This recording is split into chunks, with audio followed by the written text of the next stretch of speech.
On an old wooden round table lay a piece of blood-stained leather parchment, beside which a pale yellow candle burned with a faint, eerie green flame. 3 people sat around the table, 2 men and 1 woman. One young man lay sprawled over the table, so that his expression could not be seen, while the other 2 wore ugly ashen faces. The woman's expression was on the verge of collapse, almost breaking into tears. At that moment, in a bizarre live-streaming room on a certain forum, tens of thousands of viewers were watching the trio's reactions and debating fervently. This eerie dungeon has opened again. Which unlucky souls have been chosen this time? A bespectacled guy who looks too weak to trust a chick, and a girl who looks like an ordinary office worker, and that one lying on the table. Why does he look so grimy, covered in dirt? What a pathetic lineup. I don't think a single one of them will make it out alive. Why is he still lying on the table? Has he fallen asleep? His shoulders are shaking. He's probably crying into the wood. Useless, utterly useless. A grown man whose nerves are even weaker than a girl's. At that moment, the bespectacled man also noticed the young man beside him, whose shoulders were shaking. Though his own face was deathly pale, he still reached out to pat the young man's shoulder in consolation. Bro, don't cry. I know, sorry. I'm just too excited. I'm crying tears of joy. We're both men. Try to? Ha ha ha ha. The young man lifted his tear-streaked face, the corners of his mouth curling into an exaggerated arc as he laughed with unabashed bliss. His name was Qi Xie. He had been praying for a full year that he might break into an eerie dungeon. And why? Because he was the favored thrall of an evil god. Yet his deity was ravenously demanding, constantly urging him to offer up items tainted with uncanny power, threatening to devour him otherwise. Before the dungeons descended, he had been driven to do unboxing tests in mass graves, and to sleep in haunted houses as a ghost hunting streamer. But in the real world, where was he supposed to find so many items infused with eerie power? Only when the uncanny dungeons descended did Qi Xie, who had nearly crossed his own bottom line by applying to be a gravekeeper just to rob the tombs he guarded, finally glimpse a ray of hope. What could be more suitable as offerings to an evil god than objects from within an uncanny dungeon? Thus, after praying for a full year, he was finally selected at random by the dungeon as a participant. How could he not be overjoyed? Yet in the eyes of those around him, his alternation between sobbing and laughing only made him more terrifying. The other 2 quietly dragged their chairs a little farther away from Qi Xie. In the livestream, has this guy already been scared stupid? He seems completely unhinged. You can't really blame him for snapping. It's everyone's first time, and who would expect to be thrown straight into the so-called Handkerchief Doll dungeon, infamous as a newbie hell? Do you see that candle on the table? That was refined from the corpse fat of the previous group of participants, and that parchment is human skin, also from the previous group. Words are appearing on the human skin parchment. The dungeon has officially begun. At that moment, the 3 at the table also noticed that fresh blood was slowly seeping across the human skin parchment, connecting bit by bit into lines of tiny characters. Welcome to the Handkerchief Dolls game. Dungeon level, highest difficulty for beginners. Number of players 3. Clear conditions, survive 3 rounds of the game. Rules of the Handkerchief Dolls game. 1. The Handkerchief Doll will sing and dance. Please remain polite, and do not leave your seat or stand up while she is dancing. 2. After her dance, the Handkerchief Doll will throw the handkerchief in front of one of the little friends. 3. Only the little friend who picks up the handkerchief may play with the Handkerchief Doll. If no one picks it up, the Handkerchief Doll will become very angry. 4. The little friend who picks up the handkerchief must agree to fulfill one request from the Handkerchief Doll. 5. The Handkerchief Doll is very friendly, but once the little friend fulfills her request, she will reward them with certain gifts. 6. The Handkerchief Doll is very enthusiastic, so you must fully accept her gifts, otherwise she will feel terribly disappointed. 7. Enjoy this game, for it may be your last. Meanwhile, in the darkness beyond the reach of the candle, tap tap tap, light drifting footsteps suddenly sounded, as though something very light were hopping along the floor. The bespectacled man and the woman instantly tensed, turning their heads with terror-filled eyes. A little girl emerged from the darkness, hopping as she came.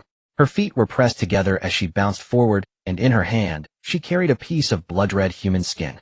Her twin ponytails rose and fell with each jump, and her red dress, stained with blood, still had unidentifiable chunks of flesh clinging to it. Her face was as pale and rigid as porcelain, with round apricot-shaped eyes. The whites were spotless, but her black pupils had shrunk to the size of pinpoints. Her blood-red lips parted to reveal layers of backward-curving razor-sharp teeth, like the mouthparts of an insect. Dropping the handkerchief, dropping the handkerchief. Her ghostly sing-song voice echoed through the boundless darkness, sending a chill straight into the listener's heart. She's here, the Handkerchief Doll, the deadliest, most lethal beginner dungeon so far, known as the gatekeeping boss of the newbie village. Survival rate 10%, total party wipe rate as high as 87%. If it were me, I'd be drenched in cold sweat. Cold sweat only. At this level, as if a mere dungeon could scare me into wetting myself. Why is the guy lying on the table frozen like that? He's definitely scared stupid. Place your bets, place your bets. I'm wagering that if he's chosen, he's as good as dead. There's nothing to gamble on. Anyone can see that if he's picked, he dies. I'm betting he gets chosen and dies in the very first round. Qi Xie was unaware of these comments. In truth, he had no time for the other two, or even for the handkerchief doll herself. At that moment, he was staring fixedly at the human skin parchment, practically drooling. In his eyes, the human skin parchment was wreathed in a black mist laced with streaks of bloodlight that ordinary people could not see. It was the very manifestation of dense, uncanny power. When he shifted his gaze slightly, the corpse-fat candle beside it was wrapped in an eerie force even more concentrated than that around the parchment. I've struck it rich. I've struck it rich. Damn, just taking these two items would net me more uncanny artifacts than I dug up in a whole month of blind box grave robbing. Qi Xie's voice even trembled slightly. As he spoke, his gaze rose slowly toward the handkerchief doll. Thick wave-like black mist surged from her entire body, and within that darkness, faint blood-red faces twisted in agony could be seen wailing.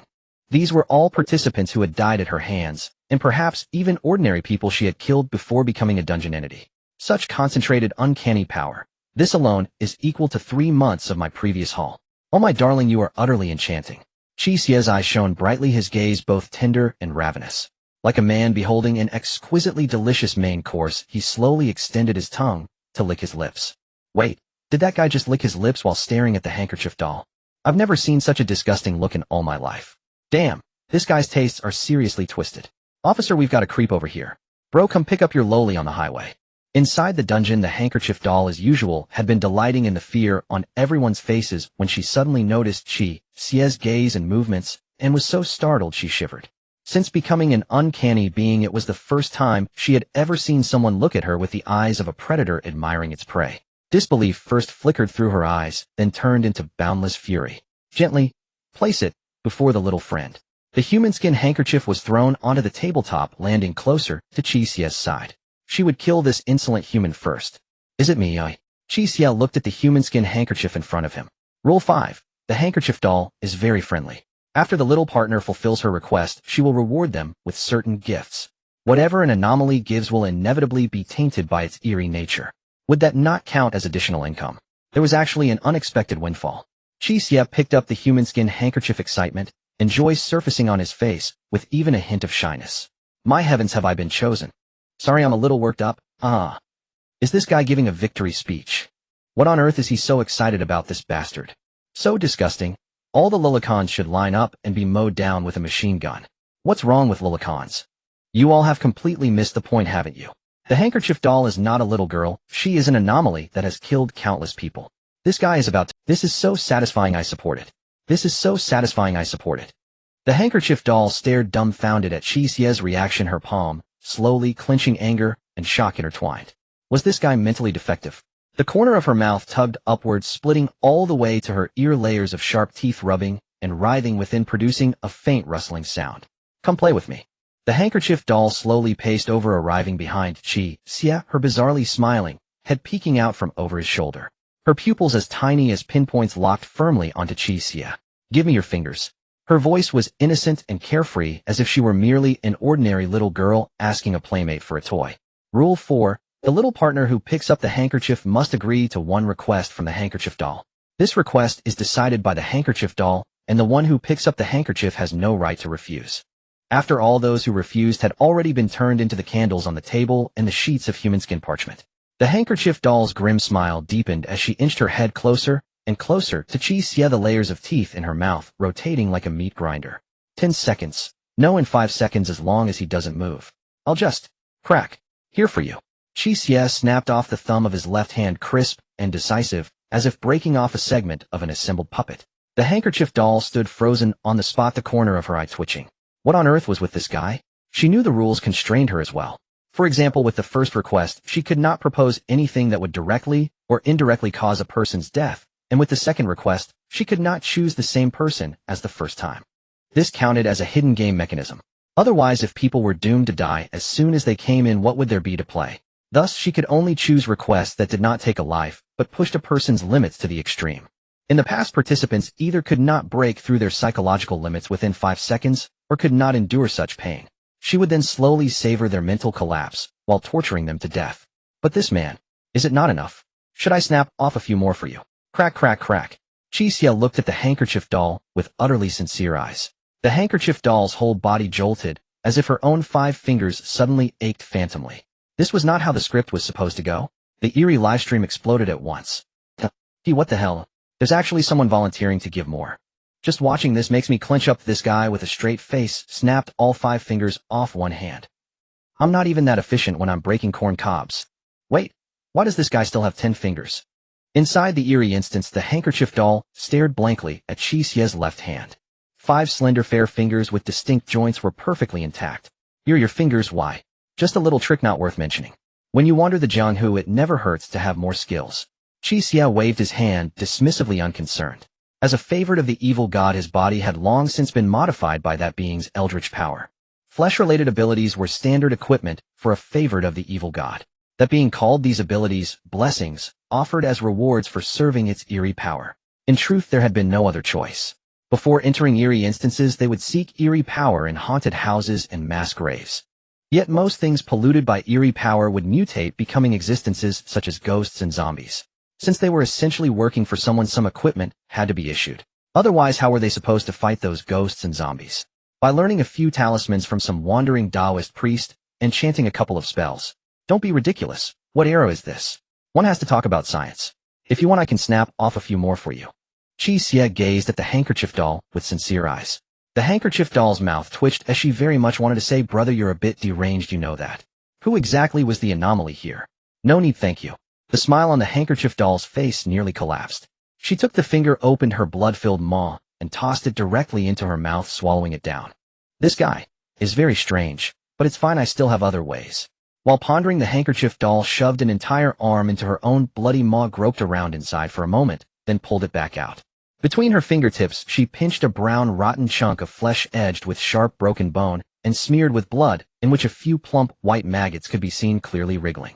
Thank you for your gift, it was delicious. I will also treat you to something. Damn, that's so disgusting. This is the most revolting food that has appeared in this instance so far. My god, last time she pulled out deep-fried water cockroaches and stink bugs, and now she's taken out something this foul.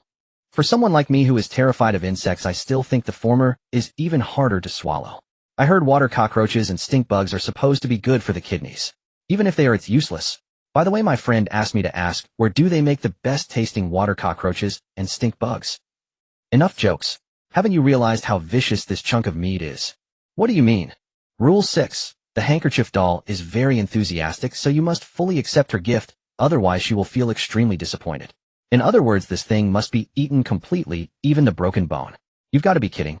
The broken bone is so long and sharp, before it even reaches the stomach, it'll probably slice open the throat and esophagus. It's over. This time he's truly done for. Inside the Eerie instance.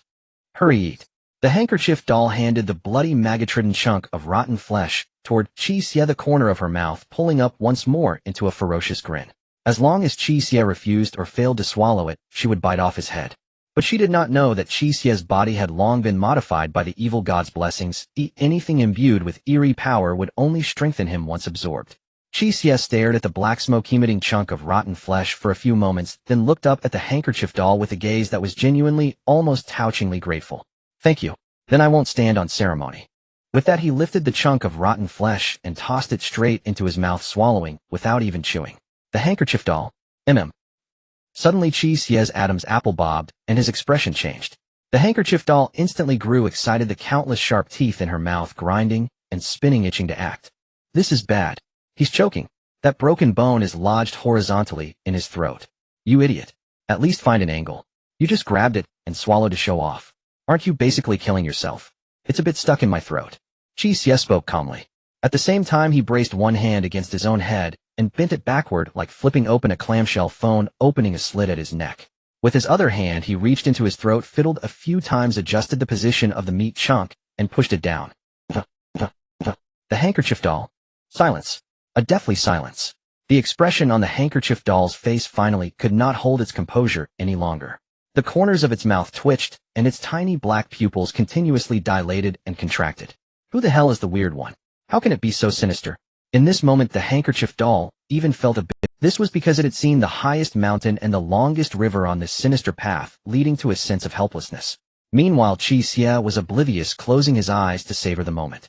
Chunks of meat slid down the esophagus, and the walls of the esophagus, altered by sinister powers, were utterly unfazed by the sharp, broken bones. The decaying flesh slipped into the stomach, and in no time both meat and bones transformed into a rich, eerie black mist, merging into Qi Xie's body. So good. So very good. Qi Xie felt a cold, slippery sensation flowing through his muscles and veins, bringing him an unprecedented sense of power and control, causing his body to tremble slightly with pleasure. He had never experienced such a wonderful feeling. Oh ho ho ho, is he enjoying this? I can't take it anymore. I am guilty. I should not have watched a live stream while eating. My legendary appetite is truly insatiable. It really doesn't matter whether it's fishy or foul. In the end, it's just a piece of meat. Creak.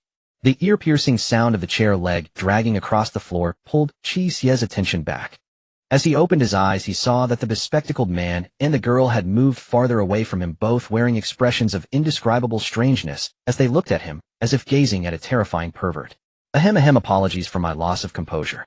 Qi Xie lightly coughed, pretended to adjust his collar, wiped the corner of his mouth, and looked at the handkerchief doll with eager eyes. Thank you for the hospitality. I'm still hungry. May I ask if there's more? There isn't any left. TSK. Qi Xie's expression instantly changed, revealing a hint of disdain and disappointment. The handkerchief doll nearly shouted, "What are you even disappointed about? Fine, I suppose this is adequate for one time." Qi Xie muttered to himself. The handkerchief doll had no idea what Qi Xie was muttering about, nor did it understand what he meant by one time. At this moment it just wanted to distance itself from this guy. This guy's reaction was too strange. Even at a sinister being felt it was eerie. That chunk of meat was a precious, painstakingly crafted, sinister delicacy that it had intended to consume itself, but now it had been given to this guy. The handkerchief doll felt somewhat confused. It had been in this instance for a long time, having brutally slaughtered countless participants. The behaviors of these participants were hardly varied. Some would collapse right from the start, while some tough ones could endure the extreme pain to satisfy its demands, but as humans their physiological resistance was nearly insurmountable. Every time it presented these gifts, participants would vomit and break down. It would then enjoy their fear while turning them into new gifts. Only this guy is definitely not human. But it was also not a mindless, sinister being. If I can't kill you, can I not kill others? Throw. I'll throw. The handkerchief. Grasping the piece of human skin handkerchief, the handkerchief doll continued to dance lightly, circling around the round table. It deliberately walked very close to the participants, applying psychological pressure. This method was evidently very effective. The bespectacled man tensed his muscles, his arm resting on the table, slightly trembling, while the girl curled up in her chair, hugging her arms, her teeth chattering uncontrollably. The second round of the game has begun. Ooh, I wonder who will be selected this time. It definitely won't be that perverted Lala lover. The sinister has a certain intelligence. The higher the level of the sinister, the greater its intelligence. The handkerchief doll knows it can't kill that guy, and will surely choose someone else. Sigh. It's obvious the handkerchief doll is angry at that guy, and the upcoming demands and gifts will probably. The remaining two people are unlikely to survive. That Lala lover really has no team spirit at all. If you have the ability, at least know to be low-key. Ooh, what's with the show-off after passing the level? Now he has angered the sinister, and the others have no chance of surviving. To kill two people for yourself, how selfish. Are you stupid? In a sinister instance, who can guarantee their survival? Surviving is a stroke of luck. If you don't make it, you can only blame your own shortcomings. It's over. The sinister is going to target that girl. Gently. Place it in front of the little girl. The nursery rhyme reached its conclusion. The human skin handkerchief was thrown onto the table on the side closest to the girl. Anyone could see that this girl was already on the edge of a breakdown. If selected, she would surely die. The sharp teeth of the handkerchief doll rubbed and rotated, producing a rustling sound, while foul-smelling saliva dripped from its mouth. It could hardly contain its desire to taste human pain and despair. No. No. Please. I don't want to die. I don't want to die. The girl trembled uncontrollably, crying as she pleaded, blood trickling from her lips. In a state of extreme fear, she accidentally bit her lip while shaking. However, the girl felt no pain, gasping heavily as she looked at the human skin handkerchief on the table with despair and terror in her eyes. No. No. The corners of the handkerchief doll's mouth curled up, its sharp teeth drawing closer to the girl, emitting a pleased ha-ha from deep within its throat. Yes. Just like all the previous participants. Struggle. Fear. The scent of despair is just as it was delightfully pondering whether to turn the girl into a human skin painting or eat her directly. Slap. A slender pale hand swiftly grabbed the handkerchief. Huh. The handkerchief doll froze. The bespectacled man and the girl were also stunned, and thousands in the live stream were equally taken aback. Qi Xie stood up, leaned over the table, and reached for the human skin handkerchief in front of the girl across the entire table. The rules didn't say I couldn't take the handkerchief in front of someone else, right? Qi Xie smiled and elegantly nodded at the girl. If you don't mind, may I take this handkerchief? What a joke.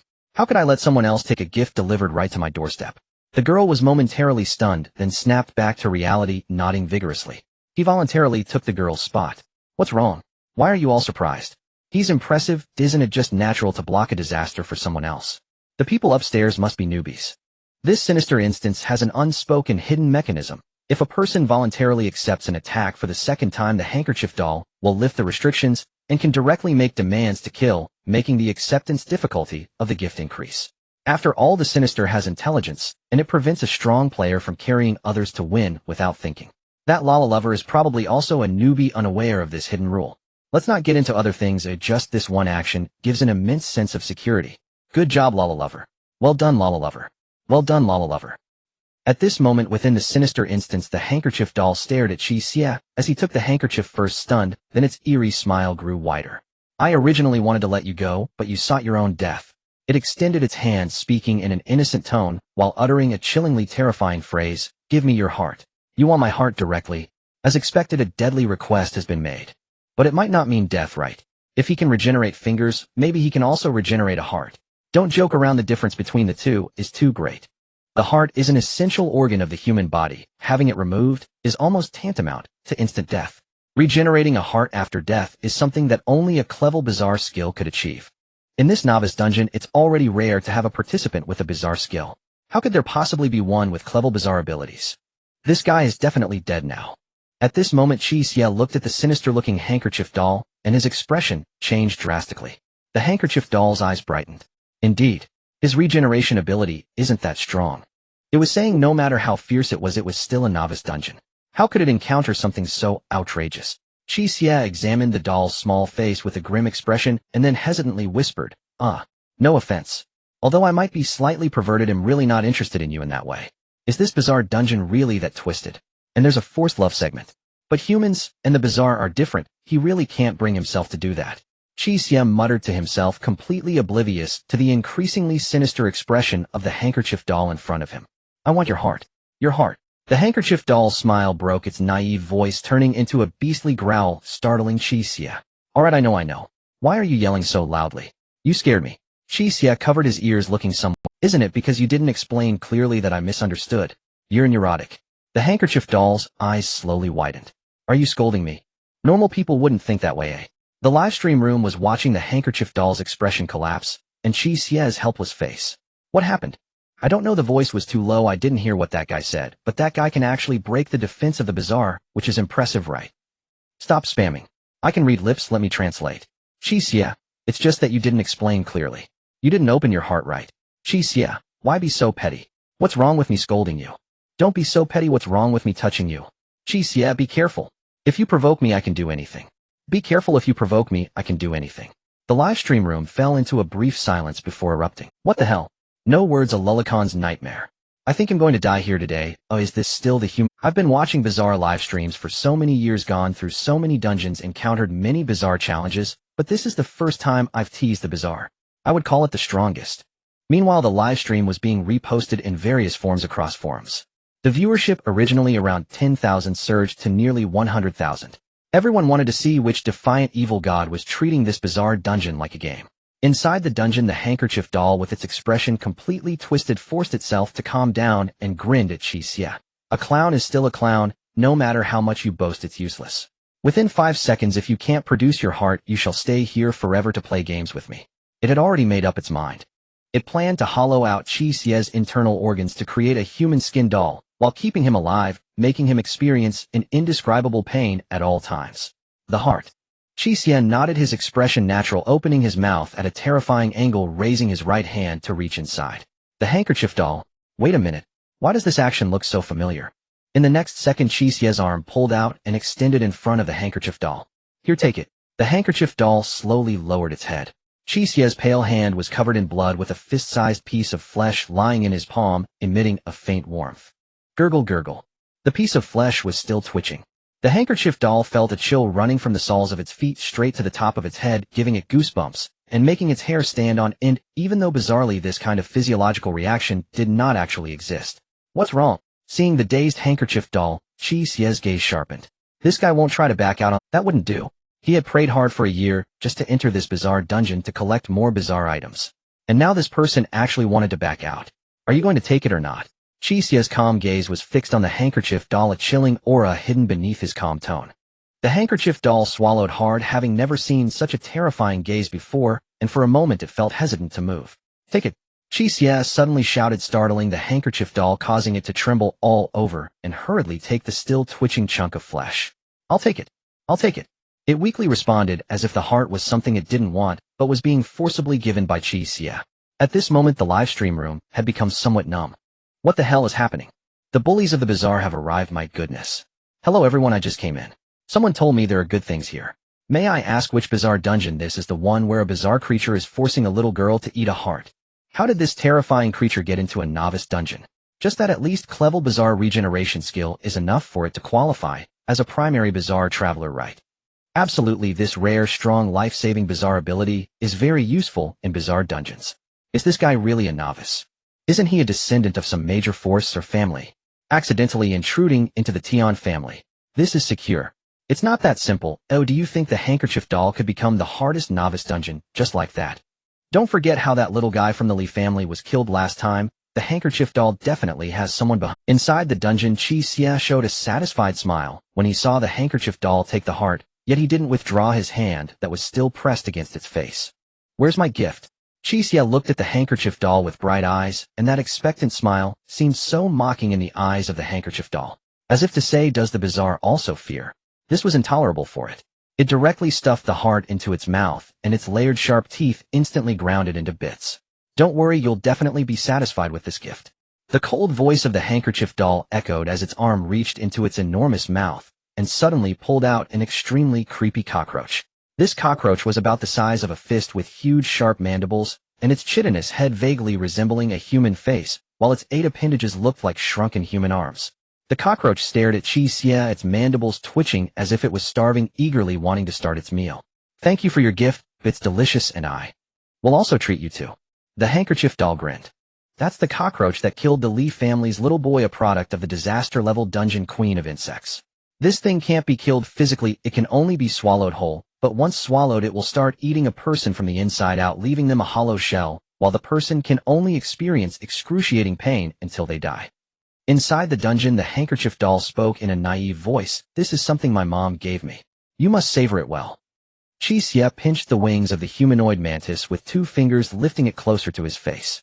8 appendages resembling miniature human hands rubbed against each other, while its head, akin to that of a human, bore a pair of sharp mandibles. Even after spending a year or two with that evil deity in his household, Qi Xie found this creature's appearance to be excessively bizarre. Yet his gaze gradually brightened, for in his eyes beneath its grotesque exterior lay a higher level of strange power. So pure, so rich, viscous, almost materialized. This level of strange power. I've never seen anything like it in the outside world. Qi Xie's body even trembled slightly. It must be noted that his body had long been altered by the extraordinary evil power of his deity, rendering even the highest quality supplements from the human realm utterly ineffective. If one had to say, only that piece of flesh had the potential to elevate his body somewhat. Yet now he could clearly sense his body yearning for this incomparably pure, strange power. That lowly enthusiast is trembling. It's normal. Oh, anyone who sees the thing would feel physiological. That's not the key issue. The problem is that this creature cannot be killed unless it is crushed by a higher level of strange power. But everyone knows that this humanoid mantis comes from the disaster-level dungeon, the Insect Queen. Even a diluted fraction of its power means there cannot be players with a higher level than it in this newbie dungeon. Right now that lowly enthusiast probably realizes this, hence the fear. Damn, he voluntarily stood in for that girl, and ended up here. I really don't want to see this guy die like this. Farewell, lowly enthusiast. Farewell, lowly enthusiast. The handkerchief doll inside the dungeon was also ecstatic. It could hardly wait to see Qi Xie being gnawed down to an empty shell with countless humanoid mantises crawling out from within him. Snap! With a crisp sound the handkerchief doll froze. Qi Xie's face twisted with excessive excitement as he bit down on the humanoid mantis head. The humanoid mantis head, resembling a human, actually opened its mouth and emitted a sound akin to a human scream. This scream made the handkerchief doll tremble, its eyes filled with fear. Impossible. The pet my mother gave me has never screamed. This human could not have harmed it. Snap. The scream of the humanoid mantis abruptly ceased. Qi Xie forcefully bit down and completely severed the mantis head. The live stream fell into silence. Snap. Snap. Qi Xie chewed with delight, and the sound was somewhat crisp. After a moment, Qi Xie's throat moved, and he licked the corners of his lips while gazing at the headless body of the humanoid mantis in his hand. The viewers in the live stream could even clearly see the 8 humanoid-like appendages still spasming. But Qi Xie had already opened his mouth again. Puff. Bomb. What the hell? Juice explosion. Juice explosion, oh my god. I want to complain. This is the worst eating broadcast I've ever seen. Bomb. I just made instant noodles with 2 braised eggs and a hot dog plus a big bottle of iced red tea, and now it's all gone. I have no appetite. At this moment, Qi Xie had nearly finished eating the remaining humanoid mantis. The reason he said nearly was that he had saved 2 mantis legs for his evil deity. Speaking of which, that evil deity was quite unfortunate, as the chosen devotee was an ordinary human. What kind of offerings did it receive daily? An ancient zombie from the Qing dynasty, the vengeful spirit of a stock market jumper, and various offerings taken from old tombs. He had even specifically asked the owners of those graves if he could take them, but no one answered. He took their silence as acquiescence. Now that he was finally living a good life, he had to bring a couple for the evil deity. Who knows if the evil deity enjoyed it might even reward him. This is truly irresistible. Qi Xie held the 2 mantis legs to his nose, revealing an expression of ecstasy, a rare delicacy. He then, with a reluctant look, produced a takeout box from somewhere and carefully packed them away. Thank you for the hospitality. Oh, I've never received such a wonderful gift before. After finishing, Qi Xie smiled and nodded at the handkerchief doll, pulling out a tissue from his pocket to elegantly wipe the blood from the corners of his mouth. That was the juice of the humanoid mantis, as crimson as blood. The crispy shell paired with the explosive texture inside is simply mouth-watering. Bomb. He is still describing. Bomb. He enjoyed it. Bomb. The handkerchief doll trembled, its gaze towards Qi Xie devoid of any anger or contempt at that moment. Only an abyss-like fear remained. Her mother belonged to the highest echelons among strange entities, and the humanoid mantis derived from her mother, although severely diluted in power, still retained its standing, resisting, yet indelible. Even if Qi Xie found some way to limit the humanoid mantis, she wouldn't be this afraid. But this guy actually ate it. He consumed the mantis and fully absorbed her mother's strange power. This implies that the being who transformed this guy is on par with her mother in standing and has a very close relationship with Qi Xie. At this moment, the handkerchief doll had only one thought in mind: how was such a thing selected for the newbie dungeon? I must have been set up. Alright, I finished receiving the gifts. Shall we continue to the next round? Qi Xie smiled cheerfully at the handkerchief doll, anticipating that it could present something better. However, the handkerchief doll trembled slightly at his words, and the thought of turning to flee crossed its mind upon seeing Qi Xie's smile. But constrained by the rules, it could only steel itself, turn in circles again, and sing that familiar nursery rhyme. Drop. Ah, drop. Ah, drop the handkerchief. Gently. Place it before the little child's eyes. The song concluded. The human skin handkerchief was dropped before the bespectacled man. This time the bespectacled man merely glanced at the handkerchief before swallowing and looking at Qi Xie. After you. Oh dear, you are such a good person, then I won't be polite. Qi Xie elegantly smiled and nodded, then grabbed the human skin handkerchief. Then he made a move that left everyone utterly astonished. He stuffed the human skin handkerchief directly into his pocket, seemingly not intending to return it to the handkerchief doll. The game continued, but the handkerchief doll felt a sense of helplessness. All its tactics seemed like a joke before Qi Xie, but it could only weakly propose its request according to the rules. Give me your eyes. Here. Before it could finish, a pair of eerie eyeballs was already thrust before it. Meanwhile, the unharmed Qi Xie looked at it with an excited and expectant smile, blood trails running down from beneath his eyes. The handkerchief doll. After a moment of silence, it reluctantly took out its last remaining gift, a few finger-shaped biscuits. Those fingers were still alive, wriggling like worms. The gift remained unsettling. Yet Qi Xie clearly displayed a somewhat disappointed expression. Just this. The handkerchief doll. Is there no more of that bug from before? That would work too. Qi Xie persistently asked. None. The handkerchief doll clenched its fists and gritted its teeth, squeezing out 2 words. What on earth was this monster disappointed about? Qi Xie looked at the fingers with notable disappointment and shook his head. Forget it, even fly legs are still meat. After saying this, he tossed the fingers into his mouth, chewing a few times before swallowing, then clapped his hands and suddenly stood up, looking at the handkerchief doll. Alright, let's start the main course. At that moment, the handkerchief doll suddenly felt a chill, watching Qi Xie in fear as it crossed its arms over its chest and retreated several steps. What? What are you going to do? Do not be afraid, Qi Xie said, gently reaching into the inner side of his dirt-stained coat and pulling out a half-percent hate axe, its blade of vivid crimson. Close your eyes and relax, I'll be done soon, and it won't hurt. As he spoke, he gripped the axe handle, swinging it in the air, creating a whoosh sound as he seemed to find his rhythm. This was given to him by the evil god and his family. To be precise, it was a gift after he complained to the evil god about being unable to defeat the century-old zombie in the tomb. The evil god even thoughtfully set it up for him to carry with him, usually imprinted on his chest in the form. After swinging it a few times in the air, Qi Xie seemed to find his grip and expertly swung the blood axe downwards towards the handkerchief doll. The handkerchief doll reacted, raising its right hand to try to grasp the axe blade. Ordinary weapons were ineffective against the strange, but this time was different. The blood axe sliced cleanly down, taking with it one of the handkerchief doll's arms. Oh! The handkerchief doll let out a piercing scream. A cross-shaped seam appeared on her porcelain-white adorable face, which then split into 4 pieces. A huge grotesque maw filled with sharp fangs revealed itself, while numerous grayish-white dead arms extended from deep within her throat. One strike, and the handkerchief doll's arm was dismembered. This axe is definitely a sealed object, and it's likely a level 3 sealed object. Who on earth is this guy? A rookie anomalist who possesses at least a clever anomalous skill and a level 3 sealed object. Wait, don't you think something is off here? What's off about it? Normally everyone uses sealed objects and anomalous skills to clear dungeons, at most vying for better completion scores. But this guy should have already cleared it and definitely received the highest evaluation. What is he doing attacking the handkerchief doll now? The live stream suddenly felt a sense of eeriness.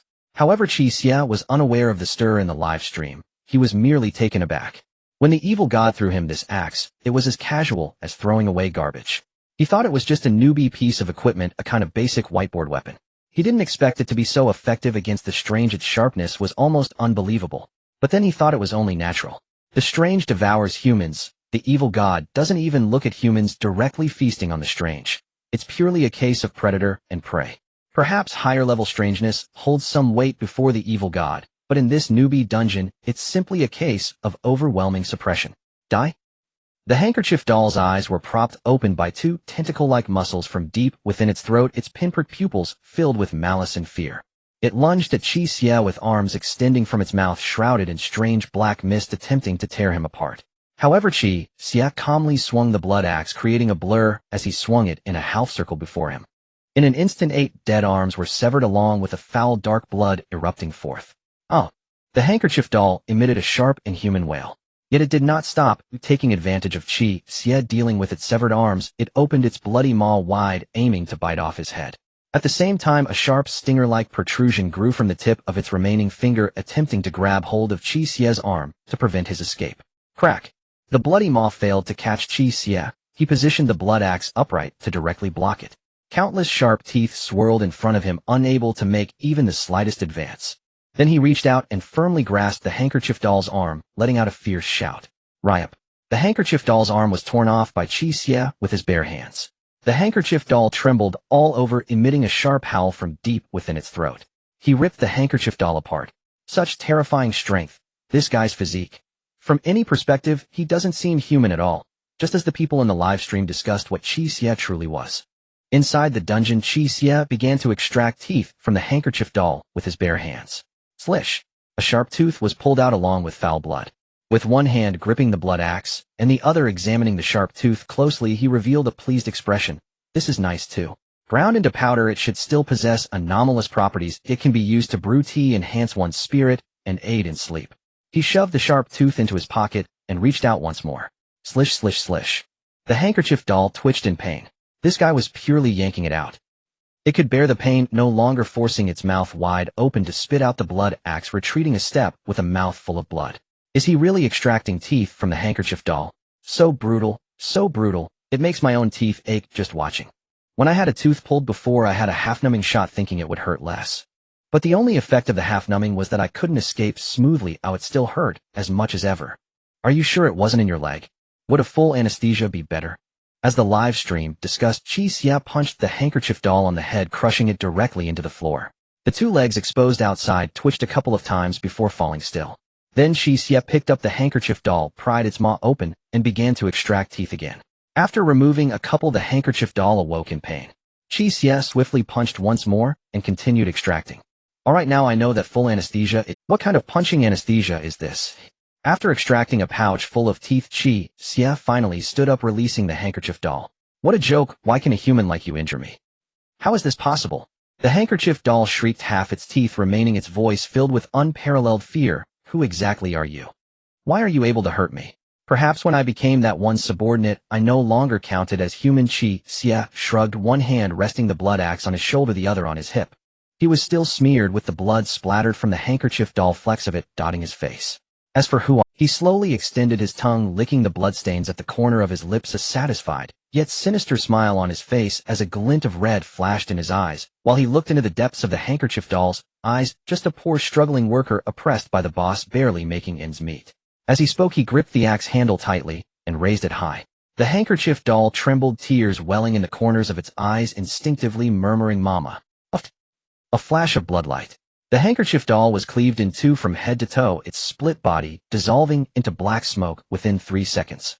Qi Xie skillfully opened his mouth, directly sucking in the black smoke into his abdomen, wiping his mouth. The livestream exploded. Did he just scare the strange into tears? Not just that, it didn't you hear the strange calling for its mother in fear? Did he just kill the strange? It's more like he ate it. This guy is pure werewolf, even more ruthless than a hard man. How did he manage that? However, at this moment, Qi Xie didn't digest the anomalous energy of the handkerchief doll, but instead wrapped it with his own sinister power to preserve it within himself. The main course is finished. Let's have some dessert. Qi Xie patted his firm abdomen and suddenly turned his head to look at the bespectacled man and girl at the table. Wait, what is he planning to do? The bespectacled man and the girl tensed up at the moment. Qi Xie glanced over, nearly unable to resist the urge to get up and flee with the girl, even collapsing to the ground due to her weak legs. There was no helping it. Qi Xie's behavior was more bizarre than anything else, making him appear far from a normal human. What are you doing? Qi Xie asked, bewildered, as he carried the blood axe and pointed at his own face. Haven't you ever seen a handsome guy? As he said this, he wiped his face again. This action only smeared the blood on his face, making it seem as though he had just eaten a child. After wiping his face, he noticed the faces of the bespectacled man and the girl had turned even paler. He couldn't be bothered to ask any further, and simply walked to the table, pulling out a plastic bag from his pocket. The plastic bag bore the logo of a well-known supermarket.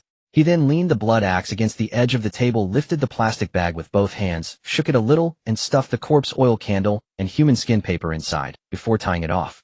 Why does this feel so much like packing leftover food? I'm genuinely afraid this guy might munch on those two teammates. Thankfully, he's just scavenging for loot.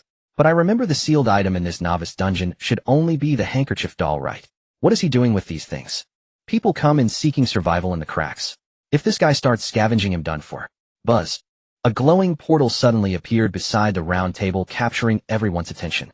The portal was oval-shaped, white, translucent, and emitted a faint halo resembling the light of an incandescent bulb. The bespectacled man showed a look of joy. This is the exit portal. Awesome. We can finally leave, haha. He eagerly stepped into the glowing portal, instantly vanishing within and escaping the dungeon. The girl also staggered to her feet and walked toward the exit portal. However, just before entering, she turned to look at the blood-soaked Qi Xie, and although there was still a trace of fear and unease in her eyes, she gently said thank you. After saying that, she also stepped through the glowing portal and disappeared. What an exciting dungeon. I've gained so much knowledge. This bizarre dungeon has been around for so long, and it's the first time I've seen someone so scared they cried out for their mother. Truly worth the trip. But seriously, who is this lowly enthusiast? What major force produced such a formidable person without any rumors circulating? Regardless of which faction the person is impressive.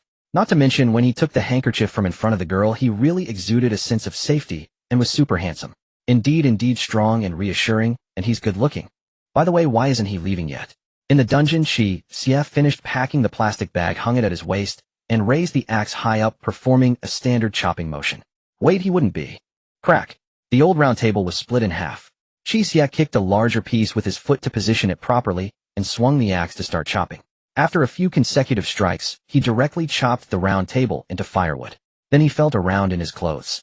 This time it wasn't a plastic bag, but a snakeskin bag. It even had the words Eerie written on it. After packing the firewood, Qi Xie looked toward the 3 chairs by the table. He then raised the axe, chopping the chairs into firewood and stuffing them in as well. Looking around, he walked into the unseen darkness. 10 minutes later, he returned to the glowing portal with a disappointed expression. There's nothing in the darkness, just this. Gazing at the barren dungeon, he felt a bit regretful. Beyond the glowing portal, the rest of the distant space was likely an empty, infinite cycle. He completely emptied the deluxe dungeon. This tough guy first snatched the handkerchief from them, then killed the bazaar, and afterwards didn't spare the corpses and their home. Who would have thought that this newbie's hellish dungeon would end perfectly with the boss being killed? Why is he staring at the floor? Is he going to try and pry up the tiles to take with him? Inside the dungeon, Qi Xie looked at the ground and scratched his chin, then really swung the axe, smashing a piece of tile off. However, he quickly felt disappointed. It was just an ordinary tile devoid of any bizarre energy. So I forget it, this trip was quite fruitful. I can't be greedy and try to swallow an elephant. After tidying up his mood, Qi Xie picked up the snakeskin bag and stepped into the glowing portal, leaving the audience in the live stream in awe. This guy nearly turned the dungeon into a bare shell. Congratulations on clearing the dungeon. The Handkerchief Doll's game. Your clearance rating is Special X level, perfect clearance, resulting in the permanent closure of the dungeon. Loot summary: level 4 sealed item. Human skin handkerchief 1, ancient camphor round table, damaged 1, a antique chair, damaged 3, a novice level bizarre entity. Handkerchief Doll 1, clearance bonus bizarre points 500. A surreal and ethereal voice echoed in his ears. Before his eyes, the surroundings gradually became clear. Qi Xie opened his eyes to find himself standing beside an old grave in the wilderness. It was deep night, the moonlight pale, illuminating the large opening of the old grave. He hadn't dug it, rather the owner of the grave had crawled out on their own. At his feet lay a zombie cut to pieces, which was the owner of the grave. I have emerged. Qi Xie vaguely remembered that just before entering the dungeon, he was digging, opening a blind box. After much difficulty finding a zombie tainted with bizarre energy, he had just killed it when he was forced into the bizarre dungeon. As he recalled this, a transparent system panel suddenly illuminated before him. Congratulations on clearing the novice dungeon. The bizarre walker system has been activated. Name: Qi Xie. Certification level: Bizarre skills: Flesh recasting B level, no conceal vision D level, own sealed items, Dissector blood axe level 3, human skin handkerchief level 4. The system even detected my gift skill. Qi Xie glanced into the corner. Apart from the basic information, there were several smaller boxes in the corner of the panel. The boxes were labeled live stream, forum, trading section, chat channel, etc. Clearly, this bizarre walker's binding system had many features.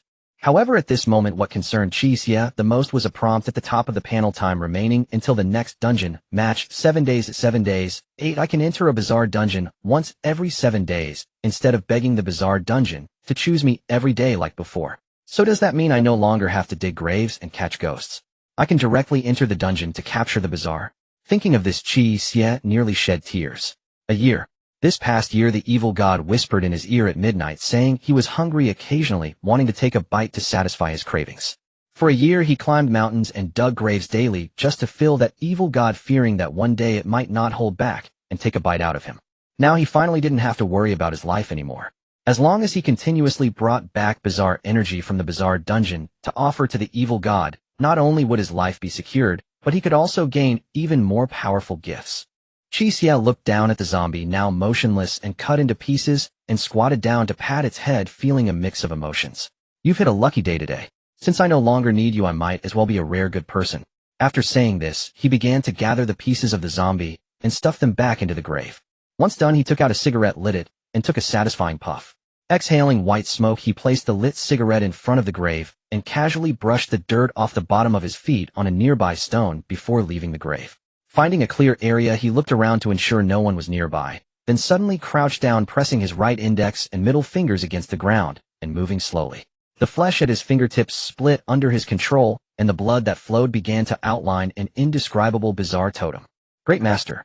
Qi Xie's actions continued as the bloodstains on the ground gradually formed a framework composed of complex, twisted lines and circles. I praise you. His fingertips moved to the center, sketching connections. First 9 tentacles symbolizing infinity, writhing and clawing, followed by a rich shading representing darkness. Finally, at the center of the 9 tentacles, he drew a blood-red vertical eye. At the same time, his soft chant became ethereal, as if whispering to a distant place beyond the world. Supreme Master of 10,000 Shadows, the Blood-Eye Deity, who cannot be glimpsed, the chaotic touch that entwines the world. Descending into the formless, gazing from the shadows, extending tendrils into the darkness. Your devout servant prays for your gaze. In an instant, the surroundings dimmed, as if the entire world were dragged into shadow in a heartbeat. It seemed that indistinct murmurs, incomprehensible and unclear, drifted from afar, landing in Qi Xie's ears. The air grew cold and thick, sending shivers down Qi Xie's spine. At the same time, several grayish-white illusory tentacles slowly emerged from the Eerie totem, filled with endless malice. Each tentacle ended with a blood-red vertical eye resembling a glass sphere. Though I've seen it for a year, every time I can't help but exclaim, "This thing is truly sinister." Qi Xie's eye twitched. How did this thing first find him? Oh, right, back then he was just a truck driver specifically hauling steel coils. It seemed he had just finished a delivery and was refueling at a remote gas station. The evil deity suddenly appeared, manifesting a few illusory tentacles and blood-red eyes, like now asking if he wanted to become its follower. He agreed without hesitation. If you saw this intangible thing effortlessly lift the steel coil on the truck with a phantom tentacle and crush it into a lump of scrap metal, you would agree without hesitation too. Thus, Qi Xie inexplicably became a follower of the evil deity. His work shifted from hauling steel coils to raising the evil god. After the arrival of the Eerie dungeon, he once thought the evil god and the Eerie were the same thing. But after trying to understand the Eerie, he denied this speculation. The Eerie grows stronger by killing humans.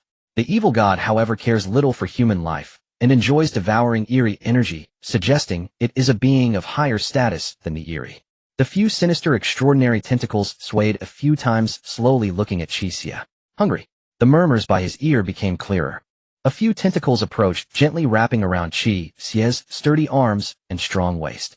But Qi Xie knew this was not an expression of closeness or affection.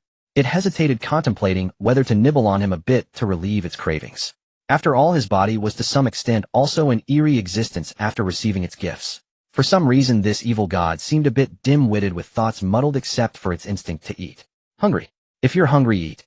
Qi Xie untied the snakeskin bag beside him, dumping the firewood inside, and then took out the human skin paper and corpse oil candles. These items were tainted with Eerie energy, although they did not reach the level of sealing items. They contained far more Eerie energy than the zombies, and such he could find outside. Finally, he reached into his mouth, took out a small ball wrapped in the stomach wall, and tossed it over. Through the thin flesh wall, he could see swirling black smoke and the terrified face of a Handkerchief Doll. He had bound the Eerie using his own sinister powers. As soon as the items were dumped out, the tentacles paused for a moment, then quickly wrapped around these items and dragged them into the Eerie totem. Clearly it had been starving. Qi Xie couldn't help but chuckle. This thing had endured a lot since following him, rarely getting to eat well. Suddenly another tentacle reached out from the totem, extending in front of Qi Xie. Only then did Qi Xie notice that the tentacle's end was adorned with a beautifully crafted and strange ring. Gift. The murmurs by his ears said softly. Qi Xie took the ring. The main body of the ring seemed to be formed by several thin silver tentacles entwined, but it felt hard, likely made of some unknown metal. And nestled among the gaps of the silver tentacles was a blood-red gemstone. Qi Xie turned the ring. At that moment, he saw that the gemstone seemed to move, turning to face him. Alright, this is an eye. Qi Xie didn't pay much attention. Ever since becoming a follower of the evil god, his sanity value had been locked at a seemingly healthy level. But then the Eerie Walker system suddenly popped up with a notification. Acquired sealing item Eye Ring level 3. Qi Xie was taken aback. This was a reward for making it happy, casually giving him a little trinket. As for the value of this item, Qi Xie looked on in disdain. Like the previous blood axe, it was thrown at him like trash. Oh, what could it be worth? He slipped the ring onto his right. Qi Xie turned to glance at the evil god still eating, feeling idle, so he opened the system to check. The Eerie Walker system didn't have a system space, so items still needed to be carried to be viewed. He opened the sealing item catalog and clicked on the introduction. Disassembler Blood Axe, Level 3, a gift from an unknown existence, unmatched sharpness, also effective against the Eerie with special effects against corporeal forms of Eerie. Eye Ring, Level 3, a gift from an unknown existence containing a certain high-level power. The wearer can control shadows, using shadows to engulf Eerie or store items. Qi Xie's eyes brightened. He could control shadows to devour Eerie. This is cool. And most importantly, with this, he wouldn't need a bag to store items, nor would he have to use his stomach wall to hold Eerie. Nodding in satisfaction, Qi Xie continued to scroll down. According to the small text on the side, the level of sealing items seemed to be divided into 4, 3, 2, 1, and 0, with lower levels being rarer. Thus, after reviewing the 2 sealing items awarded, Qi Xie scrolled down to the spoils he had obtained from the Handkerchief Doll dungeon. Human Skin Handkerchief, Level 4, a product of the dungeon, a toy of the Handkerchief Doll.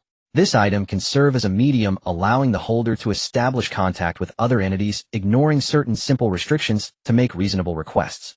The sealing item from this Eerie dungeon is Level 4, but the 2 sealing items casually tossed by the evil god are Level 3. Could it be that what it gave me isn't trash? After pondering for a moment, Qi Xie opened the system's trading section. He was shocked at what he saw. Is anyone selling Eerie points? I will pay with real money, purchasing at a rate of 1 to 1,000 Huaxia coins. I have a level 4 storage type ceiling item.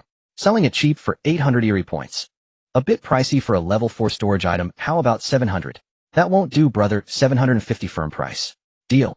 Level 4 weapon type ceiling item Ghost Shadow Blade, 1200 Eerie points. Is it effective against spiritual entities?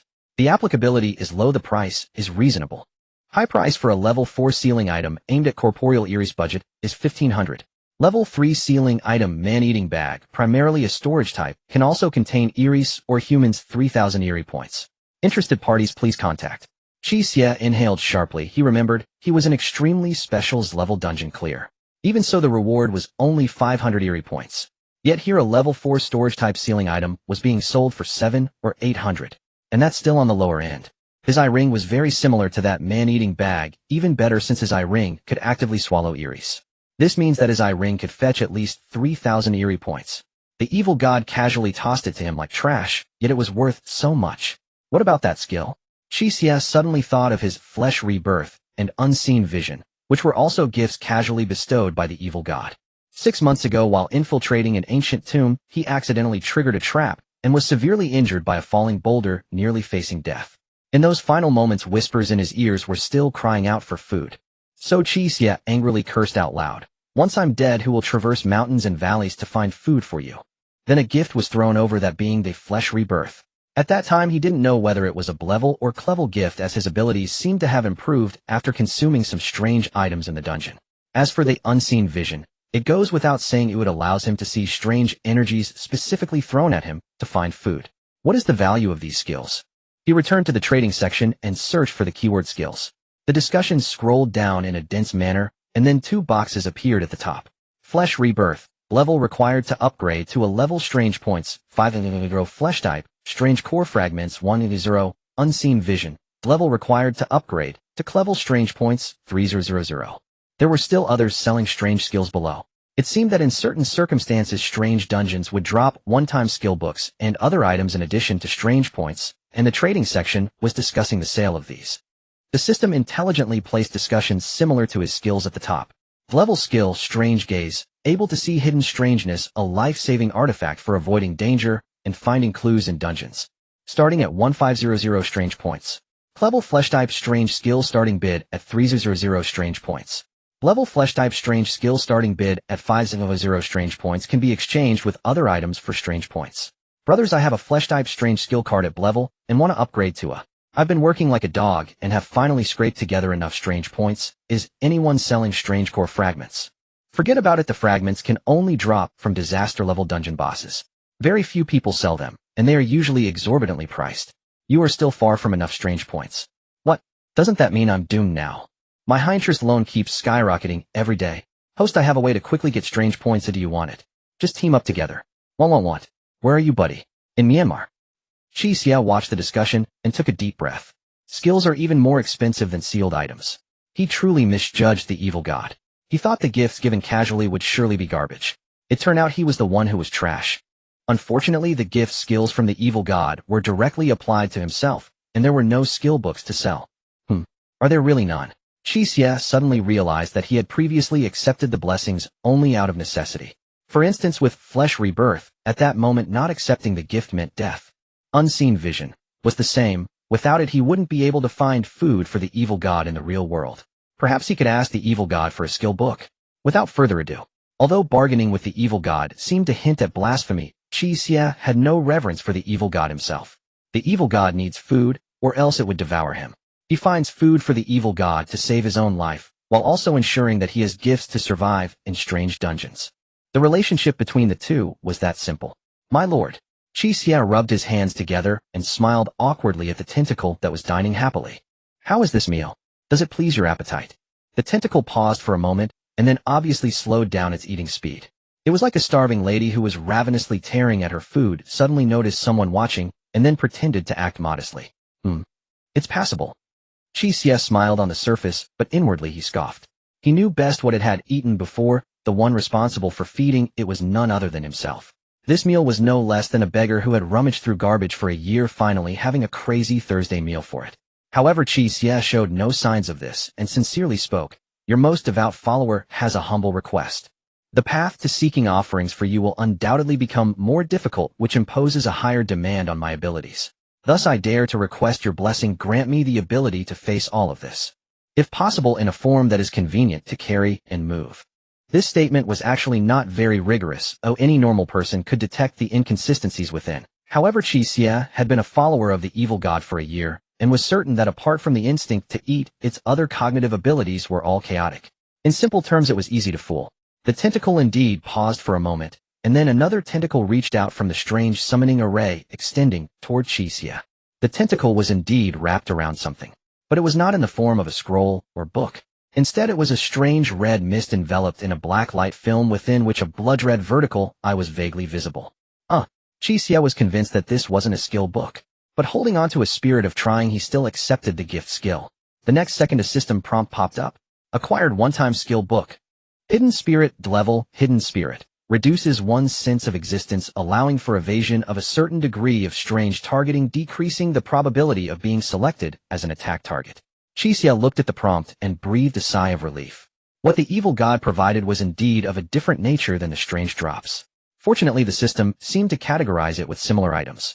However, he didn't know if it could be sold. Qi Xie thought for a moment. Hidden Spirit wasn't suitable for him. He preferred the strange to come after him. If he reduced his sense of existence, the strange might go after others, and he would have to pursue them. Thus, he decisively tried to list the light ball anonymously. Referring to the price of the level skill book Strange Gaze, he set a price that was quite comparable. Level skill Hidden Spirit for sale. Actively reduce your sense of existence, greatly evade strange targeting, allowing you to walk safely between life and death. Don't want 998, don't want 888, just 1888. Only when the information successfully appeared in the trading section did he feel relieved. The reason for setting this price was that different types of skill books have price fluctuations. Based on his observations, the fluctuation for level skills should be between 1300 and 2000. This was his first time selling something, and he was unsure which category his skill belonged to, so he chose a relatively high, but not extreme price. This way, even if he sold it low, he wouldn't lose much. If he set it too high, he wouldn't scare buyers away, and he left, leaving the information hanging there waiting for buyers. Qi Xie continued to scroll down, wanting to learn more about the strange walkers. Suddenly, his gaze sharpened as he saw a message in the trading area. Does anyone have that popular loli information today? The one in the Handkerchief Doll's game dungeon. A Lilicon. Today, unexpectedly, there was a Lilicon in the dungeon he entered. Who could it be? Qi Xie stroked his chin, feeling that the answer was just around the corner. It must be that bespectacled man. There are only 3 participants today, and eliminating the only female. Who else could it be but him? It can't be him, can it? Qi Xie couldn't help but shake his head. Truly, one must not judge a book by its cover. That bespectacled man looked so refined, yet turned out to be such a beast. As he continued scrolling down, Qi Xie suddenly discovered that the discussion surrounding today's dungeon was surprisingly heated. The dungeon of the Handkerchief Doll has been permanently closed. What the hell happened? There was a ruthless person who took a blood axe and chopped up the Handkerchief Doll. Then they dismantled the dungeon into a finely decorated shell, achieving a special class clearance. Originally, he intended to pry at the floor tiles, but for some unknown reason, after knocking one loose, he didn't continue. Otherwise, it would have truly become a shell of a dungeon. A blood axe. Is it a sealed object? What grade? It must be a sealed object. I'm not sure of the grade, but the Handkerchief Doll was completely crushed, so there's a good chance it's grade 3. A new walker actually possesses a grade 3 sealed object. Not just that, that person also has bizarre flesh-related skills, at least grade C. Heavens, I have no idea what the system is thinking. Why would it classify such an item for a novice dungeon? My God, whose young master from a major power is this? No, even a major power wouldn't be so extravagant as to give a grade 3 sealed object to a newcomer, right? Absolutely impossible. A grade 3 sealed object is considered strategic resources no matter where it is, and the selection for novice dungeons is random, meaning it's nearly impossible to prepare in advance. It can't be that so many scarce resources are placed on one person waiting around. So does this mean he is a lone wolf newcomer who had opportunities in advance? Most likely. Damn, I'm so envious. How can people's luck differ so much? Exactly. We're in constant fear, trying to survive in the dungeon, while this guy has a treasure trove before even entering it. Hiss. Don't you think this guy is particularly sought after right now? A rookie bizarre walker with so many sealed objects. Aside from that blood axe, everyone knows he has at least one grade 4 sealed object, the human skin handkerchief. And he's a lone wolf. You tell me, how could he not be sought after? Does anyone have information on this person? I can place a bid. Qi Xie frowned slightly. What they said made sense. The bizarre dungeon had been appearing for several years.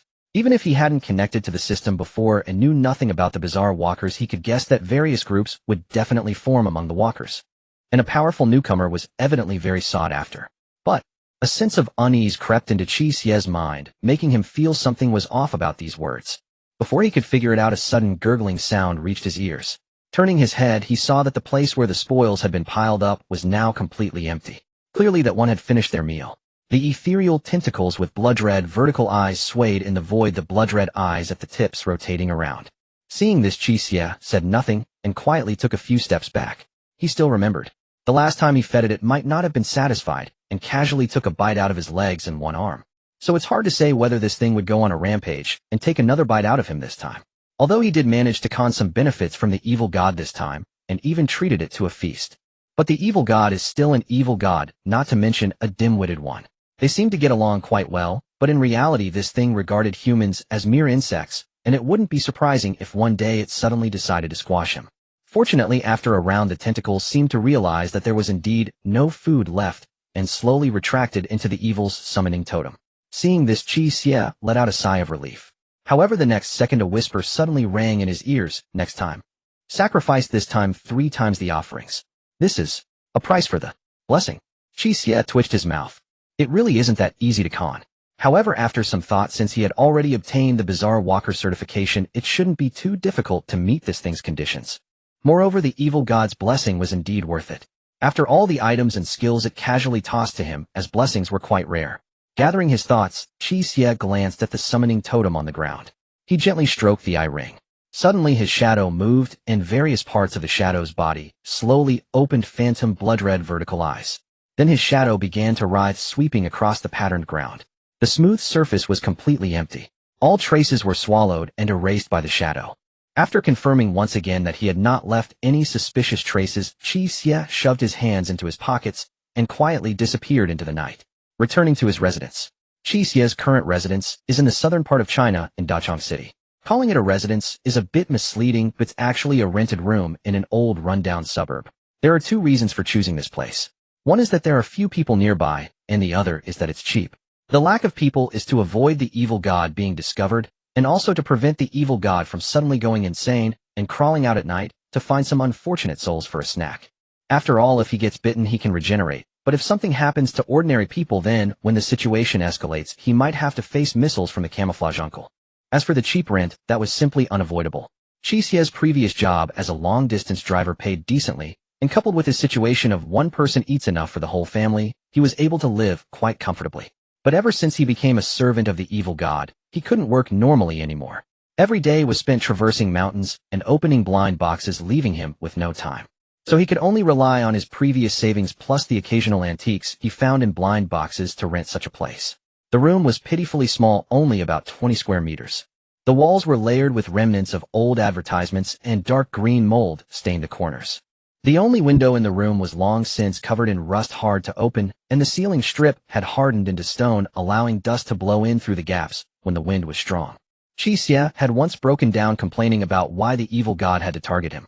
Why was it that his peaceful and ordinary life was destroyed, forcing him to run to stinking, disgusting places where people had died to fight against those inhuman things? But today Qi Xie lay on his bed looking at the moldy paint on the ceiling that seemed ready to fall, feeling that life was once again filled with hope. Not to mention he could earn at least 1,500 bizarre points this time, plus his original 500 points. That's a minimum of 2,000 bizarre points. According to the exchange rate he saw, that's equivalent to at least 20 Chinese yuan. 20,000,000. He's only seen so many zeros in Dachang City.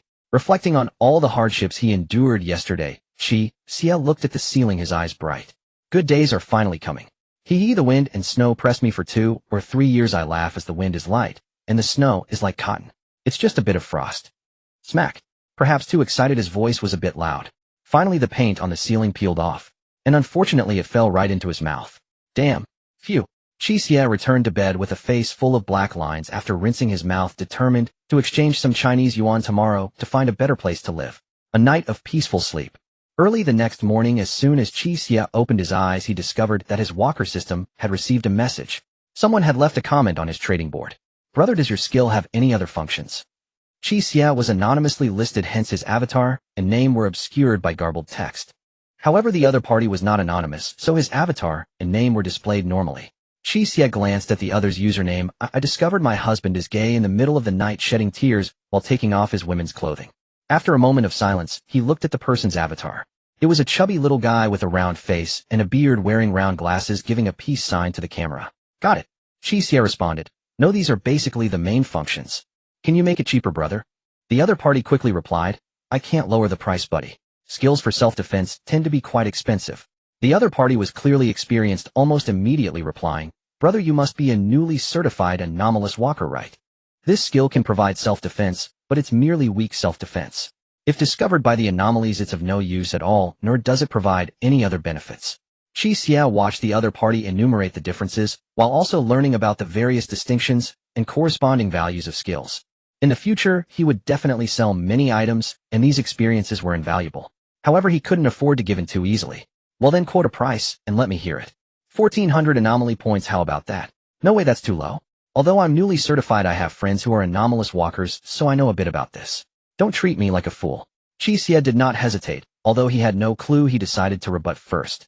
He needed to build up his momentum so the other party wouldn't think he was a complete novice and try to take advantage of him. Just knock off a zero, it's 1,800. Brother, why are you so stubborn? I have to say something unpleasant. If it were a skill like rebirth of flesh and blood apart from dungeon runs, I could leverage my strong hands to apply for a job as a bathhouse scrubber. What use does this skill have in normal situations? You can get into the bathhouse. No, all the nearby bathhouses have blacklisted me. They discriminate against my orientation. Qi Xie tilted his head and thought about it, feeling this wasn't merely an issue of discrimination. The other party continued their argument, logically pressing harder. Do you see any reason in what I'm saying? Can you find a practical use for it in daily life? It can help reduce your presence, so you could go to the men's bathhouse. He'll buy it. Qi Xie fell silent for a moment, rubbing his temples. He had even reserved a bargaining margin of 200 anomaly points. Yet it sold off inexplicably like this. He just didn't know which brother would feel a mysterious, intense gaze in the corner of the bathhouse. However, Qi Xie thought for a moment and found a comforting reason for his conscience. It's fine. The mechanism of conceal spirit is to reduce one's presence, making it difficult to detect, but it cannot evade mechanical detection. Now, there are automatic facial recognition machines at the bathhouse entrance, and once they identify someone on the blacklist or someone who hasn't bought a ticket, they will trigger an alarm, drawing the attention of security. Conceal spirit is intended to avoid detection, but once detected, it becomes useless. After all, it's just a great skill. By that time, the other party would likely have been apprehended by security before even entering. With this thought, Qi Xie promptly prepared to complete the transaction and then vanished to avoid a situation where the other party would come looking for a refund. Okay, how do we trade? Just hold the skill book and initiate a trade request.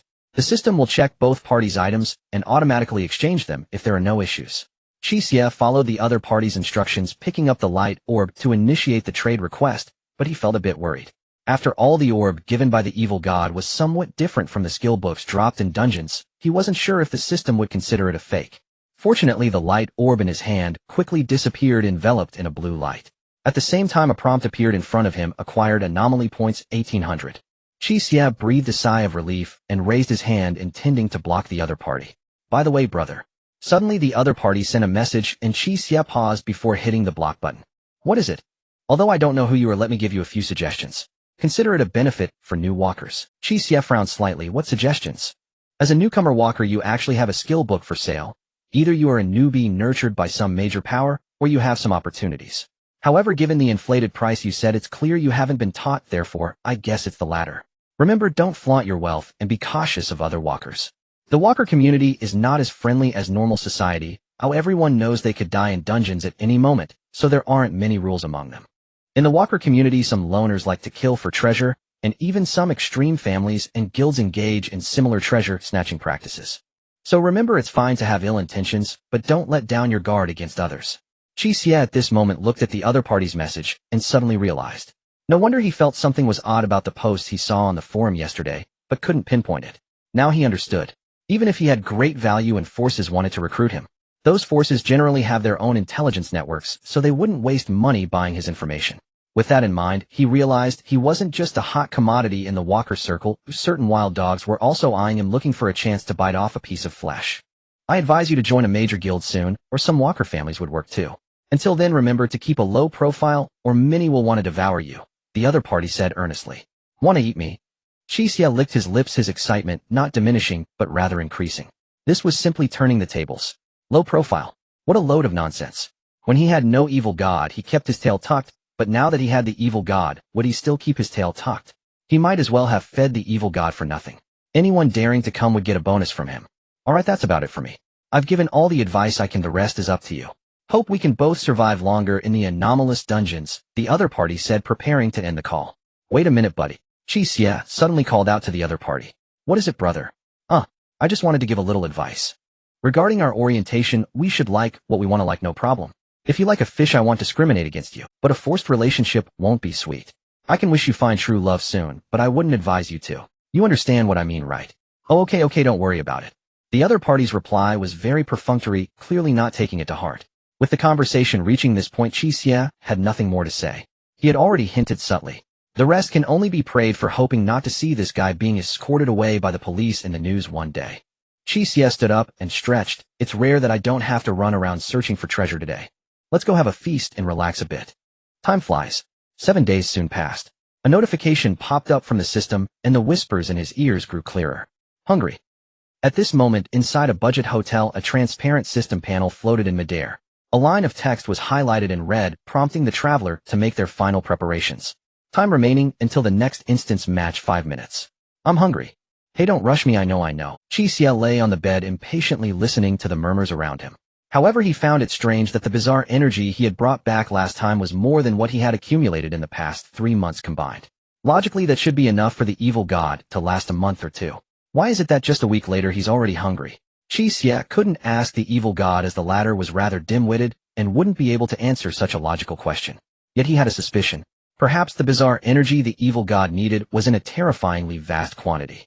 The more bizarre energy consumed, the faster the evil god would awaken and the hungrier he would become. Although there were bizarre instances available, he wouldn't be unable to feed this creature, but a new worry gradually surfaced. That is, if this entity's degree of awakening increases, what consequences will follow? This entity was a visible anomaly, and it was hard to say what terrifying impact it would have on the human world once it awakened and gained sufficient cognitive ability. By feeding this entity, was he bringing an even greater disaster into reality? Qi Xie sighed. Even if he thought about it, what difference would it make? If he didn't feed the evil god, he would be the one to die. In a situation where he couldn't ensure his own safety, he had no time to concern himself with anything else, and could only take it one step at a time. At least he needed to fulfill the threefold sacrifice promised to the evil god. Time remaining until the next instance match, 5 seconds. 4, 3, 2, 1. Suddenly a blue light enveloped his vision, followed by a sensation of weight. In just a few seconds, the feeling of solid ground returned. The blue light faded. Qi Xie's vision cleared, and the first thing he saw was a moldy, peeling ceiling accompanied by a damp, musty odor that reached his nose. He was quite familiar with it. For a moment, he doubted whether he had returned to an old rental apartment. Everything looked so familiar, even the sagging ceiling. Snap! The next moment, the system panel appeared, slowly revealing bloody red text. Welcome to Annie's Inn instance level, restricted number of players, 5. Objective: find Annie's doll and return it to her within 48 hours. Dear guests, welcome to Annie's Inn. To ensure you have a pleasant stay, please remember and adhere to the inn rules. 1. Annie and her parents are the owners of this inn. Please follow their arrangements and requirements. 2. After nightfall, it is prohibited to stay outside occupied rooms. Otherwise, if Annie's father discovers you, he will mistake you for an intruder and expel you. 3. A room will only be rented to one person. Please do not engage in behaviors such as multiple occupants sharing a room, as this will anger Annie's father. 4. Annie's mother's studio is on the 2nd floor, while the 3rd floor is the living area of Annie's family, both of which are private areas. Please do not enter them, as Annie's mother will be very angry if discovered. 5.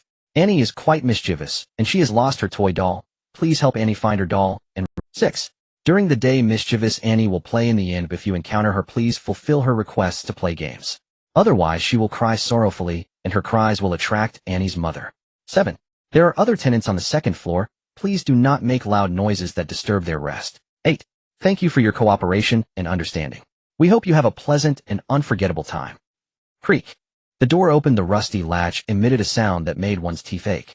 On the dirty wooden floor of the corridor, several mice with red eyes were startled and scurried away.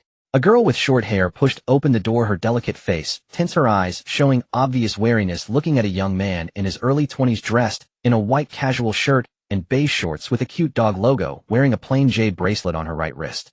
The short-haired girl surveyed her surroundings. In front of her was a common old-fashioned inn corridor shaped like a straight line with doors facing each other. At one end was a closed entrance and an empty reception desk, while the other end led to a staircase and a storage room. The short-haired girl looked up at the door plate hanging on her room 103. Before she could observe more details, the door of room 105 to her left suddenly opened, and a second figure emerged. It was a young man with a bowl-cut hairstyle, wearing a black short-sleeved shirt and tight pants, his cheeks moving as if he was chewing something, and his exposed arms were covered in various dragon and tiger tattoos, but they were only outlines without any color. He was a lively young man. Damn, what the hell is this place? It's dirtier than anywhere I usually stay. Ugh. As soon as the young man opened the door, he began cursing while also turning to spit beside him. A beetle nut that had been chewed to near paste was directly spat into the corner. The short-haired girl frowned, but said nothing.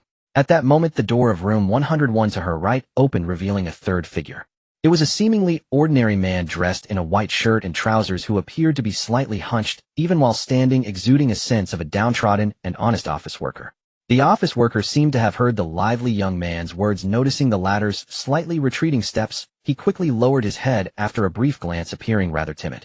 The fourth person appeared in room 106, a bald, muscular man with a face full of roughness, bulging muscles, and a grim scar near his eye, wearing a white tank top, his bare arms covered in tattoos. This muscular man had a fierce expression, holding a dagger in his hand, radiating a menacing aura. As soon as the muscular man appeared, even the lively young man fell silent, swallowing hard. If the lively young man could be considered a small-time thug, then the muscular man was of the type who specialized in killing and arson. At this moment, the muscular man surveyed the surroundings, seeing that his presence completely overshadowed the atmosphere, subtly becoming the center of attention, revealing a somewhat smug sneer. The bizarre live streaming room was synchronously broadcasting the scene. Annie's in. I remember this instance was previously a beginner's test instance. How did it become restricted level?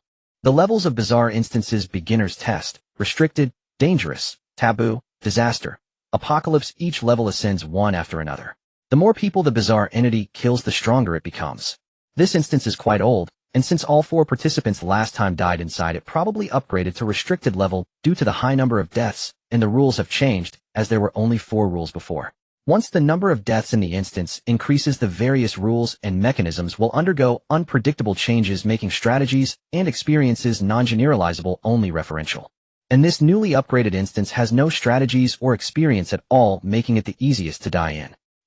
Does that mean these travelers are in grave danger? Not necessarily. Others are unknown and unheard of, but that muscular man is a somewhat famous junior bizarre traveler known as Brother Tiger, who has cleared 4 restricted instances already. This is the 5th one. Let's see if he can lead the other 4. At this moment in the instance, Brother, who also sensed that someone seemed to be missing. He felt a stir in his heart, glanced at the crowd with a slight frown, and coldly said, "Is there anyone still not out?" In this eerie instance, time is life, especially since there is a clear time limit. Is there really someone who is wasting everyone's time? Upon hearing this, the other 3 people's expressions changed slightly, exchanging glances with each other, but no one spoke. Brother, who secretly rejoiced at this sight. His purpose was not to explore the situation of the instance, but to seize the initiative in this round of challenge. Now he had suppressed everyone's aura, and by finding a grand reason, he could casually target someone, instilling fear in others and preventing them from defying him, thus achieving his goals. To put it simply, it was about picking a scapegoat, killing the chicken to scare the monkey. As the leader of the team, he could then use this to manage and command others, letting them bear the danger. Of course, he could also reasonably borrow other people's sealing items or anything else obtained in the instant. As for whether he would return it, bang. At that moment, the door to room 107 was suddenly yanked open, slamming hard against the wall. A young man stepped out, frowning, his expression dark and grim. As the young man walked out, he spat repeatedly. Brother, who looked at the door opening and felt a surge of joy. Isn't this the chicken coming? However, he immediately put on a serious and somewhat fierce expression, walking towards the young man to scold him. "Hey you Brad, do you know how much time you've delayed everyone?" A heavy dragging sound echoed as the young man walked out of the room, dragging a blood axe that was half his height, with dark congealed blood still smeared on the axe blade, as if it had chopped something. Brother, who instantly shut his mouth, swallowing the rest of his words. "Is there something?" Qi Xie cleared the dust from his mouth and noticed Brother, who blocking his way, glancing at him sideways. That gaze was cold, arrogant, and beneath it lurked an indescribable madness. Brother, who felt as if he were facing a fierce tiger, standing between it and its prey. "No, nothing." Brother who swallowed hard, silently retreating to the corner of the wall. He had no doubt that if he said one more word that blood axe would come crashing down on his head. Qi Xie cast a curious glance at Brother who ignoring him as he dragged the blood axe toward the stairs at the end of the corridor. Along the way he didn't even look at anyone else, as if his companions in this instance were utterly unimportant. He didn't care. The oppressive weight bore down on everyone present like a giant stone on their chests, rendering them speechless. Only after Qi Xie disappeared at the stairway did everyone finally catch their breath, a single question surfacing in their minds: what was he going upstairs for? In the bizarre live broadcast room, discussions erupted. The fifth participant has also appeared. Now everyone is here. Who is this guy? His aura is even more ferocious than Brother Huss. It almost scared Brother, who to the point of pissing himself. Hiss. Why does that blood axe look so familiar? This young man looks quite handsome, but why does his gaze look so terrifying? What use is it to be terrifying? This is an eerie instance. Someone as arrogant and uncontrollable as him is most likely to die. If he isn't careful, he'll drag his teammates down with him. Wait a minute. Is he trying to go upstairs? The situation is still unclear, and he hasn't even introduced himself. What is he going upstairs for? Wait. Is Annie's mother's studio upstairs? Second floor of the inn. As Qi Xie arrived, he was first greeted by a corridor identical to that of the first floor. The layout of the corridor was also the same as that of the first floor, with guest rooms on either side facing each other, but the room numbers started with 2, ranging from 201 to 210, with odd numbers on the left and even numbers on the right. At the end of the corridor, the door to the room did not have a sign saying storage room, but rather studio. Qi Xie had a clear target and strode towards the end. He stopped in front of the studio. Inside, he sensed a wave of eerie energy which he could tell was slightly stronger than the Handkerchief Doll. Just a bit. With Qi Xie's physical body, he could even hear a faint rustling sound coming from inside the room, like the sound of a page turning. Grasping the doorknob, he turned it, and it clicked. The door was locked. The rustling sound inside abruptly ceased, as if it had detected the commotion at the door. Inside there was silence for a moment. Who? A chilling voice came from within, a woman's voice, but so hoarse it sounded like it was produced by a worn-out organ. Your father. Qi Xie twisted his neck and lifted the blood axe with one hand. Inside the room, a middle-aged woman in a tattered dress was sitting behind an old-fashioned desk. The woman was holding a human-skin ledger, flipping through its pages. At the moment the door lock clicked, she was completely bewildered. How long had the instance been open? Not even 2 minutes, right? Based on past experiences, at this point participants would merely have strolled around the first floor twice looking for clues. Who on earth would come upstairs at this time? Or specifically come to her place? Are the participants of this round that brainless? They can't even read the rules. After being stunned for a full 3 seconds, she finally regained her senses and asked who? Your father. However, the response from outside the door almost instantly widened her eyes in disbelief. The round eyes behind her reading glasses, looking like dead fish, reflected her incredulity along with the anger that began to flare up. But she couldn't rush out to kill him. Unless the participant actively entered the studio, or she was called out by Annie's cries under other circumstances due to the rules, she couldn't actively go out to kill. For a moment she suspected that the bastard outside had figured out the routine, not even looking for clues, deliberately wasting time, just to provoke her. The studio is a private domain and is not open to outsiders. She suppressed her low, hoarse voice in response, her anger barely contained. Continuously telling herself in her heart, do not respond to this bastard, tell my husband to deal with him tonight. Do not respond to this bastard, tell my husband to deal with him tonight. How rude, how can your father be considered an outsider? What the hell? Annie's mother instantly stood up, almost exploding with rage.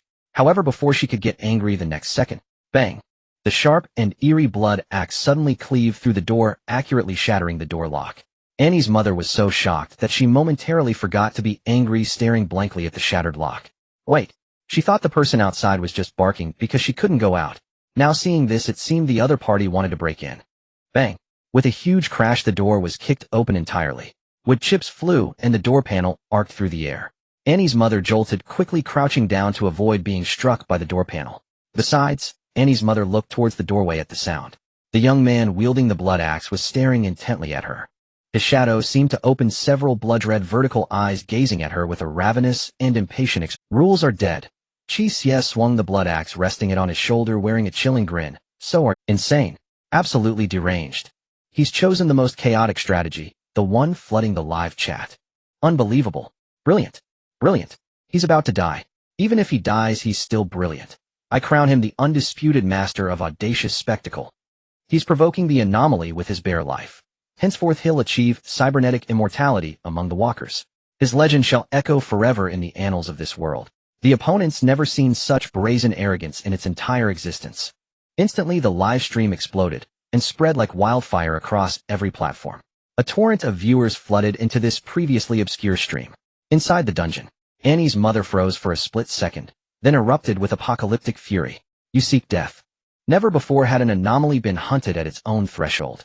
Today for the first time someone had stormed up, not fleeing but wielding an axe to break down the door and confront the anomaly hidden. What blasphemy! Before her wrath could fully ignite, Qi Xie raised his empty hand and pointed straight at her nose, then unleashed a blistering tirade, his voice even more ferocious than hers. Old hag, this is your inn. The ceiling's moldy and you haven't fixed it. Plaster's crumbling onto guests. What kind of business sense do you have? Damn it. Then he spat sharply to the side, as if some plaster dust still clung to his tongue. But to Annie's mother, and to the 100,000 viewers watching live, this man had shattered the door, kicked it open, conjured an absurd pretext, and launched a scathing face-to-face verbal assault, followed by a direct strike aimed squarely at her origin point. And finally he spat, spitting contempt, spitting disdain. The air fell into a suffocating absolute silence. Annie's mother stood frozen, mouth agape, utterly stunned. Not a single comment appeared in the live stream. Across 100,000 screens, not one character flickered. Meanwhile downstairs, for other participants hearing the violent clamor overhead turned bone white. All calculations, all notions of hierarchy, vanished in that instant. One horrifying thought consumed them. That madman is provoking Annie's mother. Is he insane? The rules explicitly forbid entering the workshop. Tiger Brother hissed, low, eyes wide with terror. Annie's mother is bound by rules. She cannot leave the workshop. If he lures her out, the restriction forbidding indiscriminate slaughter may well be lifted. We're doomed. We're all going to die because of this lunatic. Then the meek-looking office worker, who'd seemed timid and unremarkable, suddenly roared. Yelling won't save us. Go upstairs now. We might still stop him before things spiral beyond control. Stunned at first, the others instantly grasped his logic and charged en masse toward the staircase, reckless and desperate. Upstairs inside the workshop, Annie's mother finally snapped back to awareness. Her limbs trembling, her voice erupting from deep within her throat as a guttural, furious shriek. You seek death. At that scream, crack, the sole incandescent bulb overhead exploded violently, flaring once before plunging the room into total darkness. Shadows surged forward like living tides, thick, viscous, and absolute, engulfing Qi Xie's vision vanished beneath the blackness. Yet within it a pair of eerie green fish eyes glowed with venomous malice, locking onto him before slowly receding into the void. Anomalous energy seeped from every direction, indistinguishable, disorienting. Shadow Domain. Annie's mother's true form is a shadow demon. Deploying this ability signals she has been utterly provoked. Her prey is as good as dead. Wait, I recognize him. That's the same ruthless operative who dismantled the Handkerchief Doll dungeon. As viewer count surged, season watchers began identifying Qi Xie. The infamous Lilicon Hunter.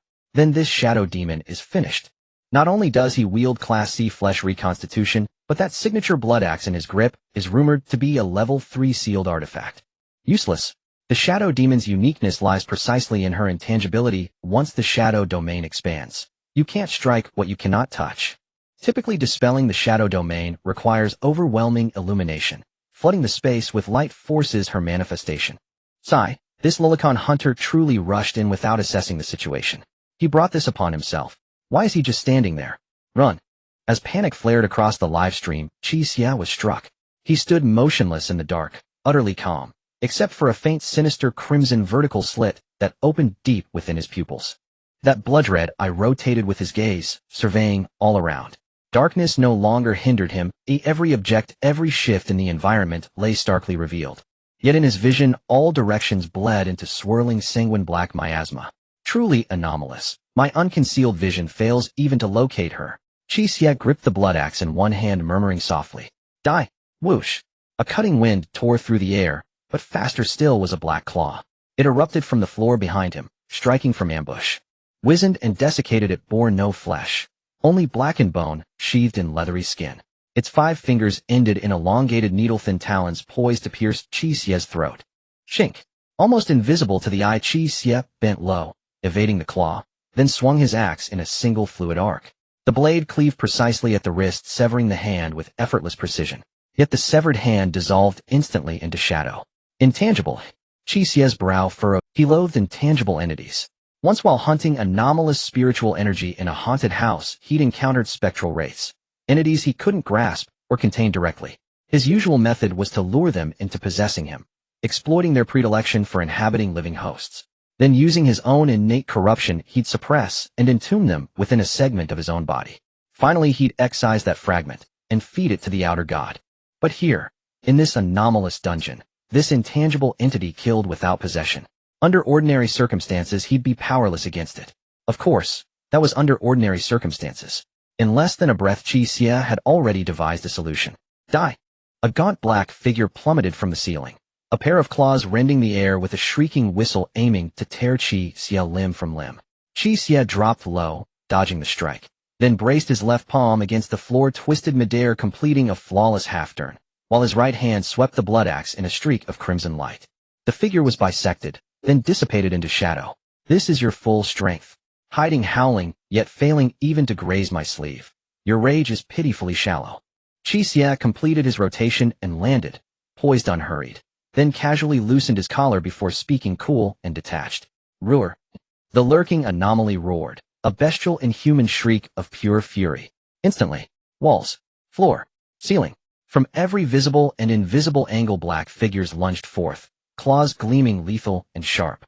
Annie's mother unleashed her full power, manifesting 8 simultaneous forms attacking from all angles with flawless omnidirectional precision, intent on reducing Qi Xie to pulp. Their speed carved afterimages in the air. Even a steel coil would be shredded into fragments within 2 seconds. Yet in that moment, Qi Xie did something that left every livestream viewer utterly dumbfounded.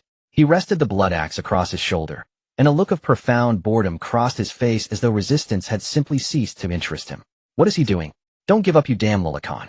Run, you idiot. It's over, it's finished. At this moment in the darkness of the instance, a point of red light suddenly illuminated Qi Xie's right middle finger, as if something was watching the world through the ring. The shadows are part of his revered name, using shadows against me. You found the right person, Qi Xie said calmly. In the next moment, a blood-red vertical eye suddenly opened where the head of his shadow should be, followed by another on his shoulder, then on his body. The second, the third. At this moment, Qi Xie was enveloped in darkness, his shadow merging into the shadows. So in a sense, the shadows of the entire room were his shadow. The blood-red vertical eye was no longer confined to the original shadow's position, but continuously opened in various corners of the room. An ominous aura gradually covered every corner of the darkness. In the next moment, a gaunt figure nearly 3 meters tall was squeezed out of the wall's darkness. The figure hunched over, crawling, its pair of dull green fish-like eyes filled with shock and fear. No, this is impossible. Mother Annie struggled frantically, her claws and legs still trapped in the shadows. As a shadow demon, she should have thrived in shadows, but now the shadows felt like solidified plaster to her. The shadows were no longer her domain, instead they were controlling and binding her. Who? Qi Xie approached, slowly dragging the blood axe on the ground, producing a terrifying sound. Don't struggle. If this thing is so trashy that you can break free, I'll turn around and mix wall dust into its food. Mother Annie trembled as she looked up. The original shadow domain was an utterly impenetrable darkness, but now the crimson light illuminated the space, the source of which came from the countless blood-red vertical eyes on the ceiling, walls, and floor. At this moment, all these vertical eyes gazed at her, eerie, cold, and hungry. In the crimson light, the young man stood before her with the blood axe, looking down at her, his dark eyes flashing with the same crimson glow. She couldn't understand what Qi Xie was saying, but that didn't stop her shock and confusion. She had painstakingly killed no fewer than 100 participants. She had diligently worked for over a year in the novice-level strange instances, striving to improve herself. She even used her spare time to consult other anomalies, earnestly learning how to make humans die the most painful and despairing deaths. After toiling for over a year, she finally leveled up. Then on her first day of business, she encountered this arrogant young man barged in, pointing at her nose, attacking her spawn point, then pulling out 2 level 3 sealed items, beating her to the brink of death. No, looking at the force with which he kicked the door, it was clear he was not an ordinary human, and he had at least 1 clevel or higher anomalous skill. 2 level 3 sealed items, and at least 1 clevel anomalous skill. Is this guy really a newbie? Is the job market this tough now? Is the pressure of the restricted level instance this great? Who are you? Mother Annie watched as Qi Xie slowly raised the blood axe, her eyes wide open in a howl. She wanted to understand. Haven't I said it? Qi Xie's solid arms bulged with muscles. The blood axe swept through the air, leaving a trail of blood shadows accompanied by splattered filthy blood and piercing screams. Your father. At that moment, hurried footsteps echoed from the staircase, with Hugo leading the way, followed by a short-haired girl and a spirited young man frantically rushing upstairs. A shrill scream suddenly echoed from the second floor, accompanied by the sound of sharp objects cutting through flesh resonating in the stairwell. This is bad. Hugo stopped, his face pale. That guy got killed by Mother Annie. It's over. Mother Annie might have been enraged. If she kills someone outside the studio, she would break free from the constraints of the rules. The spirited young man behind him had a fierce expression and cursed angrily. Damn it. That bastard really deserves to die. Oh, what an arrogant fool. Now we are all going to be killed by that bastard. Damn it. If I had known he would act tough earlier, I would have directly dealt with him. But in reality, he didn't step past Hugo. He even fell slightly behind the short-haired girl, looking at Hugo with a fierce expression, and said, "Brother, you are the most authoritative here. What do you think? Should we sell out or go take a look?" Hugo shot a glare at the spirited young man, who slightly lowered his head to avoid his gaze. Then he turned back to look at the second floor, squinting slightly. He noticed that the spirited young man was scared and wanted him to take the lead and take a look, but he had his own plans. As an experienced hand, he was good at judging a person's situation from their subtle expressions. For example, aside from Qi Xie, he could easily discern the personalities of the other three and thus apply pressure to take the initiative.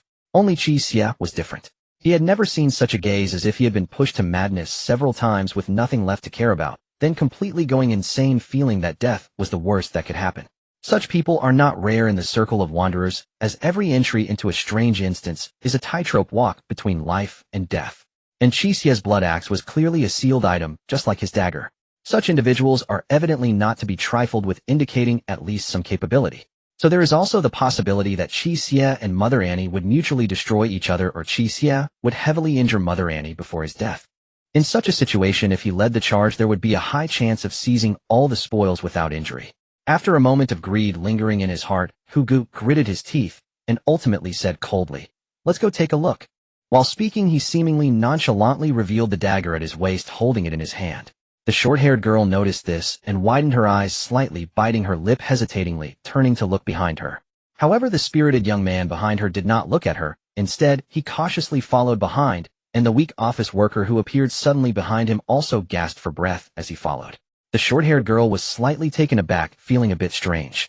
Has this office worker's body deteriorated to such an extent? She felt it was still not as good as her own. It turns out that working is the most damaging to one's health. You? Slow down. Running too fast. The office worker passed by the short-haired girl, gasping for breath, nervously glancing at her, whispering, "Those two aren't good people. Ooh, don't follow too closely. Be careful not to be used as pawns to test for danger." The short-haired girl was taken aback and followed behind with her head down. The group arrived at the second floor. The dim yellow lights in the corridor flickered, and the studio at the end was shrouded in darkness, with the darkness even stretching into the corridor, as if a terrifying presence was nesting inside the studio, extending its shadowy tentacles. On those shadowy tentacles, several blood-red vertical eyes were staring intently at the group. The shadow domain can extend this far. Hugue's forehead dripped with cold sweat, murmuring, "What are those blood-red vertical eyes? The previous intel clearly didn't mention them. Have the anomalies evolved?" Tap, tap, tap. Suddenly faint footsteps echoed within the studio. The group instantly tensed up. The young man with the blood axe stepped out of the room, covered from head to toe in filthy blood. Several of them could clearly see drops of blood dripping from his hair into his open collar, sliding down his pale collarbone into his bloody clothes. The young man wiped the blood from his face, casually brushing it off, using the blood on his hands to slick back his hair so it wouldn't drip down onto his face. In an instant, everyone instinctively gasped in unison, all sharing the same thought: has a new boss appeared in this instance? Qi Xie looked at the four individuals, raising an eyebrow in inquiry. You are still alive." Brother, who stared blankly at Qi Xie, who appeared as if he had just emerged from a pool of blood, his gaze akin to that of someone witnessing a monster. "What about that anomaly?" "I killed it." Qi Xie casually swung the blood axe, his calm tone reminiscent of someone who had just kicked a stray dog to death. Brother Huss' eyes widened in disbelief. "You took down a restricted level anomaly? All by yourself?" Qi Xie flicked the remaining flesh and severed tendons from the axe blade, looking puzzled at the others. "What's wrong? Isn't a restricted level dungeon supposed to correspond with a beginner level anomaly? It makes sense that I could kill her, right? Why are you all so surprised?" The four individuals before him stood frozen in place. The live stream was equally bewildered. 666, a group dungeon has turned into a solo speedrun. This is the first time I've seen such a comparison. Has this guy not considered that if a beginner could match a restricted level anomaly, then a group would just be able to cut through everything like chopping vegetables? For people, worldview refreshing. This guy is truly impressive. His solo play is just him leading the charge for a speedrun. This guy soloing, just grabbing whoever he sees and chopping them up. Do you all remember that 5-person beginner team? They were directly shredded by Mommy Annie. Now this guy is chopping up Mommy Annie even more thoroughly than that team, turning her into minced meat. Inside the dungeon, the blood-red vertical eyes filled with shadows suddenly contracted, and the darkness enveloping the room flowed like liquid toward Qi Xie's feet, then transformed into a shadow covered in blood-red vertical eyes. Those blood-red vertical eyes slowly closed and vanished, and the shadow beneath Qi Xie's feet became ordinary, as if it were just a normal shadow. However, everyone noticed that the studio was already empty. The anomalous remains, bloodstains, chairs, desks, all had completely disappeared. Even the floor tiles had been stripped away. The floor tiles finally couldn't escape this time. AAA Demolition King has logged in. Why does this Lulicon always act like a locust swarm every time they enter a dungeon? Qi Xie raised the blood axe, resting it on his shoulder, and walked past the group without a sideways glance. What? What are you going to do now? Brother who looked at Qi Xie's back, swallowing hard, his voice quivering as he shouted. Looking for the next anomaly. Qi Xie's indifferent voice left everyone dumbfounded. Did this guy not have enough after killing one? Was he planning to take out the entire Annie family next? Brother Huss' face darkened, and he lowered his voice to admonish, don't act recklessly. Anomalies are ever-changing, and even within the same dungeon their strengths can differ. Don't think you're invincible just because you killed one. Moreover, there are other anomalies in the hotel. If you accidentally attract too much attention, everyone will be dragged down by you. Exactly. You. The energetic young man chimed in, wanting to say something. Creak. At that moment, a grating sound came from the door of room 208 beside them, slowly opened. Brother Hu and the energetic youth instantly shut their mouths, their eyes wide, as they stared into the darkness behind the now open door of 208. A wet child stood there, a cruel smile stretching from ear to ear, revealing a mouthful of sharp teeth as they looked at the group. Creak. The door of room 206 opened, revealing a white-haired head peeking through the crack. It was an old woman, but her eyes were serpent-like slits.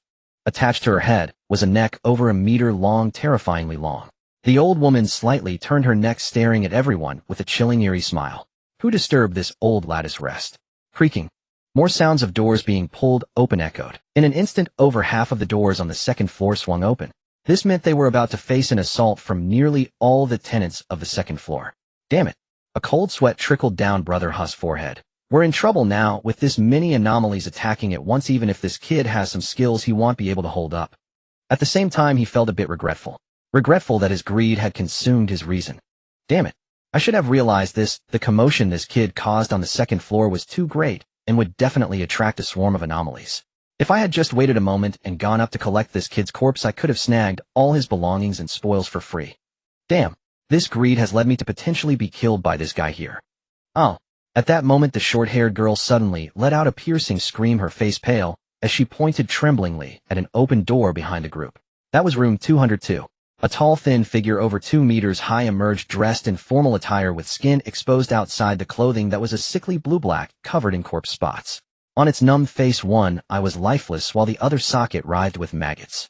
Brother Huss' pupils contracted, and the hand gripping the dagger tightened instantly. The others turned pale, instinctively taking a step back. The tall, thin figure bent down, poking its head out of the door frame, its voice chilling. You disturbed my rest. How do you plan to die? Whoosh. Before it could finish speaking, a blood axe swung violently across everyone, cleaving into its forehead. The axe had been thrown with such terrifying force that it nearly split the figure's head in two. In the next second, a shadow with blood-red vertical eyes pounced into room 208. The corpse of the tall, thin figure sank slowly into the shadows, disappearing from sight.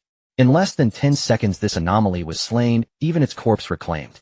The corridor on the second floor suddenly fell into an eerie silence. All the doors that had previously creaked to life suddenly stopped, even the expressions of the old woman and the child who had poked their heads out froze in place. The old woman, the eerie old woman, sensed danger and immediately began to retract, attempting to slip back into her room. A slender, bloodied hand reached out from the crowd, grabbing the old woman's messy white hair and pulling her back. The old woman's head paused, and mechanically, she began to raise her head, only to see a young man whose face and neck were smeared with blood, wearing a sinister and cruel smile as he looked at her. Eek, can we negotiate? The old woman forced a stiff smile. Qi Xie raised an eyebrow. At this moment, you can't possibly be joking, can you? Young man, the old woman swallowed, trembling as she spoke. Listen to me, you are still young. Please do not tread the path of murder. Respect your elders and cherish the young, do you understand? Qi Xie nodded. I understand, but you're not young. Crack. In the next instant he gripped the old woman's head tightly. The snake-like long neck was twisted into a corkscrew, the sound of bones shattering, causing everyone and the anomalies to tremble. The old woman rolled her eyes back, her long tongue lolling out, occasionally convulsing. He had killed another one. Qi Xie even remembered to deliver a finishing blow. Gripping her head and neck he pulled hard, twisting the old woman's head off before tossing it to the ground. The shadow with blood-red vertical eyes slowly crawled over, gradually covering the corpse. The child in room 208 watched the scene in horror, feeling every hair on their body stand on end, and without hesitation, they grasped the doorknob, wanting to close the door. Just as the door was about to shut, the bloodied hand suddenly thrust into the door crack, gripping the door frame tightly. The child held the doorknob with both hands, using all their strength to pull back desperately. But that hand was like a vice, exerting an irresistible force, slowly pulling the door outward. One of Qi Xie's eyes peeked through the door crack, a feral grin on his face as he looked at the child. Little friend, open the door and let big brother in. Big brother, I. The child wore a face more distressed than crying, looking like they had just lost their mother. I'm not yet an adult. I should be protected by the laws for minors. Qi Xie pried open the door, stepping into room 208 with a sinister grin, gently pushing the door shut behind him. In the moment before the door closed, everyone present and the hundreds of thousands of viewers in the live stream caught a glimpse of a child's twisted expression of fear through the crack of the door, their eyes filled with desperate pleas for help. Then came a wail of ghostly cries. Oh, no, don't. Screaming won't bring anyone to save you. Spare me, spare me. I have an 80-year-old mother. Your mother has already been torn apart by me. You bastard. Your mother must be so lonely over there, right? He'll do a good deed and send you to accompany her. The child's sorrowful cries pierced through the door, echoing throughout the second floor, sending chills down the listeners' spines. The other tenants on the second floor, who had been restless, all shut their doors. Faintly, the sound of heavy objects being dragged could be heard from behind the door, as if something eerie was desperately trying to block the entrance.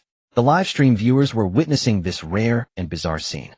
After the arrival of the Eerie instance, I felt for the first time that the Eerie was so pitiable. Exactly, it's so pitiful. The Eerie has its own family and friends. If the Eerie dies, how heartbroken would those who knew it be? So we should follow this gentleman's example and annihilate their entire clan to send them to reunite. This lowly enthusiast is still too kind, actually helping to send them to reunite. Such a kind lowly enthusiast. Such a kind lowly enthusiast. The other four participants stood in the hallway, glancing at each other, momentarily at a loss. They were merely a group of novice practitioners. Where had they ever seen this kind of situation? Someone was clearing a map in an Eerie instance. Who had ever seen that? Creak. Before long, the door opened. Qi Xie held a damp piece of cloth seemingly torn from the Eerie child's clothes. He walked out while wiping the blood off his hands. A shadow with blood-red vertical eyes slithered from the old woman's room to Qi Xie's feet, writhing and spitting out an axe handle. Just now, the blood axe that had been embedded in the tall, thin figure was swallowed along with the corpse. At this moment, it looked like a puppy returning with a frisbee thrown by its owner. Ah. Thank you. Tearing with bare hands certainly makes a mess. Using an axe is much better. Qi Xie gripped the axe handle, pulling the blood axe from the shadow, weighing it in his hands before heading towards another room where he had heard sounds. Bang! With a clean and decisive kick, he kicked the door open. Qi Xie strode in, and once again a chorus of ghostly wails erupted inside. The four of them stood frozen in place, watching Qi Xie break down door after door, leaving behind a trail of wailing, as if he were an otherworldly force passing through, followed by the shadows clean up, entering, as if a locust swarm or a tornado had ravaged the parking lot, even devouring a layer of the floor. After clearing the noisy rooms, Qi Xie turned his gaze towards the silent ones, completely ignoring the other four. He was quite busy. The Eerie energy from these tenants was even less than that of the Handkerchief Doll he had encountered earlier. If he didn't manage to catch something good soon, he might not meet the requirements set by the Dark God. Seeing this, Tiger Brother tightened his expression and suddenly said, let's go look for other clues. Don't forget, the way to clear this level is to find Annie's doll and give it to Annie, and there's not much time left before night falls. Huh. The spirited young man was taken aback, looking at Qi Xie. What about that guy? If he wants to seek death, let him. Tiger Brother coldly replied. Do you think this restricted instance is only this dangerous?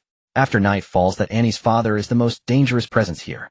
Anyway, I've said my piece. If you want to wait for him, stay here. With that, he turned and left. The spirited young man hesitated for a moment, seeing Qi Xie's complete indifference towards them, and turned to follow, dragging along the corporate slave, forcing him to come along. At this moment Qi Xie had already turned around heading towards other rooms again. Wait. The short-haired girl lagged at the end of the line, glancing at the others who had walked some distance away, suddenly speaking up with a hint of nervousness in her voice. Qi Xie halted, looking back at her with confusion. My name is Bai Yi. The short-haired girl spoke timidly. Qi Xie raised an eyebrow, showing no intention of replying. Although he was still a novice in the practitioner circle, he had already received warnings about the dangers of this world from a buddy in the trading sector.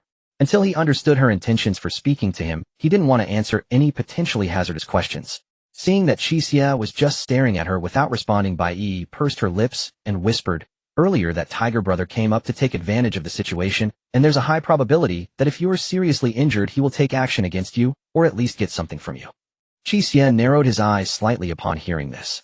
Bai Yi's small face tensed as she said, everyone else heard and saw you can casually ask around to verify. If that's the case, then what's your purpose in specifically coming to tell me? Is it just out of kindness? I find it hard not to suspect your motives. Qi Xie replied indifferently, his calm gaze fixated on Bai Yi's eyes. Bai Yi's throat tightened. Those eyes, seemingly devoid of emotion, gave her the feeling of being targeted by some fierce beast. Taking a deep breath, she forced herself to calm down, and said earnestly, I hope to receive your help or protection in this instance, because you are very strong, far stronger than anyone else, and can handle danger even if it arises. In that small team, I am the weakest. If danger or rewards arise, that Tiger Brother as the leader will likely unhesitatingly push me out or deprive me of what I deserve.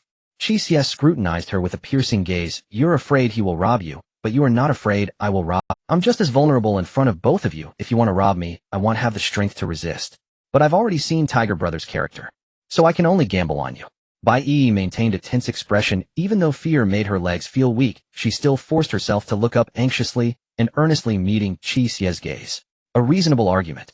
A few seconds later Qi Xie withdrew his gaze and nodded, saying, I can tentatively believe you. But the question is, what do I get in return for helping you? Since you can perceive your own situation and thought to seek me out, you can't possibly be the kind of fool who thinks they can get a free bodyguard just by saying a few words. Bai Yi sighed in relief, relaxing a bit. I do have preparations, but am not sure if you will accept. Go ahead and tell me. My family has some money in the real world, not like those practitioner forces, just an ordinary middle. Bai Yi spoke hesitantly, unsure if her offer would be appealing to Qi Xie. If you need, I can give you 3 million. Qi Xie's eyes widened slowly, nearly unable to control his expression and voice. 3 million. All the Eerie points he had combined could only be exchanged for 2 million in Huaxia currency. Is it too little? Bai Yi, seeing Qi Xie's expression, thought she had offended him by offering too little, hurriedly changed her words. 5 million. Qi Xie. Bai Yi cautiously spoke, observing his expression. If that's not enough, then I can add a property under my name. That's all I can offer. Qi Xie struggled to suppress his facial twitching and asked, which property? You can choose. I have well-furnished apartments in major cities in southern Huaxia. Qi Xie took a deep breath. So it turns out I am from the lower class. Qi Xie twitched the corner of his mouth and waved his hand. All right, I have noted your request, but you don't need to follow me. I have my own matters to attend to, and your presence will only hinder me. Go do what you need to do, or I will step in when it matters. Bai Yi nodded, turned around, and walked a few steps, then hesitated, and said, Are you just brushing me off? Why do you trust me so easily? It's just a verbal promise. Aren't you afraid I might go back on my word? Bai Yi was scared. The electronic devices from the outside world had no signal in the strange realm, but the traveler system was still operational. However, even if the two of them added each other as system friends, it was merely another form of online contact, providing no guarantees. Yet Qi Xie's ease in agreeing was indeed inconsistent with his previously cautious demeanor, leading her to suspect that he was merely looking for an excuse to dismiss her. However, Qi Xie tilted his head, revealing a meaningful and eerie smile. I'm not worried about you skipping out on your debt. Trust me, you'd better not entertain such thoughts. Qi Xie's white teeth glimmered coldly. Otherwise, no matter where you go, I will find you and come to collect my debt. As for what the debt is. Bai Yi shuddered, nodded, and dared not ask further, turning and following the group. Watching Bai Yi disappear down the corridor, Qi Xie finally let his expression drop, revealing a face of hardship.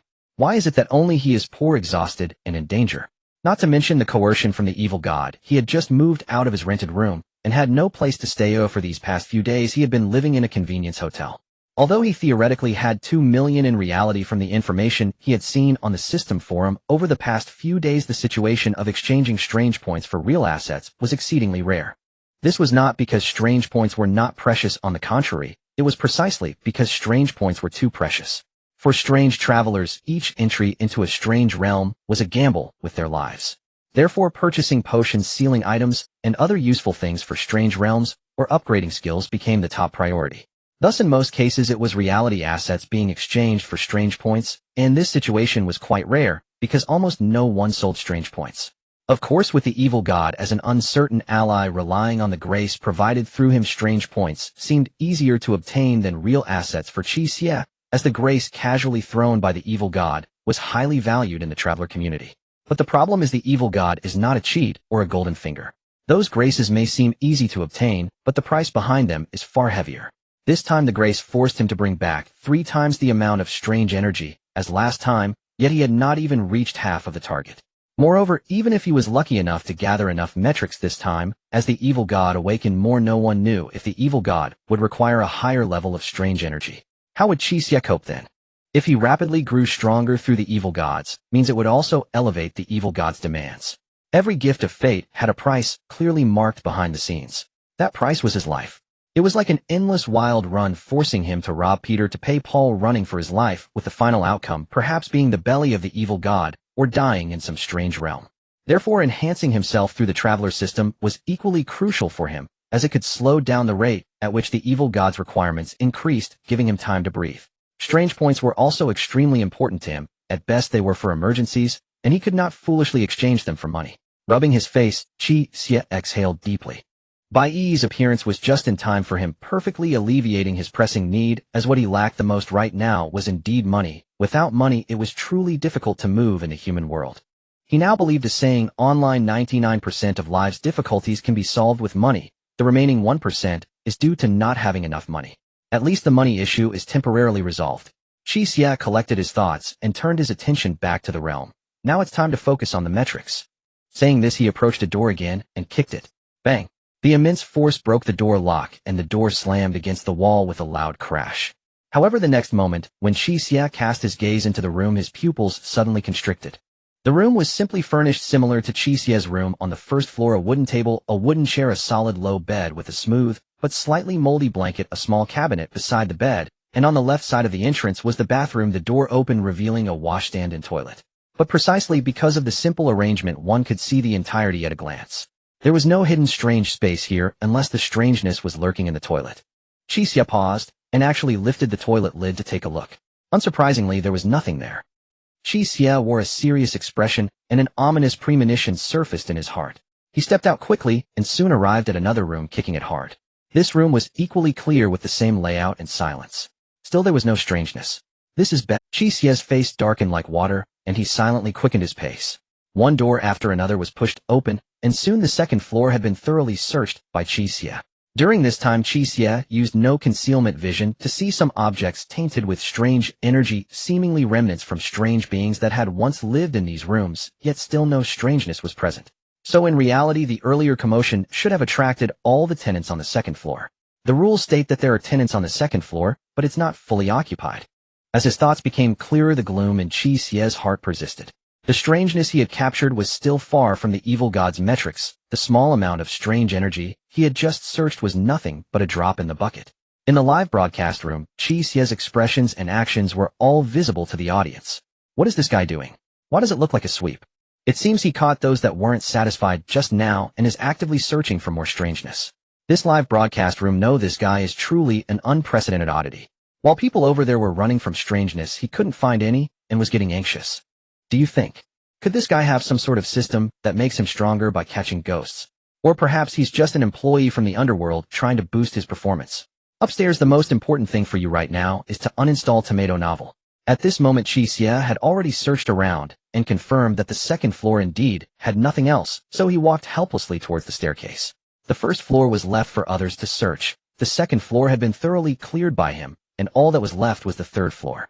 The rules stated that the third floor was the residence area of Annie's family, but it also mentioned that Annie would wander around in the hotel during the day, so it was unclear if she was on the third floor at this time. Qi Xie picked up the blood axe and stepped onto the staircase to the third floor. The dimly lit staircase ascended, and Qi Xie arrived on the third floor, confronted by a heavy wooden door secured by a sturdy iron lock. Normally, this lock and door would be difficult to breach. Typically, travelers would need to master complex lockpicking techniques or find a way to sneak into the studio and steal the key, while Aunt Annie was distracted choosing one of the two. However, Qi Xie clearly did not belong to the ordinary circumstances. Bang! The blood axe swung neatly, cleaving several cuts into the door, followed by a fierce kick that shattered a passage for entry.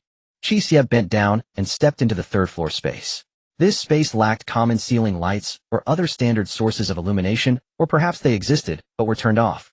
Yet there were other light sources allowing Qi Xie to discern the layout of the space. The light emanated from glass display cases embedded in the walls. Qi Xie could not see what was inside, but since the light was soft, reminiscent of the kind found in exhibition halls, yet oddly tinged with a hint of blood color. Qi Xie could even smell a faint scent of blood lingering in the air. Not rushing to inspect the display cases, he first used the light to observe the arrangement on the third floor. In front of him appeared to be a living room furnished with 3 sofas, a coffee table, and a corridor to his right. One of the sofas seemed distinctly out of place. Proportionately, it appeared to be a single sofa, yet its size was absurd, ample enough to seat 3 people side by side. On the coffee table lay a fruit platter and tea set, with the platter displaying dried meat chunks and several desiccated fingers of varying sizes, clearly not belonging to a single individual. As for the tea set, Qi Xie took a careful sniff, confirming that the faint scent of blood was emanating from. In that instant, he understood what the tea set had been used for. Standing still for a moment, Qi Xie heard no sound. The air was unnaturally quiet, suggesting that Annie was not present. Qi Xie stepped forward and glanced sideways, immediately spotting the contents of the display cases. They were people. Various individuals, bloodied and gruesome. Men and women of all ages were present, among them a girl who appeared quite young, roughly the same age as Bai Yi, likely just in her early 20s. Some of these individuals were suspended by enormous iron hooks through their shoulder blades within the display cases, while others had been hollowed out and propped up by supports meant for clothing. Some appeared charred, as if scorched by fire.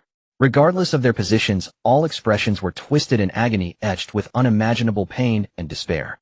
Qi Xie scanned the surroundings and noted that there were about 8 such display cases. In the live stream, someone recognized the identities of these individuals. They are the participants from the last and the one before the last session. Look at their expressions. They must have experienced unimaginable bloodshed and wails before their deaths. That girl, I know her, the second daughter of the Li family, Li Ziming, only 19 years old, apparently still in college. Damn beasts. After torturing people, they display them as if they were art. How outrageous. Poor souls. They cannot even find peace in death. Damn it. Can someone message this guy? How he'll offer $1 million. Can we just burn this place down? At that moment, Qi Xie stood in the living room, surveying the area. He confirmed that there were no lurking anomalies or tainted items. Finally, casting one last calm glance at the display cases, Qi Xie chose to ignore them for now and walked deeper into the corridor to his right.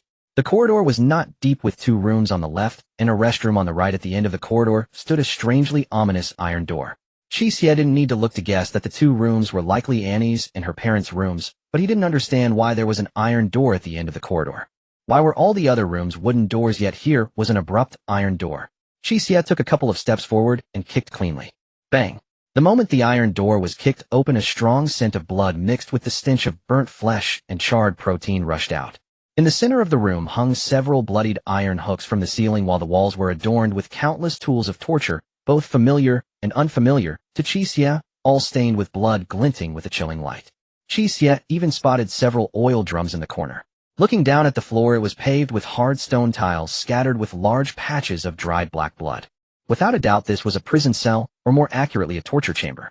The works in the display cases outside were tortured here by Annie's family, dying in despair and agony. Perhaps this place had witnessed too much despair, or perhaps Annie's family enjoyed torturing participants here. In Qi Xie's eyes, every torture device seemed to exude a thick black mist. To Qi Xie's surprise, at that moment, a doll covered in filthy blood was hanging on the wall right next to those. Qi Xie stroked the eye ring. In the next instant, blood-red vertical eyes suddenly opened from beneath his feet, gradually spreading throughout the entire room. In the dark environment, he didn't need to deliberately spread his shadow. In no time, the blood-red vertical eyes closed. Simultaneously, the entire room became empty. Nothing fell. Everything was absorbed into Qi Xie's shadow. Still lacking by a lot. This is barely over half. Qi Xie sensed carefully and sighed helplessly. Just then, behind Qi Xie, a petite figure quietly appeared at the doorway, reaching for the doorknob. Click! The iron door suddenly slammed shut with a loud crash. Qi Xie turned around. A childlike, innocent voice echoed in the room, that of a Qi Xie took 2 quick steps forward and sharply lifted his leg. Boom! The iron door emitted a thunderous sound, directly deforming and flying away. Yet there was nothing behind the door, Qi Xie chased all the way to the living room and still saw no trace of anyone. The little girl's voice seemed to come from every corner of the space. How strange someone is actually visiting Annie's house at this time, but you don't seem very friendly, stealing and vandalizing, making Annie a bit angry. But fortunately Annie is generous. Let's play a game, shall we? This game is hide and seek. If you can't find Annie in 3 minutes, big brother, you might just die. Hee your mother. Qi Xie spat out a curse. Annie's voice almost instantly fell silent, and Qi Xie felt the temperature in the entire room drop a few degrees, indicating Annie's extreme anger. However, he was unbothered. The shadows beneath his feet writhed and the blood-red vertical eyes slowly opened, spreading outwards. In the process, he scanned the area, confirming that the unseen vision could not detect the opponent. You like to play hide and seek. Alright. In just this moment, the blood-red vertical eyes had already spread to cover the entire 3rd floor. What are you doing? Useless, those eyes can't find me. The little girl's voice rang out again, this time devoid of the pretense of innocence, filled only with cold, killing intent and resentment, along with a trace of confusion and unease. At that moment, several clang sounds suddenly echoed from various corners of the room, as if some hollow, heavy object had fallen to the ground. What is that noise? What are you doing? At the same time, Qi Xie reached into his pants pocket, pulled out a pack of cigarettes and a lighter, casually placing one in his mouth, igniting the lighter, but not lighting the cigarette, instead holding the flame aloft with a smirk. Do you smoke? Oh, I forgot children can't smoke. At that moment, Annie, hiding somewhere, suddenly caught a whiff of a familiar scent, her eyes widening instantly, as she sharply shouted, "Do you dare?" However, Qi Xie completely ignored her, calmly releasing his grip, letting the lighter slip from his hand, and crash to the ground. Bang! Sparks flew out and landed on the floor. Boom! The sparks inexplicably ignited in an instant, forming a sea of flames that rapidly spread across the floor in all directions, and almost immediately the entire living room was engulfed in fire. The sea of flames continued to spread across the ground towards all the rooms. Qi Xie was also in the living room, the raging flames threatening to engulf him, yet they halted half a meter around him, unable to cross that threshold, as if a wall stood in the way. Yet that wall was not a wall at all, it was the shadow of a blood-red vertical eye. It devoured the flames within this range. Qi Xie stood calmly at the center of the flames, slightly leaning forward, extending the tip of his cigarette out into the shadow. The terrifying heat instantly ignited the cigarette. Qi Xie withdrew his body, leaning on the blood axe, standing in the sea of fire, exhaling a puff of white smoke. The live chat exploded. I can't believe it. He really set the whole place on fire. Awesome. Well done. The most satisfying cigarette ever. But how did he ignite this fire? Does he have some bizarre ability to manipulate flames? I can't believe it. Look at the control over the flames. It's at least clever. How could a newly certified beginner practitioner have so many bizarre abilities and seals? I got it. It's gasoline. Those barrels of gasoline from the torture chamber. He covered the entire 3rd floor with gasoline, using the shadow, burning down the things that tortured us humans. Refreshing. Haha. At this moment on the 3rd floor of the hotel, the flames had gotten out of control and erupted completely, the air visibly distorted by the high temperature, and the crackling sound of the floorboards splitting from the flames echoed in his ears. If this weren't a bizarre space, the entire 3rd floor might have collapsed. The temperature is about right. Qi Xie muttered, suddenly raising his hand and swinging the blood axe, not using the blade, but rather the back of the axe, to smash down hard on a nearby display cabinet. Bang! The glass, already crisped by the heat, shattered instantly. The axe struck the corpse inside, but since it was the axe's body and not the blade, it didn't injure the corpse. It merely caused the corpse to sway slightly before directly falling into the sea of fire. The raging flames rushed over, licking the corpse and incinerating it. However, whether it was Qi Xie's illusion or not, he inexplicably felt that the twisted, pained expressions of those corpses in the flames seemed to relax slightly, carrying a sense of liberation. Qi Xie strolled leisurely through the sea of fire, chopping at sofas and smashing coffee tables, hacking wherever he went, and casually smashing all the display cabinets, allowing the corpses inside to be swallowed by the flames. Only when the entire 3rd floor had completely turned into ruins did Qi Xie stop, gazing calmly at the flickering flames, letting out a puff of white smoke. For him, there was no special significance in this. It was merely an act of digging up the graves of others away to ease his dwindling conscience. As for the main objective, there was only one. In the time it takes to smoke a cigarette, the terrifying flames calmed down. Once everything that could burn was consumed, the game of hide and seek would naturally come to an end.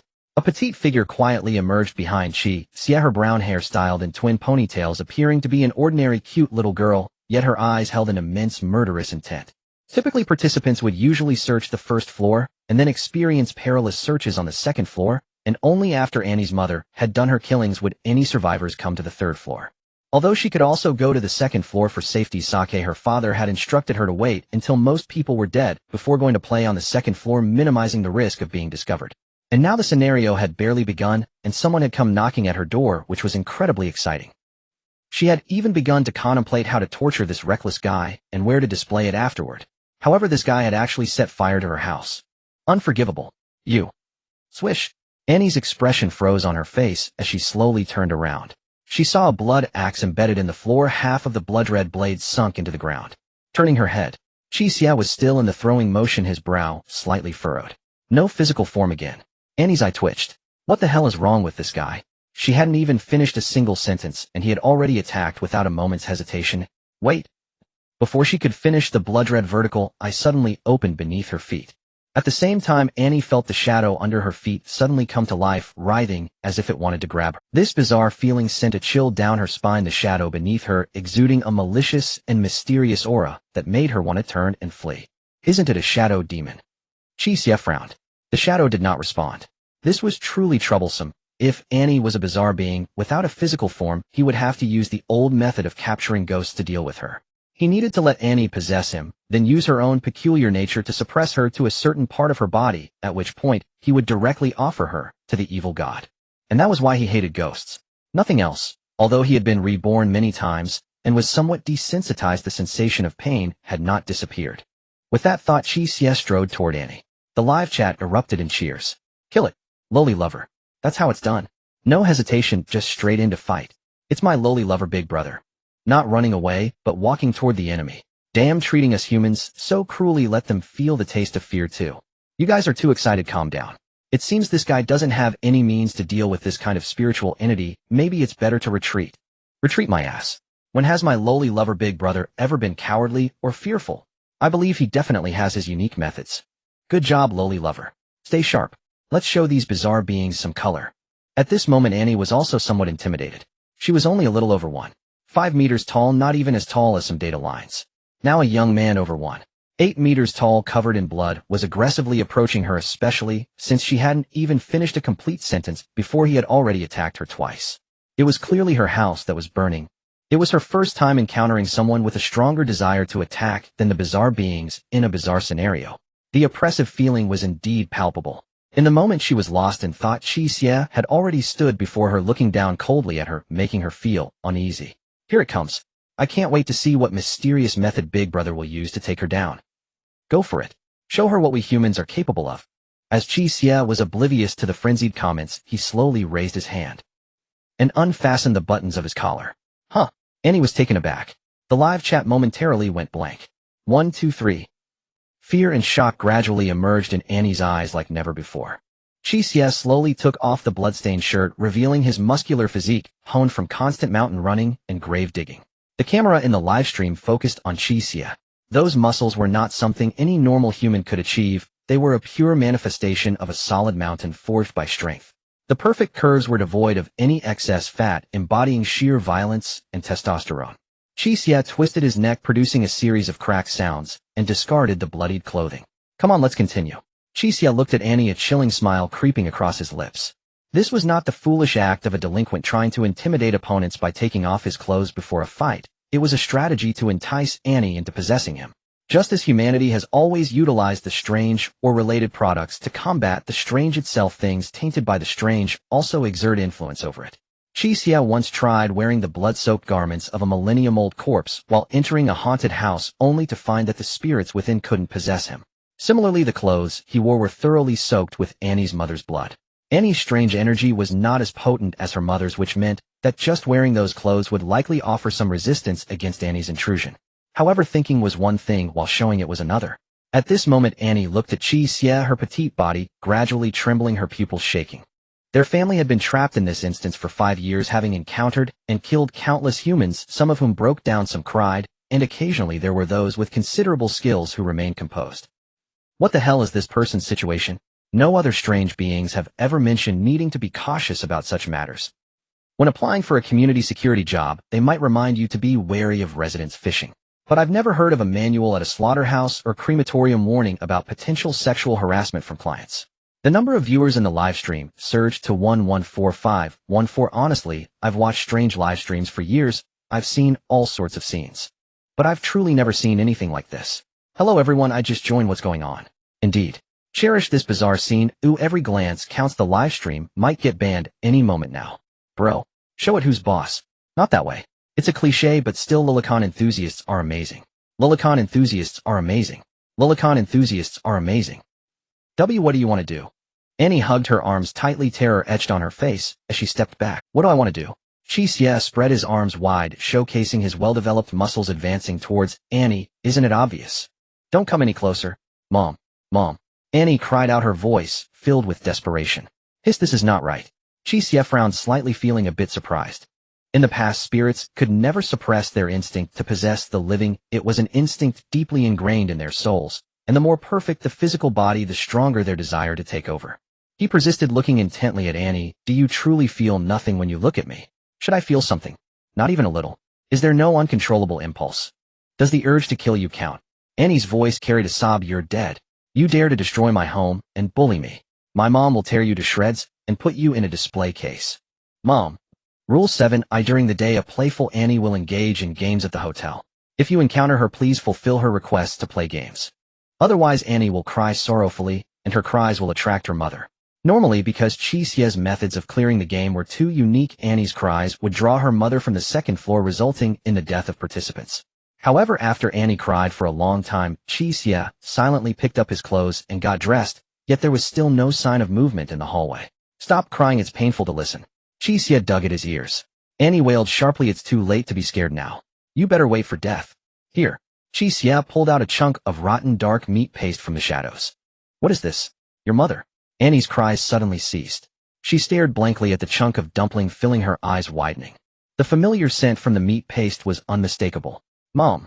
What happened to my mom? She has gone to enjoy her afterlife. A family should be together, don't you think? Otherwise, how lonely would she be all alone in there?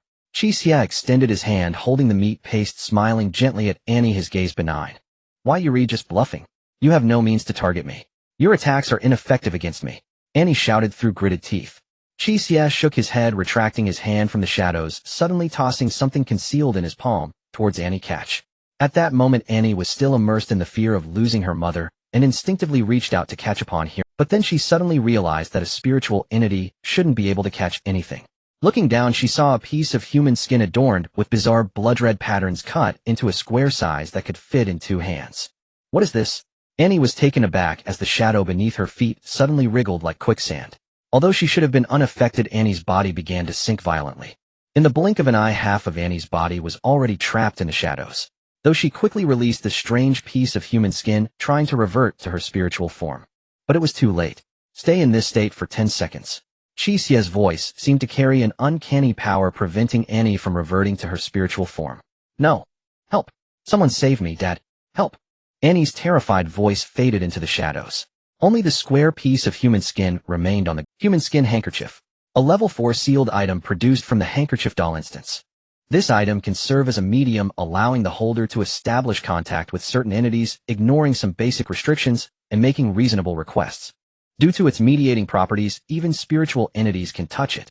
Of course, there are limitations. The other party must possess a certain degree of self-awareness to physically touch it. Thus, Qi Xie utilized this aspect along with the requirements of the human skin handkerchief to enforce a forced solid state. Annie's strange energy was weaker than her mother's, making 10 seconds more than adequate for the eye ring to consume. Not bad. While the strange energy hasn't reached the level of her mother's, it's still significantly stronger than those tenets. With this, I've met 2/3 of the performance quota. Annie's father is certainly stronger than Annie, which might give me a chance to exceed expectations. Qi Xie felt the situation in the shadows and displayed a pleased expression. With this, who knows, I might even receive an extra gift. Not bad, not bad. Withdrawing from the shadows, Qi Xie searched the 3rd floor once more, confirming no oversights, and then proceeded downstairs. Descending to the 1st floor, Qi Xie encountered no more strange occurrences and found no hidden spaces. From this perspective, according to the rules, it is likely that Annie's father only appears at night for his patrol, making him impossible to find during normal circumstances. Fortunately, it was already afternoon when entering the instance, and night would soon fall. As Qi Xie continued downstairs, he noticed several doors on the 2nd floor, showing signs of having been disturbed. After a brief contemplation, he understood. It was likely that others hoping to gain something searched for leftover scraps, prompting him to search again. Although the probability of finding anything valuable was low, it would still be good to discover some bizarre items imbued with strange energy. Such items hold value among walkers and are quite sought after. However, Qi Xie suspected that they had found nothing at all. After all, with his no-conceal vision, he not only found the remnants, but cleaned the bowl thoroughly. Upon reaching the first floor, Qi Xie finally saw the other 4 individuals. They were huddled in the corridors, speaking with grave expressions, occasionally casting glances towards the doors of the surrounding rooms. Qi Xie noticed that all the doors on the first floor were wide open. When the others saw Qi Xie arrive, they cast him a few sidelong glances before returning to their hushed conversations, except for Bai Yi, who quietly approached. "Did you cause that explosion from the 3rd floor?" Bai Yi's petite nose twitched. "You smell like gasoline and smoke. What have you done?" "I blew up the 3rd floor." "All right, enough with the banter. What's going on here?" Qi Xie noticed the unusual gravity on the faces of the others and curiously asked. Bai Yi replied, "After you went to the 3rd floor, we researched the 2nd floor. Did you find anything?" Qi Xie inquired with curiosity. "We found nothing. It was as clean as if a dog had licked it. Even the empty rooms were the same.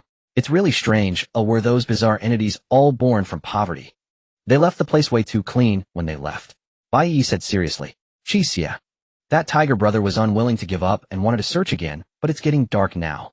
Bai Yi continued, "According to the rules, Annie's father will appear at night and kill anyone not in rented rooms.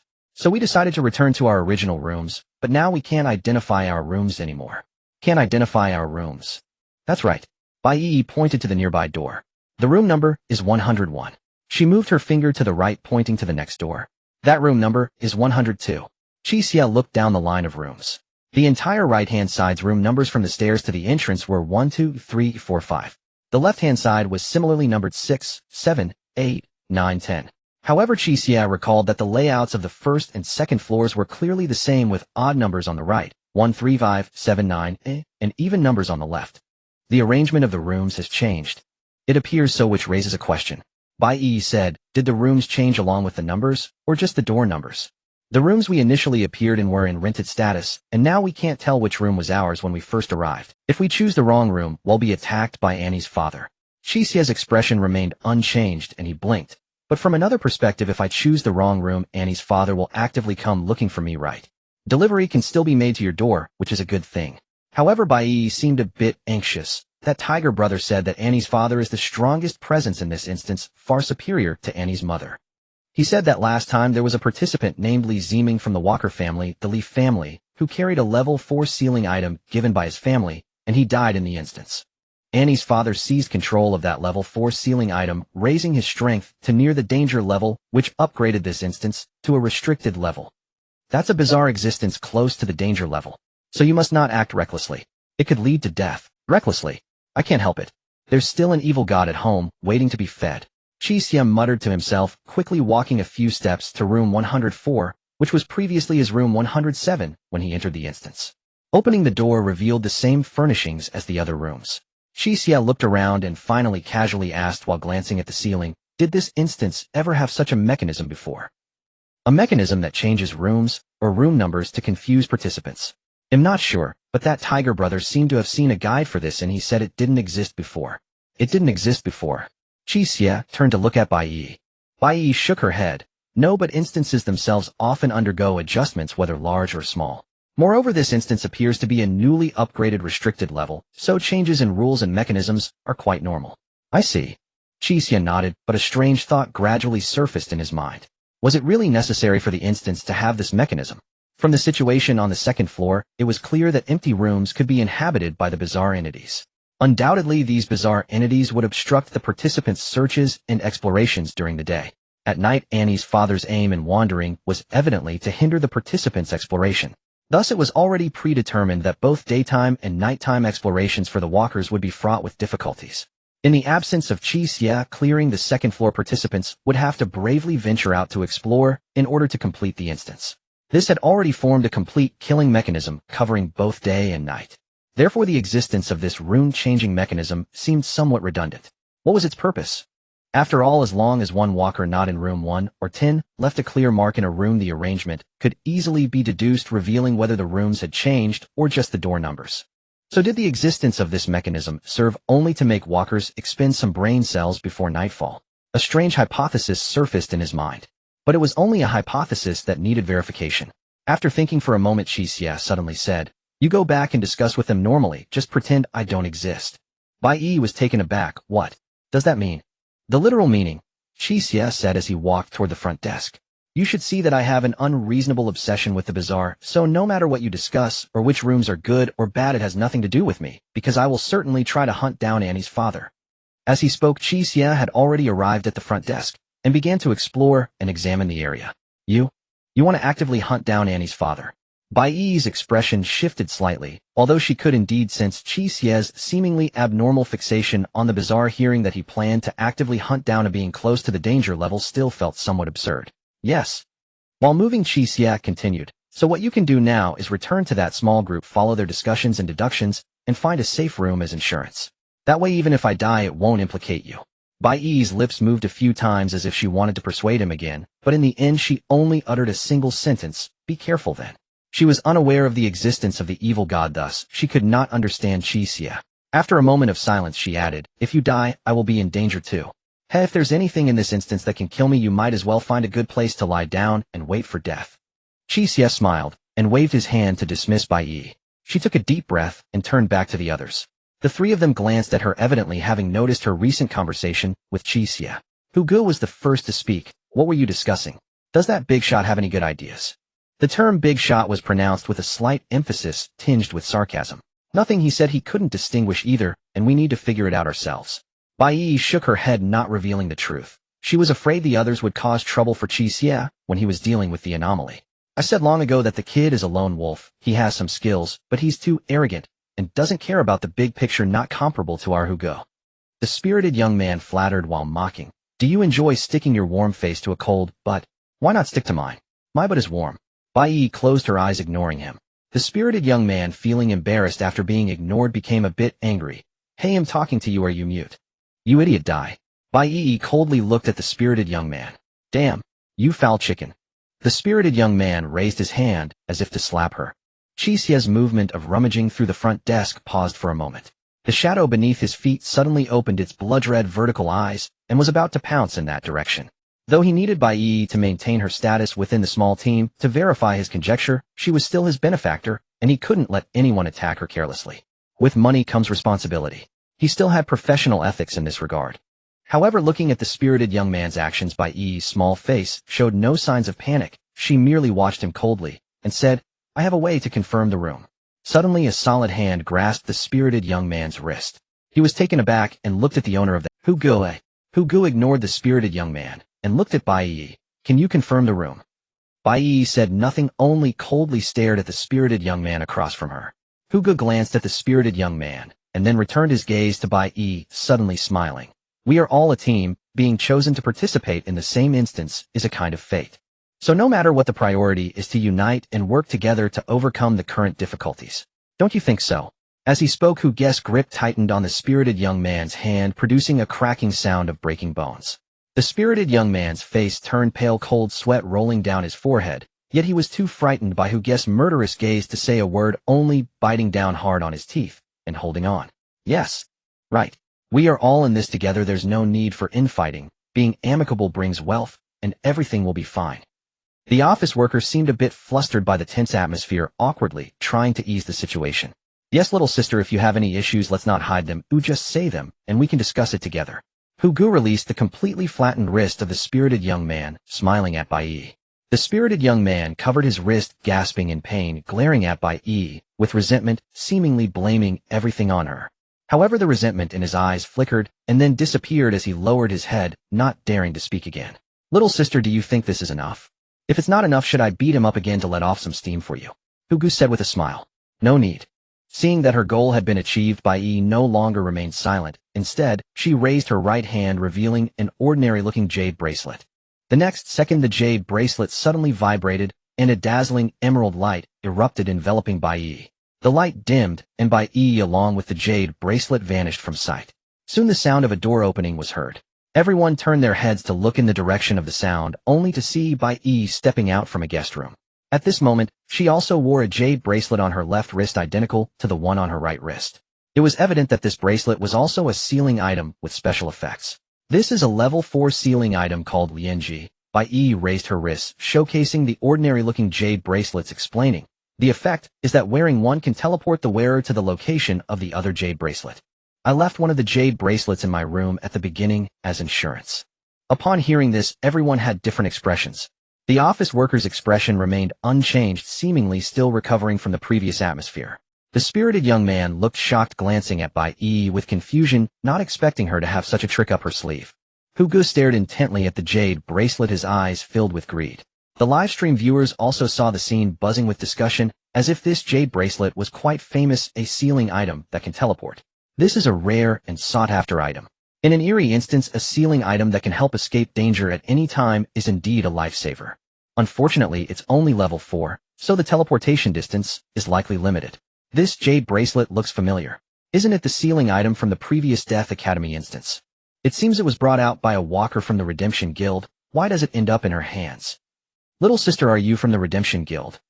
Hugo obviously recognized Lian Jia's eyes, even slightly reddening with greed, almost spilling over. No. I bought this from the Redemption Guild. Bai Yi shook her head.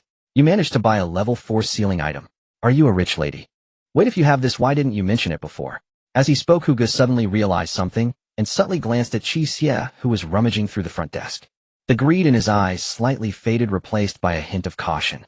Greed was his nature, but those who had gained some reputation as Eerie walkers were not fools.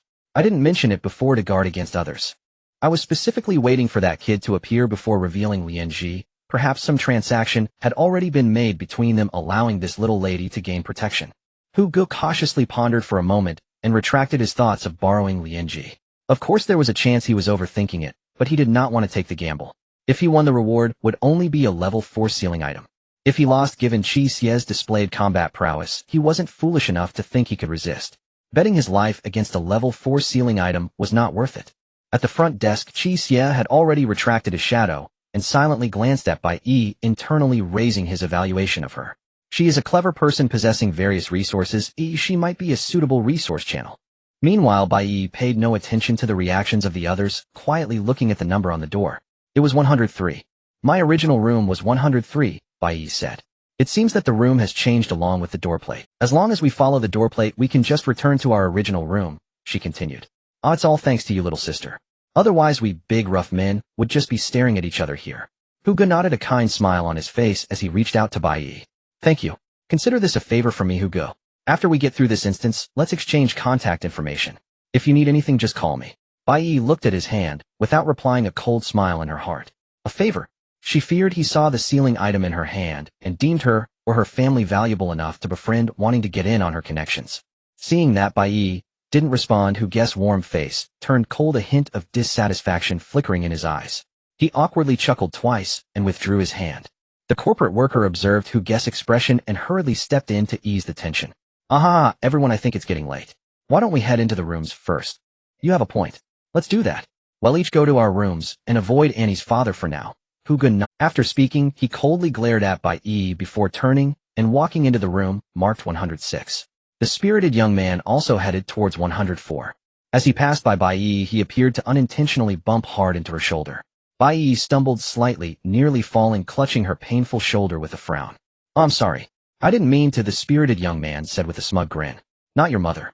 Bai Yi was unyielding, retorting immediately. The spirited young man's expression froze as he glared at Bai Yi, raising his hand in a slapping gesture, gritting his teeth, and roaring from deep in his throat, "Bitch, you asked for it." Smack! A large bony hand suddenly struck his cheek from behind, sending the spirited young man flying into room 104. A broken tooth flew through the air as the spirited young man rolled his eyes back, twitching a couple of times before falling into an infant-like sleep. It's getting dark. Why are you barking like a dog in the corridor? Qi Xie, who had appeared out of nowhere in the corridor, casually scolded. He then kindly helped the spirited young man by closing the door.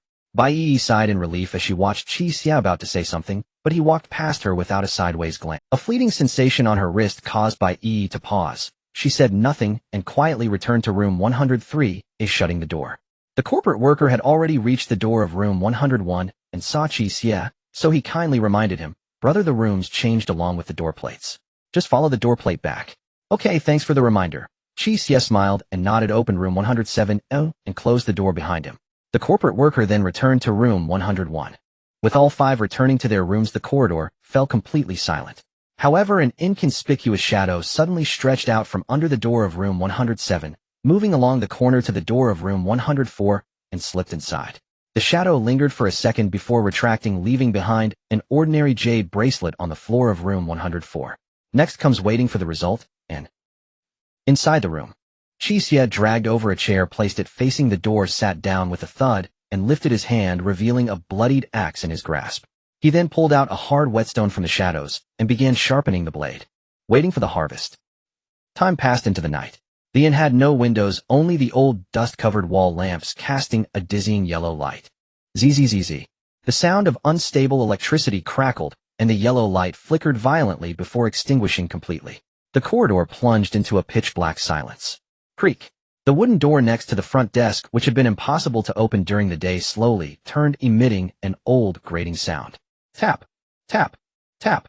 A figure bent over and slowly stepped into the inn, its footsteps heavy like a corpse, sounding particularly eerie in the darkness. The figure appeared to be a middle-aged man, half of his face cleaved open, revealing stark, white bones, while the other half was a patchwork of several different faces sewn together. Standing 3 meters tall with bulging muscles, he wore a tank top and long pants, and around his waist was a black apron typically worn in slaughterhouses. Additionally, his right hand held a serrated knife, a butcher's cleaver covered in rust. Though the cleaver looked old and decayed, it exuded a chilling aura. Even in the deep of night, the strange livestream room remained lively, as Qi Xie's performance during the day had attracted many viewers. Annie's father, nicknamed the Butcher, has killed over 30 participants. The item in his hand should be the previous level 4 ceiling item, the soul knife, which allows him to see the soul form of his opponent and can cut souls. Previously, he used this to annihilate an entire elite squad, cutting their souls and preserving them as specimens to enjoy the despair of humanity. Do you think that the Lolifin guy can take this thing on? Not likely. The inherent eerie strength of this thing combined with wielding the soul knife approaches a dangerous level. Unless the Lolifin guy has other trump cards, it would be quite difficult to take it down. Fortunately, everyone is holed up in their rooms now, and the Lolifin guy has already cleared out the other anomalies in the inn, so they can safely search during the day without needing to go out at night. As the discussion in the live stream room heated up, the Butcher suddenly stopped in the corridor, slightly tilting its head. It looked toward the room marked 105. It seems like a little mouse can't find its way home. A hoarse voice emerged from its stitched lips, laced with suppressed excitement and bloodlust. Just one door away, the spirited young man sat at his door, his hands and lips trembling unconsciously. He remained in the darkness by the door, not yet having gone to bed. Despite the exhausting search activities and tense nerves, it was impossible for him to relax and rest in such an environment. After all, he was just an ordinary thug, having previously cleared the instance only by pushing his companions out to fend off the anomalies. There wasn't a sliver of light in the room. He didn't even dare to turn on the lamp, fearing that the anomalies of the night would discover his presence.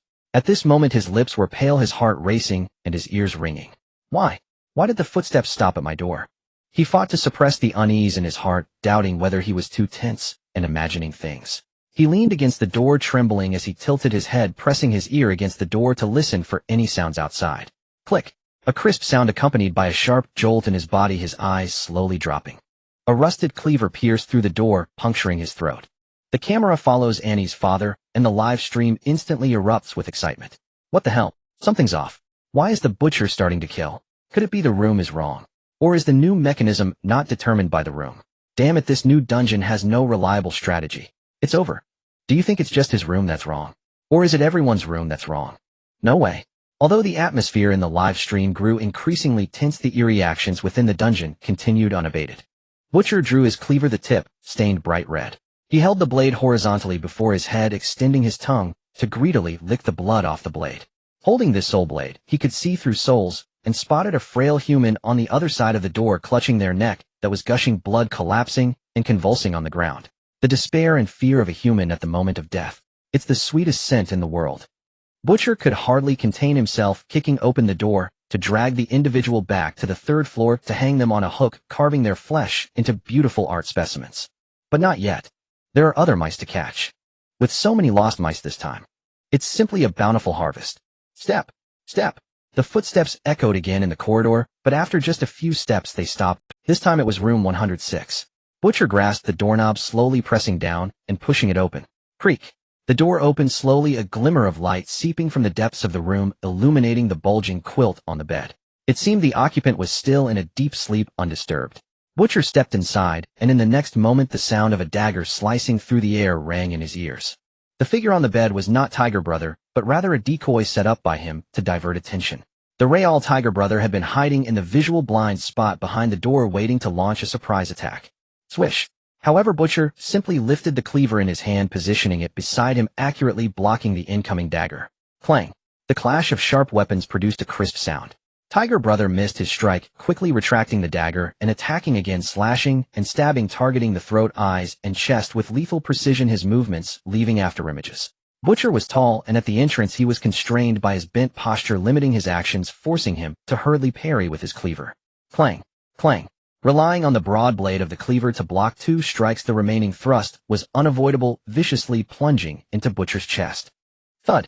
Butcher raised his hand to grab his opponent, but after Tiger Brother delivered the stab, he quickly retreated. Thick, foul-smelling black blood gushed from the wound. Butcher looked down, discovering that the wound on his chest had inexplicably expanded by about 3 times and was bleeding profusely, impossible to stop. Clearly this was the special effect of that dagger. Tiger Brother took 2 steps back, maintaining distance from Butcher, holding the dagger in a combat stance, appearing quite professional. The live stream erupted in cheers. Whoa. He actually injured Butcher. As expected of a renowned anomalous walker. Look at those moves, look at that awareness, it's truly professional. This is the biggest difference between seasoned and novice anomalous walkers. Experience. Inside the dungeon, Tiger Brother stared intently at Butcher, a bead of cold sweat trickling down his temple. He couldn't understand which part of the plan had gone wrong, why Butcher had attacked him. Could it be that Qi Xie's scheme using the jade bracelet had fooled him? Looking at the Butcher before him, Tiger Brother shook his head, dismissing those distracting thoughts. With a formidable enemy before him, pondering was meaningless. Only surviving was worthy of seeking the truth. Gazing at the wound on Butcher's chest, he took a few deep breaths, feeling less fear, even experiencing a sense of boldness against a strong adversary. After all, Tiger Brother was also a somewhat renowned novice walker. Although he had never faced a near-dangerous anomaly personally, following the principle of preying on the weak, now that he was at a critical juncture, what was there to fear? With that thought, Tiger Brother gripped his dagger and shouted, "I never intended to fight for my life. In the end, it's just that I've heard of some dangerous terrors, and to be safe, I didn't want to risk a mutual destruction with you. But now that you've come to me, I can't be blamed. Today either I walk out alive, or we die together." The live stream ignited. Go for it, Tiger Brother. Get him, Tiger Brother. Give him a couple of slaps.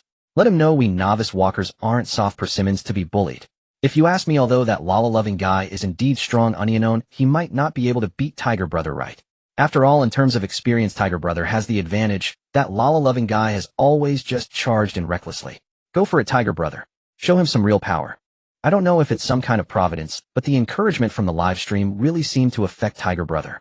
The more he spoke, the more confident he became, his gaze growing steadfast as he pointed the dagger at Butcher and declared, "In the end, you're not even dangerous level. Your reputation is merely hearsay, but I, Tiger Brother, am not a nameless nobody. Today let's see who avoids whose brilliance." Smack.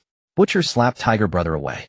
Blood and dozens of broken teeth flew into the air as Tiger Brother somersaulted in midair, crashing down onto the bed, his neck twisting twice, tongue sticking out, eyes rolling back, his body twitching, dead beyond recovery. "What are you mumbling about?" Butcher delivered a final stab, rendering Tiger Brother a complete caricature of Louis XVI, before shaking his head and turning to leave. At this moment his chest wound had completely healed. The live stream fell into a deep silence. This is that girl's room. It's over. I don't know what went wrong, but now it seems everyone will be trapped. It's disastrous. Butcher kills Tiger Brother as easily as kicking a wild dog, and for the rest except for that lala-loving guy, isn't it just as easy as slaughtering chickens? That girl was quite interesting, but alas, it has ended. Thud. Butcher arrived at the door of room 103, slightly tilting his head to glance at the door, but not stopping, continuing to walk forward. What's going on? Why didn't Butcher go inside? Thud. Thud. Thud. The heavy footsteps echoed again, and Butcher finally stopped. This time it was room 100, the last little mouse that couldn't find its nest. Butcher licked his lips, bloodthirsty excitement rising. Killing the people before made quite a racket, and surely those inside the door must have heard the commotion and were now hiding away, trembling. Last time the person killed hid under the bed, the time before that in the ceiling. Where would it be this time?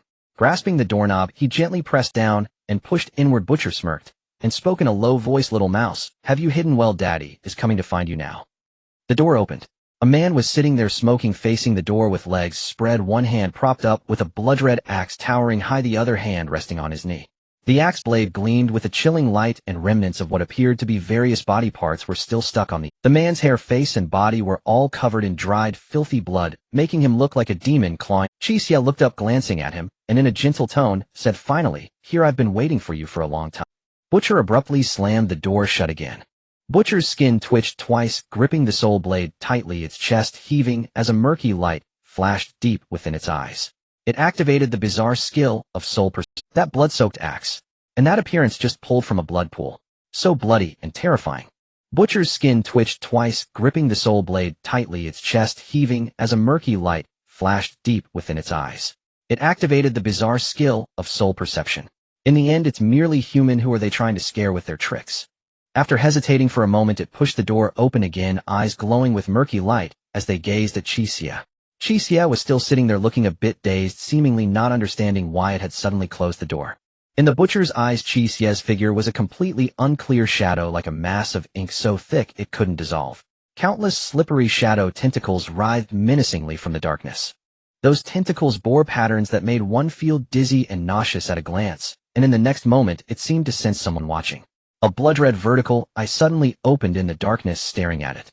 That eye was cold, crazed, and hungry, causing its temples to throb painfully. Then more crimson light emerged from the shadows, a second eye, a third eye.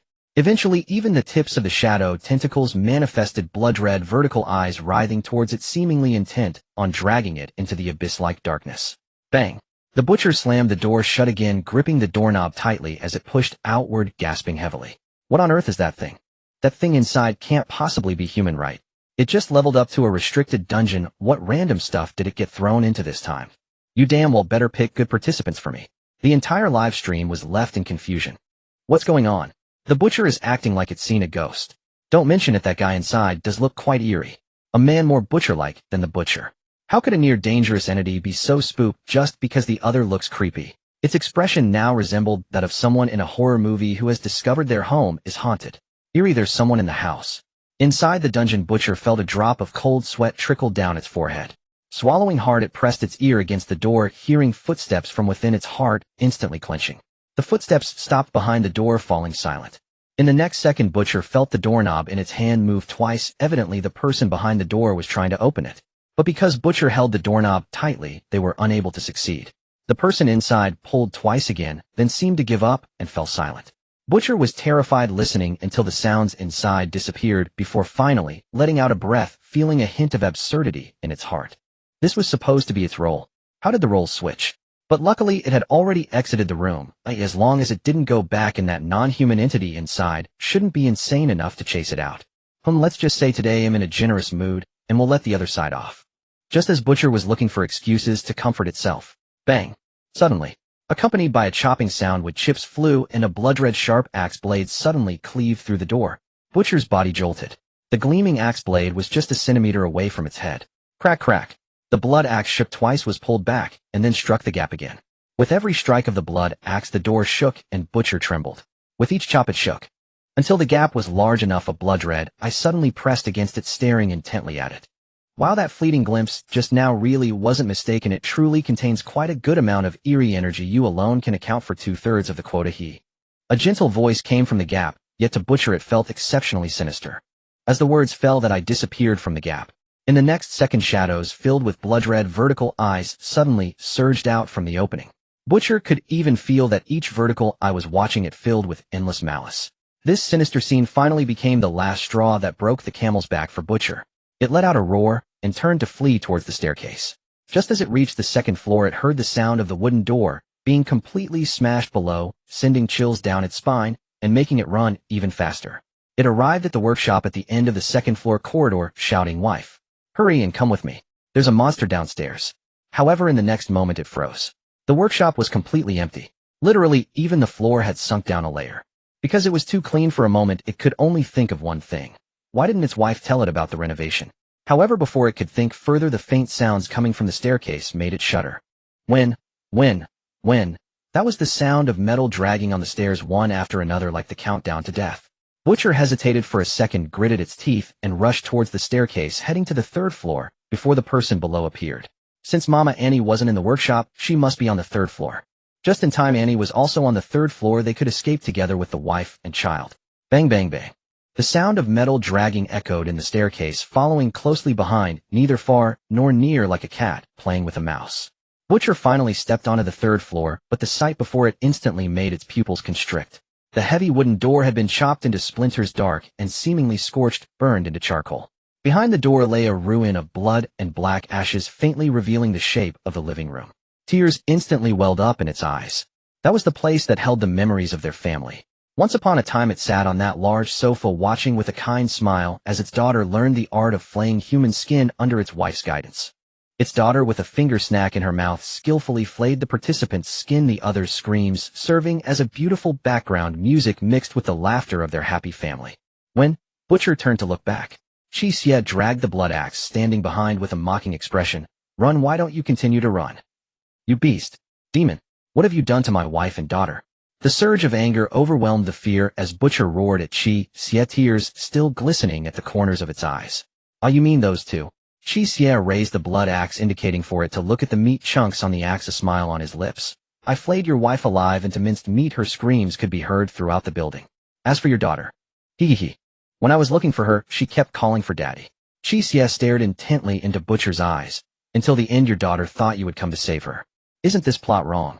Hey, calm down, we're the right faction. Your appearance has changed. How could I feel a hint of sympathy for the Butcher? It makes me want to establish a weird protection association. Sigh. It's too pitiful that a happy family is left with just the Butcher. Fellow Lilicon, please let it reunite with its family." Hearing Qi Xie's words, the Butcher's eyes turned red in an instant, and it roared as it lunged toward Qi Xie, swinging its cleaver in an attempt to slice him apart. Qi Xie held the blood axe horizontally, lightly striking the blade, while leaning left, redirecting the attack to the other side. The blade sank nearly half a meter into the ground, with cracks extending 2 meters along the direction of the slash. The Butcher fully displayed its dangerously powerful strength. Whoosh! The sound of the wind broke past the Butcher's ears. It leaned forward, but was forced to pull back, narrowly avoiding the horizontally swung blood axe. The axe blade brushed against its nose, the force of the wind causing its skin to tremble slightly. "Hey, not bad." Qi Xie's voice carried a hint of surprise and approval. The Butcher was momentarily stunned, then sneered with a hint of pride. "Of course, I am the Butcher that makes humans tremble in fear. Much stronger than your wife." She was cleaved in half with the first blow. "Damn it." The Butcher instantly went berserk, the cleaver in its hand erupting with a mixed white glow, exuding a chilling aura. It frantically swung the cleaver, the blade light, enveloping the surroundings, attacking Qi Xie. Qi Xie calmly raised the blood axe to block, dodging when possible, and only defending when he couldn't avoid the blows. Of course, in such a situation it was inevitable that 1 or 2 strikes would leave cuts on him.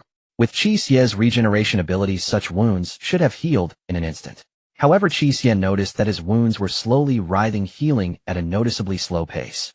A sealing object that directly harms the soul. Wait a minute. That should apply to spirit bodies as well, right? Qi Xie's mind stirred, yet he remained steady in defense, showing no signs of impatience. The Butcher had completely entered a berserk state, and the bizarre power in this state had pushed the soul blade to its peak. Why is that Lilicon fellow provoking it? Exactly, the Butcher was initially at a disadvantage, both fighting evenly, but now in a berserk state, it began to sustain injuries. The one above clearly looks like a novice. That Lilicon fellow is smart, he intentionally provoked the opponent. In a balanced fight, whoever loses their cool will be at a disadvantage. You see, even though the Butcher inflicted some damage, it was superficial, and besides, this guy has self-healing skills. And the Butcher's stamina was almost depleted from this bout of rage, purely a loss. At this moment, within the instance, the blood hue in the Butcher's eyes faded slightly, as it began to breathe heavily. "No, this kid is intentionally provoking me. I have to remain calm, and not be led by his rhythm." It realized something was off, and slightly eased its offensive. The viewers in the live stream quickly noticed that the frenzied blade light was gradually calming down. Looks like the Lilicon fellow's intentions have been uncovered. That's normal. After all, at this level of weirdness, who isn't a tough nut? Sigh, what a pity if it had gone berserk a bit longer. The Lilicon fellow would have won for sure. But now that it stopped, the outcome is still uncertain. Just as they were regretting on the live stream, the Butcher raised its cleaver to strike Qi Xie directly. It was clear to anyone watching that the strike was not meant for offense, but to force Qi Xie back, giving itself space to breathe and slow down the tempo of the attack. Yet Qi Xie remained rooted in place, neither dodging nor evading. He held the blood axe in his right hand, while his left hand performed a scooping motion from below. The shadow at his feet followed his movement, then suddenly released something. Swish! The soul blade trembled, and the Butcher distinctly felt that it had cleaved something in two. When it saw what was severed, its body shook with disbelief as it widened its eyes. In the air, a petite figure was cleaved from head to toe, but there was no splattering of blood. Instead, a gloomy black mist dispersed. That was Annie. Tears were glistening at the corners of Annie's eyes, her face wearing an expression of terror as she reached out, seemingly wanting to grasp something, as if trying to say something. However, the next moment, the spirit body, severely wounded by the soul blade, completely collapsed and transformed into a stream of black mist, swallowed once again by the shadow. The butcher's expression momentarily went blank, then gradually turned grotesque. Ah! Oh my God! Did you just cleave your daughter? Qi Xie displayed a shocked, yet sorrowful expression. How could you do this? I kindly let you two meet, and you decisively act against your kin. How inhumane! How could you be so decisive, you bastard? The butcher erupted with unprecedented speed, frantically chopping toward Qi Xie. Beast! Demon! I will kill you! Oh! Tisk, watch your own eyes. Your subordinate's blade is the one that struck, and yet you blame me. Truly, Qi Xie shook his head, still calmly defending. With 2 instances of losing sanity, the outcome was already determined. The torrential wave of blade light exhausted itself after a few seconds. Qi Xie seized the opportunity, turning defense into offense, swinging the blood axe with vigor, striking with deadly accuracy. The butcher, exhausted, could only struggle to defend, but it was merely a desperate fight. After a few seconds, Qi Xie swung his arm wide, delivering a blow that knocked the butcher's cleaver from its hand. Qi Xie followed up with a horizontal slash aimed directly at the butcher's neck. Thud! The massive head flew off the large body, instantly collapsing, limply, dark blood spraying from the neck. Qi Xie paid no mind to the filthy blood splattering on him, continuing to swing the axe. To eradicate the roots of the problem, to kill one, must strike again. Thud! Thud! Thud! The live stream fell silent for a few seconds before someone slowly spoke. Isn't this guy's fighting style a bit too wicked? Is the wording so civilized? I feel this fighting style is quite beastly. Sigh, I can't help but feel a bit sorry for the butcher. What a pity. What are you guys talking about? Did those weird beings ever show mercy when killing? They only think about how to torment humans, making them suffer more, turning our compatriots into nourishment for their strengthening. Exactly. In my opinion, they should be killed. That's how one should deal with the weird. Within the instance, Qi Xie skillfully smashed the butcher into pieces, controlling the shadow to consume the body. What a bountiful harvest. I've almost completed a third of the task. Qi Xie happily wiped the blood from his face and picked up the fallen cleaver beside him, examining it. However, seemingly due to his heavy strike, a visible crack had penetrated the entire blade. Clearly, this level 4 sealing object was ruined. What a pity. This was a good item, a level 4 sealing object capable of harming spirit bodies. Just what I needed, as I'm lacking means against spirit bodies. He shook his head in regret and tossed the nearly broken soul blade into the shadow. Though this thing is broken, it can still be used to feed the evil god or sold to certain specific weird travelers for upgrading other sealing objects. In any case, it has value. A bountiful harvest. Qi Xie contentedly cracked his neck, but did not put away the blood axe. Instead, he carried it downstairs. With the death of the butcher, the entire instance was completely cleared. Click. The first floor. The front desk door, which had been impossible to break or open, swung wide, revealing an impenetrable white light outside. The clearance door has opened. This scene appeared in the minds of all survivors within the instance. Although the condition for clearance was to find Annie's doll and deliver it to her. But now the doll has been found, yet Annie is gone. Moreover, all the anomalies in the building have been eliminated. Therefore, the instance determined that the participants cleared it violently, in a special manner. Creak. The door to room 101 opened. The office worker slowly stepped out, gazing at the clearance door, murmuring, "That guy killed the butcher. It seems he was the only one who survived. I should hurry up and get ready to leave." He slightly turned his head and looked sideways. Creak. Another door creaked. This time it came from room 104. Bai cautiously poked her head out, scanning her surroundings, and noticed the office worker. The office worker paused for a moment upon seeing Bai appear in 104. Then a hint of nervousness crossed his face. That guy with the axe seems to have fought the anomaly upstairs, and now the clearance door is open. It must mean he won, but it seems the others have met with misfortune. Others? Bai was slightly taken aback and turned to look. At the doorway of Tiger Brothers' room, his head was rolling on the ground, staring blankly at the ceiling. On the door of the spiritual young man's room, there was a clear-cut mark, and fresh blood was flowing under the door gap. Clearly both had fallen victim to treachery. Why? Bai's face changed slightly, feeling a churn in her stomach. Was it the room? But my branch was indeed found in 103. By the way, speaking of rooms, why did you come out from 104? The office worker glanced at Bai. Bai fell silent for a moment, raised her hands to show a pair of inconspicuous jade bracelets, and looked towards Qi Xie's room. He gave me the bracelets and told me to quietly move to 104. It turned out he was right. I heard footsteps passing by last night without being attacked. What? That guy anticipated there were problems with these rooms. The office worker first showed a shocked expression, took 2 steps towards Bai Yi, and then a look of sadness crossed his face. If that's the case, why didn't he tell everyone? Bai Yi turned to look at him and spoke softly. I don't know either. Maybe he couldn't be sure, just had a vague feeling something was wrong, so he asked me to move quietly. After all, if I encountered danger, he would protect me. Even so, since he had the ability to kill the butcher, why just watch others die?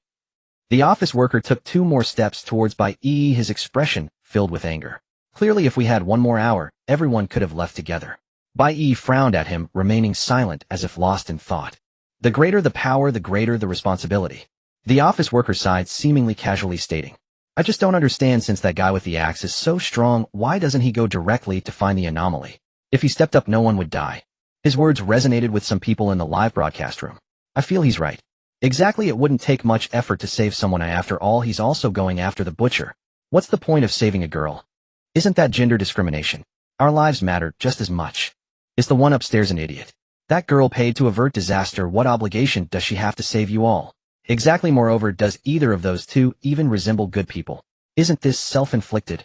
In the instance, the office worker moved closer to Bai Yi again, seemingly wanting to say something. However, Bai Yi suddenly looked coldly at the office worker and shouted, Shut up. What do you think you are? Just a rat who lives by clinging to others, hiding behind. He has already eliminated all the anomalies on the 2nd and 3rd floors, which is more than enough. Without him, how many of us who stepped onto the 2nd floor would have survived? The office worker was taken aback by the scolding, standing dazed in place. You. What do you mean you? Bai Yi continued to scold, frowning. He did what all of us could not do. It's only right we are grateful to him. If he didn't want to save us, that's also understandable. You did nothing but use your mouth to morally kidnap others, shameless coward. The office worker's face twitched, his pupils narrowing. After a moment of silence, he slowly raised his head, his expression incredibly grim. The cowed demeanor of the office worker disappeared, as if a layer of disguise had finally been torn away. In its place was a chilling, serpentine, killing intent. You? Bai Yi froze, instantly locked by that icy killing intent. In the next second, the office worker suddenly lunged at her, his right hand sweeping to his chest. The distance between them was too short. This lunge almost brought him right in front of Bai Yi. Only then did she realize that he had been using words to distract her attention while quietly approaching. You talk a lot, you shameless person. Try showing off again. A glint of cold light flashed from the office worker's hand, and Bai Yi focused her gaze to find it was actually Tiger Brothers' sealed item. It's that dagger. Bai Yi's pupils constricted suddenly. No, wait, he shouldn't have had the time to retrieve the dagger. It's an anomaly skill. The office worker's attacking motion was fierce and swift, almost unfathomably fast. Seeing this scene, Bai Yi suddenly understood everything. Why the office worker was the last to go upstairs when everyone else did, why he had been panting heavily. In that brief moment, he had switched the room numbers and checked everyone's rooms, moving her branch to 100. The room hadn't changed, only the room number did. The only safe one was his 101, because no matter the arrangement, 101 always remained unchanged. His goal was to make everyone misjudge, thinking the rooms had all changed, allowing the butcher to kill everyone, then loot their corpses. But now it seemed it was a little too late. The glimmering dagger aimed straight at Bai Yi's neck, swift and precise. The office worker was undoubtedly a very skilled killer, his agile body showing no signs of wear from his job. The distance is too close, there's no chance to dodge. Despair filled Bai Yi's eyes as she gritted her teeth and raised her arms to protect her neck, hoping to withstand the blow. But anyone with keen eyes could see. Given the already existing power disparity, the office worker also wielded an offensive sealed item. In this situation, it was nearly impossible for Bai Yi to survive. Thud! Blood gushed forth like a waterfall, staining half of the door red. The eyes of the corporate drone gradually widened as he saw his right hand, which held a dagger, fly away from in front of him. He turned his head to take a look at his side. The blood-red axe maintained its downward slicing posture, and Qi Xie, who had arrived at some point, smiled with narrowed eyes at him. Did you think you could take action against my beloved Jean while I was just clearing some trash? Shouldn't you ask me first? Seeing Qi Xie arrive, Bai Yi immediately breathed a sigh of relief, her lips curling up. Bai Yi chuckled. You still have to look at the owner when hitting the dog, right? Bai Yi was no longer chuckling. While Qi Xie relaxed, the corporate drone's expression grew increasingly ferocious, showing off in front of me. Kid, when I killed my first person, you were still playing arcade games. With that, he suddenly twisted his waist, his right arm swinging straight towards Qi Xie's eyes, and the right wrist, which should have been severed, was intact and gripping a sharp dagger. Qi Xie leaned back at an astonishing angle to dodge the strike, simultaneously kicking the opponent in the chest sending him flying back a full 5 meters. The corporate drone felt as if his chest bones had been broken by that kick. His blood surged, and he spat out a mouth. That blood seemed to have shattered something entirely as a twisted hue appeared on the corporate drone's face, transforming into an entirely unfamiliar visage. This face had slightly prominent cheekbones, gaunt cheeks, a pointed chin, and drooping eyes, giving off a fierce and savage impression. Someone in the live stream recognized this face and exclaimed, "Isn't this the notorious traveler killer Qi Xie? That's him possessing a class bizarre skill fantasy, which can somewhat materialize the existence of memories. This guy changes his appearance every time he enters a dungeon, monopolizing the rewards by harming other travelers, and he also kills and loots in the real world, employing extremely cruel methods. It's said that the similarly styled Black Saint Guild has already begun to recruit him. It's like a stinking low hill meeting a kindred spirit, a prostitute entering a brothel, a gambler going to the rooftop. It's just right." Inside the dungeon, Qi Xie completely revealed his appearance, rolling on the ground twice before quietly glancing at the door radiating white light. Being kicked away by Qi Xie was true, but flying so far was also the result of him deliberately exerting force backward. Fighting Qi Xie was never his goal. This was his escape route. Although he had killed many people, he still had self-awareness. His methods mostly leaned towards stealthily harming others or launching ambushes when the opponent was completely unprepared. If it were a frontal battle, his combat power would at most be comparable to that of Brother Tiger. As for Qi Xie facing a monster that could directly clash with the Butcher, he had no intention of resisting at all. At least he didn't want to confront him. "We're still a bit far from the door, it's not safe. I need to find a way to delay with words and quietly move closer to the door." Qi Xie's eyes turned, planning to use the technique he had employed on Bai Yi again. He sneered and said, "I." However, before he could finish, the blood axe whistled through the air, spinning directly towards his forehead. Qi Xie's face changed, and he hurriedly dodged to the side to avoid the blood axe. "You?" Whoosh. Qi Xie's figure moved so quickly it left an afterimage, and his right fist crashed down. Qi Xie crouched down to dodge, but the wind from the punch brushed against his scalp and struck the wall, creating spiderweb-like cracks. This relentless assault left Qi Xie somewhat breathless, his face pale. "You listen. I want listen." After finishing his punch, Qi Xie used the momentum to launch his left leg, delivering a whip kick directly to Qi Xie's cheek, sending him flying. Several broken teeth flew through the air, and Qi Xie crashed heavily to the ground, spitting out another mouthful of blood, nearly going insane. He had never seen such a fight. There was no pause between attacks at all. Usually it wasn't like this. "You should at least trade some insults with me. Then ask me who I am. Let me tell you about the evil plan I executed last night. Finally, let me sneak to the exit door and trigger a special completion CG. There shouldn't be fighting like this. Aren't you curious about who I am?"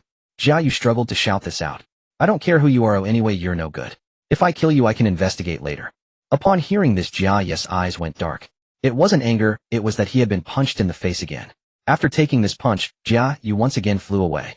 This time, Qi Xie intentionally struck him towards the direction where the blood axe had fallen.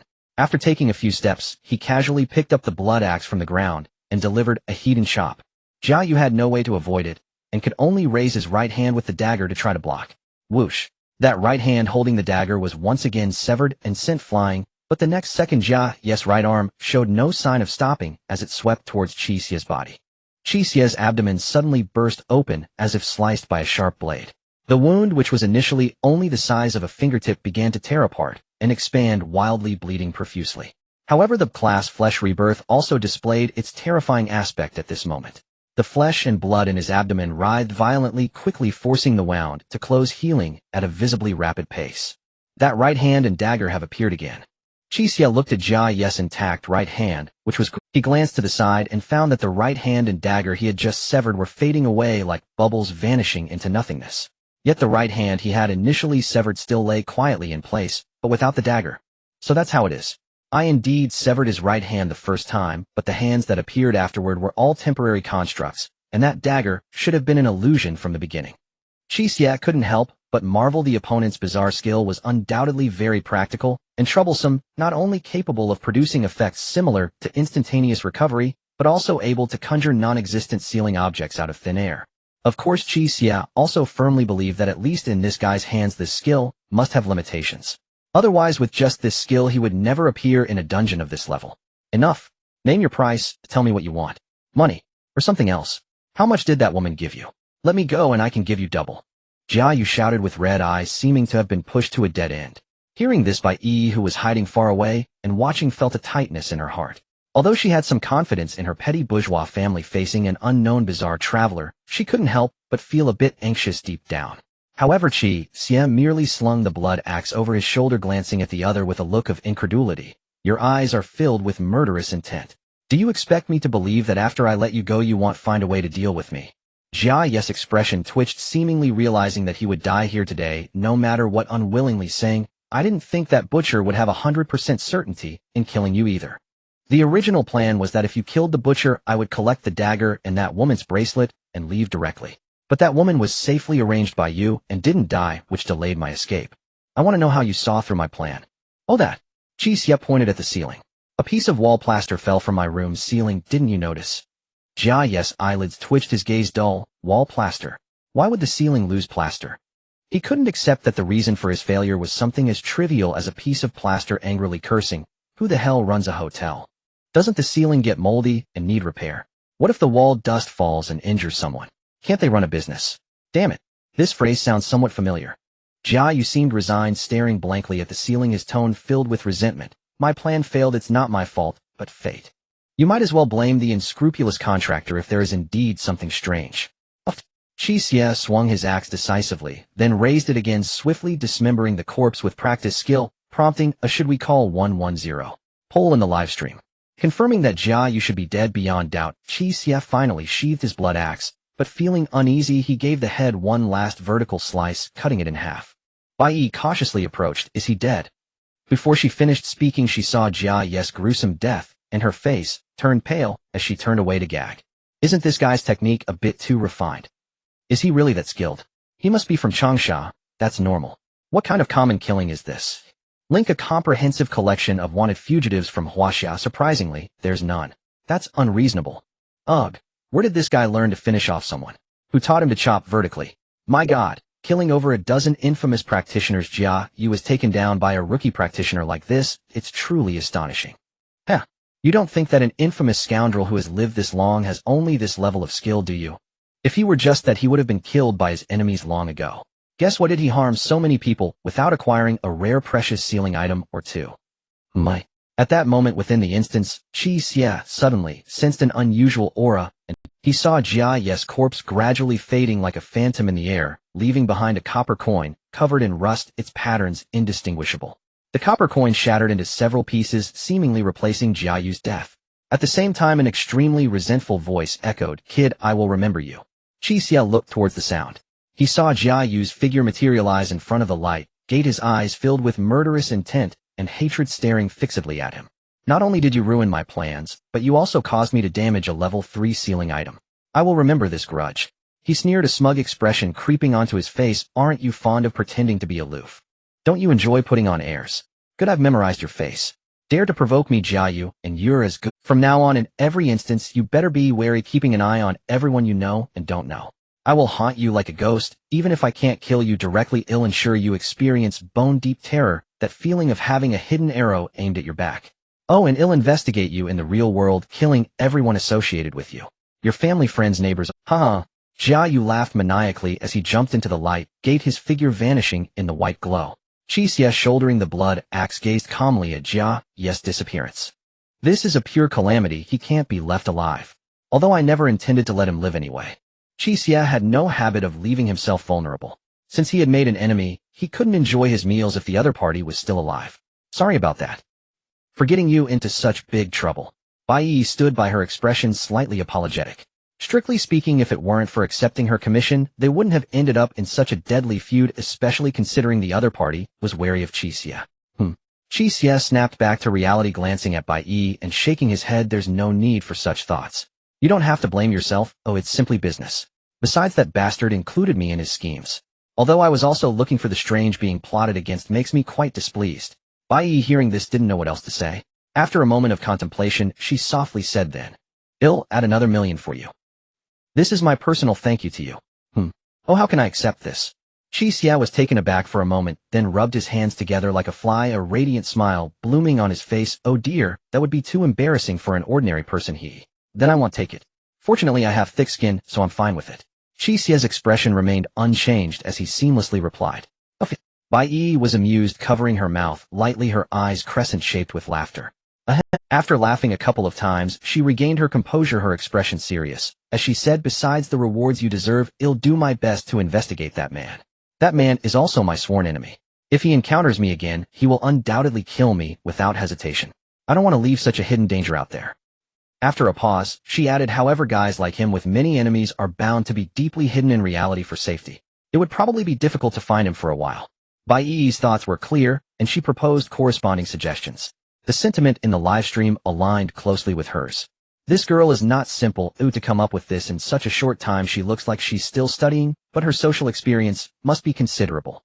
Her surname is Bai. Never heard of it. She shouldn't be from a practitioner family, but her family background must be impressive. Being impressive doesn't help. The means of strange practitioners are varied and troublesome, extremely hard to guard against, especially those who live to harm other practitioners. Indeed, these guys hide in the shadows. You can't find them, and you can't drive them away. They're just nasty. As the saying goes, it's not the thief you fear, but the one who keeps an eye on you. The Lala-loving big shot probably needs to lay low for a while. I just wonder if the big shot has family, and if it's convenient to move.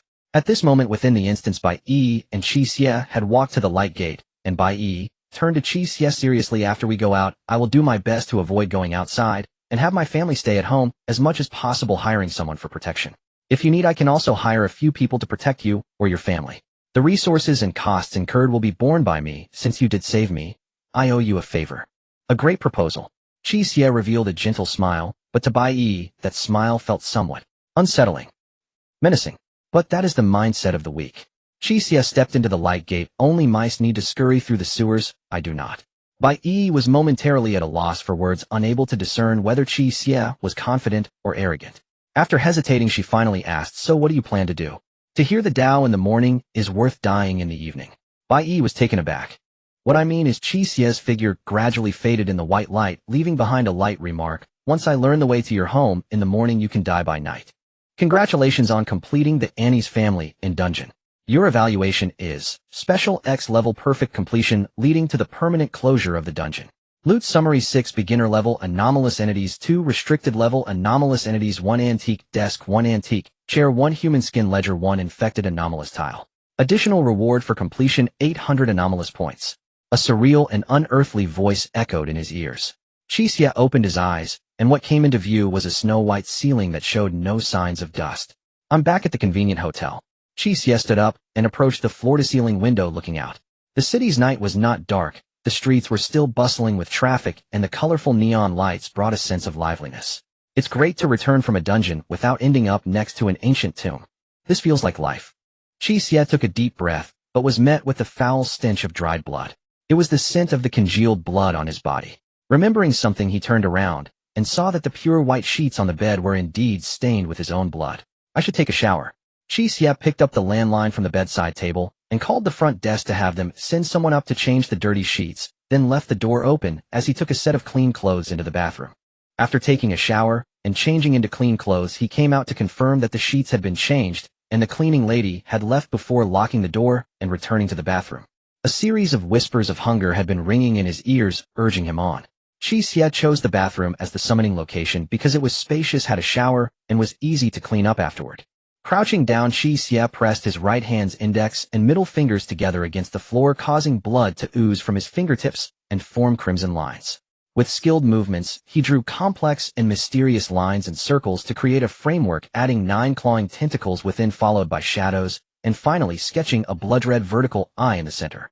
I praise you, Supreme Lord of Shadows, the unseeable blood-eyed deity, the chaotic touch that entwines the world. Descend into the void, gaze from the shadows, and extend your tentacles in the darkness. Your devoted servant beseeches your attention. Suddenly the lights emitted an unstable electrical sound and began to flicker wildly. This phenomenon was not limited to the bathroom or room, but the entire hotel experienced the same occurrence. Bang! The light overhead in the bathroom finally burst, plunging the entire room into darkness, leaving only Qi Xie's darkened face visible, for he also heard the lights in the living room seemed to have exploded. He now had to pay for the hotel's lights. Could this evil god not settle for less? So spoiled. Every time it requires a dark environment to descend. If there's no darkness, it creates darkness. This brat. They truly don't understand the hardships of life. The air around him grew increasingly cold, making one feel as if they were falling into an ice cave. Grayish-white, ethereal tentacles slowly emerged from the eerie pattern the ends emitting a red glow as the restless blood-red vertical eye surveyed its surroundings. Qi Xie frowned slightly. He couldn't tell if it was his illusion, but he felt there was a hint of clarity in that blood-red vertical eye, as if it had gained a glimmer of rational thought. This thing is indeed awakening. Qi Xie confirmed his suspicion internally. The blood-red vertical eye scanned the room before finally fixing its gaze on Qi Xie, transmitting a whisper hungry. After a pause it added, 3 times. Alright, I know. Qi Xie snapped his fingers and the shadow at his feet slowly opened a blood-red vertical eye. The eerie tentacle eagerly reached towards the shadow, directly plunging into the unfathomable darkness. It did not require Qi Xie's consent or needed to draw out anything it could consume just by touching, for darkness and shadow were part of its revered name, and under its control it could invade merely by contacting Qi Xie's shadow. The evil god feasted, and with nothing else to do, Qi Xie sat idly on the side of the toilet, raising his hand to summon a transparent ethereal panel. Name: Qi Xie. Certification level: Anomalous skills: Flesh Reforging level, Unseen Vision level, Sealed items: Eye Ring level 3, Dissector's Blood Axe level 3, Human Skin Handkerchief level 4, Anomalous points 3,000 time remaining until next dungeon match, 7 days. Qi Xie frowned slightly at the 3 question marks after the certification level. From the information gathered in the chat forum, Qi Xie learned that almost everyone receives the Beginner Walker certification after 1 or 2 anomalous dungeons. There are also levels such as Intermediate, Advanced, Top Level, and Ultimate. Qi Xie had successfully completed 2 anomalous dungeons, 1 beginner level and 1 restricted level, and both were perfect specials level completions. Yet his certification level remained. The certification level is entirely determined by the walker system itself, seemingly a standard set by the system regarding a walker's overall strength or proof of having completed certain dungeon levels. However, perhaps due to his status as a servant of the evil god, the walker system could not fully probe his body or soul. This led to his continued inability to obtain a certification level. This suddenly gave Qi Xie a strange thought. What exactly is the walker system? Where did it come from? From its inability to bypass the evil god's gifts to investigate his condition, it seemed the evil god's status was perhaps not lower than its origin. With this in mind, Qi Xie immediately logged into the system's chat forum module, hoping to find information regarding the system's origins. However, unexpectedly, after searching for a long time, Qi Xie still found nothing. Information in this regard was completely blank, with not a trace to be found. Qi Xie pondered for a moment before softly saying, "Is it blocked?" The anomalous dungeons have been appearing for a long time, and the unknown anomalies and deaths made everyone apprehensive.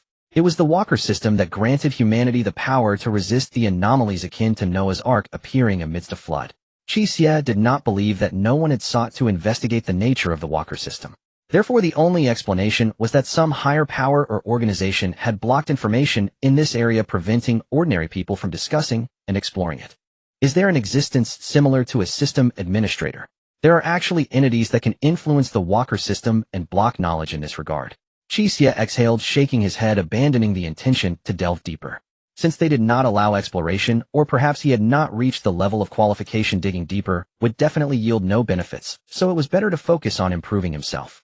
Some matters would naturally become clear when he reached a certain level.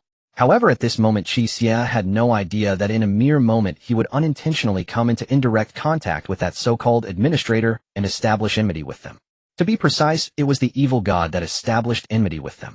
At that moment he was preparing to digest the gains from this encounter and enhance his own strength.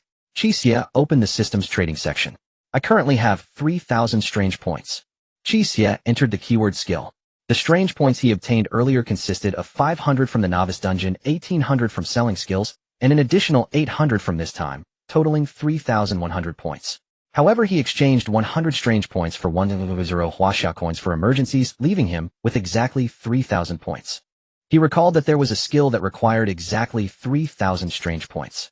One by one the messages faded away, and soon 2 option boxes jumped to the top of the system. Blood Reforging grade. Required to upgrade to a grade, strange points 500,000, flesh type strange core fragments 1,000, unhidden vision grade. Required to upgrade to grade, strange points 3,000. Looking at it again, it still feels so expensive. Qi Xie couldn't help but twitch his lips at the upgrade cost of unhidden vision. Although Qi Xie seemed to be accumulating these strange points quickly, he had completed N's level clearance of the novice dungeon and N's level clearance of the restricted dungeon, plus he sold a grade strange skill. The strange points he earned were barely enough to upgrade 1 grade skill. For an average person, let alone clearing those 2 dungeons to accumulate 3,000 points, having enough strange points to buy a subpar grade skill or a level 4 ceiling item would be a blessing. After the upgrade, I won't have any strange points left. Qi Xie shook his head. Fortunately, I received a commission from Bai Yi in the dungeon. Even if the strange points are all spent, I won't worry about money for the time being. Without hesitation, he pressed the upgrade box. Strength was the foundation of everything. Even if other things were lost, they could be earned back, but life was singular, and one must spend when necessary. As his finger pressed down, he suddenly felt an itch in his eyes, as if a hair had fallen onto his eyeball. Instinctively, he reached up to brush his bangs, but immediately realized something was off. Previously, to prevent liquid from wetting his hair and obstructing his vision while entering tombs or running through mountains, he had kept his hair just above his eyebrows. How could it possibly touch his eyes? As time passed, the sensation from his eyeball gradually became clearer, and the feeling of a foreign object seemed to increase, as if countless tiny tentacles were entangling his eyeball. Ugh! This sensation was uncomfortable. Qi Xie gritted his teeth and rubbed his eyes, but the situation did not improve. Instead, the itchiness grew stronger, even starting to sting. It felt as if the thing wrapped around his eyeball had transformed from soft tentacles to hard, jagged insect limbs. Damn! Qi Xie covered his face, his body trembling slightly from the persistent stinging pain. He even thought about gouging out his eyeball and growing a new one, but after considering it, he held back. After all, 3,000 strange points. What if this enhancement was interrupted due to his actions? The traveler system had no refund service. The perverse obsession of a miser overcame the pain. Despite the stinging turning into a fiery, intense pain, causing Qi Xie to bend slightly, veins popping on the hands gripping the wash basin, he still restrained the impulse to gouge out his eyes.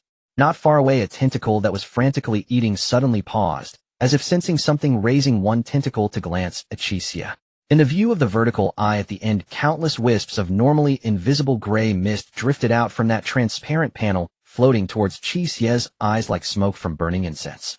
After staring for a moment, it shrank back into the shadows and continued eating. After all, its level of revival was limited, and it couldn't engage in overly complex thinking. After about 10 minutes, Qi Xie suddenly felt the intense pain in his eyeball recede, replaced by a cool sensation. Has it ended? Qi Xie panted slightly, taking a while to catch his breath before slowly straightening up. With slightly trembling hands, he pulled out a lighter from his pocket, ignited it to illuminate the darkness, and looked at the bathroom mirror. In the mirror, his eyes were surrounded by a dense web of blood vessels, and his pupils had completely turned blood red, looking inexplicably terrifying. However, at this moment, those blood vessels were fading, and his blood-red pupils were also losing color, gradually returning to black.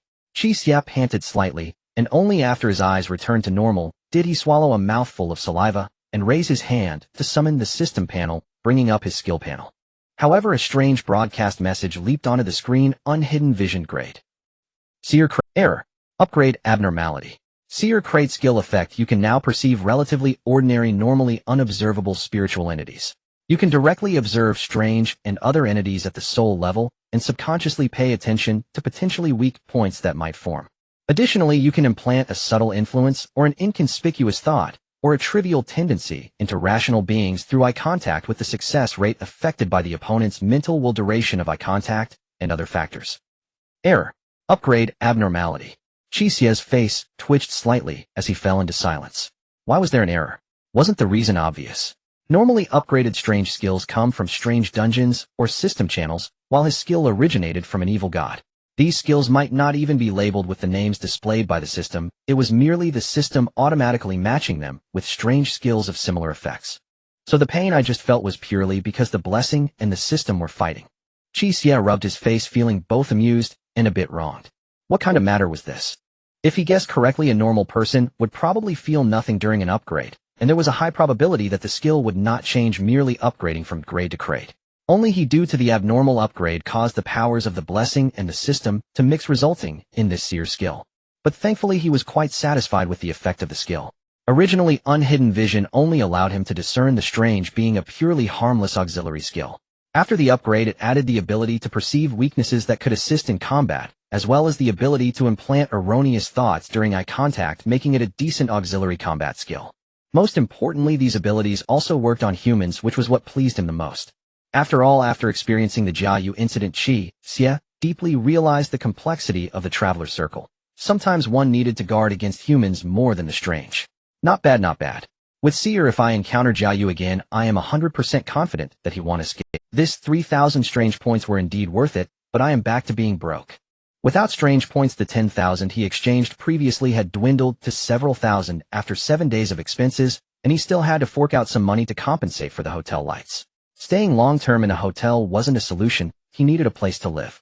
It's time to settle up with Bai Yi. Qi Xie opened the system panel intending to check on Bai Yi, who was added as a system friend, but noticed the live broadcast section where a familiar face flashed by.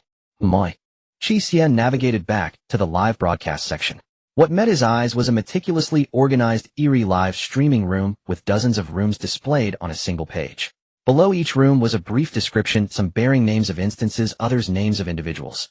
These rooms were not solely passive live broadcasts of bizarre instances. Some Eerie wanderers actively initiated streams for various purposes. For instance, some Eerie wanderers were shouting hoarsely in the live room, calling out phrases like family and breakbones, peddling healing medicines, and various strange items. The number of viewers in these live rooms usually ranged from dozens to hundreds. Among them, one live room had reached an astounding viewership of over 10,000, which was pushed in front of Qi Xie. The cover featured a familiar and sinister face with drooping eyes. Below the cover was an unfamiliar name, Jiayu. So that's what he's called. Qi Xie glanced at the live room's description and clicked in.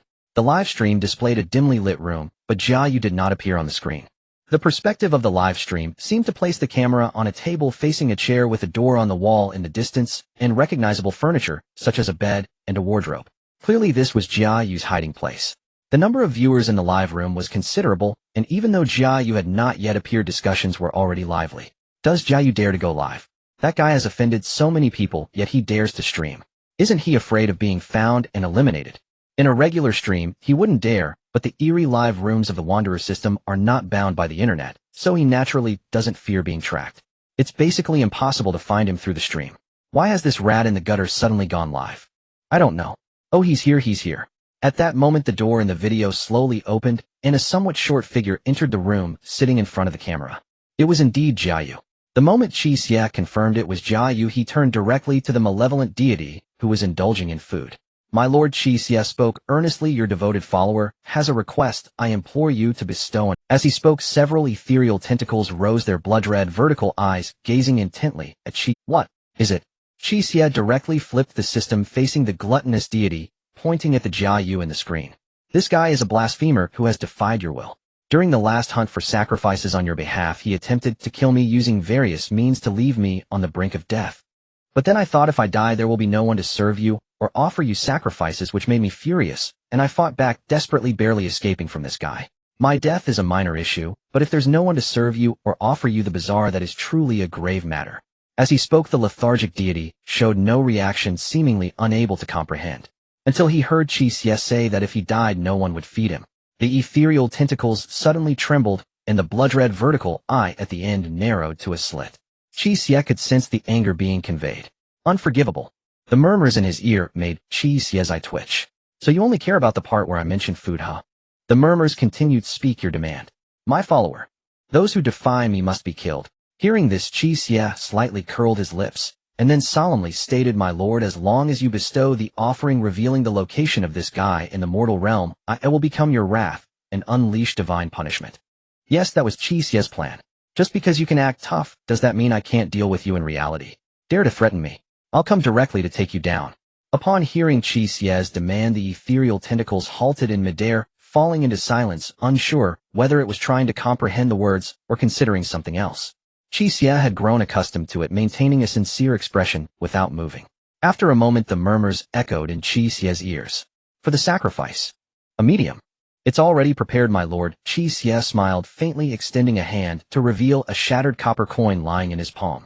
This was a level 3 sealing item used by Jiayu in the instance, seemingly capable of replacing death.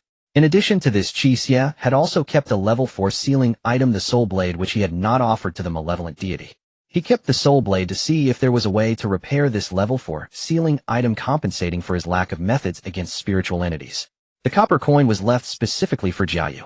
As a sacrificial item, the copper coin was undoubtedly deeply connected to Jiayu, making it a suitable medium for the deity to locate him. One tentacle coiled around the broken copper coin and retracted. The tentacle before Qi Xie then cast its gaze toward the shallow blue transparent system panel in the air. The system panel was currently broadcasting Qi Xie's livestream. The tentacle observed the panel, fell silent for a moment, and then spoke again. I still require a deeper, bizarre sacrifice. Qi Xie furrowed his brow, slightly feeling somewhat taken aback. A deeper bizarre item actually referred to a more high-level bizarre. In his view, with a medium in hand, it should be easy for the malevolent deity to locate Jiayu, and the bizarre he was offering exceeded the quota. Illogically, the deity had no reason not to assist him. Yet now the deity sought another bizarre, specifying it had to be of a higher rank. In Qi Xie's mind, this could mean only two scenarios. One low probability was that this guy was simply greedy.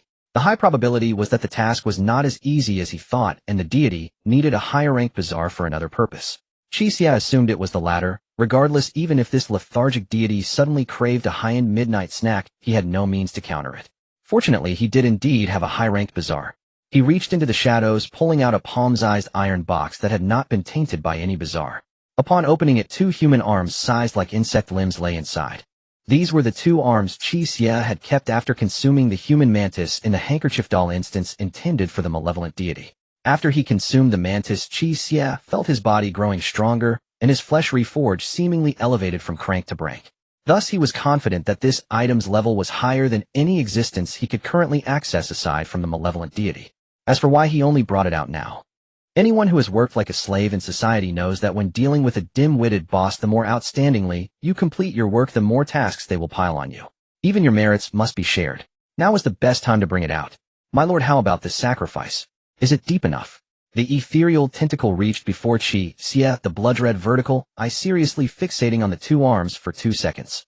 Qi Xie sensed a clear glimmer of greed flash within the red eye. Clearly, after Qi Xie had fed it so much junk, a bizarre of this level was sufficient to make it salivate. Quite good. Very delicious. Sufficient. It extended a tentacle coiling around the two arms. I will locate the position of the one who defies me and bring you to his side.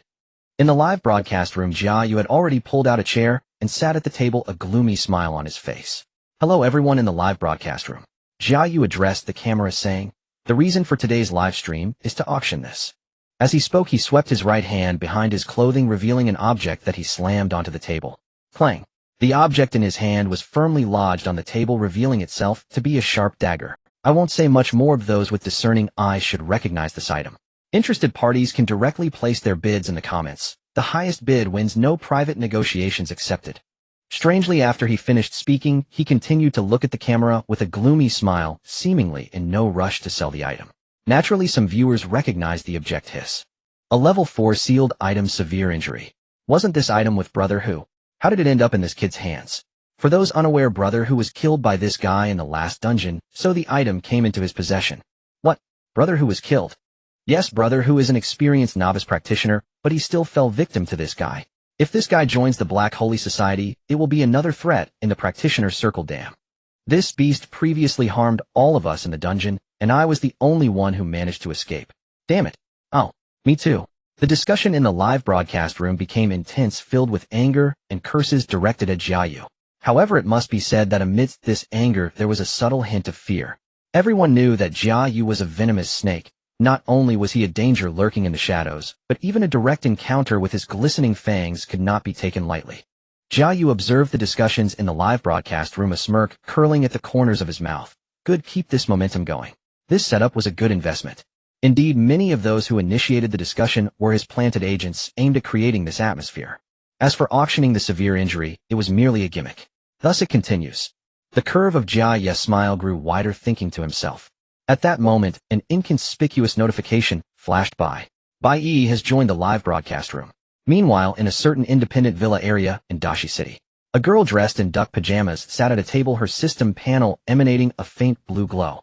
Bai Yi frowned slightly as she watched Jiayu on the screen, her gaze drifting between his expression and the comment section. After a moment, she confirmed for the third time that when the discussion's heat slightly diminished, certain IDs that appeared repeatedly would always pop up, inciting a new wave of public opinion. No, this guy isn't here to auction anything. There are agents in the live room steering the conversation. But why? From the discussion in the comments and the information she searched, Jiayu had hardly ever streamed live. This guy is breaking the norm by going live, seeking agents to steer the conversation. It can't just be an outburst of Emma tributes wanting to hear people curse his entire family. Bai Yi continued to scroll through the comments, her mind racing as her eyes darted across the screen, until her fingers suddenly stopped on a comment. If this guy joins the Black Holy Society, it will be another threat in the practitioner's circle. Damn.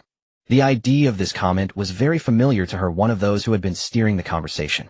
A flash of inspiration struck her mind. The Black Holy Society is looking to recruit Jiayu, but both parties should still be in the negotiation phase. Bai clenched her fingers. The Black Holy Society is notoriously cruel. Their modus operandi aligns perfectly with Jiayu. He must be hunting other practitioners to enhance his value, which is why he indiscriminately attacked us in the dungeon. Bang! She slammed her hand on the table, gritting her teeth. For something like this, to casually use human lives as bargaining chips. She nearly lost her life at the hands of the butcher. Taking a deep breath, Bai tried to calm herself and refocus her thoughts. But he must not have anticipated encountering a tough opponent in the dungeon. That young man with the axe was too strong, completely overpowering him. Over 100,000 people witnessed this scene. For a restricted dungeon, this viewership is terrifying. Undoubtedly, this live streaming of the dungeon will become a disadvantage in his negotiations with the Black Holy Society, because they will likely use it to lower his evaluation and pressure him into reducing his benefits. Therefore, he initiated the live stream, displayed the dagger, and found agents to steer the conversation for two reasons: to publicize the terror he once caused, inciting fear in the masses, thereby elevating his perceived capability, and to showcase his spoils, conveying the message that there are gains and the operation is not a failure. In the end, it was still to enhance his demands with the Black Holy Society. Thinking this way, it becomes clear what Jiayu will do next. Bai's expression tightened unconsciously. He will undoubtedly seek to hunt down herself and Qi Xie. Nothing instills greater fear than eliminating the prey that slipped through his fingers and avenging a foe who disrupted his plans. At that point, he can leverage this to negotiate a higher price with the Black Holy Society. He intends to use himself and Qi Xie as stepping stones. Upon realizing this, Bai's gaze sharpened. No, even if it costs a fortune, I must find someone to quickly drag this guy out and take him down. Allowing his existence is far too dangerous. Enlisting an experienced, mysterious practitioner would come at a significant cost, especially to expedite Jiayu's elimination. She would have to pay even more to hasten the process. Even for her middle-class family, this would not be a small sum. Just as she was about to call her father, Bai hesitated. After a moment's reflection, she reached for the system panel, deciding to contact Qi Xie first. There was no particular reason for this. If she had to say anything, it was that this seemingly mentally unstable young man exuded an inexplicable air of mystery that made him seem somewhat unreliable. Yet those who seem unreliable often turn out to be the most dependable. As Bai took action, the live broadcast room's visuals and comments did not stop. My brother voluntarily shielded everyone, agreeing to rotate for cover and retreat, but when it was your turn you fled, causing my brother's death. Jiayu, I curse you. A long comment flashed across the screen, vividly conveying the sadness and fury of the person who sent it. Jiayu wore a smug yet cruel smile on his face, actively provoking to maintain the atmosphere. So what? I'm alive. Oh, it's not my fault if he chose to stand in front of me, is it? If he likes to play the hero, let him bear the consequences. Damn it. Jiayu, I will kill you. That bastard. I wish you the worst luck on your travels. This bastard is too arrogant. Is there anyone who can track him down? It's hard. The practitioner system doesn't rely on the internet, making online tracking impossible. Damn it, hasn't anyone tried reverse infiltrating the practitioner system? Haha, are you serious? This system covers all practitioners worldwide, or just think about how terrifying the existence controlling this system must be. You still want to reverse infiltrate? As the atmosphere in the live broadcast room gradually heated up, Qi Xie stared wide-eyed at the bizarre scene before him. Dozens of illusory tentacles drilled into the pale blue system panel in front of him, and the already ethereal projection vanished upon contact with the pale blue panel, as if the tentacles had been severed in midair. However, the panel was only so large, not much bigger than a 32-inch display, limiting the number of tentacles that could intrude. This indicated that the power the evil god could exert was also restricted. But in the next moment, a few idle tentacles suddenly coiled around the two arms of the human mantis, and with a slight exertion, they completely shattered both arms. In an instant, it absorbed the power from within. Qi Xie could sense the malicious aura of the evil god surging violently, and within it seemed to emerge a strange and fabricated aura. In the next second, 8 tentacles pressed against the 4 corners of the system panel and forcefully pushed outward. It actually managed to expand the system panel. More tentacles surged in. It is reverse invading the traveler system. A drop of cold sweat trickled down Qi Xie's forehead. He finally understood why obtaining Jiaye's location seemed not as simple as he had imagined. Why had he specifically brought back the copper coin? Naturally, it was because he believed the evil god had the ability to locate through a medium. This trust was not unfounded. In the past, Qi Xie had relied on this ability of the evil god to locate ancient tombs and haunted houses. Otherwise, as a transportation driver, he was not a treasure hunter, so how could he find so many ghostly places to feed the evil god? But the current problem was that perhaps due to the influence of the traveler system, the evil god could not or did not choose a similar divination method, but opted for the most simple and crude way, following the network cable to find its way. Qi Xie swallowed hard, his eyelids twitching. He was not shocked by the evil god's crude thought process, but suddenly thought of another matter. That is, would this thing invading the traveler system bump into the so-called existence of a system administrator? In a void, eternal darkness enveloped this space, the darkness resembling a curtain on which countless points of light twinkled like stars in the night sky. These were fragmented blue light pieces floating in the void, resembling shards of glass adrift in space. Upon closer inspection, various scenes were emerging on the light pieces, some displaying human faces, while others showcased live broadcasts of strange dungeons. These light pieces were not fixed, they continuously moved, and seemed to be interconnected. Wisps of pale blue light beams danced within the light pieces, linking them together like a data stream connecting various devices. At the center of this space, a massive gray mist hovered silently, within which countless crimson points of light flickered and extinguished, appearing incredibly eerie, as if countless unknown entities were blinking and peering at you from within the gray mist. Moi. Suddenly, a crimson point of light within the gray mist abruptly brightened, shining brightly and overshadowing a small portion of the surrounding light points before the halo gradually manifested into a massive prominent eye. The prominent eye became clearer, as if some being was approaching from within the gray mist, drawing nearer. Eventually, a figure with closed eyes emerged from that prominent eye, stepping out of the gray mist. The person appeared middle-aged, a long-haired male dressed in a blood-stained and tattered black funeral robe. After standing still for a moment, he slowly opened his eyes, both of which were overlapping, resembling a compound eye. Another fool trying to invade this space. He wore an imposing expression and seemed unconcerned, raising his hand to touch the pale blue light beams surrounding the gray mist, instantly vanishing from the spot. Following the pale blue light beam, he soon arrived at the part where he sensed the anomaly, but upon seeing the situation clearly, a flicker of surprise crossed his eyes. Even with his knowledge, the scene before him seemed rather strange. He saw a blue light piece expanded to the size of a house, from which dark shadows like ink were spilling out. Countless illusory tentacles ending in blood-red vertical eyes erupted from the shadows, clawing and stretching along the strands of blue light. What is this thing? The prominent eye administrator was puzzled for a moment, but soon dismissed further thoughts. Forget it. Perhaps another entity has acquired some strange and bizarre ability. Entangling with this is unnecessary for him. As long as it can be cleared away, that is sufficient. He slowly raised his hand, his expression solemn and majestic, softly saying, "Who dares to offend and disturb my slumber?" Bang! Before he could finish speaking, a heavy blow struck his cheek, causing the prominent eye administrator to tilt his head, instantly bewildered, swallowing the remaining words back down. After a moment of daze, he slowly turned his head, incredulously gazing at a tentacle that was slowly retracting. Just now, this tentacle had suddenly transformed into an afterimage, delivering a swift slap that he could not react to. The prominent eye administrator's face twitched a few times, the dignified expression shattered, gradually revealing a trace of anger. Since he stepped into the gray mist, it had been ages since anyone had dared to lay a hand on him, let alone someone who would slap him. Moreover, he merely wanted to sever the hand that intruded into his space. What does it mean to slap him without saying a word? Where did they learn that? Such a lack of manners. You scoundrel. He suppressed his voice, forcing out a roar from his throat, and suddenly waved his hand in front of him. In an instant, several tentacles in front of him vanished into thin air, as if erased by an eraser. Now you know. Crack. With another crisp sound, the prominent eye administrator's head twisted 180 degrees, flying out of his view.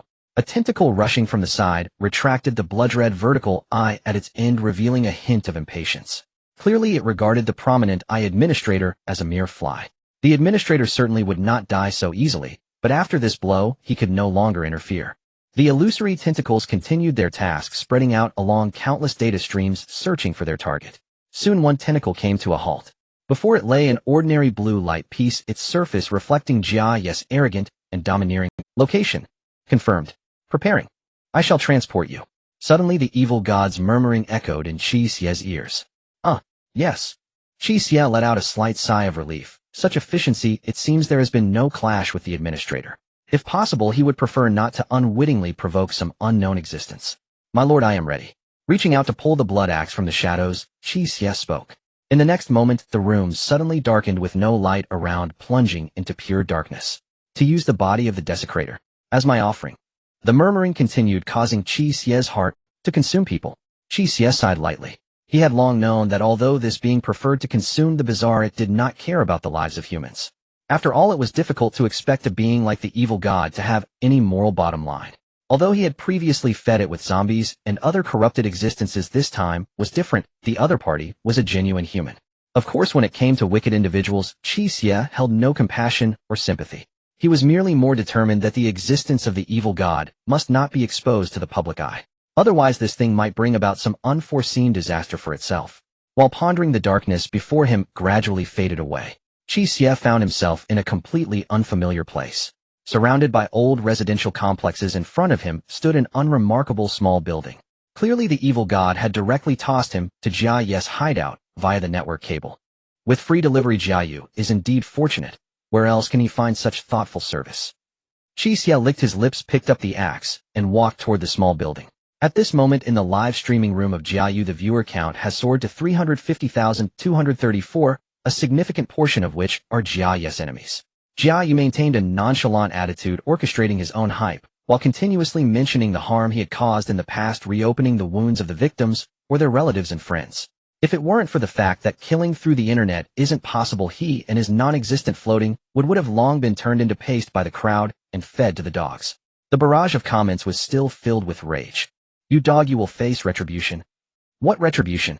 Qi Xie scratched his ear, his expression dismissive. "Am I not doing just fine? What nonsense about divine retribution? You all just make it up to comfort yourselves." Saying this, he reached out to turn off the live stream. After all, this live broadcast had achieved the effect he desired, and the subsequent negotiations with the Black Holy Society would likely go more smoothly, so there was no need to continue. "How does it feel to be hunted down like a wild dog, Zhaizhong?" Qi Xie's hand paused in midair, his eyes fixed on this comment, and the curve of his lips froze slightly.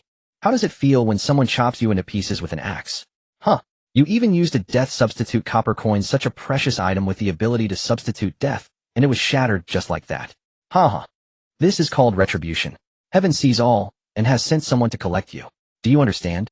A sinister look flashed in Qi Xie's eyes as he sneered. "So what? One day I will kill him. Not only that, I want him to witness with his own eyes the death of everyone he cares about at my hands." As Qi Xie spoke, his voice gradually grew louder, nearly turning into a shout by the end. In front of the screen, Bai Yi's expression hardened upon hearing this.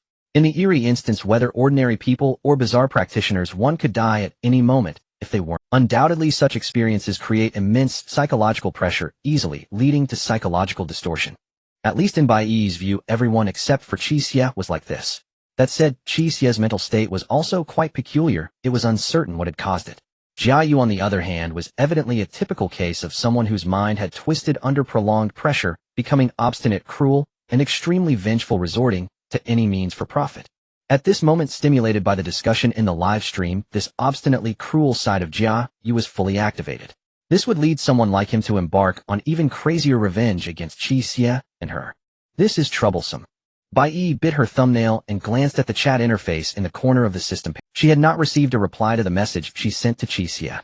After hesitating for a moment, she directly sent a voice call to Qi Xie. "Beep. Pick up the phone." Bai Yi looked at the voice call icon that popped up on the screen, slightly frowning. "Beep beep. Hello." The calm voice on the other end provided a strange sense of reassurance. Bai Yi relaxed a little, but then spoke with a tense tone. "It's me, Bai Yi. I'll miss by you calling me at this time. Must be about the commission payment. While I'm glad, I'm sorry that the timing is quite unfortunate. I'm just about to get to work." In an instant, Bai Yi was left speechless. "Dude, less than 3 hours ago you had just chopped someone and a bunch of non-human entities in the instance, and you were being threatened to have your whole family killed. You're not in a hurry at all. You're going to work now." She rubbed her temples and sighed slightly. She thought Qi Xie had a somewhat reliable aura. It seems that a woman's sixth sense isn't entirely accurate. To hear the Tao in the morning and die in the evening is all just pretentious talk, isn't it? After venting her thoughts internally, Bai Yi showed no sign of underestimating Qi Xie, still seriously and solemnly saying, "Regarding the payment, just send me your bank account number later, and I'll transfer the cash to your card first. We can also discuss the house later. But there is something more important right now. I'm all ears." On the other end of the call, besides Qi Xie's calm voice, there was a faint sound of tap tap tap, as if the other party was going upstairs. Bai Yi didn't pay much attention, thinking the other party was just returning home, and said earnestly, "Have you seen the live streaming section of the system? Qi Xie is live streaming, and he—" "I know. Qi Xie calmly interrupted by I saw it. You saw it. Then you must have heard what he said. I heard it. Bai completely couldn't understand why Qi Xie's tone was so self-assured. My surname is Qi. Mr. Qi. Bai took a deep breath and said seriously, although we haven't known each other for long, the enemy of my enemy is my friend, so I don't want to see you die. If you are willing, I just happen to plan to spend money to hire someone to protect my family's safety, and I can provide you with shelter as well. Sorry to interrupt you, Miss Bai, but are you still watching Qi Xie's live stream? I am. Bai noticed that the tap-tap-tap footsteps in the voice call had disappeared. It seemed the other party had stopped moving. Then you should be able to see me soon. Wait, what? Bai looked bewildered, instinctively glancing at the live. In the live stream, Jia Yu had slightly regained his rationality, smirking as he mocked the barrage. In the practitioner circle, those who are alive are the winners. Only winners deserve to enjoy everything. What a boast, you filthy rat, pretending to be a chicken feather wanting to devour the Lala-loving guy. You must be dreaming. He could scare the bazaar just by showing his teeth. You want to eat him. After all this bragging, so what if I'm a rat? If I'm not careful, won't I still have a piece of meat bitten off by a rat? Jia Yu spoke with a smug smile. As long as I'm alive, as long as he can't find me, he will have to live in my shadow forever. In other words, what use is it to have all this power if you can't find a target? Even if you're amazing, can you come over through the internet and chop me? If he could suddenly appear in front of me, that would. Suddenly a clear sound of a door lock unlocking echoed. Jia Yu's smile froze. He slowly turned his head. For a moment he doubted whether he was hearing things. But the door behind him, with the handle slowly pressing down, twisted his expression in an instant. The livestream audience also sensed Jia Yu's abnormality and began to speculate. What's wrong with this bastard? Why does he suddenly look like he's seen a ghost? Damn, look at the doorknob. Is it moving? Is someone really knocking on the door? Hey, do you think this bastard's mouth is so foul that he summoned the Lala-loving guy? You're thinking too much. How could that be? If other enemies came, I could understand. But how long has it been since that Lala-loving guy had a fallout with this beast? About 3 to 4 hours, right? This beast has so many enemies, yet no one has been able to find his hiding. In such a short time, I'm not saying that guy could find him. Even if he did, how could he possibly get here in such a short time? Creak. The door slowly pushed open, revealing a streak of fresh red blood from the crack. It was a bloodstained red axe. Jia Yu almost instantly got up, staring intently at the doorway, a bead of cold sweat sliding down his forehead. The door continued to open, and a tall figure appeared at the entrance. The corridor outside was unlit, and the person holding the axe was shrouded in darkness, a faint red glow in their eyes, looking at him with a mocking gaze. Qi Xie stepped out of the darkness into the room, looking at Jia Yu with a friendly smile. I've found you. Damn, the crow's mouth is truly effective, ha. Lolita lover, is it you behind me, you little cricket? 666, did you really find me through the internet connection? Lolita lover is a real keyboard warrior offline. The live stream was filled with laughter while Jia Yu's pupils suddenly constricted as he recognized Qi Xie, exclaiming, what kind of joke is this? How is this possible? This base has never been exposed by me, not even the Black Holy Guild knows of its existence. How could you possibly find me in such a short time? How about that? Qi Xie swung the blood axe, gripping it with both hands, his smile still gentle. Perhaps I came specifically through the internet to chop you down. Jia Yu's eyelids twitched. What on earth is this guy talking about? It hasn't even been 4 hours since the instance ended. Even if I opened a box for myself, there's no way I could find this place. Could it be that he really came through the internet? But how could this be possible? I am live streaming through the Wanderer system. Can this thing even be hacked like the internet to find someone through their IP address? I've never heard of such a thing. Jia Yu's breathing grew increasingly heavy, feeling that the person before him was becoming more mysterious and terrifying. But Qi Xie merely smiled gently, quietly watching him, even taking a moment to raise an eyebrow at the system panel behind Jia Yu, which was currently in the live stream greeting someone. Bai on the other end of the live stream stared wide-eyed at Qi Xie, who was greeting her on screen. He really appeared in the live stream. In the room, Jia Yu gasped for breath, glaring at Qi Xie and forcing out a sentence through gritted teeth. As long as you let me go, I can give you everything I have. Killing you is also mine. Qi Xie locked eyes with Jia Yu, his tone soft. There's no need to waste breath on self-deceiving words. We both know I won't let you go. No, I still have many things. Money, sealed items, bizarre artifacts, and even some intelligence not publicly available in the Wanderer community. None of these are here. I can give you everything without holding anything back, just for my life. Jia Yu stared intently at Qi Xie, speaking rapidly, fearing that if he hesitated, he would be cleaved in two. There shouldn't be any irreconcilable conflicts between us, right? I've already witnessed your terrifying capabilities. I will never provoke you again. That girl. I won't provoke her either. I only went live to hype myself up to negotiate with the Black Holy Guild. If you spare me, I can help you gather all the items first, then leave ensuring I will never appear before you again.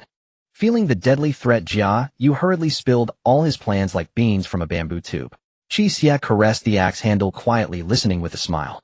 Once Qi Xie finished speaking, Qi Xie nodded slightly. I have to admit, that's quite an enticing offer. Qi Xie's face instantly lit up with wild joy. Since that's the case. But I refuse. Qi Xie's next words stunned Qi Xie. What? I said your trash doesn't interest me. Just die here obediently today. Qi Xie's tone was light, yet it caused Qi Xie's expression to twist and contort. Why? Why can't you just let go of me? We have no irreconcilable conflicts, right? Qi Xie howled, his eyes bloodshot. Of course not. Qi Xie's voice was calm. What do you think you are to have a conflict with me? You are just a third-rate character hiding in the gutter thinking too highly of yourself. What did you say? Qi Xie's eyes gleamed with malice. Have you ever seen someone treat a rat that lurks in the gutter as a hypothetical enemy? You're wrong. The only reason you'll die at my hands today is that people dislike rats and will step on them without a second thought, that's all. Qi Xie showed no concern for Qi Xie's fury, merely gazing at him with calm eyes. This only drove Qi Xie further into madness. Because Qi Xie truly didn't see him as an enemy. He didn't even see him as a person. For Qi Xie, kicking him to death was no different from kicking a stinky rat. Qi Xie clenched his fists, glaring fiercely at Qi Xie. Qi Xie remained relaxed while the live stream was in chaos behind you. Behind you, bro. Stop acting cool. It's illusion. Qi Xie used illusion to create a phantom. Why are you wasting time talking to this old schemer? Just chop him already. It's over, it's over, it's over. Finally someone managed to catch this beast, and now he's going to act cool and get— At this moment a phantom-like human silhouette appeared behind Qi Xie, seemingly holding a sharp— Yet Qi Xie seemed completely unaware. Whoosh. The cold light was fierce, and the severe injury transformed into a white streak aiming straight for Qi Xie's crown. Qi Xie chuckled coldly. He knew that Qi Xie had a suspected clever flesh rebirth. Attacking other areas would be hard to kill, so he specifically aimed for the crown, hoping to damage Qi Xie's brain. Give me another one. Die. Clang. The sound of metal clashing rang out, causing everyone's eardrum. Qi Xie turned abruptly with an eerie speed, swinging his axe to strike the dagger. The dagger instantly flew. What a— Qi Xie's cold smile froze. However, in the next second his perspective suddenly spun, and he saw his own rigid body and the blood gushing from his severed neck. The light in Qi Xie's eyes quickly faded. I didn't even get a chance to resist. The speed is astonishing. But how is this possible? With illusion, my usual physical stats should maintain a level flesh-type bizarre skill enhancement, yet I can't even see this guy's movements. Unless this guy's bizarre skill for enhancing his flesh isn't clever but level. This indicates that when this guy slaughtered in the bizarre instance, he didn't even use his full strength. But how is this possible? A level flesh-type bizarre wanderer couldn't possibly appear in a restricted level bizarre instance. How did the system match me? This is a joke. I was matched with a proper opponent. And now I'm matched with this monster, who came to chop me through the internet. The wanderer system is definitely playing me. Damn. Qi Xie opened his mouth, his eyes filled with unwillingness, yet he couldn't utter a word. His consciousness was rapidly fading. The last image he saw was Qi Xie, who had appeared behind him at some point. Qi Xie deftly flicked the blood off the axe, swung it halfway, turned around, and moved with practiced precision. Bang! Qi Xie's head was split open like chopped fish head. From the moment he acted to the instant he was killed, the entire process took less than a minute. After a brief silence in the livestream room, it suddenly exploded with excitement. Am I dreaming? Did we just win this? It was back and forth, but ultimately with one clever move victory was achieved. That's what winning is all about. This guy is purely saying, I initiated, I killed in one blow, what's there to discuss? The dignified Qi Xie finishing the fight in less than a minute. What a thrill. This guy is clearly playing the pig to eat the tiger. What pig? He didn't even let them take advantage at the start, and when he spoke it was nothing but disdain and insults. The moment he struck, it was a swift kill, just devouring the tiger. By the way, isn't anyone curious about how this guy found his way here? Yeah, their grudge dungeon just ended, and in the blink of an eye he barged in. It's clearly unreasonable. With such physical stats, such mysterious tracking ability, and an unbelievable speed of movement. How many good things does this guy have on him? The viewers in the live stream weren't all enemies of Qi Xie, some were focusing more on Qi Xie. And this attention might not be a good thing. Because even if Qi Xie dies, there will still be Zhun Yuli Yu Wang Yu. The more attention Qi Xie garners in the eyes of the public, the more likely he is to attract those greedy rats who will stop at nothing for profit. Whether it truly poses a threat to Qi Xie is yet to be seen, but he still needs to guard against incessant harassment until he can set an example by killing a chicken to scare the monkeys, ensuring that no one dares to covet him. These unnecessary actions are obviously not needed. And just as this strange atmosphere was about to spread, an ID named White-Clothed Little Fool suddenly spoke up with an extremely arrogant tone. What's there to be curious about? He's just a newcomer from a big power. Using the intelligence network of a superpower in reality to track him down. The reason he arrived so quickly is simply because they happen to be in the same city. This statement instantly drew the attention of many. Oh, this little fool, brother, you might be mistaken. No big power would invest such a large sum on one person. White-clothed little fool, how you people haven't seen the world. Those small remote powers can barely be called big powers. Do you even know what a superpower is? What? Are you human? Such provocative remarks instantly stirred up the live stream room, but some remained calm, wanting to probe the truth. White-clothed little brother, that's not right. This lowly enthusiast is clearly a lone wolf. Besides, even if it were an organization, hasn't Qi Xie stirred up enough trouble? I haven't seen such a rapid tracking speed. And with so many resources on this lowly enthusiast, they can't possibly be given by a power, right? Exactly. With so many existing guilds and families, even the official Special Operations Bureau hasn't heard of anyone so extravagant.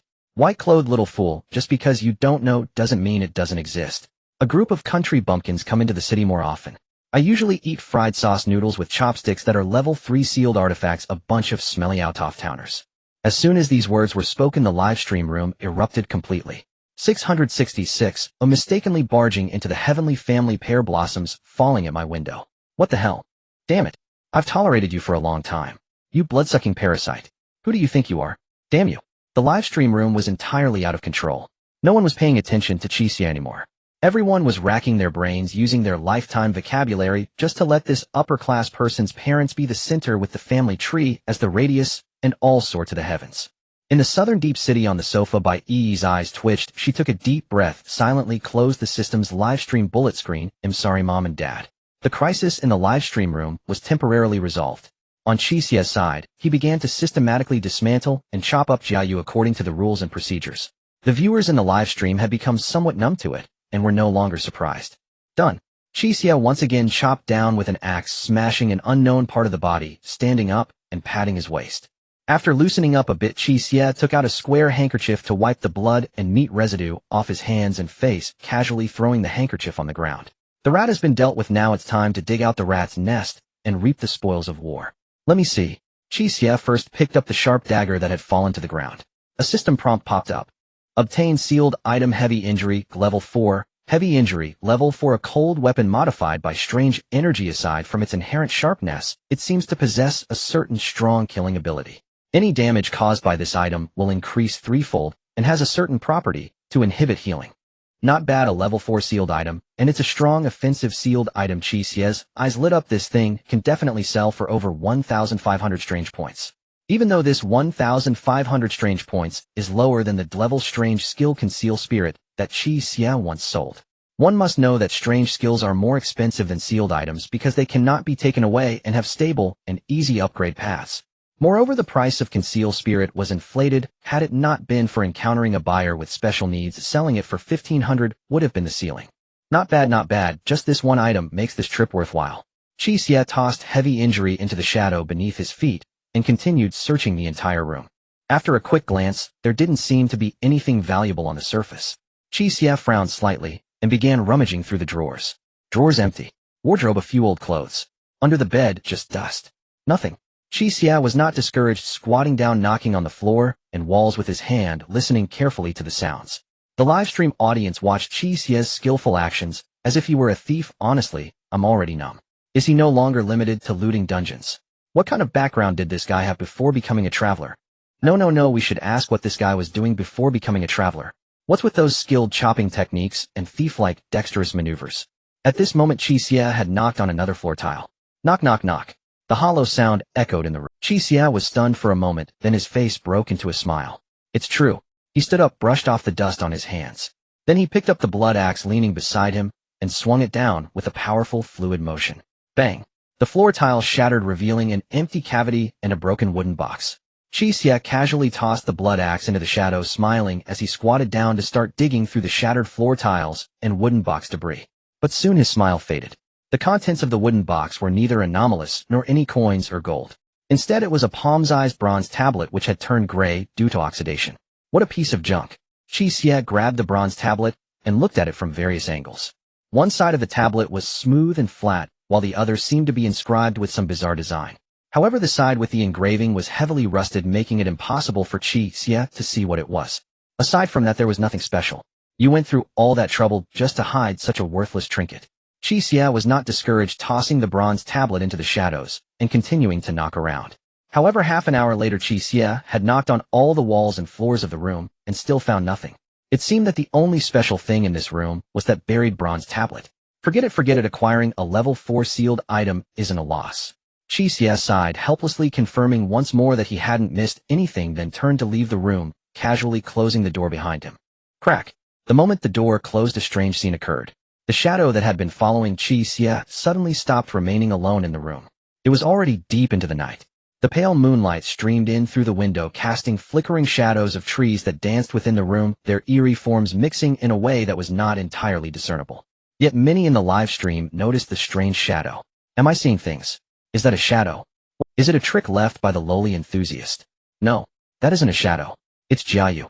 In the next moment, the shadowy outline of a person suddenly quivered, appearing to step down from the wall, becoming three-dimensional. The figure's head suddenly opened a pair of eyes, and the outline became increasingly clear. It was Jiayu. He was still alive. How is that possible?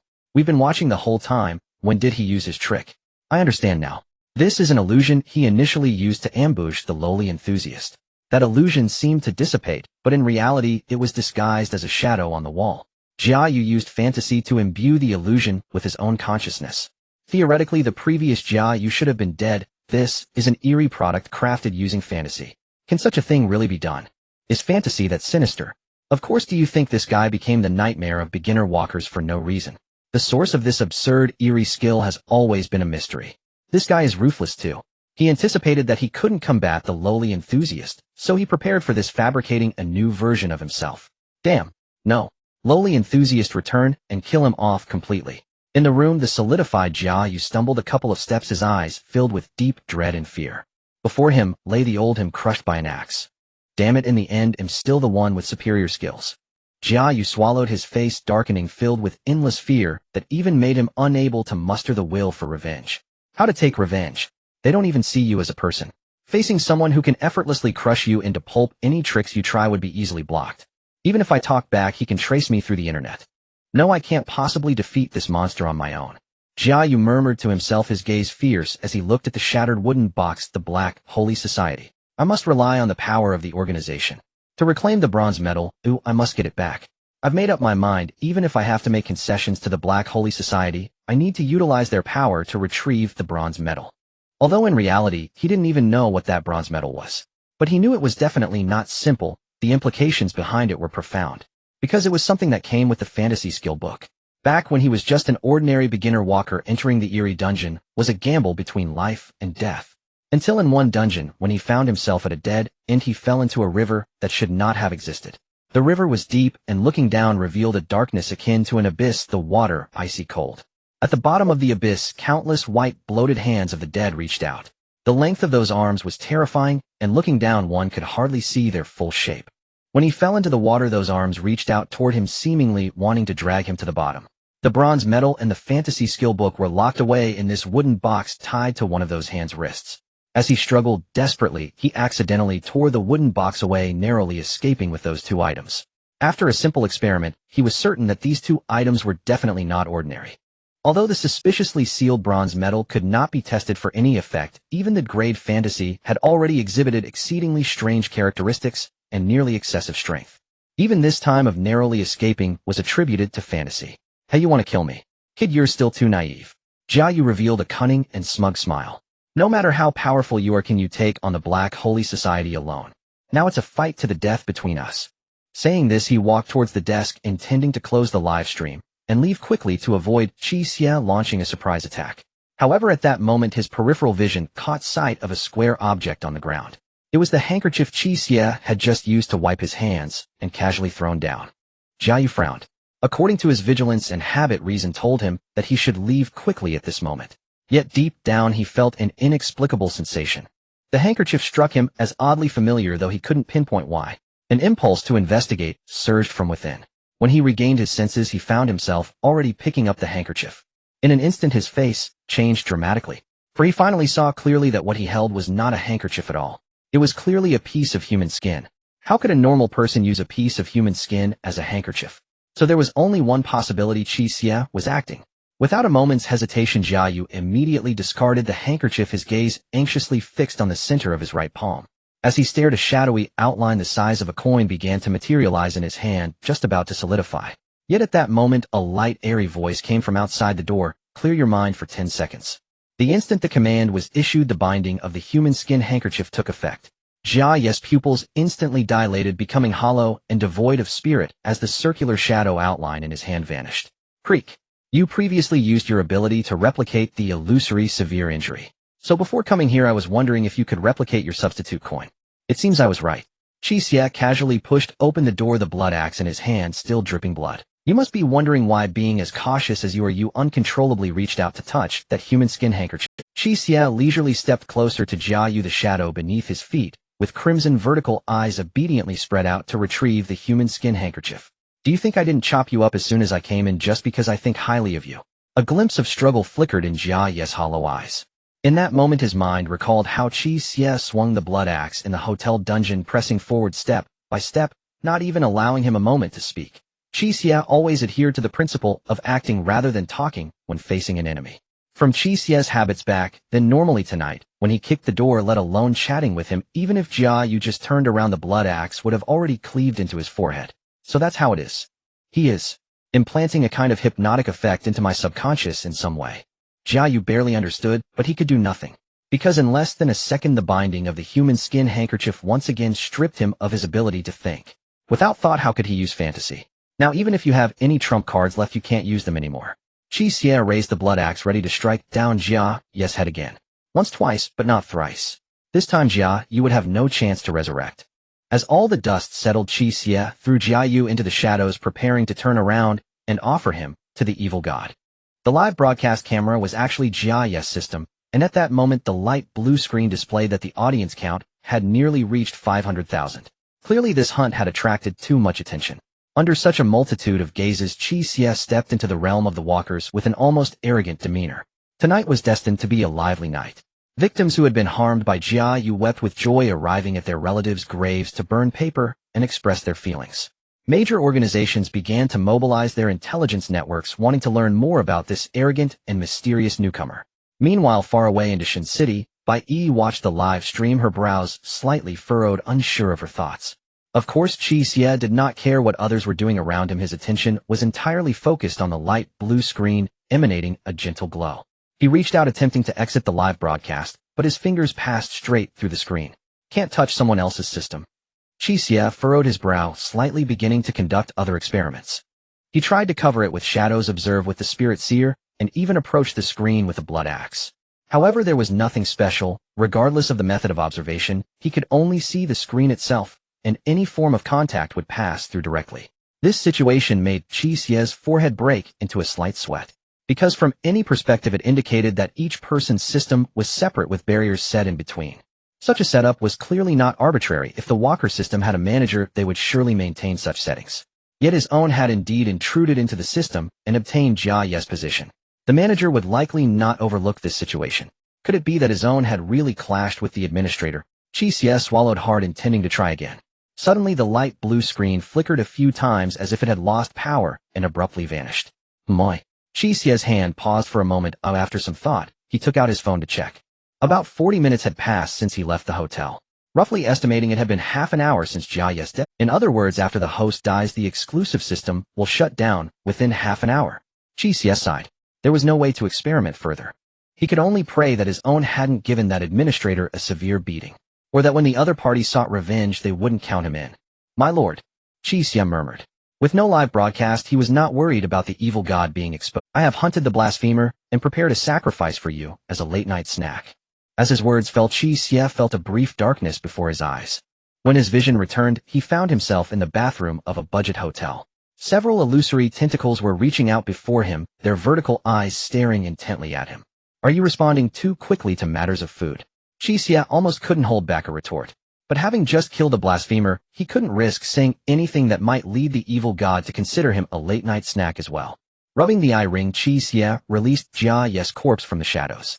Without any hesitation, the illusory tentacles immediately began to feast, wrapping up Jiayu and disappearing into the summoning totem. Qi Xie watched this scene and sighed slightly. After a busy night, having used up 2 precious human mantis legs, it seemed he had inadvertently drawn the attention of a terrifying existence, and in the end, he only provided a meal for the evil god, without gaining anything for himself. Oh wait, there was one gain. Qi Xie quietly touched the bronze plate in his pocket. This item was peculiar. The system hadn't even given a prompt when he picked it up. However, observing it with the Spirit Seer revealed its uniqueness. From the perspective of the Spirit Seer, there were only 2 possible states. If it had not been tainted by strange items, it appeared normal. If it had been tainted by strange items, it would emanate a black mist mixed with blood. Yet this bronze plate was non-existent from the perspective of the Spirit Seer. It resembled an illusory projection, giving off an unreal feeling, but the sensation of it in his hand was very real. This made Qi Xie somewhat curious, but at that moment he dared not take it out. If this item turned out to be special and caught the evil god's attention, he wouldn't have a place to cry. For now, he could only hope that this bronze plate was a good item. Otherwise, having gained nothing after a whole night did not align with his style. Gurgle. Just then a sticky sound echoed, bringing Qi Xie's thoughts back to reality. My lord, have you finished your meal? Was it enjoyable? Qi Xie quickly replied with sincerity, silently stepping back a few paces to maintain a safe distance. It was fine. The murmuring by his ear relaxed Qi Xie. But the sudden turn made Qi Xie's previously relaxed breath catch in his throat. I am more pleased with the 2 arms you offered earlier. The illusory tentacle lifted and the vertical eye at its end stared earnestly at Qi Xie. That level of strangeness brings me greater delight, but unfortunately the quantity is too small. If only I could consume its source. You eat it. Qi Xie nearly spat out his drink. After all, he had worked hard to achieve 3 times the result, and even sacrificed 2 human mantis legs to find a late-night snack for you. It was bad enough that he gained nothing. Now you want me to go capture that level of strangeness to upgrade your meal. Are you kidding? Qi Xie still had self-awareness. He had specifically browsed the system for him during this time. The source of the human mantis was the Queen of the Insect Plague, a disaster-level strange boss. Capturing 2 human mantises might be manageable, but the Queen of the Insect Plague. Me. Fight the Queen of the Insect Plague. Qi Xie's eyelid twitched. He was determined that if the evil god truly forced him to capture the Queen of the Insect Plague, he would rather die in defiance. Fortunately, the illusory tentacle glanced at Qi Xie again, shook slightly, and said, Forget it, let's not think about that for now. That is beyond your capability. Hearing this, Qi Xie finally felt relieved. Thankfully his boss wasn't too unreasonable. Within 2 months, offer me the same level of strange energy as the 2 arms. The quantity. Let it triple. Damn it, the cursed boss. Qi Xie's eyelid twitched. It should be noted that human mantises were products of disaster-level dungeons, and would almost never appear outside of disaster dungeons. Finding human mantises before had been an unrepeatable accident. Now where was he supposed to find such disaster-level strange energy? Didn't that still mean he had to enter a disaster-level dungeon? Just when Qi Xie was seriously contemplating whether he should risk being devoured and vent some frustrations at the evil god. If you can do it, I can bestow upon you the power of illusion. The murmurs by his ear were low and ethereal, causing Qi Xie to stir. Although Qi Xie had received many blessings from the evil god in the past, this time, he had reason to speculate that this so-called fantasy was the bizarre skill stripped from Jiayu. This was the first time the evil god had uttered the name of a blessing. Qi Xie was slightly moved. Previously, the evil god had never shown the ability to strip bizarre skills, and the fact that the ability of his blessing caused errors during upgrades in the traveler system indicated something. That is, the evil god's blessing and items were not products of the same origin as the bizarre skills. However, this time the evil god was able to strip away Jiaye's bizarre skill and bestow it. Could it be that as he devours the bizarre, his revival level rises, allowing some previously sealed abilities to be restored? Qi Xie pondered. If the evil god had the ability to strip the bizarre and bestow it, then perhaps he would not need to spend bizarre points to find someone to fix the soul blade in the system. He had originally planned to use this level 4 sealed item to make up for his lack of means to deal with spiritual body bizarre. But now he might be able to directly utilize the evil god to strip the spiritual body special attack attribute from the soul blade and apply it directly to himself or the blood axe. Thinking of this, Qi Xie immediately reverently probed. My lord, I have noted this matter, but I have another question. I wonder if you could help me strip the bizarre from this broken blade and bestow me the ability to hunt spiritual body bizarre more effectively. He took out a rusty machete. The machete had a crack running through the entire blade. From the information collected from the system, this item should have once belonged to a younger member of a certain traveler family, but that young one died in a dungeon, and it was then wielded by the butcher, eventually falling into Qi Xie's hands. It is possible.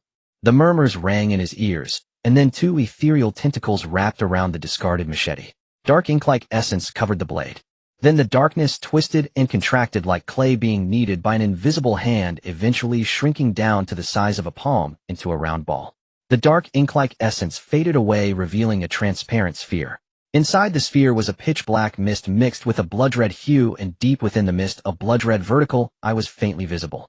Then an ethereal tentacle stretched directly into the shadow beneath Qi Xie's feet, and when it retracted, it was holding a blood-red axe.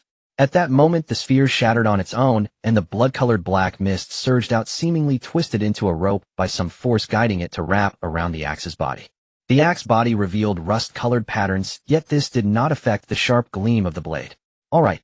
The tentacle casually tossed the blood axe, and Qi Xie hurriedly reached out to catch it.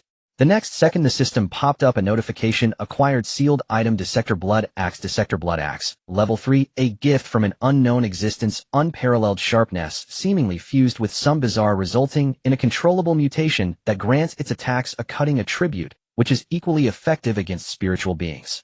Qi Xie gasped upon reading the attribute description. It had really succeeded. This proved that the evil god indeed possessed the ability to strip the bizarre and bestow it. Qi Xie couldn't help but seriously contemplate the transaction proposed by the evil god. Was it worth it to trade 3 times the number of human mantis legs for the level of bizarre energy for fantasy? Without a doubt it was worth it. Not to mention the ability of fantasy to conjure various sealed items out of thin air, or to simulate the effects of other bizarre skills, was quite promising. Of course, it was still just a level skill, which surely came with significant limitations, but this did not detract from its value. Qi Xie was genuinely tempted. As for how to enter and clear the level of Disaster Dungeon, Qi Xie still had no clue. But after all, there were still 2 months, so he could take his time. If all else fails, Qi Xie had another way to go about it: buy it directly from the system. However, items of disaster level bizarre were not only extremely rare, but their prices were surely exorbitantly high. So Qi Xie planned to make 2 preparations. Because of the evil god, I currently do not have a certification level, nor do I know when I will be able to enter the level of Disaster Dungeon. This cannot be forced. Qi Xie internally strategized. In this aspect, I can only go with the flow, but at the same time, I cannot just wait idly. I must work hard to accumulate contribution points while seeking disaster-level bizarre items. He furrowed his brow slightly. Accumulating money was relatively straightforward. At least he knew what to do. What he feared was that even having money, he couldn't buy anything. Given the rarity of disaster-level bizarre items, their existence might be equivalent to finding a car plate with 4 8s in the capital. Such items were almost impossible to circulate in the market. How annoying. Qi Xie let out a sigh, feeling a bit of a headache. Fortunately, his personality trait was that he did not succumb to pressure and completely avoided internal strife. If I can't figure it out, then I won't think about it. If things will work themselves out in time. It's not like he's going to die tomorrow. He can afford to wait. Qi Xie decisively drew on the good habits he cultivated during university. Just then it seemed that there was nothing left to consume. The ethereal tentacles slowly retracted back into the summoning totem, leaving Qi Xie with a murmur in his ear. Next time, the sacrificial offering must be equivalent to this time. This is the price of blessing. I shall comply with your will, my lord. Considering that this entity's rationality appeared to have increased with its revival, Qi Xie pretended to recite a line. Regardless of whether the other side understood or not, the face project had to be done. All the ethereal tentacles retracted to an unknown place, and the dim light and shadow before him slowly returned, as if someone had raised the brightness of this world. Qi Xie skillfully removed the shower head, turned on the faucet, and used cold water to wash away all traces of blood. Then he took the toilet cleaner from beside the toilet and poured it all over the floor, scrubbing it thoroughly. After completing these tasks, Qi Xie nodded in satisfaction, sent his bank card number to Bai Yi, and then lay back down on the bed for a nice restful sleep. A night without incident. He slept until noon the next day, and upon waking, Qi Xie discovered that his account had received a transfer of 5 million from a certain real estate company. Unexpectedly, he recognized this company. Platinum Real Estate was among the top tier in the southern real estate sector of Huaxiao, with annual sales exceeding 100 billion. You could say that if you pointed to any inhabited building on the map of southern Huaxiao, there was a good chance it was related to Platinum Real Estate. Platinum Real Estate, Bai Yi, wasn't there a shareholder on the core management team with the surname Bai? He wondered what relation that had to Bai Yi. Qi Xie fell silent for a moment, a wry smile creeping across his lips. He had laughed at his own poverty. The system also had a message from Bai Yi. So have you received the funds? I have received them, Qi Xie replied. Qi Xie added, are you really from a middle-class family? Bai Yi, that's what my dad told me. A middle-class family suddenly coming up with 5 million and a property. Bai Yi, I only have this much pocket money left this month, the rest went to buy sealed items. This month's pocket money. I will use the rest to buy a sealing item. Qi Xie rubbed his forehead and calculated briefly. The Lianji, a level 4 self-defense sealing item, is quite expensive. Qi Xie estimated it at a common price of 1,300 strange points. The conversion rate is 1,000 strange points to 1 cash unit. 130,000. Added to 500,000, it totals nearly 6 million for a month's pocket money. Qi Xie couldn't help but smile wryly. Bai Yi sent another message. The payment has been sent. By the way, have you decided which city to choose for your room? Really, just pick any. If I choose in the south like Dashi City or Tianhai City, that would bring the total close to 10 million with the payment included. My life should be worth more than 10 million to my dad laughs, but the Tianhai City area isn't under my control, so I can't get housing resources. However, Dashi City is an option. I am currently in Dashi City, and if you want I can personally take you to see the houses. Qi Xie pondered and replied sure. He was currently in Dachang City planning to choose accommodation there. However, after his live stream revealed his face while hunting Jia Yu last night, he believed someone would attempt to track his location, so it was better to change places to hide. Coincidentally, he also had matters to discuss with Bai Yi. After confirming the meeting time and place, Qi Xie checked out of the hotel, compensating for the hotel's loss using the excuse of accidentally using a high-power appliance that caused a short circuit in the whole hotel before leaving the budget hotel. A short distance from the hotel, Qi Xie found a secluded alley and walked in.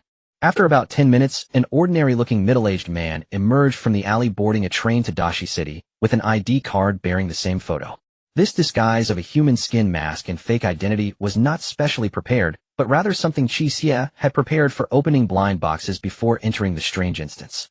After all, he wasn't a professional tomb raider. Digging up so many ancient graves and tombs would occasionally attract official attention. Although after the arrival of the strange instances, the Chinese authorities were temporarily too busy to care about such minor details, the enforcement had significantly weakened, but tomb robbing remained officially prohibited in China. Thus, to facilitate hiding and movement, he sold antiques excavated from ancient graves and purchased this human skin mask and fake identity. Similarly, his mobile phone SIM card was also a black card. Without incident, it was not like in the movies where one is blocked on the train and a fight breaks out. Over 3 hours later, Qi Xie successfully arrived at Dashi City. Exiting from the agreed station's south gate, Qi Xie smoothly found Bai Yi waiting by the roadside. The young girl was dressed modestly in a white shirt and denim shorts, hiding in the shady area under the bus station shelter, occasionally stretching her neck to look inside the station. Miss Bai? Qi Xie casually greeted, her hands in his pockets as he leaned over. Upon hearing someone call her, Bai Yi turned and saw a strange man, her expression slightly puzzled. It's me. Qi Xie, without the intention of teasing, lifted his left hand and wiped his face, removing the disguise. Mr. Qi. Wow. Bai Yi looked at the transformation like magic. She was initially surprised, but soon calmed down, examined him carefully, and nodded. That's quite an impressive disguise. That's certainly necessary in this situation. What situation? Qi Xie was slightly confused. What situation is it now? Mr. Qi, you still don't know? Bai Yi asked in confusion. Last night's live stream made you completely famous. Many practitioner factions are trying to find you and are frantically posting recruitment notices on the forums. I really didn't know this. Qi Xie had been busy sleeping last night. He now curiously opened the system to log into the chat forum. He indeed found many public recruitment posts from various practitioner factions. Dawn Guild recruitment notice: Lolita enthusiasts come quickly. Monthly base salary of 1,000 strange points, double rewards for completing tasks. Level 4 sealing item selection library directly open, quarterly standards directly redeem for level 3. Independently owned safe villas ready for move-in with a dedicated logistics team on standby, 247, covering all needs from food, accommodation, transportation, equipment maintenance, to injury treatment. Rose Guild recruitment notice: Lolita enthusiasts come take a look. Our guild is full of beautiful and strong ladies plus countless adorable little sisters. There's nothing you can't find if you're strong enough, along with exclusive personal bodyguards and customized benefits. This recruitment notice, looking like a street flyer, was accompanied by a group photo of some guild members invitingly posing for the camera. Qi Xie couldn't help but admit that the girls were indeed very cute and quite alluring. But why were all the ones chosen for the photo little Lolas? Qi Xie silently turned to Bai Yi. Why do they call me a Lolita enthusiast? Bai Yi looked back at him, innocently blinking her eyes, conveying the message, you're asking me. Her gaze carried a slightly strange expression. She had also checked into Qi Xie's information last night and learned about this nickname. Seeing Bai Yi's eyes, Qi Xie's lips twitched, and he casually turned back saying lightly, "It must be a misunderstanding." At this time explaining will only make it worse, saying nothing is the best option. Qi Xie continued to browse the recruitment announcements. Aside from guilds, there were also invitations from some practitioner families.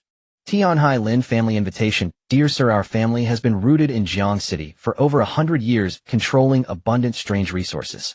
We sincerely invite you to serve as a guest elder of the family with an annual salary of 20,000 strange points. A luxurious residence in the core area of Tianhai City is included, complete with private domain. Qi Xie quickly skimmed over these unfamiliar factions until one announcement caught his eye, causing him to pause. It was an extremely simple slogan. China Official Strange Special Operations Bureau Comrade the Country. A simple sentence that doesn't even need conditions, as its title represents the most resources and the best treatment. The official. Qi Xie sighed softly. Normally there would definitely be no faction with more resources than what the official holds. Moreover, official organizations certainly possess more intelligence regarding the strange and the systems. One of the purposes of his journey was to discuss with Bai Yi and see if he could find disaster-level strange items. This was purely a gamble. But if he joined the official side and went through official channels, Qi Xie had no doubt he could absolutely find what he was looking for. Unfortunately, he wasn't suited to join an organization. He could not explain his situation, and the matters regarding the evil god must not be exposed. This was fundamentally uncontrollable, like a ticking time bomb. Perhaps when I become stronger and have the qualifications, I can try to connect with the official side and utilize their intelligence and channels. Qi Xie thought regretfully, continuing to scroll down. He quickly understood what Bai Yi meant by this situation. To Blood Axe Butcher, in light of your malicious attacks on our prospective members and the negative impact on our guild's reputation due to your widespread live broadcasting, we hereby give you 10 days to contact us voluntarily for resolution. Otherwise, we will initiate a bounty hunt against you. The tone was harsh, emanating an aura that brooked no refusal. Qi Xie raised an eyebrow. The Black Holy Society, one of the dark forces in the circles of travelers, acts ruthlessly and spares no means. Bai Yi led Qi Xie to a low-key, white Qian, taking the driver's seat herself. As she started the car, she explained, "The true identity of the guild president is unknown. It seems they received certification from a high-level traveler half a year ago. The person you killed, Jia Yu, was in contact with the Black Holy Society and had intentions of joining. Logically speaking, in the traveler circles, there is an unwritten rule: one should accept the consequences of their bets. If one is outmatched and dies from retaliation, there is no reason for the backing forces to take revenge. Hence, the Black Holy Society should merely be using this as an excuse to cause trouble. They probably see you as a lone wolf without any backing, and with so many resources on you, they want to take a big cut from you." Qi Xie sat in the passenger seat, his eyes slightly downcast, lost in thought. Seeing this, Bai Yi thought Qi Xie was worried about the retaliation from the Black Holy Society and comforted him. "It's fine, Mr. Qi. You're so strong that any traveler force would be eager to recruit you. As long as you join one, the Black Holy Society should back off. I actually have a decent first impression of the Black Holy Society." Qi Xie turned his head. Bai Yi looked puzzled. "Don't you think the title Blood Axe Butcher sounds much better than the Lolita Enthusiast Lord?" Qi Xie said earnestly, even nodding slightly with a hint of a smile. "Bai Yi, what a peculiar state of mind. Someone threatens to chop you up, and you say their nickname is not bad. What is that?" Qi Xie shut down the system, naturally adjusting his seat back to a comfortable angle, relaxing with his hands clasped behind his head. He did not take the threat from the Black Holy Society to heart. What sort of insignificant guild dares to issue a bounty on a favorite of the evil god? Bai Yi, noticing this, also refrained from saying much and quietly drove. Soon the Qian entered a tastefully decorated upscale community, finally stopping in front of an independent villa. This was a two-story small villa with its own small yard. The area was not particularly large, but it was more than enough for one person. Moreover, in a place like the Shun City, especially in the city center, the value of this villa was indeed worth its weight in gold. Through the floor-to-ceiling windows, Qi Xie could see that the villa was already well-equipped, requiring no effort from him. He could move in with just his luggage. "Would you like me to introduce it to you, Mr. Qi?" Bai Yi playfully winked intentionally, showing a very professional smile, holding her hands up as if she were a professional saleswoman, though her youth made it somewhat amusing. "That won't be necessary. Oh, just having a place to stay is enough for me." Qi Xie exhaled deeply. The residence held no attraction for him. In the past, he had slept in coffins and stayed in haunted houses, and when running in the mountains, he would simply find any piece of land that looked decent to rest for the night. He had only one requirement for a residence. The ceiling must not shed plaster. "All right, as long as Mr. Qi is satisfied." Bai Yi no longer played around, nodding as she added, "All maintenance and utility costs for this building will be covered by me. If Mr. Qi needs anything else, please feel free to let me know." That's enough, though I don't have any immediate needs in this regard. Qi Xie looked at Bai Yi and said, now tell me your requests. Since you are helping me so diligently, you must have something in return that you need from me. Upon hearing this, Bai Yi sighed in relief. Talking to smart people is so much easier. I wouldn't call it a request, perhaps it would be more accurate to say it's a long-term collaboration. Bai Yi said seriously, I hope to team up with you so we can choose to enter the same dungeon together. I am too weak, and if I can have your protection, my survival chances will greatly increase. In exchange, I will do my best to provide you with all the support I can through my resources.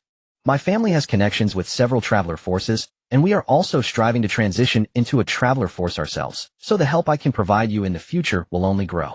Bai Yi spoke with emotional intelligence. She maintained a humble posture throughout, never implying that she needed Qi Xie to act as a bodyguard, subtly emphasizing that this was an equal partnership.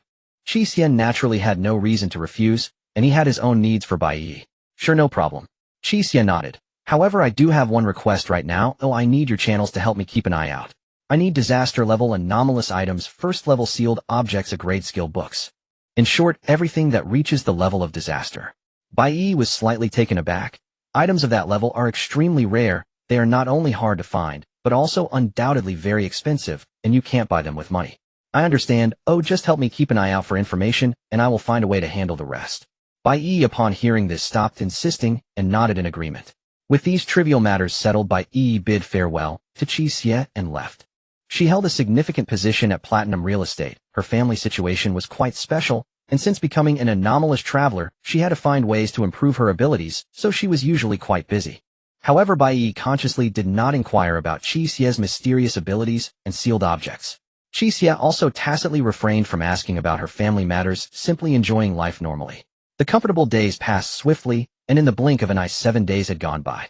During these 7 days, the Black Holy Society did not make an appearance, perhaps still observing as they awaited the deadline. Instead, 3 days before the dungeon matching, Bai Yi sent him a message saying that 3 official travelers from the Anomalous Special Attack Bureau had contacted her, hoping she could help them reach him. Qi Xie had anticipated this. Although he had disguised himself when leaving, such childish tricks could fool guilds and traveler families, but it wouldn't suffice for the official side. He was sure that the official side must have already known his whereabouts. They simply did not want to intrude and hoped to convey an invitation to him indirectly through Bai Yi. Unfortunately, he could not respond to them yet. Qi Xie could only let Bai Yi decline on his behalf, while continuing to focus on the dungeon. Are you ready? In the villa, Qi Xie sat on the sofa looking at Bai Yi across from him. Yes. Bai Yi nodded slightly, appearing somewhat nervous. After all, it was only her 3rd time entering an anomalous dungeon. The two had already bound together through the system, ensuring they would enter the same dungeon without separating. By the way, Mr. Qi, here, take this.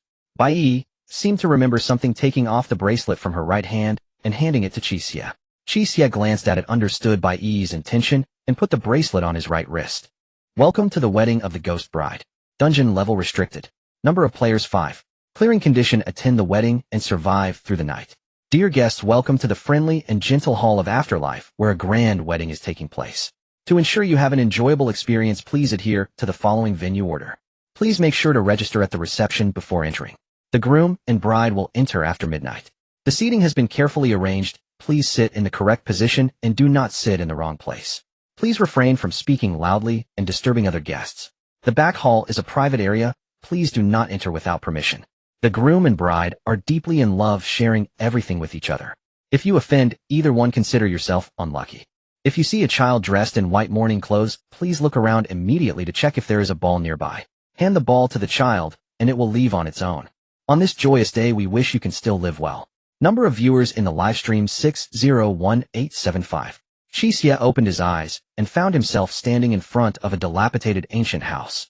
This ancient house, with its blue bricks and dark tiles, resembled the deep courtyard of a wealthy family from the Republic of China. The gate was so large that 2 ordinary cars could easily pass through side by side. At this moment, inside the dungeon, night had just fallen.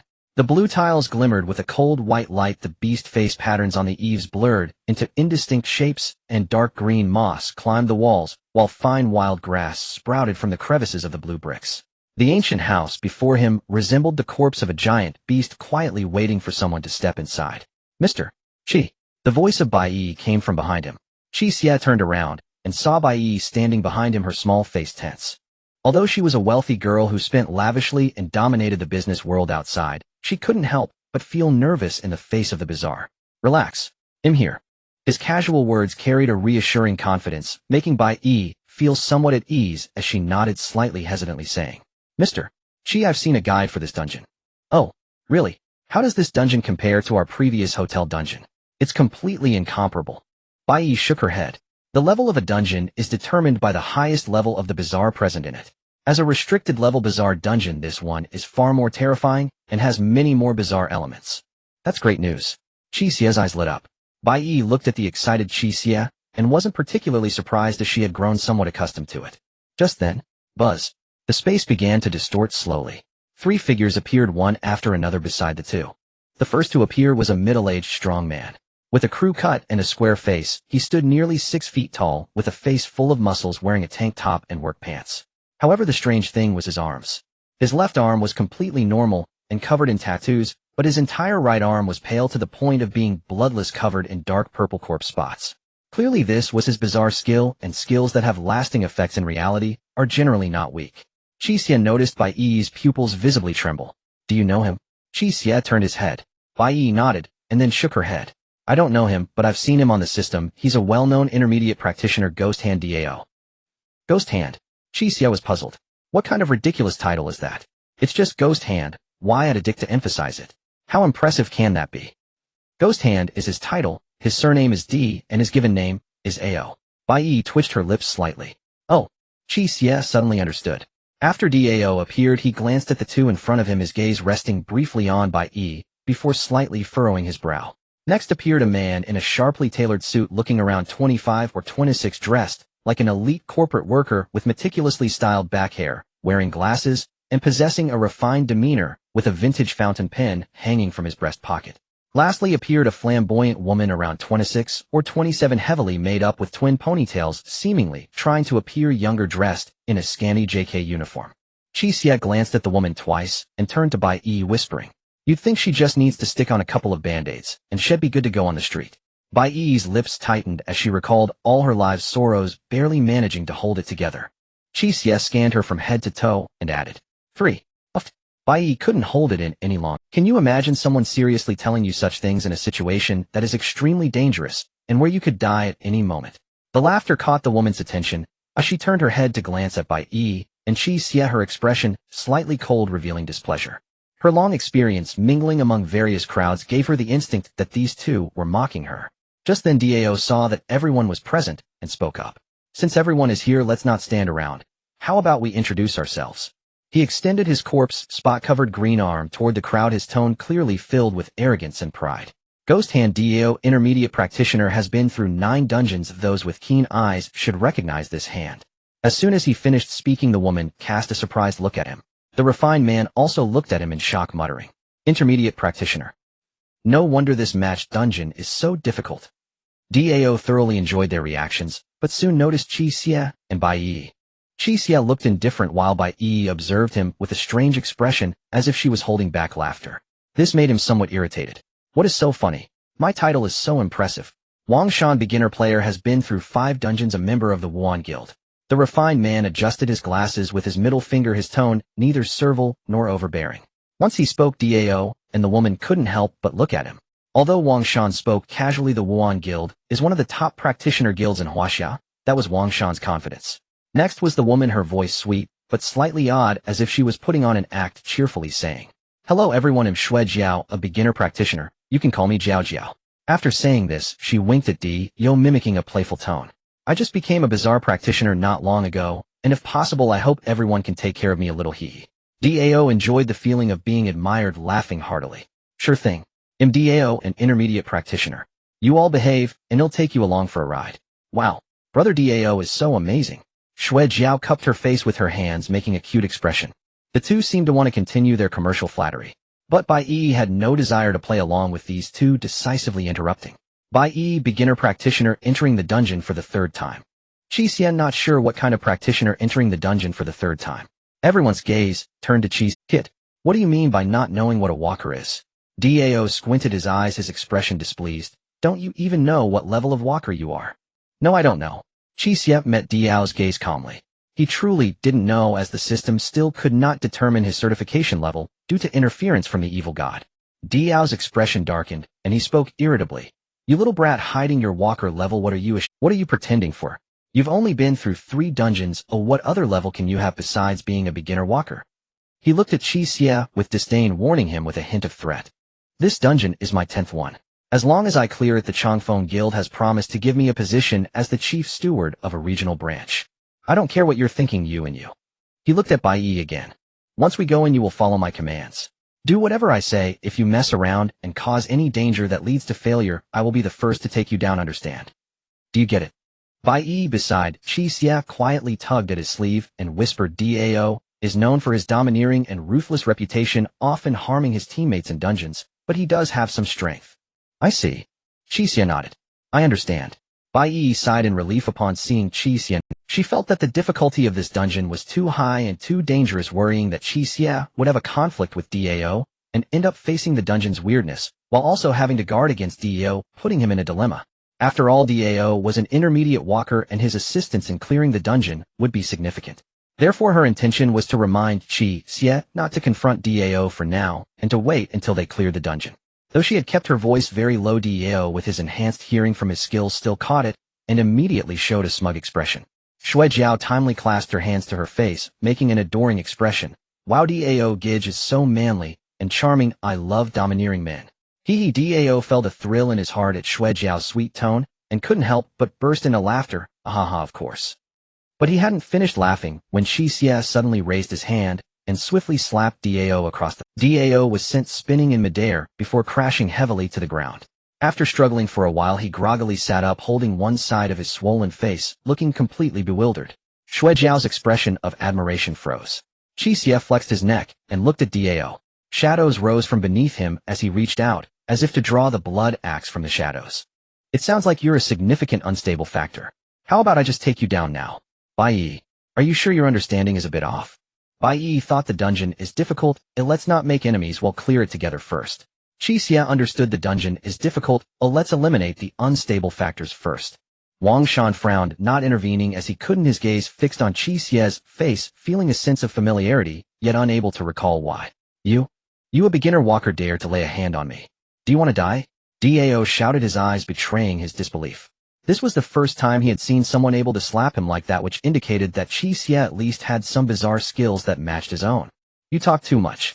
Qi Xie's hand had already reached into the shadows, contemplating how to deal with Dao appropriately. However, at that moment, a hoarse old voice suddenly echoed from inside the hall. Dear guest, the Hall of Rebirth is about to close. If you don't enter now, there won't be another chance. He interrupted. Qi Xie turned to look toward the hall.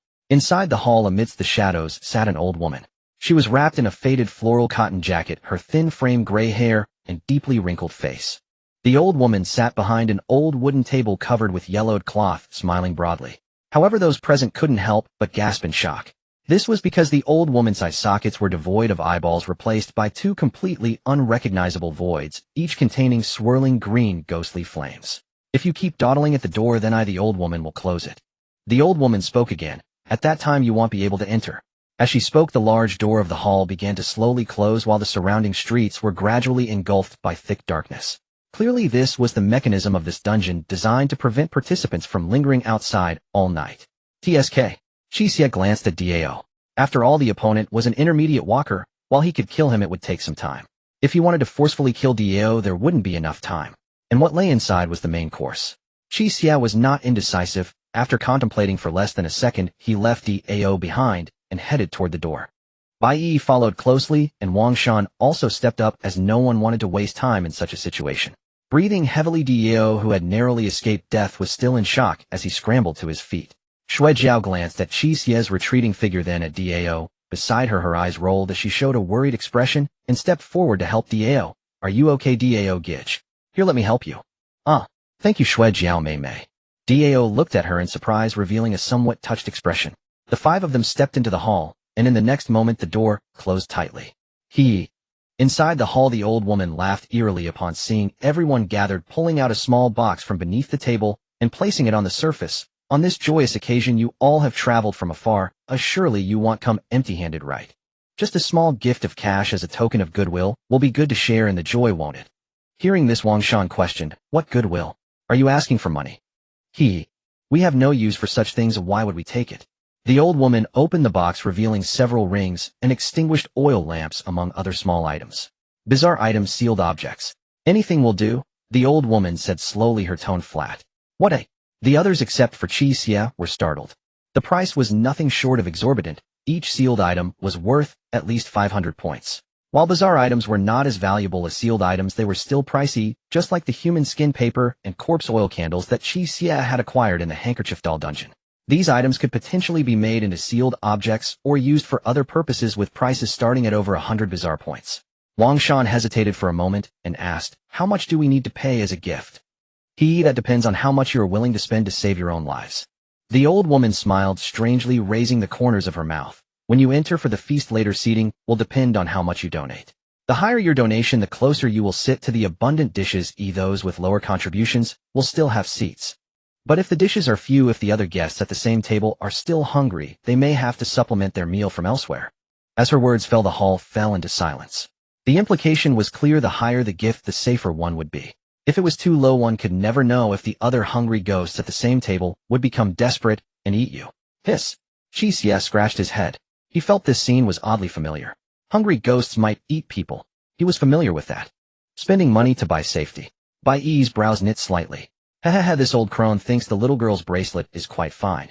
The bride is precisely missing a bracelet. The crone's gaze slid toward Bai Yi's wrist. Bai Yi instinctively drew her hand back.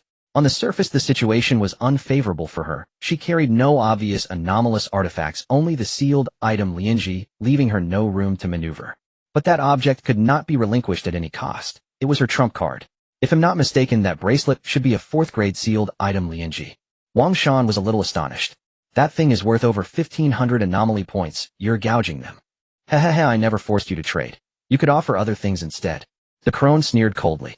And my standards for gifts are divided 0 to 500, 500 to 1,000, 1,000 to 1,500. Over 1,500 anomaly points will buy you the safest position, a life for a place. Quite a bargain, no. If you think it is not worth it, feel free to abstain. The crone's words rendered Wang Shan silent. There was no doubt this was a test from the anomaly for those who took part. Faced with the threat to one's life, cost-effectiveness seemed irrelevant. Instinct urged offering the highest standard, for without life, nothing else mattered. Yet everyone understood such blind generosity could be a death sentence. This entry was only the first hurdle. Dangers surely lay ahead. If one sacrificed too much now and weakened their strength, they would not survive the subsequent perils. They were being forced to weigh human lives on a scale and seek some middle ground. "Brother, what do you think?" After a moment of silence, Wang Shan looked to Qi Xie and asked. He could not recall who Qi Xie was, but the man's decisive blow against Dao earlier suggested he was dangerous, so he asked on a whim. "Me?" Qi Xie glanced at him, and with a solemn expression said, "What could be more important than life itself? Of course, throw everything you have into it." Bai Yi shot him a strange look. Wang Shan's mouth twitched. It had been a useless question. Was this man? He hesitated, weighed his options, then bit his lip, and took the steel pen hanging at his chest, tossing it into the little box. "This is a 4th grade sealed item worth 1,100 anomaly points. Not bad. I'll give you a favorable position later, The crone's ghostly light flickered twice as a satisfied smile crossed her face. Bai Yi tugged at Qi Xie and lifted her bracelet. Qi Xie merely shook his head slightly, signaling her not to hand it over. At that moment, Dao, watching the two exchange, scoffed with contempt, as if he had finally found something to trump Qi Xie. "Counting and counting over these trinkets. What is your entire fortune? Only 1,500 points, he sneered, brimming with pride. "Watch closely. Today D will show you what a mid-level walker's fortune looks like." He flipped open his cargo pocket and slapped a rust-stained old-fashioned pocket watch onto the crone's table with a flourished chest puffed with triumph. "Behold, paupers, this perilous level anomalous item. This watch is 1,500 anomaly points." The ghost fire in the crone's eye flared greedily as she stared at the watch. Not bad, not bad. This can rival that girl's bracelet. I'll arrange for you the position with the richest pickings. Shui Jiao blinked and seized one of Diao's hands, waving it with admiration. "Brother Dio, you're like a domineering tycoon. So powerful. It's such a pity Jiao Jiao doesn't have that many things. I probably won't get as good a position. If danger comes, could Brother Dao protect Jiao Jiao?" Diao's grin stretched to his ears. With a grand sweep of his hand, he replied, "Sister Jiao, since you say that, what else is there to say? Do we lack a few coins?" He rummaged his pocket and produced an old film reel, placing it on the table. "This is also a perilous level anomalous item. Its value is roughly the same as that pocket watch. This sister's expenses are on me." He glanced at Qi Xie, full of provocation and pride. You may be impressive, he thought. Even if you lucked into a fine anomalous skill, someone who has only entered 3 anomalous instances cannot logically amass more than a mid-level walker who has done it 10 times. Counting on the fact that confronting one another now might invite opportunistic attacks from anomalies, he was certain Qi Xie would not strike at this moment and planned to seize the chance to reclaim his pride. To his surprise, Qi Xie did not look at him at all. He stared intently at the little box on the table and the 2 perilous materials that had been placed there and slowly licked his lips. The crone tucked the materials into the small box with a pleased expression. This haul had been quite profitable, and DAO in particular was foolish with money. That made her even more eager to see what Qi Xie and Bai Yi would offer next. Your turn, young man, ha ha ha. Her anticipatory gaze rested on Qi Xie. And you, what can you put forward? Me. Qi Xie revealed a gentle smile and drew his right hand back from the shadow holding a wooden handle. Meanwhile, the live viewer count kept climbing after they began the challenge, and viewers who recognized Qi Xie started to appear in the chat. This instance. The Ghost Bride's Wedding. TSK tisk, those matched are lucky. This dungeon has 6 restricted level anomalies. Wait, doesn't that person look a bit familiar? Holy, a Lulicon big shot. No way. Really, this big shot once bested a restricted level anomaly in direct combat, and this time, he comes practically unarmed. I'm so envious of his teammates, they can just ride his victories. Don't call it riding. Last time the big shot cut them down one by one. This instance mishandled could force you to face 2 or more restricted level anomalies at once. What? Isn't that disastrous? Relax, normally it won't be so merciless as to give no chance at all, as long as the big shot keeps a low profile. Bang! Qi Xie shot out his left hand, grabbed a fistful of the crone's white hair, and slammed her head down onto the table with a thunderous crash. She cried out in pain. Aya! Thud! The sharp blood axe slammed onto the table, stopping mere centimeters from the crone's nose. Her scream choked off. Come now, Lao Beating, let's see how much you are willing to pay to buy your life. The live stream fell silent at the feral smile on Qi Xie's face. Maybe for the big shot, not hacking straight in with one axe is considered keeping a low profile. The Lulicon big shot shows respect for elders and love for the young. Silence enveloped not only the live streaming room, but also all the people within the door. Diao's triumphant smile froze and the corners of his eyes twitched. Shui Jiao widened her eyes looking at Qi Xie with the expression of someone witnessing madness. This was a restricted level anomaly. Moreover, they were on the opponent's turf. This guy acted without a second thought. Oh, did he not fear attracting other anomalies? Bai Yi's expression remained unchanged as she had long been aware of Qi Xie's strength and his peculiar mental state. She found nothing strange in Qi Xie's actions. Wang Shan stared intently at the rusty blood axe, his pupils shaking as an impression finally surfaced in his mind. That's right. It's him. Ignoring the reactions of those around him, Qi Xie loosened his grip on the axe handle and gently patted the old woman's face with a sinister smile, his tone surprisingly gentle. Old Bai Deng, how much do you think it would cost to buy your life now? The old woman's face turned pale with terror as she twisted her body, attempting to struggle. However, the hand pressing down on her head felt like a hydraulic press, forcing her head down onto the table with terrifying strength. Don't move, or next time the blood axe won't be cutting the table. Qi Xie lifted the blood axe with one hand and tapped the axe blade against the old woman's face. The old woman trembled like a leaf, completely unwilling to resist, and stammered, Young man. Please don't be impulsive. I can arrange the best position for you. Qi Xie remained silent, lightly placing the sharp edge of the blood axe against her face. A cold sensation came from her cheek, and the old woman swallowed hard, gritting her teeth. This box contains things. If you take one, it can count as my ransom. Qi Xie still said nothing, the blood axe now hovering around her neck, seemingly pondering how best to cut. Feeling the threat of death near her neck, the old woman finally broke down, shouting in despair, What do you want? What can I do to buy my life? Just tell me. Seeing that the intimidation had worked, Qi Xie replied leisurely, Everything in that box belongs to me, and you need to give me an anomaly of disaster level. All of it. And I have to give you more. And it has to be disaster level. I'm stuck at restricted level myself. Oh, where would I find you a disaster level anomaly? The old woman was utterly shocked. Why don't you just rob it? Aren't I robbing it right now? Qi Xie replied with righteous indignation. The old woman. It seemed she couldn't argue against that. Gritting her teeth, she reluctantly squeezed out a response. There are no disaster level ones. If I had any, I would have used them myself. Besides what's in the box, I only have dangerous level anomaly materials on me. That's fine. Qi Xie nodded after a moment of thought. He hadn't really expected to find one anyway, just casually saying it. After all, items related to disaster levels are not something you can easily find. Where are the items? In my right pocket. The old woman said, nearly in tears. Qi Xie tilted his head and signaled with his eyes. Bai Yi walked over and pulled out a pair of worn reading glasses from the old woman's pocket. This was the dangerous level material. Not bad, a great harvest. Qi Xie nodded in satisfaction, gesturing towards the small box filled with various gifts. Bai Yi understood and tossed the glasses into the box. The next moment a shadow with blood-red vertical eyes crawled up the table, completely submerging the small box into the shadow, swallowing it whole. Diao, standing nearby, stared blankly at this scene. His 2 dangerous level materials were also in that small box. Qi Xie had no intention of returning them at all. Yet he had no thoughts of demanding anything back. Instead, he resolved that in the upcoming dungeon clearance, he absolutely must not provoke this guy, and should keep his distance.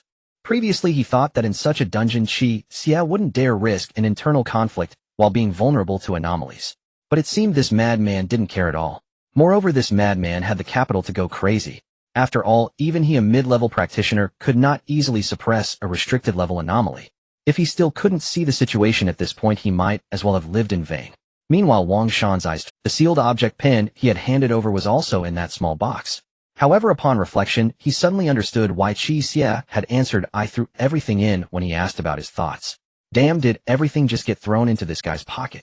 How greedy. Where did he learn that? But he also had no intention of asking for anything back, as he had already recognized the person before him when that iconic blood axe appeared. Wang Shan's eyes lit up. "I've seen you on the system live broadcast." You are." Qi Xie looked at him. Wang Shan said lowly, "Blood axe butcher." Qi Xie's eyelid twitched. "Were you just about to say Lulicon master?" Wang Shan, "No, you think too much." Qi Xie. He still didn't understand why he had such a title. Wang Shan adjusted his glasses and seriously looked at Qi Xie. "Mr. Qi, on behalf of the Wuan Guild, I sincerely invite you to join the conditions." Before he could finish, Qi Xie shook his head and interrupted him. "No need, I currently have no intentions of joining any organization." As soon as he spoke, even Diao and Shui Jiao looked at Qi Xie in astonishment. Although they didn't know him, they weren't fools. Having only been in 3 dungeons, he should be just a beginner, yet he could easily suppress a restricted level anomaly. Such a character was undoubtedly a coveted treasure among various factions. Yet the Wuan Guild was one of the top practitioner factions, and this guy actually rejected them without even wanting to hear their conditions. Wang Shan was also stunned, but quickly reacted, not giving up and trying to persuade again. "Mr. Qi, you might not understand our guild yet. The Wuan Guild is one of the top practitioner factions in all of Huaxia, and we have a very comprehensive welfare system. If you join, we will also provide many additional benefits." Qi Xie glanced at Wang Shan, countering, "Joining a guild shouldn't have anything to do with you, and as a beginner practitioner, you probably don't belong to the guild's upper echelons. Why are you so eager to recruit me?" Wang Shan hesitated for a moment, scratching his head awkwardly. "An internal announcement has already been issued. Whoever can persuade you to join will receive a generous reward. I believe other factions have similar notifications as well." "You are quite honest." Qi Xie smiled, feeling a bit favorable towards Wang Shan. He didn't dislike such people. "However, personally, I also recommend that you join our guild." Wang Shan suddenly said seriously, "You should already know about the Black Holy Guild issuing a bounty threat against you." The Black Holy Guild was ruthless in their actions and loved to showcase their achievements to flaunt their strength. As of now, they have yet to announce any retaliation results against you, indicating they probably haven't found you yet, but that doesn't mean you are safe. As long as you join our guild, we will handle this matter for you. "Oh." Qi Xie looked at Wang Shan with some surprise. Wang Shan's words caught Qi Xie off guard. He agreed with Wang Shan's suspicion that the Hei Sheng Gonghui had not located him. After all, he had set his own precautions. His SIM was a burner. From the moment he left the budget hotel, he cycled through different faces and used a forged ID. Ordinary tracking would typically break off at the budget hotel. Now he lived in Deshenshi, and his utilities were handled by Bai Yi, so without her involvement, there was nothing to trace. Under normal circumstances, only he and Bai Yi would know his address. If he had not needed a channel to hunt down resources unavailable on the traveler's market, even Bai Yi would not have found him. "You mean the Huaxiao authorities?" Then there was nothing to be done. This is Huaxia, one of the most powerful nations on Earth. Unless he left the country, if the authorities truly threw their full weight into finding someone, Qi Xie could not imagine any way to evade them. Of course, the Huaxiao authorities are one thing, and other forces are another. They can summon state power to comb the entire network and monitor every system. Can you do that? State-backed power is incomparable to ordinary traveler factions. Besides, Qi Xie was not worried that other factions would find him through the Huaxiao authorities. The reason was simple. He was effectively a highly capable and extremely sought-after recruit. Would you deliberately expose the very person you hope to hire to rival companies? So in short, Qi Xie considered himself very safe. Other factions could scarcely find him in the real world. Yet Wang Shan insisted the He Sheng Gonghui still posed a threat. Qi Xie grew curious. Tell me why. Wang Shan explained, I do not know what measures you have taken in reality to prevent the He Sheng Gonghui from finding you, but they are not utterly helpless. In fact, most of the He Sheng Gonghui's hunting operations take place inside instances. Their bounty hunts are in truth a kind of sealing artifact. Its effect is to raise the chance that designated guild members will encounter the wanted target within an instance, and to mark that target. Qi Xie frowned as he grasped Wang Shan's meaning. He had not foreseen this. The He Sheng Gonghui's attacks were counterintuitively more likely to occur inside instances. Wang Shan watched Qi Xie's brow knit, and smiling said, Still the He Sheng Gonghui will give face to our Wan Gonghui. If you join us, they would likely refrain from issuing a bounty on you. No, I have my own difficulties, but thanks for the warning. Qi Xie pondered for a moment and shook his head. He had no good solution yet, so he put the matter aside. At least there were no He Sheng Gonghui members in this instance. They would finish their business first. If push came to shove, let them come. He would cut them down and feed them to the evil god for supper. Very well then. Regret flickered across Wang Shan's face, but he composed himself and remained respectful. Since you have no intention for now, I will not pester you. But if you change your mind on behalf of Wan Gonghui, I warmly welcome you. This is my personal card. Contact me if you need anything. He produced a business card from his breast pocket and presented it to Qi Xie with both hands. That he offered a card rather than adding him as a system friend was deliberate. It meant only Qi Xie could initiate contact without exposing his system ID. Qi Xie had to admit Wang Shan was meticulous and considerate. He took the card and casually tossed it. Young man. At that moment, the old woman still pinned beneath Qi Xie's single hand on the table suddenly spoke. You've got your things. Why not just go inside? My spine is bad. I cannot bear this posture much longer. Her hoarse voice sounded aggrieved. She seemed on the verge of tears. Normally, the participants treated her like a venerable elder scrambling to lay out items for her in order to secure a better spot. Now this one with the blood axe had no manners. He robbed an old woman outright, then pressed her to the table and chatted as if nothing had happened. Outrageous. Young man, the ransom I promised you has been paid. You must keep your word. The old woman's voice choked.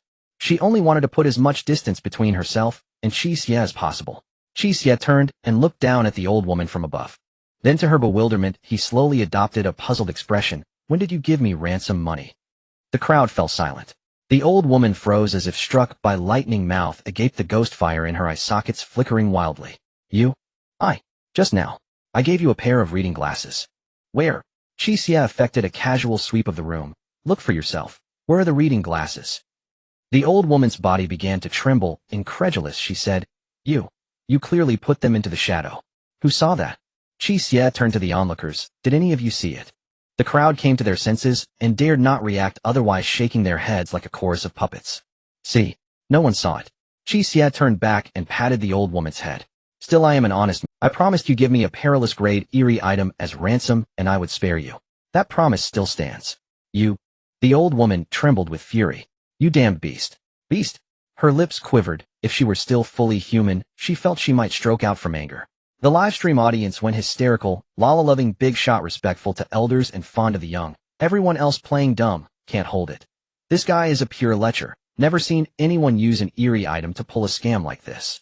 What are you yammering about? Inside the instance, Qi Xie frowned, brandishing the blood axe with impatience as he threatened. If you don't have it, you can prepare your last words now. With that, he raised the blood axe as if to strike. I will give it. I will give it. Isn't that enough? The old woman cried in grief. Any clever ploy now? Your life is in my hands. Stop dilly-dallying. If you'd produced it sooner, we could have saved everyone's time, Qi Xie reproached. The old woman's face went ashen, yet she tremblingly unhooked a pair of dangling earrings from her ears and flung them at Qi Xie. Why not do that sooner and spare yourself the trouble?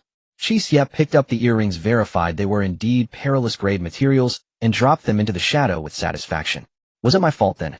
The old woman, bereft of tears and full of indignation, whispered weakly, Can I leave now? I've already given you the ransom. Qi Xie turned puzzled. What ransom? God damn it. The old woman was unable to produce the third piece of dangerous and bizarre material. Amidst the wails of the world is too corrupt, and the young people today lack martial virtue. Qi Xie swung an axe and cleaved her head, stuffing her entirely into the shadows. One of the 6 restricted bizarre entities within the instance met a sudden demise like this. 4 pieces of dangerous bizarre items, 2 4th-grade sealed objects, and 1 restricted bizarre item. Qi Xie sensed the gains within the shadows, revealing a joyful expression. This time he truly hit the jackpot. The old woman's chest already contained one fourth-grade sealed object and one restricted bizarre item. In addition to the 2 pieces of dangerous materials he extorted from the old woman, there were also 2 pieces of dangerous materials from Dao and Wang Shan, along with a fourth-grade sealed pin. This time's harvest could be described as terrifying. Setting aside the bizarre old woman, just these gains alone, if thrown onto the system's trading forum, would easily fetch over 8,000 bizarre points. 8,000.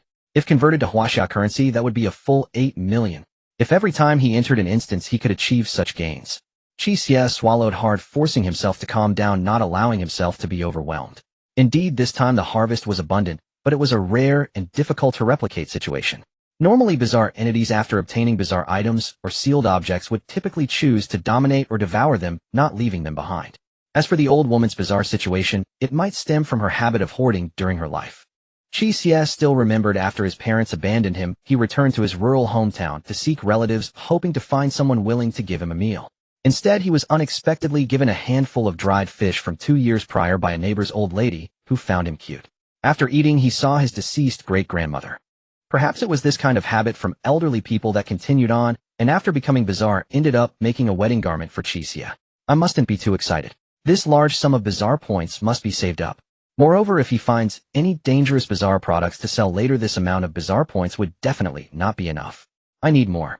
Qi Xie casually wiped the blood off the axe onto the white cloth on the table, slightly tilted his head, and glanced at Dao beside him. The moment their gazes met, Dao's sturdy body trembled. The atmosphere grew quietly tense, with a faint murderous intent spreading in the air. Even the live streaming room seemed to catch a whiff of a non-existent blood scent. The troublesome bizarre entity has been dealt with, and now it's time to eliminate the hidden dangers. Before entering, the Lala-loving boss had intended to eliminate the ghost hand Dao to prevent any issues. You guys say who is stronger between the Lala-loving boss and the ghost hand? After all, the ghost hand is an intermediate practitioner, so he shouldn't be much weaker than the Lala-loving boss, right? I'd say it's 3 to 7. The Lala-loving boss could slice the ghost hand into 7 pieces in 3 seconds. Almost everyone had accepted the future, where Dao's life was short-lived. Bai Yi silently turned her head away, fearing she would again witness Qi Xie's terrifying chopped chili fish head style of chopping and throw up her lunch. Wang Shan's eyes narrowed slightly, pushing his glasses with trembling hands, internally lamenting the oppressive presence of the blood axe butcher. Xue Jiao displayed a tense expression and quietly stepped 2 paces away from Dao, not wanting to be splattered with blood. You? Qi Xie slightly raised the blood axe, looking at Dao with a smile that carried the essence of nuclear goodness. However, before he finished speaking, Dao's expression gradually twisted menacingly under the murderous intent in the air. He suddenly moved, first lunging toward Qi Xie. The flesh on his face even quivered from the exertion, and his entire expression slightly distorted. The live streaming room gasped, "Wow, what guts! How dare he strike first?" Instead of running away, he's actually approaching the boss. Ho ho ho.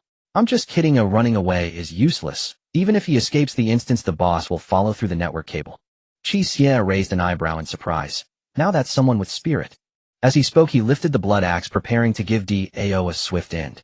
Then Dao suddenly dropped to his knees, sliding smoothly to Qi Xie's feet, slamming his hands on the ground, and bowing deeply, exclaiming, "Boss, please take me with you." The hall fell into silence. Qi Xie's mouth twitched. "Boss, I little d have eyes that cannot recognize a mountain. Ooh, I unintentionally offended the boss. I hope you, a generous person, will not hold it against a rough person like me." Dao spoke rapidly, fearing that if he hesitated even for 2 seconds, he would be chopped down by Qi Xie. This guy really starts chopping at 0 frames. Qi Xie remained silent, merely staring at Dao. Seeing that Qi Xie did not strike immediately, Dao let out a slight sigh of relief, knowing he had a chance, and hurriedly added, "I truly apologize for offending you, but I mean no harm. Because this instance is crucial to whether I can join the guild, I was a bit anxious, fearing that a pig teammate might cause trouble, so I spoke harshly to maintain control." Qi Xie's finger tapped on the axe handle repeatedly, tilting his head with a gentle smile. He spoke in a soft tone. "How do I know if what you're saying is true or false? It's more practical to just kill you. After all, you said that if you don't follow orders you'll directly kill me, and I have no reason to take the risk and let you live, right?" Dao's expression turned tense as he replied, "It's true. I've never had a record of killing teammates, nor have I ever backstabbed one. I've only acted against teammates in the past because I have a bad temper. Whenever a teammate made a foolish move or there were conflicts, I tended to act out. I'm not the kind of person who would resort to any means for profit." Qi Xie turned to look at Bai Yi. Bai nodded slightly at him, indicating that the facts she had learned from the system matched what Dao was saying. You have a bad temper. I see you're not bad-tempered at all. Qi Xie said blandly. Dao was momentarily left speechless, stuttering a few times, but unable to say anything, only keeping his head down in silence. Why is he bad-tempered? Isn't it just about taking advantage of the weak and bullying them when meeting the weak? But this was the first time he encountered someone like Qi Xie who after just 2 sentences would slap first and then be ready to chop. He only threw a harsh word. Normally, wouldn't it be better to exchange some friendly trash talk and then engage in a friendly spar to determine the winner? Aren't novels always like this? Where's the reality in this? Dao was completely convinced now. People like him who enjoy bullying the weak are often the ones who admire the strong the most. Moreover, now there was a big leg to carry him through the instance, allowing him to join the guild and reach the pinnacle of life. Wouldn't you hug that leg? He would hug it even if it meant death. Only a fool would pass up such a thick leg. The murderous aura in the air dissipated and Qi Xie revealed a thoughtful expression. His intuition told him that Dao was speaking the truth, so he indeed had no need to kill the other party. He wasn't suffering from supermasculinity syndrome. He wouldn't kill someone just because they said a few unpleasant words. He had only acted because Dao had threatened to kill him. Dao, seeing Qi Xie's expression, realized he was just one step away from success. He gritted his teeth and suddenly spoke. At the beginning you mentioned to that bizarre old woman that you wanted a calamity-level bizarre product, which indicates that what you actually need should be a calamity-level bizarre product. I have a friend who might have.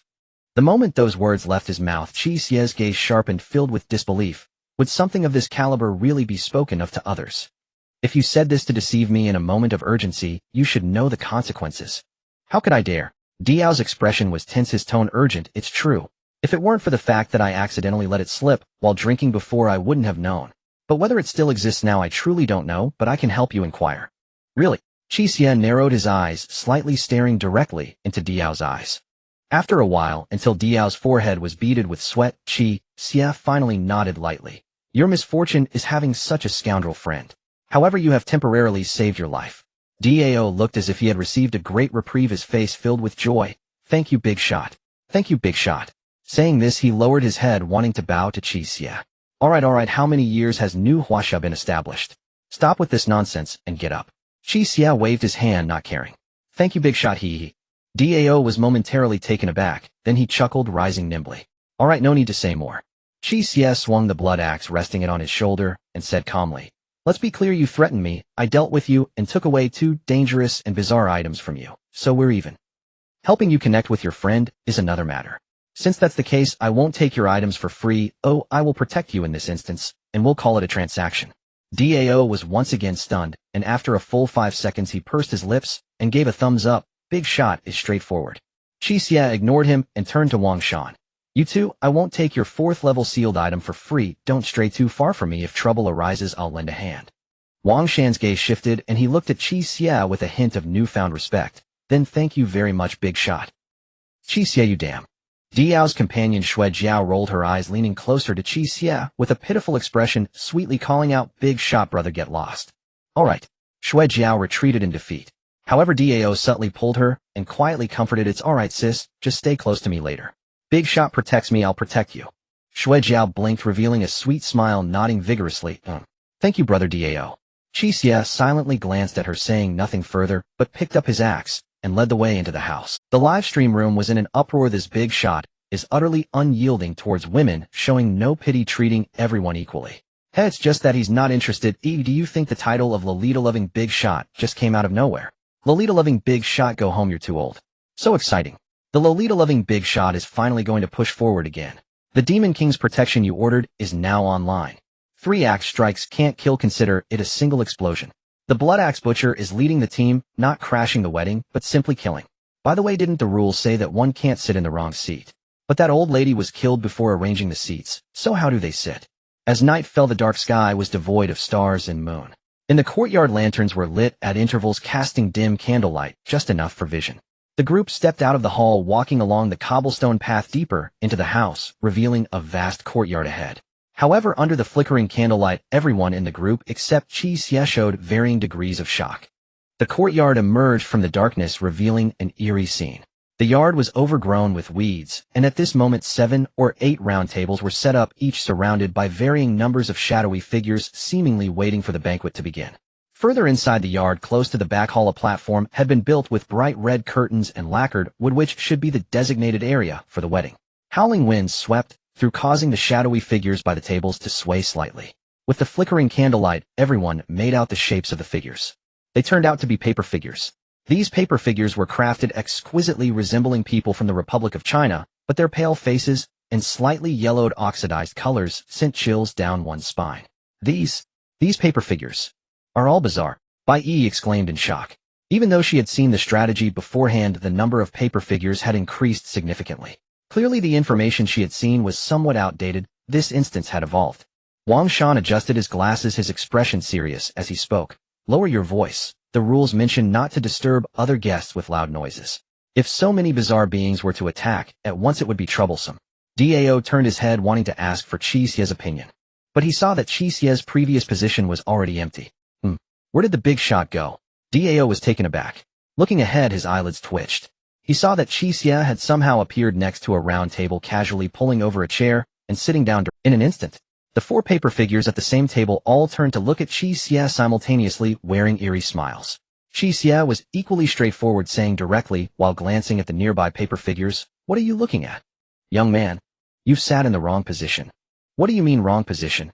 I saw no one sitting here, so I sat down. If I sit, it's mine." Qi Xie was extremely friendly, crossing his legs and tilting his head to look at them through his nostrils. Young man sitting in the wrong position. That comes with a price." The 4 paper figures slowly stood up, their eerie smiles gradually turning sinister, eager for action. At the same time, a 5th paper figure suddenly materialized behind Qi Xie, its scarlet eyes dotted with vermilion, staring intently at him, its voice icily cold. "You have taken my seat." With a flash of blood light, the 5th paper figure was cleaved in half from head to toe, instantly disintegrating into falling scraps of paper. The actions of the 4 paper figures who had slowly risen came to a halt, and they naturally sat back down, turning away from Qi Xie. Qi Xie sheathed the blood axe in one hand, resting it on his shoulder, glancing at the other paper figures, and said lewdly, "Now that this position is unoccupied, I can sit here without problem, right?" No problem, he. A paper figure softly replied, its tone friendly, yet slightly trembling. This was terrifying. One of their companions hadn't finished speaking before it was gone. Moreover, throughout it all, Qi Xie hadn't even gotten off the chair, merely swinging his axe to dispatch that paper figure. He hadn't even changed his crossed legs. "You may have no issues, but I have a problem," Qi Xie suddenly said softly. "You see, I still have companions without seats. But I don't know if there are other empty seats. How about this? You 4 go die, and that will free up 4 seats for my companions. What do you think?" His voice was extremely arrogant, showing no intention of lowering it, and the entire courtyard could hear him. In an instant, all the paper figures turned to look at Qi Xie. "Listen, young man." The paper figure being stared at by Qi Xie trembled slightly, gritting its teeth, and speaking with a fierce look. "We know you are strong, we'll give you face, don't push your luck and make it hard for us." "Hard for you?" Qi Xie suddenly grinned savagely and abruptly overturned the table. "If it's hard, then don't bother." The round table was flipped over, and before it even hit the ground, Qi Xie raised his hand and swung the blood axe, already knocking down a paper figure beside him. Bang! The round table slammed down hard, producing a tremendous noise. In the courtyard, all the paper figures turned their heads, and for a moment no one stood up. They just stared blankly at Qi Xie, completely dumbfounded. What on earth is going on with this person? Restricted by the rules, they could only rise to hunt humans if someone sat in the wrong position at the same table or made a noise. Therefore, previous participants had to sit down quietly, terrified of making even the slightest sound. Who would just come in and flip the table? The air was silent for 3 seconds. Whoosh! In just that brief moment, Qi Xie swung the blood axe, a flash of red light, and once again cleaved a paper figure in 2, revealing a somewhat sinister smile on his face. "This guy, is he trying to hunt us? This is simply turning the world upside down." Many paper figures revealed expressions of shock, their murderous intent evident. "Kill him." The paper figures slowly stood up, closing in on Qi Xie. Their movements were slow and ethereal, but the killing intent in their eyes was unmistakable. The 4 people at the side watched this scene, their hearts racing with fear. Shui Jiao's eyes flickered with uncertainty. He's gone mad. Truly mad. Is he planning to hunt all the oddities here by himself? This is his style. Bai said. 0 frame initiation, strike first. The rules are for us to follow, but he only sees himself as the one making the rules. As she spoke, she silently took a couple of steps away from the courtyard. Now that the paper figures were almost all in chaos, and with no combat power, her task was to protect herself and stay away from the battlefield, avoiding causing Qi Xie any trouble or distractions. Wang Shan slowly took off his glasses, carefully stashing them in his pocket. It's still the best too. Mr. Qi, unrestrained and domineering. Now it's impossible not to fight back, but fortunately these paper figures are mostly of the novice level. I should be able to handle 3 or 4 without any problem.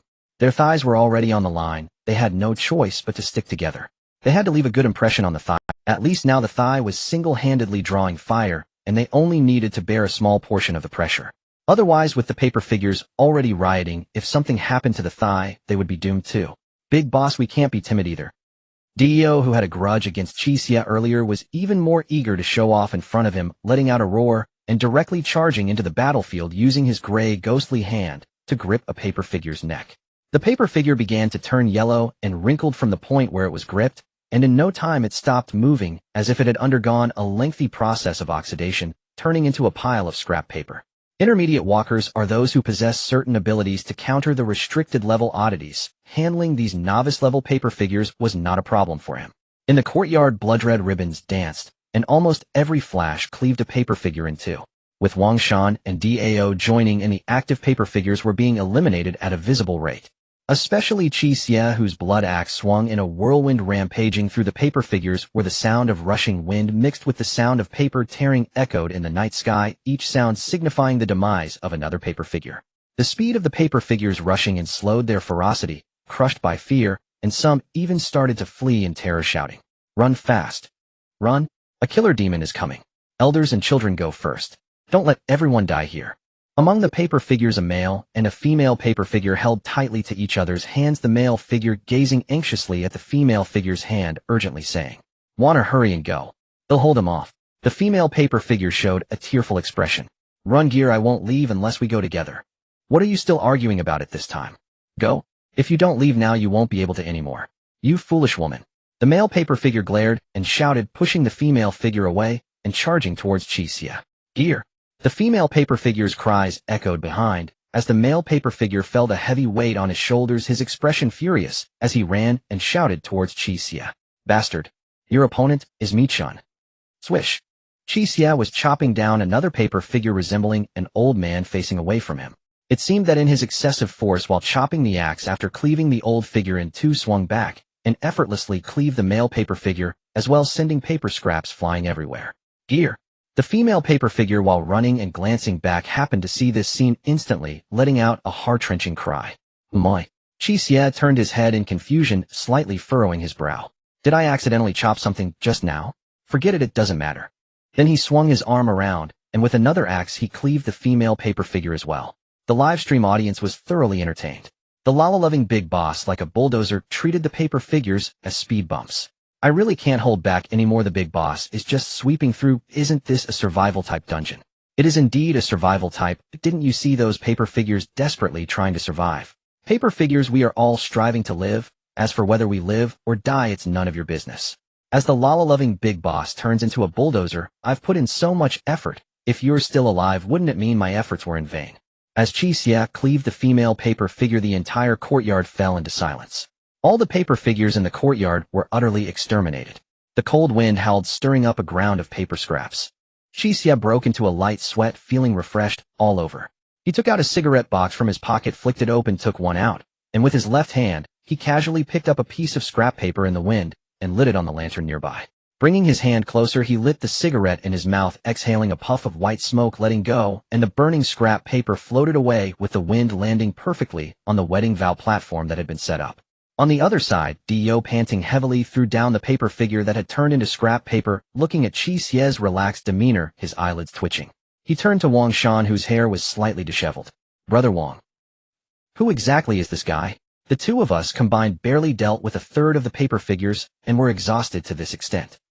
This guy acts like nothing's wrong." Wang Shan was also slightly panting, putting on his glasses and glancing at Dao. "Don't just blame yourself. Oh, almost all the Walker factions want to know which supreme being has emerged. Now do you understand why they were willing to let you off the hook?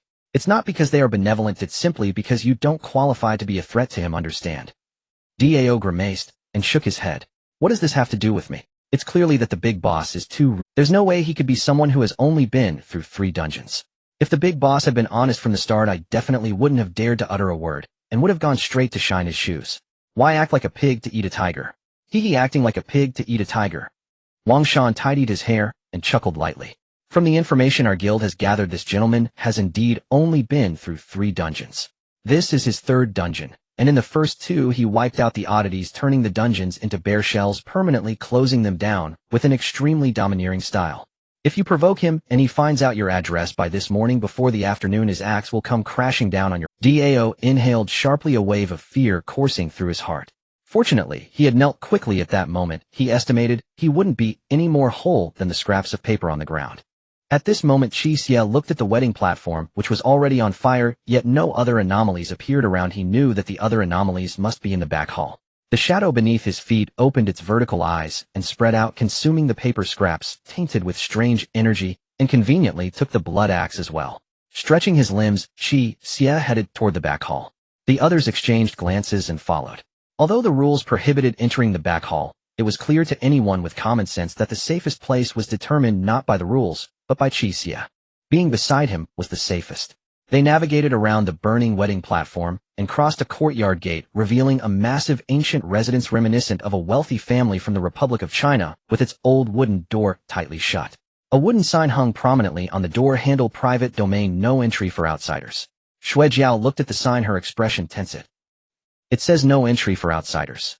Dio, seeing this, turned and said something he thought was humorous to ease the tension. Hee, it seems the owner really values their private space. Qi Xie walked over and kicked the door along with the sign. No worries, I also appreciate its private space. After all, who knows what treasures or anomalies this old residence might hold. Bang! The wooden door along with the sign shattered as Qi Xie looked inside, but he couldn't see the situation within.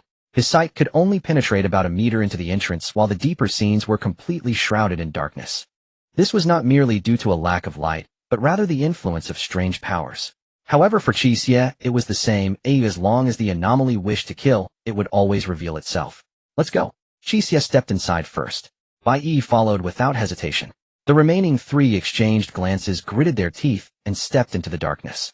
After walking a distance, suddenly it felt as if a kind of blindness had faded. The darkness around them no longer felt purely dark, and Qi Xie realized he could see. However, at the same moment, Qi Xie seemed to sense something and turned to look. There was no one behind him. Did we get separated by a teleportation? Qi Xie's pupils turned crimson, the spirit seer activated, and he saw that the door behind him had vanished. The path he had taken had transformed into a strange corridor. Meanwhile, Qi Xie observed a room beside him from which thick black mist mixed with blood oozed out through the crevices of the tightly shut door. That was the aura of a restricted level anomaly carrying a stench of blood and filth. After a moment's thought, Qi Xie walked over. It was a double-opening camphor wood door painted a bright crimson by some unknown dye, and next to it was a sign written in the same crimson hue: Shotang, meaning a place for the elderly, typically for parents or grandparents in a household. Live stream audience 1054806 Shotang. Could this be the room of the ghost bride's parents? Indeed, it's strange. It was there a teleportation mechanism in the back hall before? I don't know, the strategy didn't mention it, as no participant ever dared to recklessly rush into the back hall. In this dungeon, there are 6 restricted level anomalies, 1 being the door guard, 1 a child in mourning attire, plus the ghost bride and her partner, and the remaining 2 are the ghost bride's parents. Oh my. Does that mean the Lullicon enthusiast might have to face 2 restricted level anomalies at once? Can he win? He should be able to win, right? Qi Xie stood at the door, not rushing to enter. Blood color surfaced in his eyes, and everything before him became illusory. Through the wooden door he saw 2 masses of concentrated black mist within, flickering with deep red light. 2 restricted level anomalies. Qi Xie raised the corners of his mouth. Dealing with 2 at once might be a bit troublesome. The shadow beneath his feet opened its blood-red vertical eyes, as if coming to life, crawling up along Qi Xie's body. A sharp dagger emerged from the shadow, landing in Qi Xie's empty left hand, while his right hand held the blood axe. A palm-sized square piece of human skin was shoved into his pocket by the shadow. With so many sealing items, this should be enough. Qi Xie murmured to himself, lifting his leg. Bang! The redwood door was kicked open.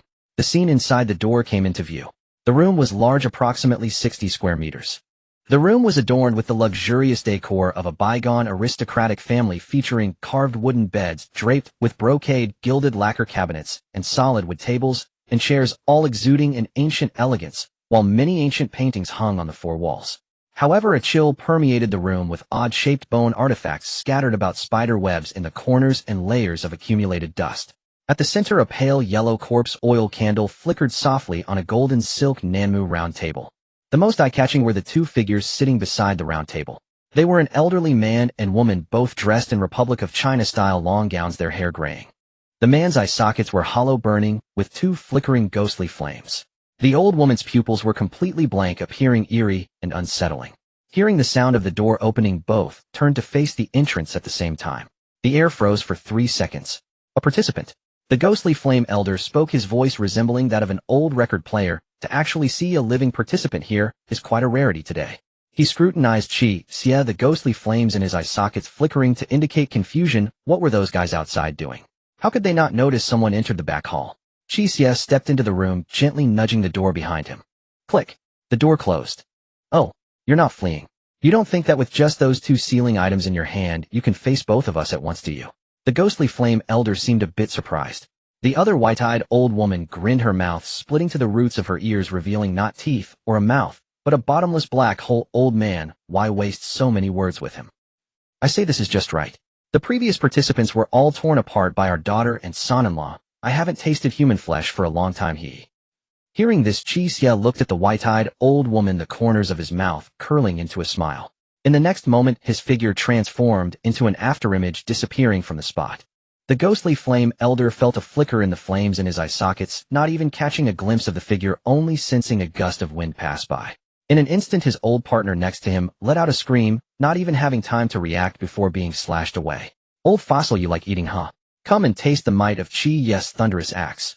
Qi Xie's arrogant and sinister laughter echoed in his ears, and the ghostly flame elder turned his head only to see a sharp dagger thrusting straight towards his face. A splatter of foul-smelling blood erupted. The Ghostfire elder raised his hand to shield his face, blocking the stab from the serious injury. Young people are always so impulsive. They don't let others finish speaking. His wrinkled old face revealed a sinister smile, disregarding the expanding wound in his palm, and gripped the dagger tightly, pulling fiercely towards himself. Qi Xie's figure swayed slightly, his arm muscles bulging, remaining unaffected. Possessing the grade reconstruction of flesh and blood that matched the danger level of a high-risk dungeon, his strength was truly terrifying. Although he couldn't expand his gains, the Ghostfire elder had achieved his goal of restricting Qi Xie. You dare slap my face. Accompanied by a sharp scream, 3 pale ribbons suddenly shot out from the darkness, attacking Qi Xie from 3 directions. With his movements restricted, Qi Xie had no choice but to swing his blood axe, moving so quickly that it left afterimages, trying to sever the incoming pale ribbons. When the blood axe struck the pale ribbons, it emitted a clanging sound as sparks flew. He couldn't cut through. Qi Xie's brows slightly furrowed. In the darkness, the figure of the white-eyed old woman emerged, her white hair continuously growing longer. Those ribbons were formed from her hair. This axe is actually a level 3 sealed item. You have quite a few good things on you, the white-eyed old woman said with a cold smile. But to think you could deal with both of us at once, you're simply seeking death. At that moment, the Ghostfire elder tightened his grip on the dagger, and green ghostfire suddenly ignited in his palm, exploding with a loud bang. Ka-ka! A crisp sound rang out. In an instant, a crack appeared in the center of the dagger's blade from the flames. Moreover, the ghostfire surged up the dagger, rushing towards Qi Xie's hand. Qi Xie's temple twitched, and he could only fling his hand, releasing the now heated and burning grip. But the Ghostfire elder was unwilling to let Qi Xie act freely. Without a moment's hesitation, even ignoring the dagger embedded in his hand, he abruptly reached out with his other free hand and grabbed Qi Xie's wrist, which he had just flung away. Thinking of leaving now? It's already too late. A triumphant smile spread across the Ghostfire elder's face as he lunged at Qi Xie's head. Deep within his throat, a swirling mass of violent ghostfire was ready to burst forth. Meanwhile, 3 strands of pale hair approached silently from the darkness, the tips gleaming with a metallic sheen, aimed directly at the back of Qi Xie's head. In an instant, he was trapped in perilous danger. Livestream audience 1229562. What the hell? One encounter, and destroyed by a serious injury. This is a level 4 sealed item. The Lala-loving boss hasn't revealed his certification level, but he can face high-level anomalies hidden in the hotel, so he should be an intermediate walker, yet facing 2 high-level anomalies at once is still too much. Now he's lost a sealed item, and defeat is a certainty. It's over. The Lala-loving boss won't die, right? Boom. In the live stream, green ghost fire erupted from the Ghostfire elder's throat, instantly engulfing Qi Xie's entire head. The scorching heat distorted the air, and beneath the green ghost fire, Qi Xie's head above the neck was completely hidden from view. Even through the screen, the audience could almost smell a faint scent of roasted meat. Qi Xie's body stiffened for a moment, then his hand holding the blood axe dropped weakly, gradually letting go. With a clang, the blood axe fell to the ground. As the ghost fire erupted, the white-eyed old woman glared at Qi Xie with a resentful expression, her face still bearing the scar from the axe. "I will skin you to make lanterns just like all those who dare to offend us, and hang them in the yard." As the words fell, swish, accompanied by the sound of wind breaking, 3 strands of white hair stabbed toward the back of Qi Xie's head. The livestream audience was utterly despondent. Each lantern in the yard is a person. This is bad, this is bad. The Lala-loving boss is really at his end now. Yamagoro, don't die. Damn Lala lover. Sigh, if this brother dies, the other participants in the back room probably won't survive either.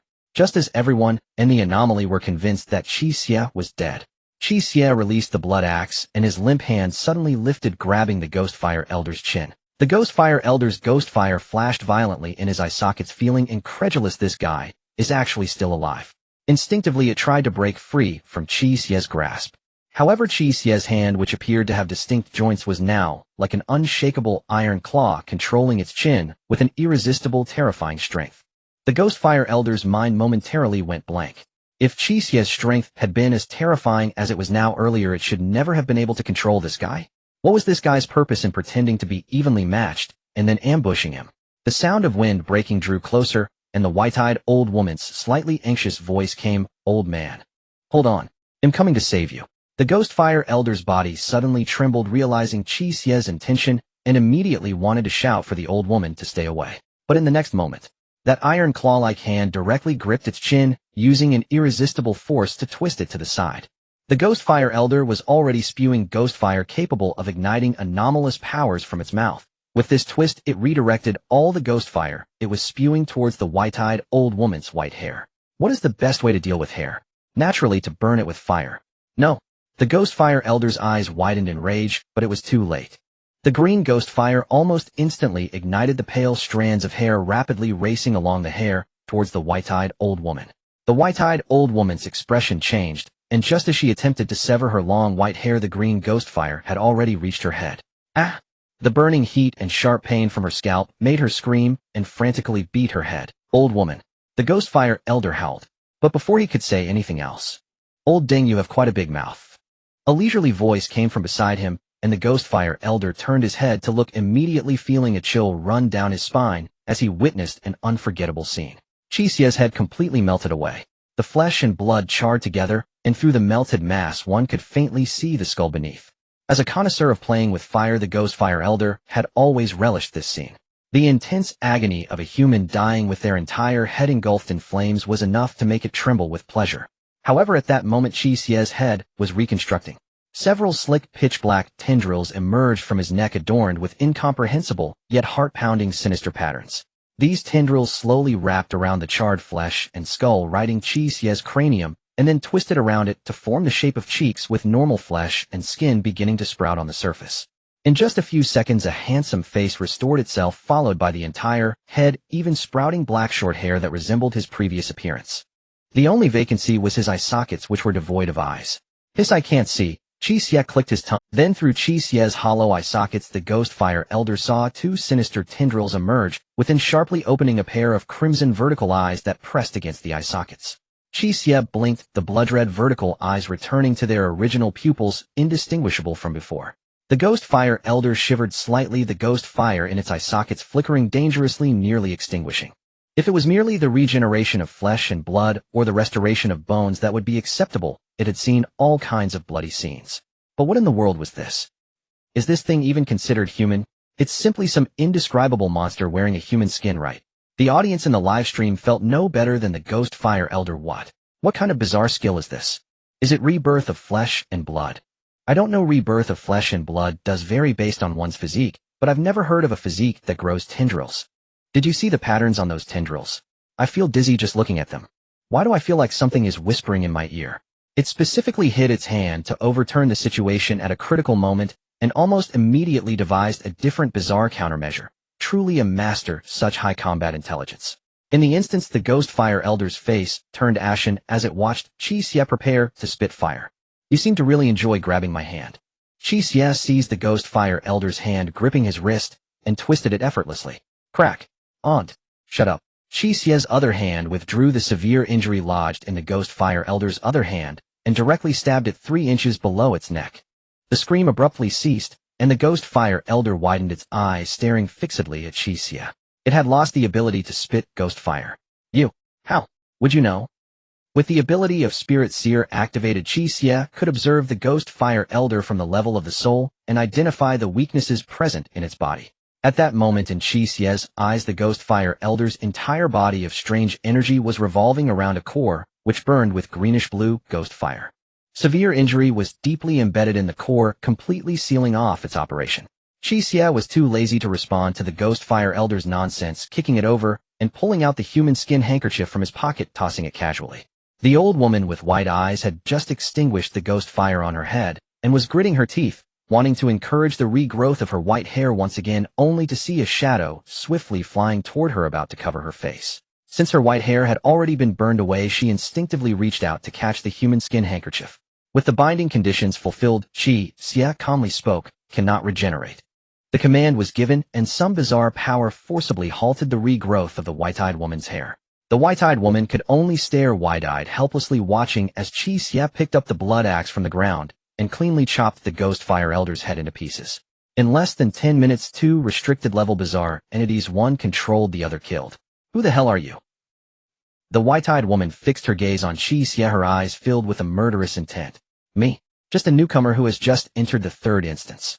Qi Xie held the axe, slowly walking in front of the white-eyed woman, while behind him the shadow with blood-red vertical eyes began to sweep across the area. Not only the corpse of the Ghost Fire Elder, but even the bizarre bone china in the room was not spared. Although it had only absorbed a small amount of bizarre energy, possibly not even enough for novice-level bizarre materials, Qi Xie, with his excellent habit of frugality, naturally would not let it go. Bullshit. The white-eyed woman snarled through gritted teeth. Does your newcomer really have 3 sealing artifacts and a bunch of skills? Just a meager reward from an unscrupulous boss. Qi Xie shrugged. Trust me, it's very dark. If you don't resign, the input and output are not commensurate. Which boss would casually give so many precious things to subordinates? Are you messing with me? Sigh. Why don't you believe me? I will kill you. Bastard. I must. Slap. Qi Xie freed one hand and slapped the white-eyed woman's head, making it spin 360 degrees clockwise. Who the hell do you think you are? I absolutely detest people without manners. Qi Xie said with displeasure. Moreover, this is a lawful society, don't be so aggressive. Always killing and fighting, what kind of behavior is that? Terrified, the Handkerchief Doll cried for its mother, while Qi Xie, who had chopped down Annie's family and burned down the inn, spoke thus. The white-eyed woman's face was swollen, her neck twisted like a twist tie, glaring at Qi Xie with furious yet powerless eyes. Slap. This time her head spun 360 degrees counterclockwise. What are you looking at? The white-eyed woman. Slap. What was that for this time? I felt like pulling my hand back, couldn't hold it in. The corners of the white-eyed woman's mouth twitched twice, her eyes drooping. She cried. The bald-headed old lady, burned to a crisp, cried out, as if she had lost her mother and was being bullied by a local thug. Her sorrow was truly heartbreaking. Even Qi Xie couldn't bear to look, so he gave her another slap. Surprisingly, it was very effective in stopping her cries. The audience in the live stream found it amusing. As expected of the repair techniques certified by the older generation of Huaxia. When something broke at home during my childhood making strange noises, my parents or elders would just slap it, and it would be fine. The same applies to children. Wait, why didn't you say so earlier? I just fixed my son. Why didn't you say so earlier? Why didn't you say so? At this moment within the instance, Qi Xie finally had his fill of fun, lifting the blood axe high, preparing to send the white-eyed woman on her way. Beast. Beast.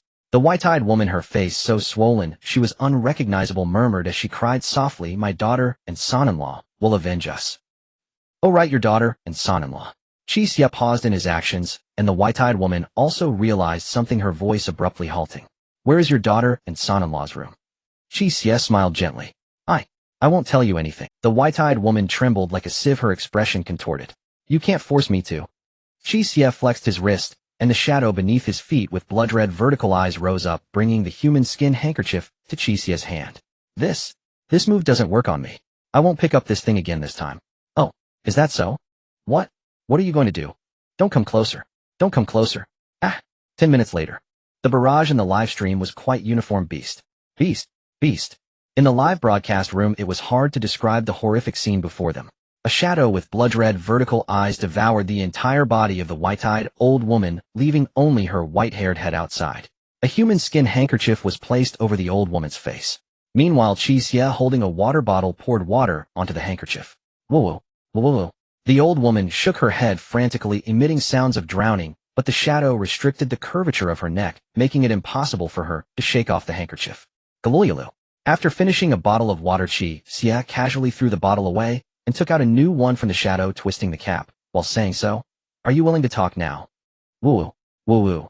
The damp human skin handkerchief pressed tightly against the old woman's face, with a circular area in the middle sinking in, seemingly gasping for breath during this rare moment. Still not saying anything. Quite stubborn, you have some backbone, let's continue. Woo, woo, woo. Galooyalu. 3 minutes later. How about now? Woo. Alright, I'm starting to admire you a bit. Galooyalu. The live broadcast room watched in fear as Qi Xie subjected the octogenarian woman to a brutal water torture, sending chills down everyone's spine. Are you still alive? Qi Xie looked at the utterly motionless white-eyed old woman, who showed no reaction even when splashed with water, slightly raised an eyebrow, and snapped his fingers. The shadow quietly released its control over the old woman's right hand. In the next moment, the white-eyed old woman suddenly raised her hand and tore off the handkerchief on her face. Cough, cough, cough. Ugh, ugh, cough, cough, cough. The white-eyed old woman's face turned purple as she violently coughed out the water that had been poured into her, facial wrinkles trembling. It was only because of her bizarre constitution that she could withstand it. If an ordinary person had undergone this 9 minutes of water torture, they would have been done for long ago. It seems you are finally willing to talk. Qi Xie looked at the human skin handkerchief gripped in the white-eyed old woman's hand, and said with slight surprise, "To be honest, I'm quite impressed that you lasted 9 minutes, and made me use 3 bottles of water." Ew. The old woman cursed furiously, her lips turning pale with anger. Did she want to hold on? She wanted to confess after the first bottle, but before she could catch her breath, the second bottle was already on her. This beast had never given her a chance to speak at all. The old woman babbled on, still wanting to curse. "You beast." Qi Xie raised his hand in a slapping gesture. The old woman fell silent. "You old hag, all you need to do now is tell me one thing. Where is your daughter and son-in-law's room, and how do I get there? If you talk any more nonsense, I'll slap you." Qi Xie squinted, crouching down to look at the white-eyed old woman's head from above, exuding a rogue demeanor. The white-eyed old woman trembled, but her mouth involuntarily opened. The space in the house is chaotic, and there are only 2 ways to find it. One is when they actively attack participants, the room will appear. The other is to find my grandson's pattern ball. Oh, it can lead you in the right direction. After saying this, the white-eyed old woman lowered her head, her face ashen. She had actively touched the human skin handkerchief, fulfilling the binding condition, so she could not resist Qi Xie's request, and could only divulge the truth. However, she had not given up hope yet. The old woman's face subtly curled into a cold smile. In the live broadcast room, someone quickly sensed something was off. Damn. It seems that no creature that can become a restricted entity is easy to deal with. This old thing is truly sinister. What's wrong? Did she lie? No, with the binding of the human skin handkerchief, she cannot tell a lie. But there's a mechanism in this instance that she hasn't mentioned. I see. What you mean is she only told part of the truth. Exactly. She said that as long as the ghost bride attacks the Lulakan boss, that room will definitely appear, but if I'm not mistaken, this situation is only valid before midnight. And after midnight, the ghost bride has a ridiculous mechanism that is nearly unsolvable. Yes, remember the rule too. The groom and bride will enter after midnight. In fact, before midnight, the ghost bride and ghost groom are restricted from leaving the room, which is why the room will definitely appear whenever the ghost bride wants to attack someone. But this situation is only limited to before midnight. After midnight, the ghost bride and ghost groom will lift their restrictions and can freely roam outside the room, at which point a very unsolvable situation will arise. Rule 6.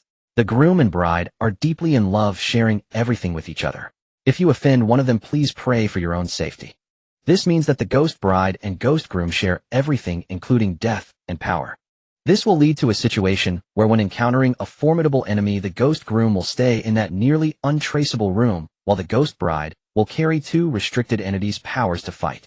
Even if she dies, she can rely on a red veil as a token to resurrect in the room. Previously, a strong guy from the Tianhai Lin family entered, and at the cost of severe injury, killed the ghost bride. As a result, the ghost bride kept resurrecting and eventually exhausted the Lin family's strong guy. No way. Is it that outrageous? Does this mean that if the ghost bride deliberately waits until after midnight to attack the boss, then the boss is doomed? Exactly. So we must find a way to locate the ghost bride's room before midnight. But how easy is that? The ghost bride isn't stupid, or she definitely won't seek out the boss. Isn't there that ball method to find the room? That ball is bound to the child in mourning clothes. That kid isn't stupid either. He knows he's weaker and always picks on the soft persimmons, so he definitely won't be looking for the boss. Hey, is that really the case? Look. In a dim corridor of the ancient house, a faint smell of decay lingered in the air. There were many rooms around with wooden doors slightly ajar and more passages leading into unknown darkness with various twisted and eerie paintings hanging on the walls. In the corridor, two people were cautiously walking on the creaking wooden floor. The camera zoomed in. It was by Yi and Wang Shan. Damn it, as soon as we stepped through that door we got separated from the boss. What the hell is going on in this place? We've been walking for nearly 10 minutes, and this corridor is still the same. What's that, eh? Wang Shan asked, his face pale with anger.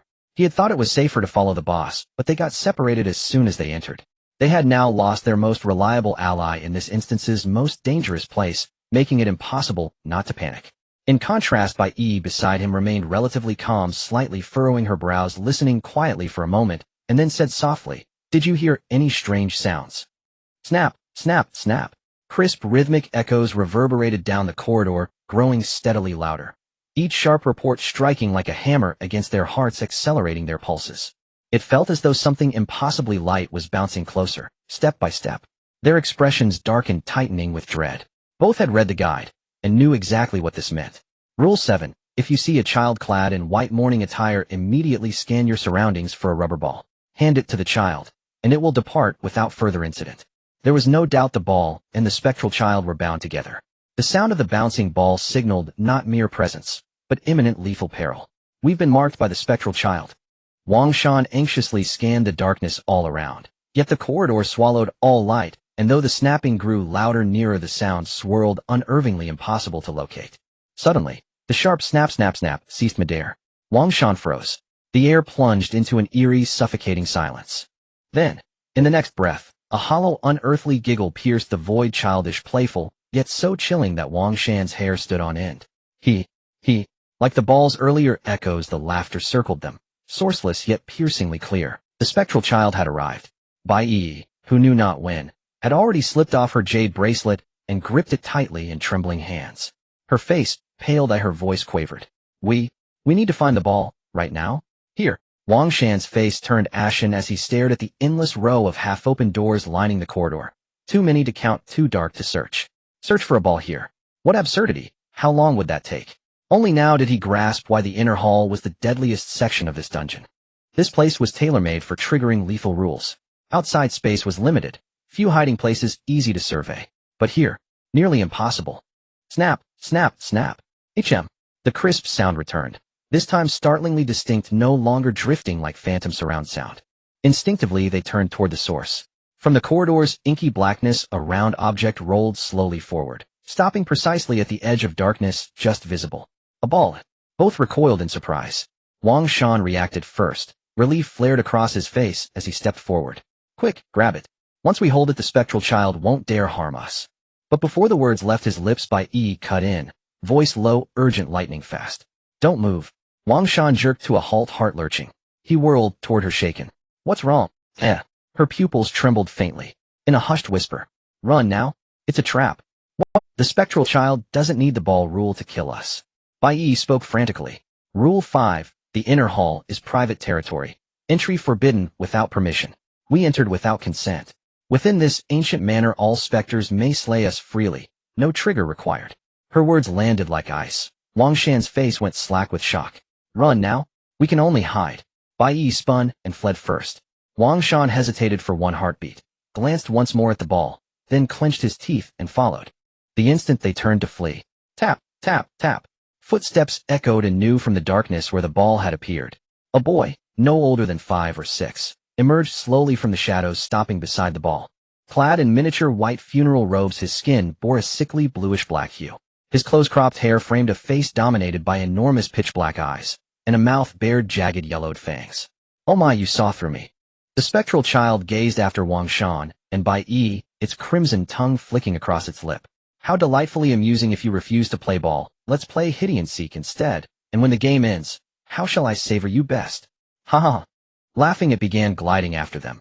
its mirth thick with the cruel patient glee of a cat toying with cornered mice. Elsewhere, after an indeterminate sprint, Wang Shan and Bai Yi tumbled into a half-open room collapsing into its deepest shadow gasping raggedly. Wang Shan pushed his glasses up with trembling fingers, eyes locked unblinking on the door. The glasses were a Tier 3 sealed artifact. Beyond them, he possessed a Class D ability, and currently held a sealed fountain pen belonging to Qi Xie, making him among the strongest novices in the field. Yet a novice remained a novice. Against a restricted tier specter resistance meant only delaying death by seconds, not escaping it. Miss Bai, if you have any hidden advantage, now is the time to use it. I cannot hold it off. Wang Shan lowered his voice, urgency sharpening every syllable. Only two beings can contend with a restricted tier specter, Diao Ao, or Master Qi. Since you entered this dungeon alongside Master Qi, you must possess extraordinary capability. He would never accept a liability as a partner. I've already tried. Bai Yi's lips trembled as she raised the jade bracelet clutched in her fist, her expression grim. Now emerald light pulsed across its surface, tracing intricate luminous patterns. The other half is with Master Qi. I activated it the moment the ball sound began, but Master Qi hasn't teleported. The linked branch, teleportation limit, is 10 meters. All we can do now is pray the bracelet's signal reaches the other, and that Master Qi is nearby. Otherwise, she broke off abruptly, whirling to stare wide-eyed with terror at the half-open door. Wang Shan snapped his mouth shut, a vein throbbed at his temple. No warning was needed. Light, delicate footsteps echoed through the stillness, unnervingly loud in the suffocating dark. Tap, tap, tap. Interwoven with the steps came a child's tuneless off-key humming. Inside the room, both held their breath, frozen rigid, as if petrified, eyes riveted to the door, eyelids welded shut. Thankfully, the footsteps and humming passed the doorway, fading into distance. They exhaled just as, creak, a grating bone-deep groan tore through the silence, so horrifying that their expelled breath caught in their throats, bodies locking stiff.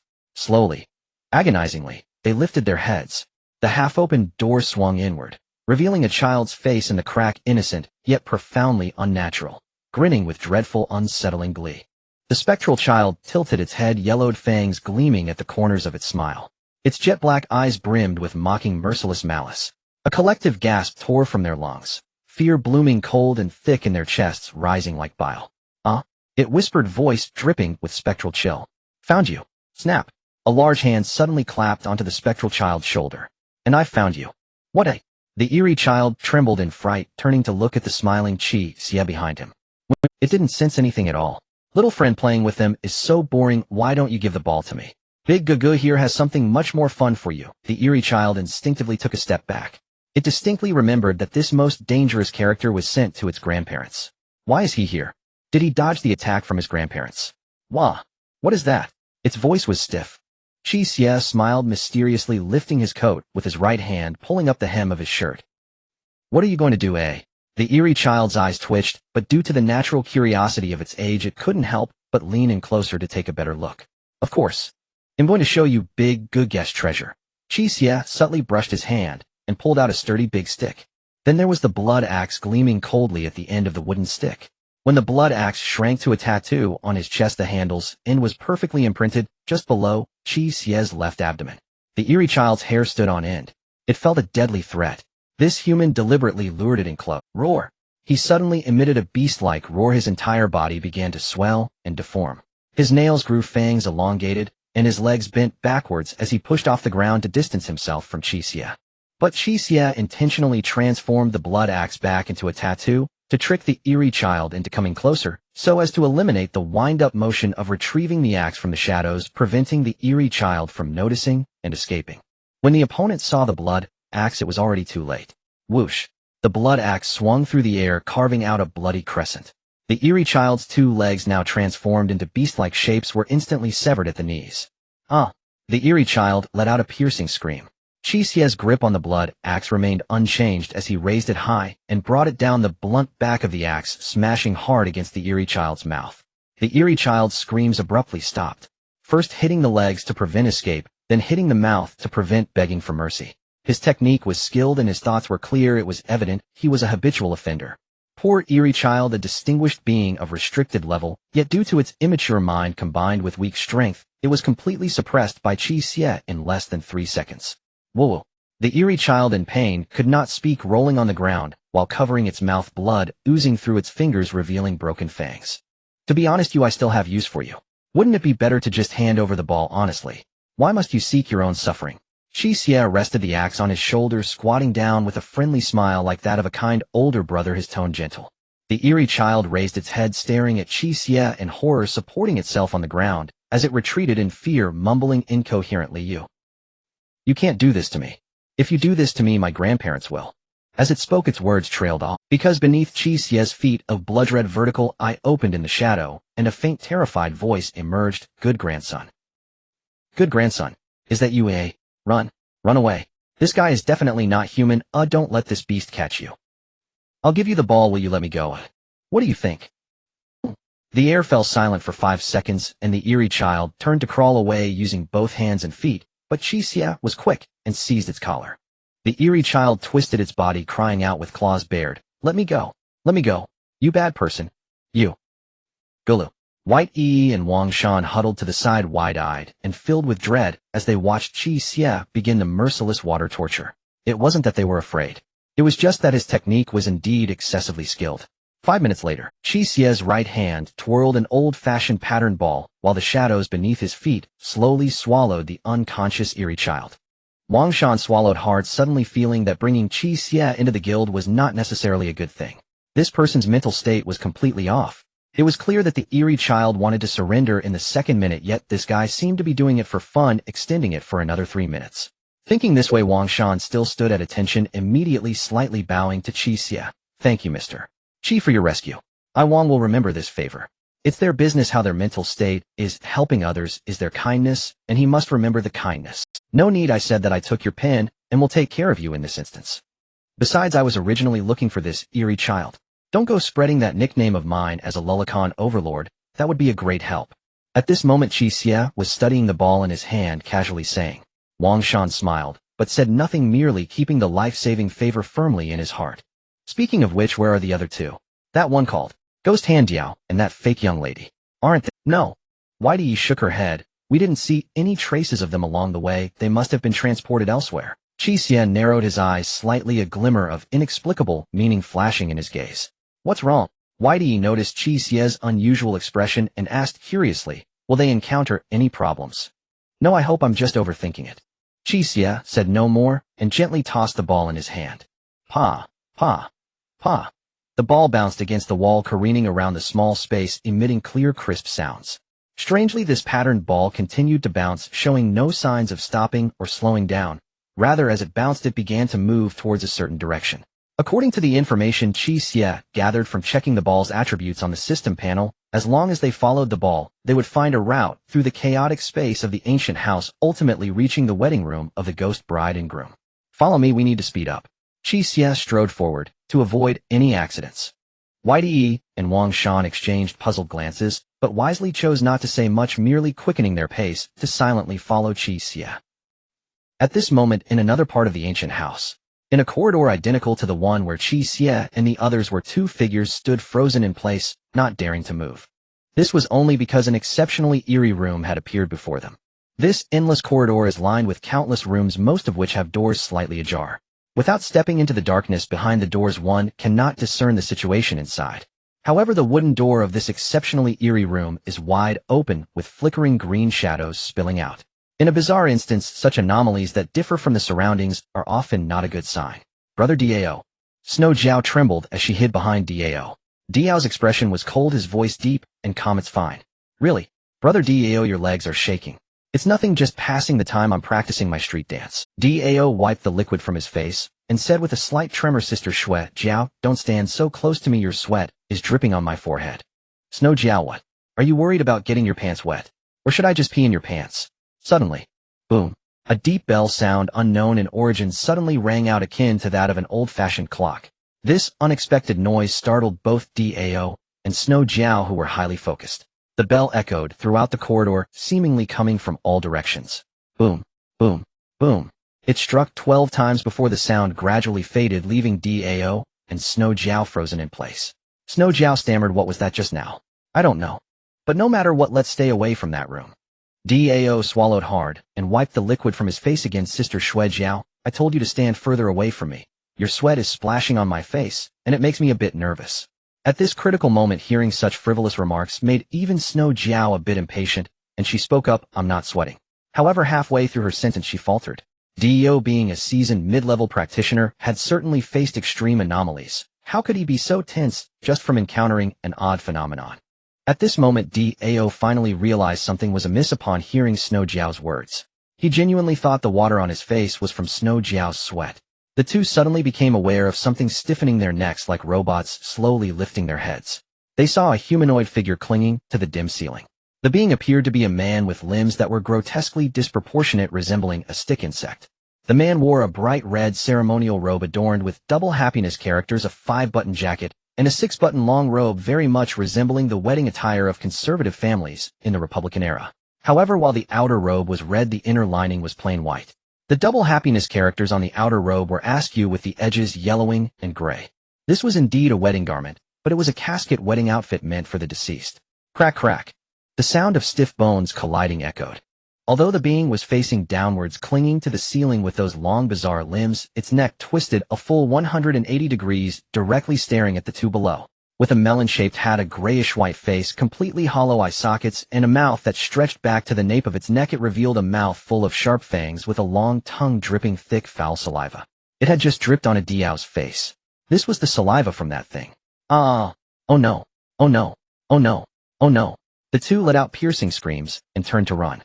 However, in the next moment, an absurdly long arm descended from the ceiling, with equally absurdly long fingers that slapped both of them, sending them flying directly into the open room. Clap, clap, clap. The crisp sounds echoed in the corridor.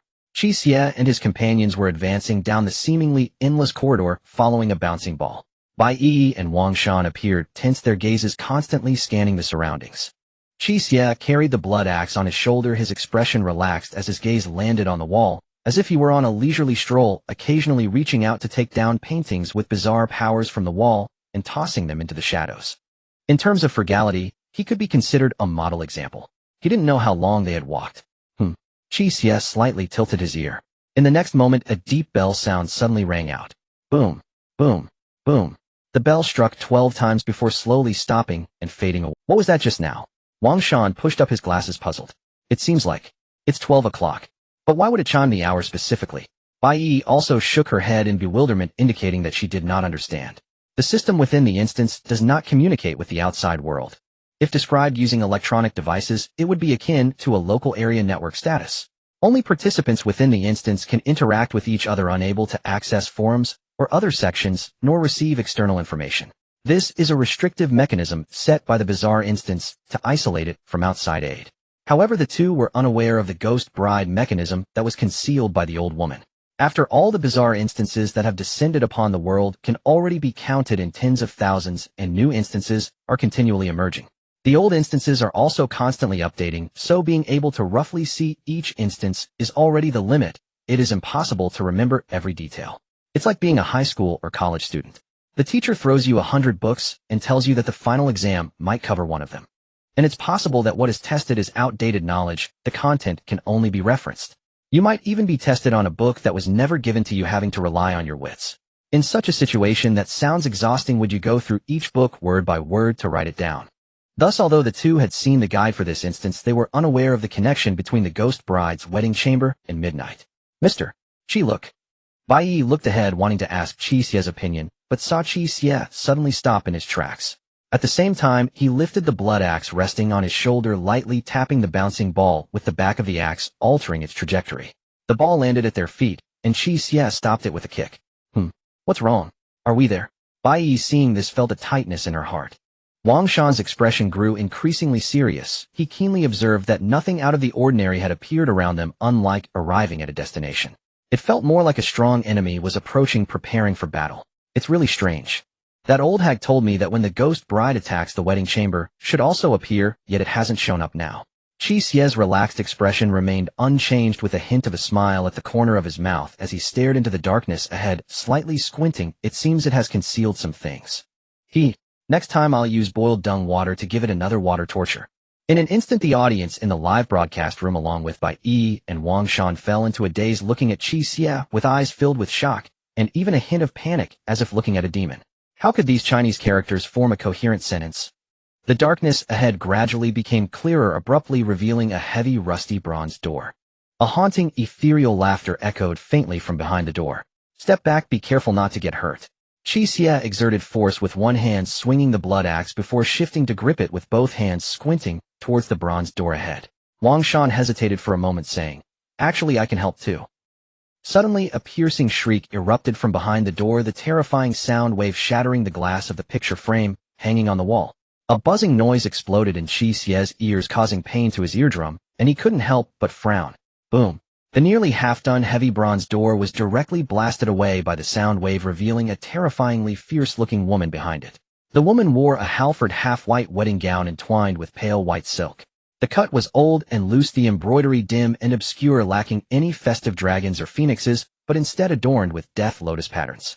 On her head was a plain white paper flower, her hair cascading down, obscuring most of her face. Her exposed skin was a strange shade of blue-black, her eyes a ghastly white, with sharp fangs and claws exuding a fierce aura. Wang Shan recognized the reality in just a second. "Mr. Qi, be careful, because ghost couples can share powers. The ghost bride is very dangerous." Qi Xie strode forward, kicking the incoming bronze door. The bronze door flew back at a speed even faster than before, smashing into the ghost bride's face, sending her, who had just made a grand entrance, back again. "It was a bit noisy just now. I didn't hear you clearly. What did you say?" Qi Xie dug into his ear, turning his head in confusion. Wang Shan, Bai was accustomed to this, and began to retreat directly, saying as she backed away, "Mr. Qi's style is just like this. You'll get used to it. At least there's one thing you said right. The ghost bride is indeed dangerous now." Before the words fell, a swift figure was already lunging out, trailing a blood shadow.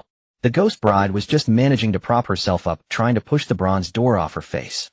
Whoosh! Qi Xie directly leaped high with the blood axe, bringing down his entire weight with a fierce stomp on the door right where it was above the ghost bride's face. Thud! The bronze door visibly sank several centimeters, and beneath the door a creaking sound of bone cracking was heard, sending shivers down the spines of both the live stream audience and the two present, making them feel a dull pain all over. "This method of attack is too brutal. What are you screaming about?" Qi Xie raised the blood axe high, a glint of murderous intent flashing in his eyes, his tone displeased. "Did the rules not say so?" Bang!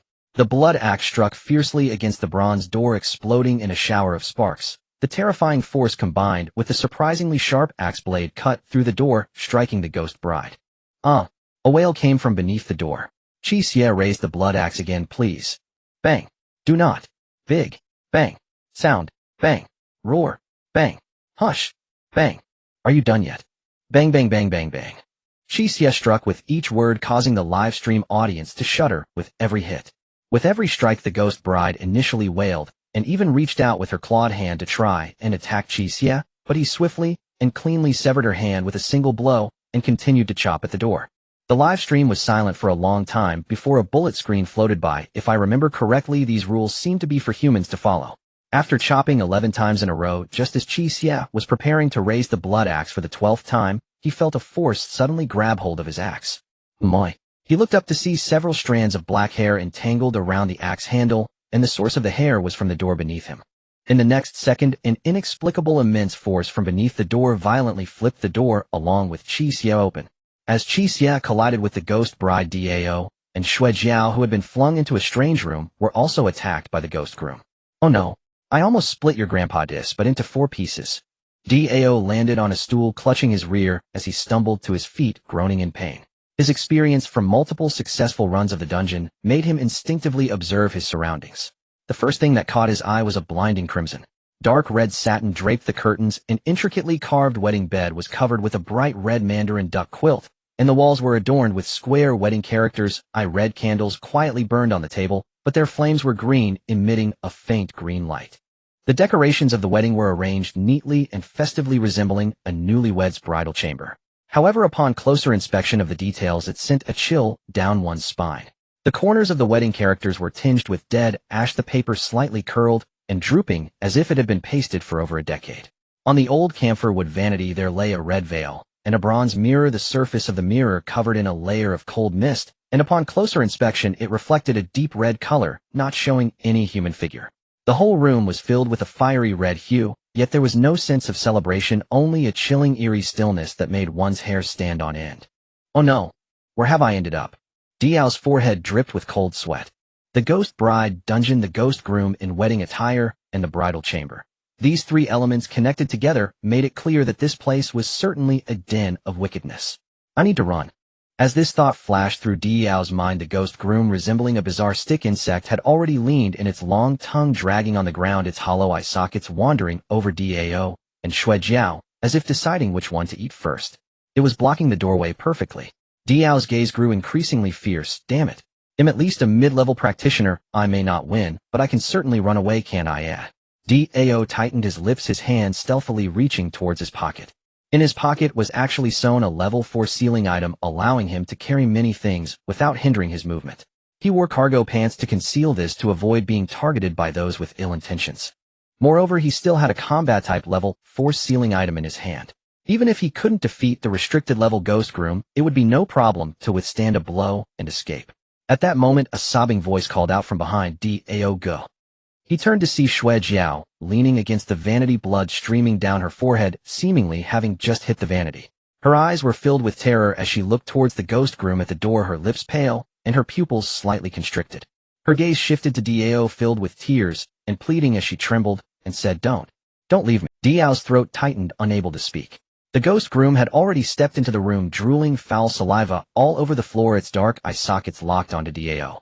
Dao stared intently at the ghost groom, swallowing hard. A torrent of thoughts surged in his mind, a battle of conscience.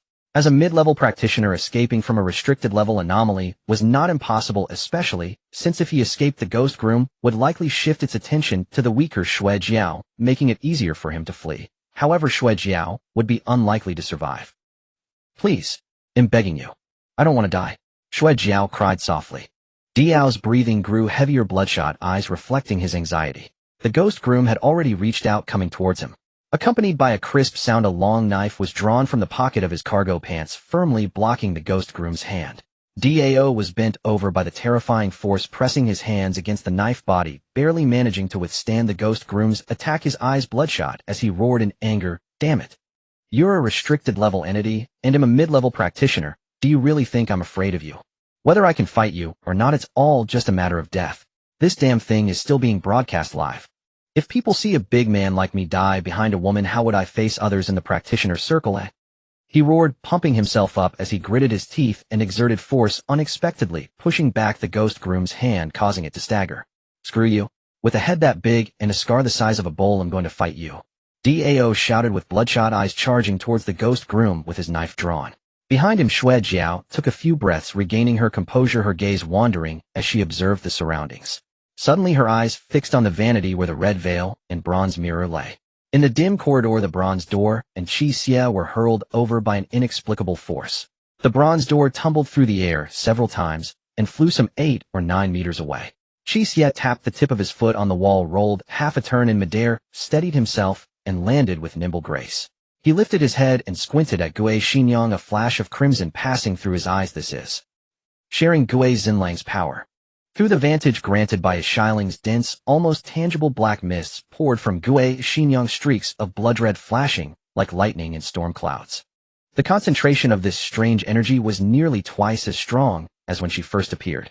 Countless wounds had been hacked into Qi Xinlang, exposing bone shards and shredded tissue that could no longer be identified, all leaking thick, black and filthy blood. Qi Xie had dealt such grievous damage that she could not heal quickly, yet her severed right hand had already regenerated. Her black hair writhed and hovered in the air like venomous serpents rising to glare at Qi Xie. This showed that her power had further increased, but it was also a form of concealment. Such a disguise meant nothing before Qi Xie's Shilings, which pierced weaknesses. At the crown of Qi Xinlang's head, an uncanny black mist churned like a whirlpool. That was the core of her weakness. Qi Xie let the blood axe hang at his side, holding it with his right hand and keeping his left free so he could draw other sealing relics from the shadows at any moment. He did not attack immediately because he noticed something unreasonable about Qi Xinlang. Is this Qi Xinlang missing a Gaitu? Qi Xie narrowed his eyes. As a seasoned blind box explorer, he had dug up and seen many tomb owners dressed in funerary wedding garments. He recognized the style of Qi Xinlang's wedding clothes. In his memory, that style should have included a red Gaitu. Qi Xie imagined the bridal veil and realized it would have covered her weak core perfectly. Because the red Gaitu is absent, she uses her hair to conceal the weakness, he thought. Why is the red Gaitu? Either Qi Xinlang hid it herself or someone stole it. Considering there should be no one else foolish enough to come into the back chamber, Qi Xie favored the former. But what could be so important that Qi Xie would rather hide it beneath her hair than wear it? What is more important than covering her weakness? I haven't read the walkthrough. Does this Qi Xie have any hidden mechanics? Qi Xie asked, not rushing to attack as he moved and calling toward Bai Yi. Bai Yi and Wang Shan had both read the walkthrough and might offer some insight. Hearing Qi Xie's voice, the two paused and fell into thoughtful silence. Qi Xie waited for an answer when suddenly a gust of wind rose at his ear. With no time to turn, he leaned back, so far his body was almost parallel to the ground. A 40-centimeter-long razor-sharp crimson nail whistled through the air and skimmed past the tip of Qi Xie's nose. Bracing his free left hand on the ground, he twisted his waist in a motion like a street dance move and delivered a kick to Qi Xie's face. He sent her flying. Riding the momentum, Qi Xie pushed with his left hand, spun in midair, and landed elegantly facing Qi Xie, a teasing smile curving his lips. Throughout the maneuver, the blood axe in his right hand never upset his balance. Such is the terror of a level flesh-strengthening skill. Qi Xie climbed to her feet, her face twisted by the blow, eyes full of shock and vigilance, as she regarded Qi Xie with a single thought. Is he even human? The force of that kick felt to her like being split open by destiny itself. You are getting anxious, Qi Xie. He rested the blood axe on his shoulder with one hand and laughed softly, saying that she had deliberately covered the crown of her head to hide the weakness, and thus drawn everyone's attention there as a decoy. In truth, he continued, she was not worried about her weakness being discovered. If he was right, she did not even fear it being struck, because she did not care. Her indifference must be tied to some mechanism, he conjectured, and he suspected it involved a red Gatu. So she rushed to attack him to prevent him from discovering what she hid. Qi Xie said calmly, while Qi Xie's expression grew increasingly savage and murderous. Mr. Qi Bai Yi shouted urgently, I remember now. Qi Xie has a hidden mechanic, she can. Some previous participants had defeated Qi Xie, but within 10 minutes, she would reappear. Whoosh. Bai Yi did not finish her sentence. Black strands of hair lunged like venomous snakes with a slicing wind straight at her. Bai Yi's pupils contracted as the heavy rush of air closed in. The strands were all severed. Qi Xie stood before Bai Yi, the blood axe in his hand, cold and sharp, and said lightly to Qi Xie that it seemed he had been right. The red Gatu was the key to her resurrection. Qi Xie hissed, unable to conceal the truth. She bared a mouthful of sharp teeth and sneered that knowing it changed nothing. You still cannot do anything to me, she declared. My Gata sits in my bridal chamber. Oh, as long as it remains there I can resurrect endlessly, and if you die once you lose everything. From the moment you broke into the back chamber, you were doomed to die, she spat. Qi Xie's face darkened and took on gravity as he asked whether she could stop him if he simply fled. Her eye twitched. Could she stop him? The truth was no. Even with her husband's power, she lacked confidence to defeat this unnaturally formidable young man. Yet she reconsidered driving this youth away might be sufficient. If she could not kill him, she could at least send him away and slaughter the others. So you cannot stop me, Qi Xie taunted with a mockingly comedic expression. Qi Xie's temple veins bulged as she ground her teeth and admitted she could not stop him. I magnanimously allow you to flee in disgrace, she hissed. Ah, very well.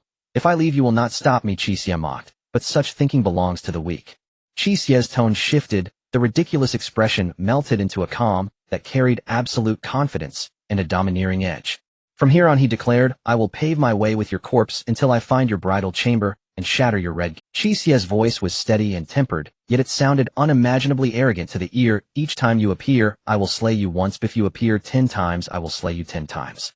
A terrifying shriek echoed through the corridor, only to abruptly stop and transform into a series. At a corner far from the battlefield, Bai Yi and Wang Shan were hiding here to avoid being inadvertently harmed, carefully listening to the sounds of the battle nearby. Roars and indistinct crashing noises mixed together from afar, uninterrupted since they began a while ago. The battle had been ongoing for nearly half an hour. Wang Shan listened intently. What was that shriek, just now? Bai Yi, squatting with her knees hugged, pondered for a moment. From the sound, it seems the bride ghost let out a shriek when Mr. Qi thrust the axe handle directly into her throat. Wang Shan imagined the thick, long axe handle covered in blood and shuddered slightly. Being pierced from the mouth to the throat by that thing was surely no pleasant experience. The fighting style of the blood axe butcher remained ruthless. Wang Shan had watched Qi Xie's clearing video from the hotel dungeon, and one impression lingered: brutality. It was not a style honed through systematic training, but rather forged through countless life-and-death battles, a chaotic mixture of various techniques. There was no performance in his moves, every technique was aimed at killing. This only heightened Wang Shan's curiosity. A young powerhouse as mysterious as this had extensive combat experience even before entering the bizarre dungeon. Where did this person come from? Who exactly is Mr. Qi? Wang Shan looked at Bai Yi with curiosity. I don't know. Bai Yi shook her head, glancing at Wang Shan with a meaningful look. Even if I knew, I wouldn't tell you. Wang Shan was taken aback, realizing his curiosity was excessive. He adjusted his glasses and said somewhat sheepishly, sorry, I was too forward. No need to apologize to me, and I truly don't know. Bai Yi replied earnestly. Wang Shan was stunned. You really don't know. But you teamed up with Mr. Qi. I really don't know. Do you think he cooperated with me because he trusts me? Bai Yi chuckled lightly, shaking her head with a smile. What a joke. How long have we known each other? How could there be such trust? The reason for teaming up was simply that Mr. Qi needed money and I needed help, so we reached an agreement. There are two reasons he was willing to collaborate. First, I am a smart person and never inquire about matters beyond our transaction. Second, my family is not a part of any faction.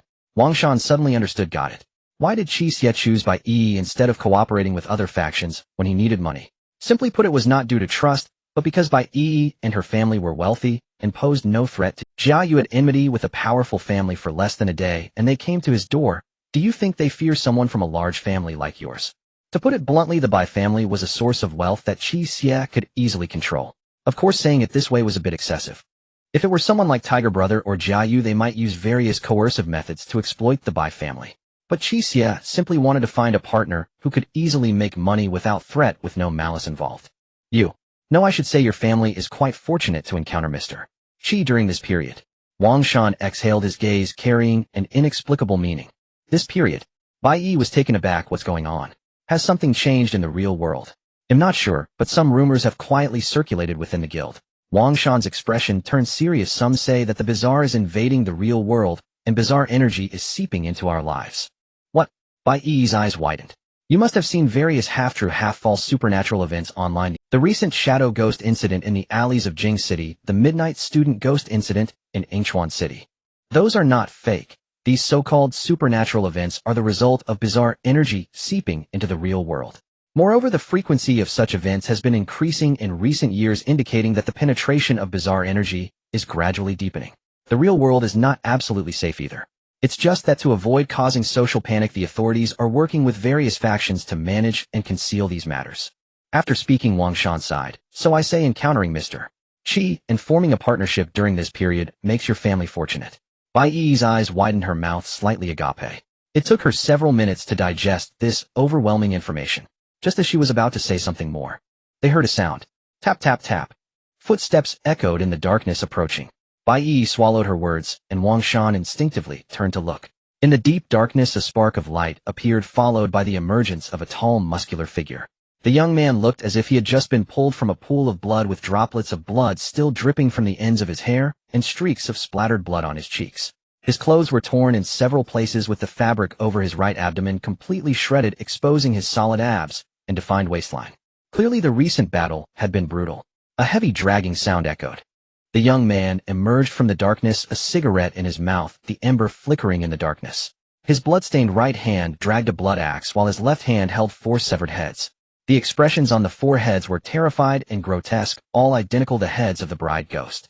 Qi Xie grasped their long hair, looking from a distance, as though he were carrying takeout. What are you chatting about? Wang Shan looked at the heads in Qi Xie's hands, his eyelids twitching. Mr. Qi, what are those in your hands? Just some midnight snacks for people, nothing to worry about. Qi Xie tossed the 4 heads into the shadow at his feet, his tone indifferent. After sharing power, the now more powerful and fearless bride ghost was indeed difficult to deal with. However, they were still not enough in front of him. He had just killed the bride ghost 4 times. Each time the bride ghost was revived, the bazaar energy in her body would dissipate. As for the heads, perhaps due to being the core of the bazaar energy operation, they retained a trace of it. Just try to take back some small treats for his family. We can ask questions later. Come with me now. I sense something is off. Qi Xie fished out a patterned ball from the shadows and threw it in the direction he was heading, quickening his pace to follow. The reason he hadn't rushed forward earlier was that he wanted to kill a few more bride ghosts and gather more heads to boost his achievements. But after being killed 4 times, the bride ghost suddenly stopped reviving. This change made the sensitive Qi Xie feel that something was amiss. Bai Yi and Wang Shan, upon hearing this, did not hesitate and followed suit. They passed the area where Qi Xie had just fought the bride ghost. The dim corridor was in disarray, littered with wood shavings and pits, with countless thin marks remaining on the walls, as if struck by a sharp steel whip. Of course, there were also numerous deep knife marks embedded in the walls. Those were made by the blood axe. Such devastation spoke to the ferocity of the recent battle. Even if Qi Xie could kill the bride ghost, it would take considerable effort. After all, these were two high-level bizarre entities merged into one. As they traversed the pockmarked battlefield, the three quickened their pace, following the patterned ball toward the bridal chamber. However, after walking for a short while, Qi Xie suddenly stopped again. This time, before his companions could ask, a wailing voice rang out first, and a figure appeared ahead. Is anyone there? Can someone respond? Save me. Help. A shadow limped through the darkness, crying out, while covered in injuries, her JK uniform, soaked in blood, clinging to her body. Is that you, Shui Jiao?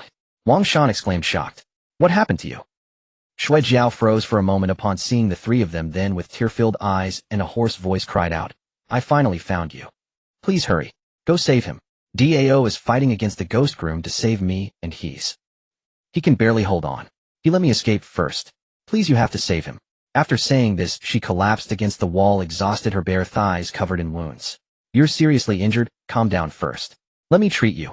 Seeing her on the verge of death, Wang Shan professionally crouched down and pulled out a glass bottle filled with red liquid from his coat, preparing to pour it on Shui Jiao.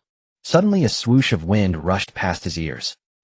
Warm liquid splattered on Wang Shan's face, startling him and leaving his expression blank. A blood axe embedded itself directly into Shui Jiao's head, splitting her from the crown down to her nose, and the immense force knocked her to the ground. Wang Shan felt the warm blood mixed with yellowish matter on his face, turning around with a dazed expression. Qi Xie looked at Shui Jiao, his eyes shimmering with the red light of the vision seer, his expression calm, as he maintained a throwing stance. Get up, stop pretending. Wang Shan was taken aback, quickly reacting and moving away from Shui Jiao's corpse to stand next to Qi Xie. Shui Jiao's body lay motionless on the ground. Qi Xie kept his expression natural, saying nothing more, while the shadow at his feet suddenly opened a blood-red vertical eye and lunged towards Shui Jiao's corpse. Whoosh! Shui Jiao's corpse sprang up, performing several flips to evade the shadow's devouring. Wang Shan's eyes twitched. He had almost been deceived. Oh dear! Shui Jiao stood up, slightly swaying due to the heavy blood axe still lodged in her forehead, her split eyes looking at Qi Xie with a bewitching expression. You really don't know how to cherish delicate flowers, do you? Auntie, that little frown on your face is almost catching up to Thomas the Tank Engine. Qi Xie sighed. You reek of old age. Don't wear a JK to try to look young, it's just disgusting. If you have a daughter, she might actually be of age to wear it. The air fell into silence for a moment. Wang Shan's mouth twitched, while Bai Yi looked at Qi Xie in horror. Although he knew Qi Xie was deliberately exaggerating to provoke her, those words could easily lead any woman to classify that mouth as a controlled weapon. Shui Jiao's seductive expression turned to stone, then gradually shattered, becoming twisted and frenzied. The more one tries to seem young, the more they fear being called old. The more one pretends to be wealthy, the more they dread being called poor. Qi Xie's words pierced through her, chilling her to the core. Damn it. You're the one who reeks of old age. Your whole family reeks of old age. I'm not even 40 yet. Shui Jiao shrieked in a hysterical rage. Not even 40 means you've crossed 35, huh? Shui Jiao's roar paused. Qi Xie tilted his head, looking at her with innocent curiosity. Can you still gnaw on ribs, eh? I'm going to kill you. Shui Jiao screamed, transforming into a shadow that lunged at Qi Xie, her eyes fierce, as if she wanted to tear him apart. So fast. Wang Shan's pupils constricted. If Shui Jiao had always possessed this speed, she surely wasn't just a mere transparent figure who could only rely on others to progress through the game. The only explanation was that Shui Jiao had been hiding her true abilities. Die. The shadow suddenly appeared beside Qi Xie, reaching out to grab his neck. Qi Xie was even faster than Shui Jiao. He stood still, not even moving his feet, raising his hand to grasp the handle of the blood axe embedded in Shui Jiao's forehead with precision. Shui Jiao froze in place, shock filling her eyes. Qi Xie glanced at her, his arm muscles bulging as he exerted force. The blood axe completely split Shui Jiao's head open. Qi Xie then forcefully swung the blood axe, sending Shui Jiao flying, speaking calmly. You belong to the Black Saint Society, right? Thinking you could handle me with a corpse puppet is quite an underestimation of my abilities. Under the enhancement of the vision seer, the Shui Jiao in front of him showed no signs of life, only a strange energy swirling. Why? Shui Jiao lay on the ground, her head unable to be pieced together, yet she could still speak, looking at Qi Xie with resentment in her eyes. I've been playing my role perfectly, constantly lowering my presence. When did you start paying attention to me? I was aware of you from the moment Wang Shan mentioned that the Black Saint Society could carry out instance hunting. Qi Xie flicked the remnants off the blood axe and walked towards Shui Jiao. I prefer to consider the possibility of contingencies. What if this instance just happened to match you with me? There are 5 people in the instance, excluding you and your companions. There are still 3 more. You just suspect. Qi Xie shrugged. Wang Shan is from the Wu and Guild, a well-known major guild. If you want to ambush someone discreetly using such an easily recognizable identity is not suitable. Then what about DAO? If an organization has to rely on an idiot like him as an undercover agent, it's pretty much doomed. Shui Jiao slightly parted her lips, moving them twice, without being able to speak. Damn, that's a damn good point. Do you have any last words?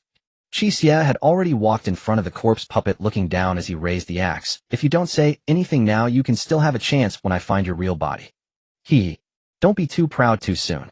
Do you know why I deliberately sent the corpse puppet to find you, knowing I couldn't defeat you? Of course it was to buy time.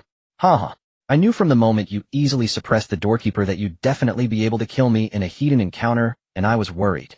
Who would have thought you'd lead us to the back hall? Hehehe. If it weren't for you drawing the fire, I really wouldn't have been able to find the Ghost Bride's wedding chamber alive. Now I have the Ghost Bride's red veil combined with my abilities. I only need a little time to directly seize the Ghost Bride's existence. With the Ghost Bride's power, Qi Xie, uninterested in her ramblings, kept his expression unchanged, and with one swing of the axe shattered the corpse puppet's head, striding directly towards the direction of Shui Jiao. Wang Shan and Bai Yi exchanged nervous glances, following behind Qi Xie while keeping a distance. Not far ahead, Qi Xie indeed saw a pair of double-opening wooden doors, greenish light shining through. Looking inside, Dao lay on the ground, covered in blood, frothing at the mouth, only exhaling and not inhaling. Shui Jiao sat at the vanity, wearing a red veil on her head, but not lowering it to cover her face. Tear him apart. Snow Jiao roared, pointing at Qi Xie. At the same time, her makeup suddenly twisted and became illusory, resembling a transparent mask covering her face, the mask of the Ghost Bride. As soon as Snow Jiao spoke, the ghost groom abruptly raised his head and let out a roar toward Qi Xie, his long limbs crawling towards him. His fingers, absurdly elongated, had nails that grew to a foot long, glimmering with a metallic cold light. His aura surged dramatically, doubling in intensity. This was the result of the Ghost Bride sharing her power with him. The livestream audience 1439559. Is this the ability of the Ghost Bride? Did her makeup allow her to temporarily control the Ghost Bride? Facing the copper mirror with a veil while applying makeup. I see, this is the Eerie skill, changing skin, which allows temporary control over the Eerie through makeup when having a medium. Moreover, controlling the core of the dungeon with the Ghost Bride, this skill must be at least great. The Black Holy Society is really willing to spend big to take down the boss. Gathering 2 restricted Eerie energies, the Ghost Groom roared and charged at Qi Xie. But Qi Xie simply swung his blood axe, leisurely kicking the ailing Dao out the door. Save him, don't let him die. Qi Xie pointed at Dao, who had gotten a calamity-level Eerie item from his friend and couldn't let him die like this. Wang Shan hurriedly caught the flying Dao. Upon a closer look, his mouth twitched. Originally on the verge of death, Dao was even worse off after Qi Xie's kick, almost spitting out all his blood. However, as long as he wasn't completely dead, there was always a way to save him. Without saying a word, Wang Shan took out the red potion that he hadn't used earlier and began pouring it into Dao's mouth, shouting at Bai Yi, "Come, help me out. I have other healing items." Oh. Bai Yi squatted down and started to help. Meanwhile, the Ghost Groom lunged at Qi Xie, his massive claws tearing through the air as they reached for Qi Xie's head. But Qi Xie stepped forward instead of retreating, raising his blood axe high and chopping down hard onto the Ghost Groom's hand. Plop! The stench of rotten blood splattered as the axe struck the Ghost Groom's hand, creating a wound deep enough to see bone. Yet this surprised Qi Xie. It didn't get directly dismembered. Indeed, its current state was similar to the Ghost Bride, not so easy to deal with. As he contemplated, Qi Xie quickly changed his attack method and swung the blood axe in the opposite direction. The heavy back of the blood axe smashed down onto the Ghost Groom's head, sending him flying. This makeup is no simple matter. Under the attack of the Ghost Groom, you shouldn't have been able to finish it. As Qi Xie dealt with the Ghost Groom, he had the leisure to chat with Snow Jiao. Hehe. You should ask that. Snow Jiao sneered coldly, looking at the Dao outside the door. What a gullible fool, just pretending to cry a bit, and he risked his life to stop the Ghost Groom. If it weren't for him, I really wouldn't have been able to finish this makeup. As soon as she said this, the live stream audience almost erupted in anger. Is this even human language? If it weren't for not wanting to trade a companion's life for his own, the Ghost Hand would have definitely escaped. He was risking his life to protect his companions, and you call him a fool? You Black Holy Society scum. Using the goodwill of others like livestock. Qi Xie sighed. Don't say that about him, he's quite pitiful too. Oh. Hehehe, you of all people would actually feel sorry for him. Who would have thought that he, looking like a tiger, would encounter the situation of an old cow eating tender grass? You really are hungry. Damn. Snow Jiao let out a shrill scream, her eyes bloodshot, as she screamed madly, "You'll kill you. I will roar." The ghost groom sensed the rage of the ghost bride and turned his head, roaring at Qi Xie with a half-collapsed head. Boom! The blood axe struck down fiercely, completely flattening the ghost groom's head, silencing him. What are you roaring at me for? Your wife is contemplating how to put a green hat on you. Qi Xie raised the blood axe, shaking off the chunks of flesh and foul blood, impatiently cursing. However, the next moment, a massive claw lunged at him. Qi Xie reacted quickly, instantly raising the blood axe to block, but was still caught off guard and was knocked flying, crashing into the wall, creating a large hole in the shape of a person. Do not speak of my wife. The ghost groom, who should have died, got back up, his wounds visibly healing at a rapid pace, his hollow eye sockets fixed on Qi Xie. Brother, you really are finished. Qi Xie pulled himself off the wall, brushing off the dust from his shoulders, his expression growing serious. He hadn't been injured much. The ghost groom, due to its low intelligence despite possessing the same power as the ghost bride, couldn't fully utilize it. Mainly it was annoying. After the ghost bride was defeated, it left a corpse to resurrect. This thing revived instantly, not leaving even a small piece, making the fight futile. The livestream audience watched anxiously. The ghost bride is the core of this dungeon. As long as she is alive, the ghost groom cannot die. First cut down the ghost bride. No, first cut Snow Jiao. Killing Snow Jiao will also kill the ghost bride. You all are thinking too simplistically. Have you never considered why Snow Jiao would transfer all her power to the ghost groom? At this moment inside the dungeon, Qi Xie rubbed his shoulder and glanced at Snow Jiao, who was hiding behind the ghost groom. Even without having seen the strategy, his keen battle sense still indicated that Snow Jiao was the key to this fight. The ghost groom was already howling and charging again. Qi Xie flipped his left hand, revealing a palm-sized piece of human skin. He threw the human skin toward the ghost groom, while leaping into the air with his blood axe, lightly tapping the wall a few times with his toes, leaping over the ghost groom and directly lunging at Snow Jiao. As long as the ghost groom touched the human skin handkerchief to fulfill the binding condition, he could command it to stop moving. However, as Qi Xie charged toward her, Snow Jiao remained completely unperturbed, a cold smile on her lips. Whoosh! A rush of wind sounded in his ears. Qi Xie was slightly taken aback and held the blood axe horizontally. The next second, the giant claw struck him hard, sending him flying, blood spraying midair. Caught completely off guard, even though the blood axe blocked most of the damage, the excessively long claws still left 3 deep wounds on his right arm. The ghost groom completely ignored the human skin handkerchief, instinctively pulling back and using its head to push it away, then charging directly to intercept Qi Xie. Qi Xie spun in the air, dissipating the force, landing lightly as the wounds on his arms slowly healed at a visible rate. This thing shouldn't have such battle awareness. It's being controlled by Snow Jiao. Qi Xie's thoughts raced. Now he understood Snow Jiao's intentions. The ghost groom was not smart. It was impossible for it to single-handedly take down Qi Xie. But as long as Snow Jiao remained alive, it could keep reviving. Snow Jiao was hiding behind, letting this thing wear him down. The ghost groom had 2 forms of restricted Eerie power. Although it couldn't defeat him, relying on its infinite revival to block him was still feasible. And he found it quite bothersome. It was neither right to fight the ghost groom, nor to not fight. Qi Xie's brows furrowed slightly. Hee. Snow Jiao saw the expression on Qi Xie's face, her own twisting into a near-manic joy and mockery. Keep shouting. Why aren't you shouting? I want you to be tormented to death bit by bit in despair. Damn. This infinite resilience, this mechanism is unbearably cruel. This is the terror of the ghost bride mechanism, and don't mistake the people of Hei Sheng Guild for fools. Those who have survived this long are formidable. Big shot run. While the livestream buzzed with anxiety, Qi Xie noticed a subtle detail.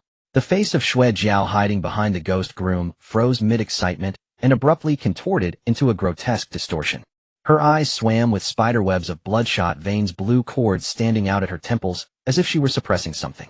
The translucent mask-like visage of the ghost bride overlaid her face and trembled into a scream.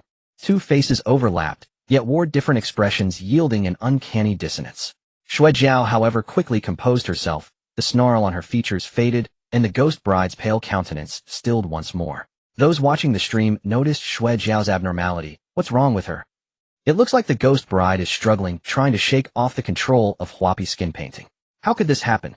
It's the limitation of crank Huapi when one attempts to harness an entity that is still alive. If either party undergoes intense emotion, the control destabilizes. Unbelievable. Then surely our big player has a chance. Chance my foot. Those people are not fools. Even if provoked into losing their temper just now, they will clamp down on their emotions now. While discussion raged in the chat, within the instance the savage battle flared again. The ghost groom's roars blended with the rending sound of axes cleaving the air. The bridal chamber was shredded by claws, and the bloodied axe reduced in moments to ruin. Walls and door panels were scored with countless slashes. Qi Xie kept hacking the ghost groom apart, and each time it was reborn it lunged to bite again. The ferocity of the fight left by Yi and Wang Shan outside the instance stunned into silence. This clash was on an entirely different scale from their earlier skirmishes. It was not hard to infer that if Qi Xie had not been occupied fighting the ghost bride at the outset, denying the ghost groom a source of power, Dao would likely have been sliced to pieces at first contact. By that logic, the moment the ghost bride drew strength must have been when the ghost groom overwhelmed Dao. Only by then Shui Jiao had already begun to exert preliminary control over the ghost bride. Yet what numbed the two was not only Qi Xie's might. He taunted in a ragged provincial drawl. "Auntie, do you know the language of the pea shoots blossom? No thanks to old age. Are you about to foam at the mouth if you hear two more words? Don't be so irritable, old thing. Menopause makes one quick to anger." As Qi Xie pummeled the ghost groom, he exploited that rustic insolence to the utmost, leisurely driving barbed words into Shui Jiao's breast like repeated stabs. The malice in his tone left viewers numb alongside the two inside. Veins pulsing at her temples, Shui Jiao snarled at Qi Xie. "You little wretch, you are the one who's old." Qi Xie tore the ghost groom's head away with his bare hands, and looking at Shui Jiao with a puzzled amusement said, 22, and old. Has no one in your family ever lived past 22? As he spoke, he booted the severed head away. "Honestly, don't be so gloomy. Though you age quickly, you'll die." Shui Jiao's chest heaved, her expression was feral. Even so, the ghost bride's mask showed no sign of losing its composure. Shui Jiao sneered through clenched teeth. "Boy, do you think I would not know my own weakness? I trained rigorously against it, even undergoing hypnotic suggestion. As long as I deliberately control myself, no one will be able to stir my feelings. Let you have your fun with words. They'll tear you apart later and smear you on the wall." Upon hearing this, the last thread of hope in the livestream snapped, and the viewers cried out, "It's over, really no hope now." Even psychological suggestion. These people are ruthless. I told you those who survive this long are never simple. Why aren't you running? Run, big shot. Within the instant, seeing that Shui Jiao showed no loss of control, Qi Xie understood she was telling the truth. With a grim chuckle, he drove his bloodied axe into the back of the ghost groom's skull, trying to slow its revival, then looked up and sighed. "If you put it that way, there's nothing I can do. Age has made you all the craftier." Shui Jiao furious spat. "Does that old bastard never say a decent thing? If you know, then just go." Her teeth bared in a chilling grin as she regarded Qi Xie with relish. "No need to hurry to die. I still have one thing I can't figure out." Qi Xie brought his axe down again upon the ghost groom's head. The splattering foul blood flecked his face, yet he lifted his chin with the ghost of a smile. "What is it?" he asked. Shui Jiao, staring at the calm smile on his face, felt a chill. "If your emotions cannot be stirred, then if someone stirs the ghost bride's emotions, you would still fall into instability, right?" Shui Jiao froze, then burst into mocking laughter. "Is that the plan you conceived to deal with me? Ha ha ha." She spat that the Eerie despised humans, and with the ghost bride under her control and dull perception, there was no way to move her. "You actually want to stir her? You fool." Qi Xie kept smiling in silence. He reached down and seized the shadow at his feet with a single blood-red vertical eye. The next instant, Shui Jiao froze. She felt the ghost bride embedded within her struggle. How is this possible?" she whispered, eyes flicking to Qi Xie's hand and widening in astonishment. In his grip was a pale child in funeral white, an eerie child whose face still wore bewilderment, as if it had no idea what was happening. Qi Xie ripped the child's right arm from its socket. The eerie child emitted a raw, piercing scream. Almost at once, Shui Jiao went ashen. Feeling the ghost bride, she controlled convulse into a near-crazed struggle. How could this be possible?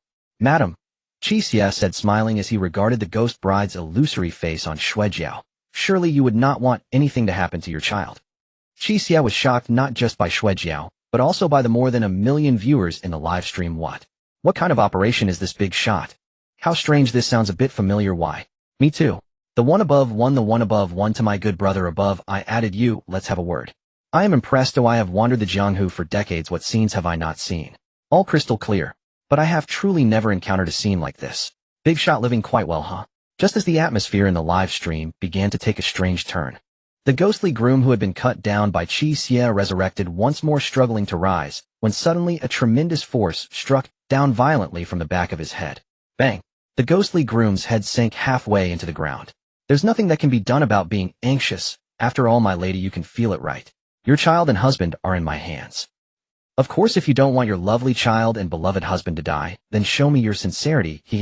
Qi Xie stood on the ghostly groom's head with one foot holding a blood axe in one hand, and lifting the wailing ghost child in the air with the other grinning at the ghostly bride, who was battling Shui Jiao. Whether they can live depends on your performance, my lady. If you don't want your child and husband to perish here, then put in a bit more effort. After all, you wouldn't want to see your child and husband die here, would you? Ha ha. As he spoke, he raised the blood axe once more, its crimson light flashing as he severed the ghost child's other arm. Haven't you eaten? Yell louder. Aya. The ghost child's scream shot up in volume, causing the ghostly bride to almost immediately lose control. The twisted face thrashed wildly, screaming to escape Shui Jiao's grasp. The ghostly groom seemed to sense the ghostly bride's aura becoming restless and attempting to struggle. Don't interfere.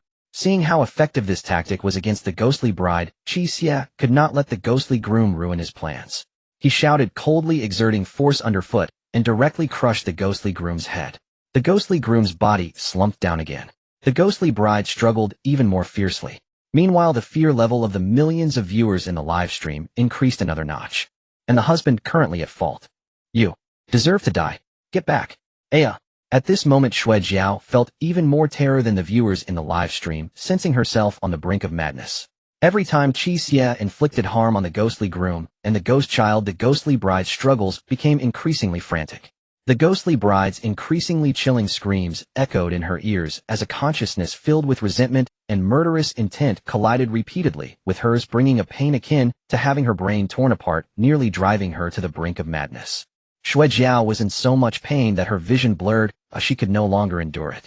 Her legs gave way, and she collapsed to the ground, her red veil falling off. The painted skin completely failed. The shrill screams and the excruciating pain in her head vanished. Shui Jiao's pupils lost focus as she gasped for breath on the ground.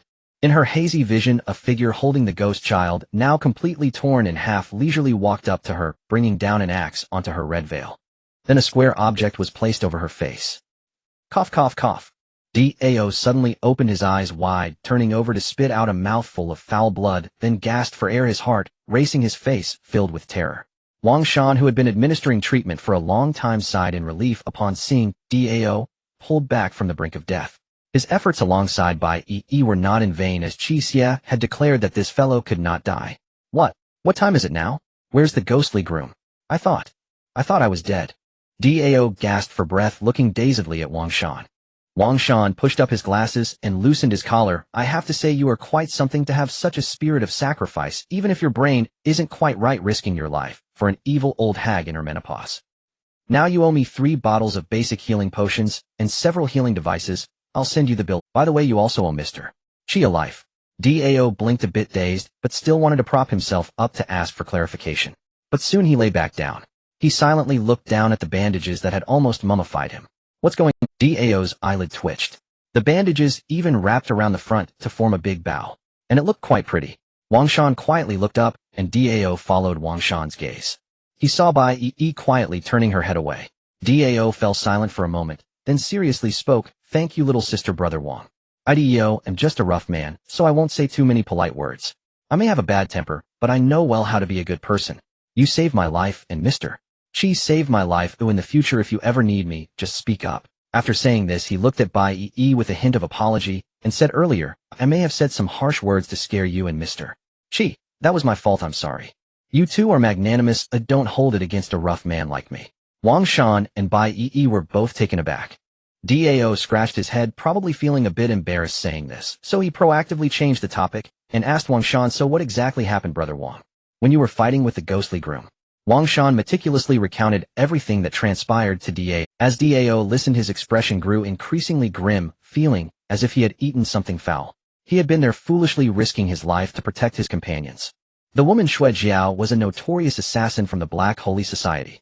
She had been watching him like a fool. The intensity with which he had fought the ghostly groom now matched the intensity of his discomfort. Damn that, how could she use the beauty trap? Dao gritted his teeth and cursed. Wang Shan, if by beauty trap you mean a nearly 40-year-old woman in heavy makeup with dual ponytails, then yes, Dao. The next moment, he burst his bandages, ignoring the bleeding wounds, and leaped up, readied, shouting, "Where is that bastard? I'm going to tear her apart myself." Wang Shan silently pointed to the side, and Dao turned to look. In the wedding chamber, Shui Jiao was engulfed entirely by a shadow with blood-red vertical eyes, leaving only her head outside, her face covered by a human skin handkerchief, sobbing and shaking her head frantically. Qi Xie crouched beside her, pouring water from a bottle onto the handkerchief as he grinned. Will you talk or not? Will you talk or not? Whoa. Shui Jiao sobbed, shaking her head wildly. Alright, you've got gut. Glug. Dao stared blankly for a few seconds, feeling a chill all over with only one thought in his mind. Thank goodness he had backed down quickly at the start. At this moment Qi Xie had finished pouring another bottle of water, coldly praising, to not say anything after being poured on for 5 minutes. I must say your loyalty to the Black Holy Society is indeed as solid as a rock. As he spoke he snapped his fingers, canceling the shadow's control over Shui Jiao's right hand. Cough cough. Shui Jiao almost couldn't wait to tear off the handkerchief from her face, coughing up water, as she cried out, you kept asking me for 5 minutes whether I would talk or not. Why didn't you just ask? Hurry up and ask. Didn't I ask? Qi Xie blinked and turned to look at Bai Yi and the others. The three were momentarily stunned, then shook their heads vigorously like a rattle drum. I really didn't ask. Qi Xie frowned, turning to look at Shui Jiao, a look of reproach on his face. Then why didn't you remind me, wasting 3 bottles of water for nothing? Shui Jiao, with her face covered by a handkerchief for 5 minutes, looked extremely agitated and being covered. Clap. No manners. Who the hell are you? You're just as uncouth as that creepy old lady.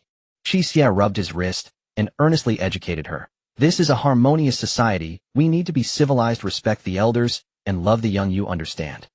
Shui Jiao's face twitched twice, crying. This guy is purely a jerk.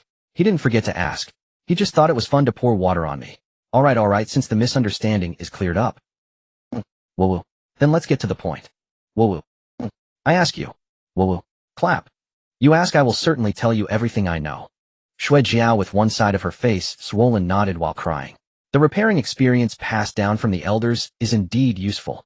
Qi Xie nodded in satisfaction, manipulating the shadow beside him with blood-red vertical eyes to bring the human skin handkerchief closer. Listen carefully for each question I ask you. You take this thing, and then answer, understand? Shui Jiao honestly nodded.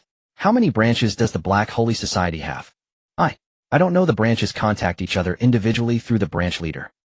I am just a grassroots officer. Then which branch are you and where is its base? Shui Jiao trembled as she reached for the human skin handkerchief and stammered in response. I come from Taidong province. The one responsible for our area is the Shangjing branch, but I haven't been to the branch base yet. I am a lower-level member developed by the Shangjing branch's main officer. Qi Xie raised an eyebrow, feeling a bit helpless. Under the constraint of the human skin handkerchief, the other party could only speak the truth, which meant the information they had was indeed pitifully scarce. But then again, this kind of Darkwalker force is essentially a public enemy in the Walker Circle. If it weren't so difficult to clean up, and the cost of cleaning it up was too high, other forces would have already started a counterattack.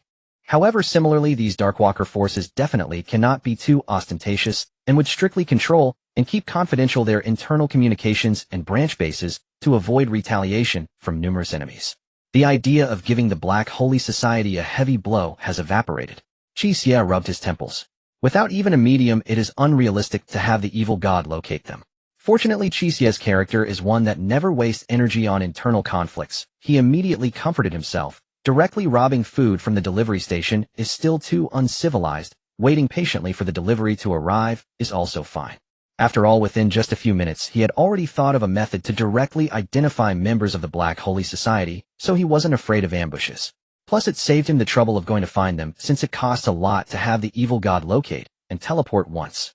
So I guess you have no useful information about your society either. Truly, you have no valuable information at all. Qi Xie looked at Shui Jiao, no longer holding any hope. Seeing Qi Xie's gaze turn cold, Shui Jiao's body trembled. After hesitating for a moment, she gritted her teeth and reached for the human skin handkerchief. I know a little about the headquarters of the society. Qi Xie raised an eyebrow. You don't even know about the branches, but you know about the headquarters. Yes. The main officer who developed me told me. Qi Xie still didn't believe it. Did he lose his mind and tell you this? At that time I got him drunk, wanting to steal a strange item from him, but that guy wanted to take advantage of the alcohol to sleep with me, boasting about how awesome their society is, even mentioning he would be transferred to the headquarters sooner or later, and brought up some details about the headquarters. Qi Xie's focus slightly shifted. So did you sleep with him or not? I did, and then I tricked him into saying I had a family background and snatched that strange item from him. Your society truly has a simple folk. The Darkwalker forces operate like this. The weak are prey to the strong. There are no rules. Surviving is a skill. When I was selected for the instance, I was already 35, just an ordinary person. For an ordinary woman at this age, aside from being unscrupulous, I don't know how else to survive in the cruel and bizarre instances in the Walker Circle. Qi Xie paused, not responding, and brought the topic back on track. So, what intel do you have about the headquarters? Upon hearing this, Shui Jiao paused, tightened her grip on the human skin handkerchief, and gritted her teeth. I can say it, but after I say it, can you not kill me? Do you dare to say it if you don't trust me? Qi Xie said indifferently. Shui Jiao. Indeed, does she dare to trust? Let's skip the nonsense. I don't bother to deceive women, so it'll be straightforward. Qi Xie stood up, pulling out the blood axe from the shadows, holding it in his hand, speaking calmly. You speak, I will give you a quick death. If you don't, I will continue to pour water on your face with the human skin handkerchief, forcing it out, and then... Shui Jiao's lips trembled, her face paling. A wager is a wager. The path you chose, you must recognize it. At least walk out with some dignity at the end. At that moment, Qi Xie's expression was calm, his voice even somewhat gentle, like a gentleman advising a lady. Shui Jiao's body trembled slightly, slowly relaxing, revealing a smile that was uglier than crying. You are right, the path one chooses must be walked to the end, even if on one's knees. After saying that, she took the human skin handkerchief and softly said, the headquarters of the Black Holy Society is not in the real world, but is located in a bizarre instance. Qi Xie's eyes shifted. In a bizarre instance.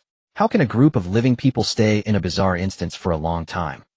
I don't know, but I feel that what the main officer said should be true. The Black Holy Society is not simple. After saying this, Shui Jiao let out a sigh, lowered her head, and softly said, I've said all I need to say, let's leave it at that. Alright, I keep my word, Qi Xie said as he walked behind Shui Jiao, so she wouldn't see his actions, wanting to spare her the unnecessary psychological pressure before her death, silently raising the blood axe. Rest assured, I'm professional. I guarantee you won't feel a thing. Thank you very much. Shui Jiao nodded gratefully and closed her eyes. Qi Xie nodded and said nothing more. A gentle breeze blew the blood-red axe, drew a beautiful arc around a blood moon, precisely landed on the back of her neck, and the nerve center was destroyed. Before even feeling pain, her complete head fell, the expression calm, yet with a hint of gratitude. Qi Xie wasn't boasting, he was indeed professional. Buzz. At the same time, a beam of light suddenly lit up the dim corridor, also illuminating a chaotic wedding room. At the end of the corridor, a door had already opened, revealing a bright white light behind it. Morning had come, and the passageway to the next level had opened. Qi Xie shook off the bloodstains from the blood axe, transformed it into a tattoo, and returned it to his chest, walking naturally towards the wedding room's exit. This matter was indeed just a trivial episode for him. Let's go. Qi Xie called to the three outside the wedding room. Dao and the others exchanged glances and obediently followed behind Qi Xie. Arriving at the passageway, Qi Xie turned to Dao and revealed a strange smile. By the way, remember to contact me after we go out, and your friend to study that disaster-level bizarre material.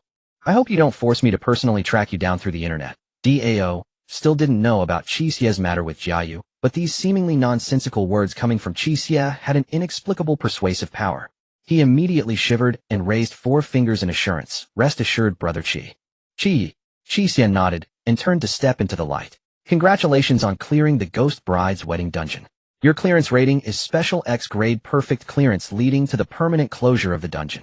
Loot settlement, hazardous level bizarre materials 4, restricted level bizarre entities 6, a level 4 sealed object boundary, pin 1, level 4 sealed object pocket watch 1, a restricted level bizarre materials 1, a beginner level bizarre paper doll 14. Additional reward for clearing bizarre points 1000. An ethereal and unreal voice echoed in his ears. Qi Xie slowly opened his eyes. A 3D crystal chandelier hanging from the ceiling emitted a soft white light. His gaze shifted downward, revealing a clean and neat light gray marble floor, with the gentle morning light streaming in through the wide floor-to-ceiling windows into the living room. He was sitting on a single leather sofa, just as he had been before entering the dungeon. I'm out. Good morning, Mr. Qi. The voice of a young girl greeted him from across the room. Qi Xie turned his gaze. Across the coffee table, Bai Yi was sitting on the opposite sofa, occupying the same position she had before entering the dungeon. Morning.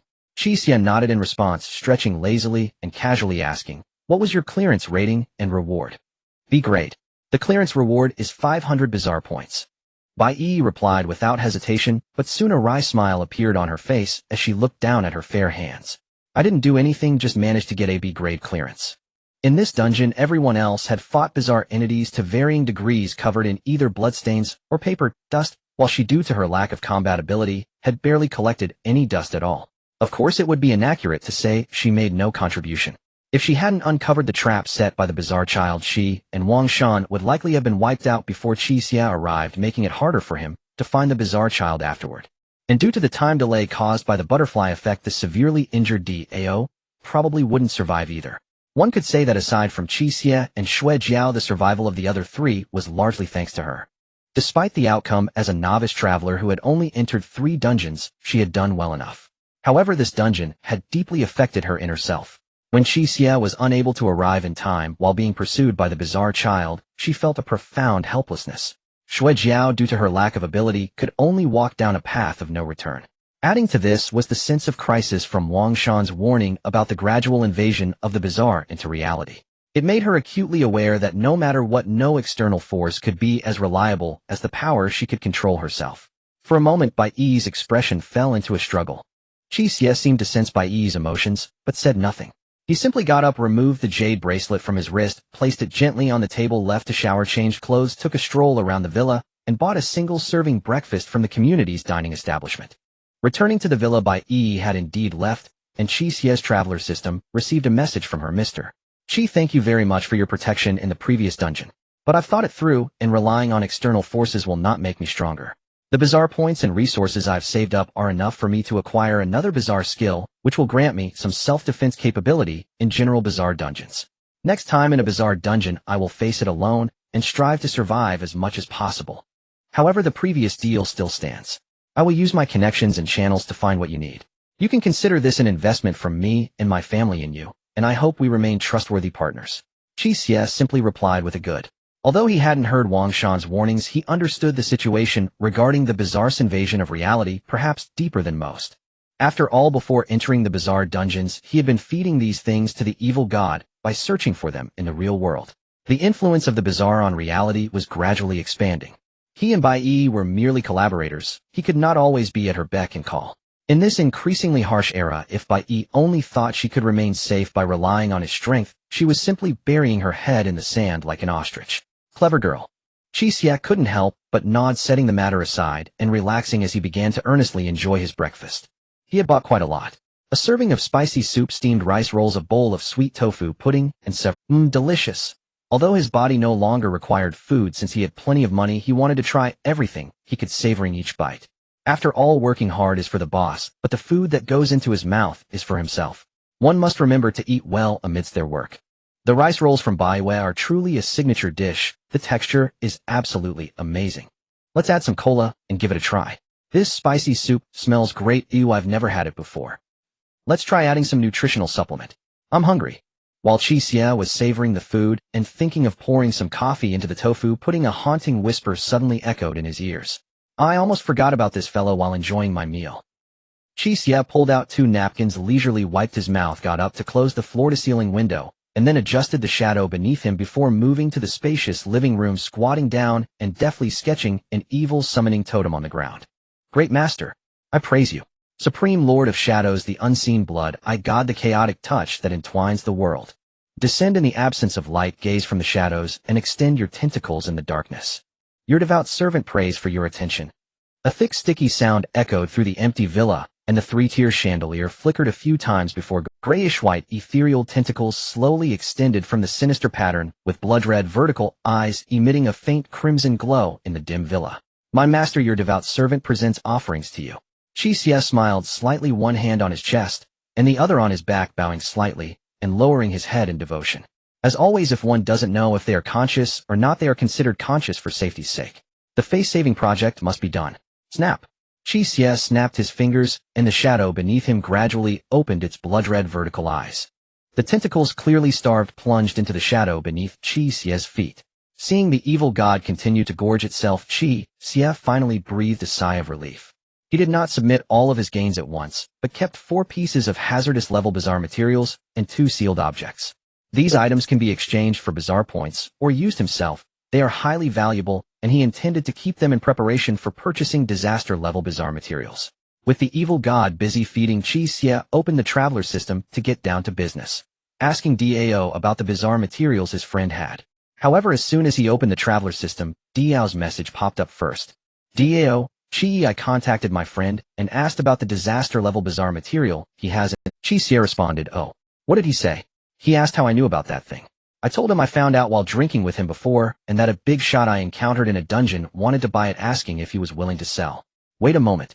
Qi Xie's eyelid twitched. You just directly told him you found out about such a valuable thing while drinking, and you leaked it to someone you're not familiar with. Wouldn't they kill you? Don't worry, he's a nice guy.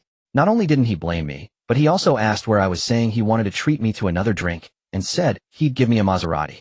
I remember that car is quite expensive. Isn't that called Maserati? Is that so? Then this kid is too foolish, he can't even articulate properly, and speaks in shorthand. Qi Xie. He doesn't want to give you a Maserati, he wants to have you killed. He rubbed his forehead, and continued to ask, so what's the situation now? Is your friend willing to sell it? It seems he's not very willing. Oh, I see. No problem. Qi Xie nodded, glancing at the nearby cuckoo who was devouring food, and spoke in a gentle tone. Then how about this, give me his address, and I'll talk to him myself. Upon hearing this, Dao immediately felt guilty, moved. He realized he had spoken too much, and that this person had spared his life in the dungeon, yet he was now trying to take care of him. Now that this person is putting their words into action, having saved him in the dungeon, he couldn't handle even this small matter. How could this be acceptable? Dao excitedly said, that kid is currently homeless, I can't find him right now, but don't worry Qi Dao will definitely get this matter sorted.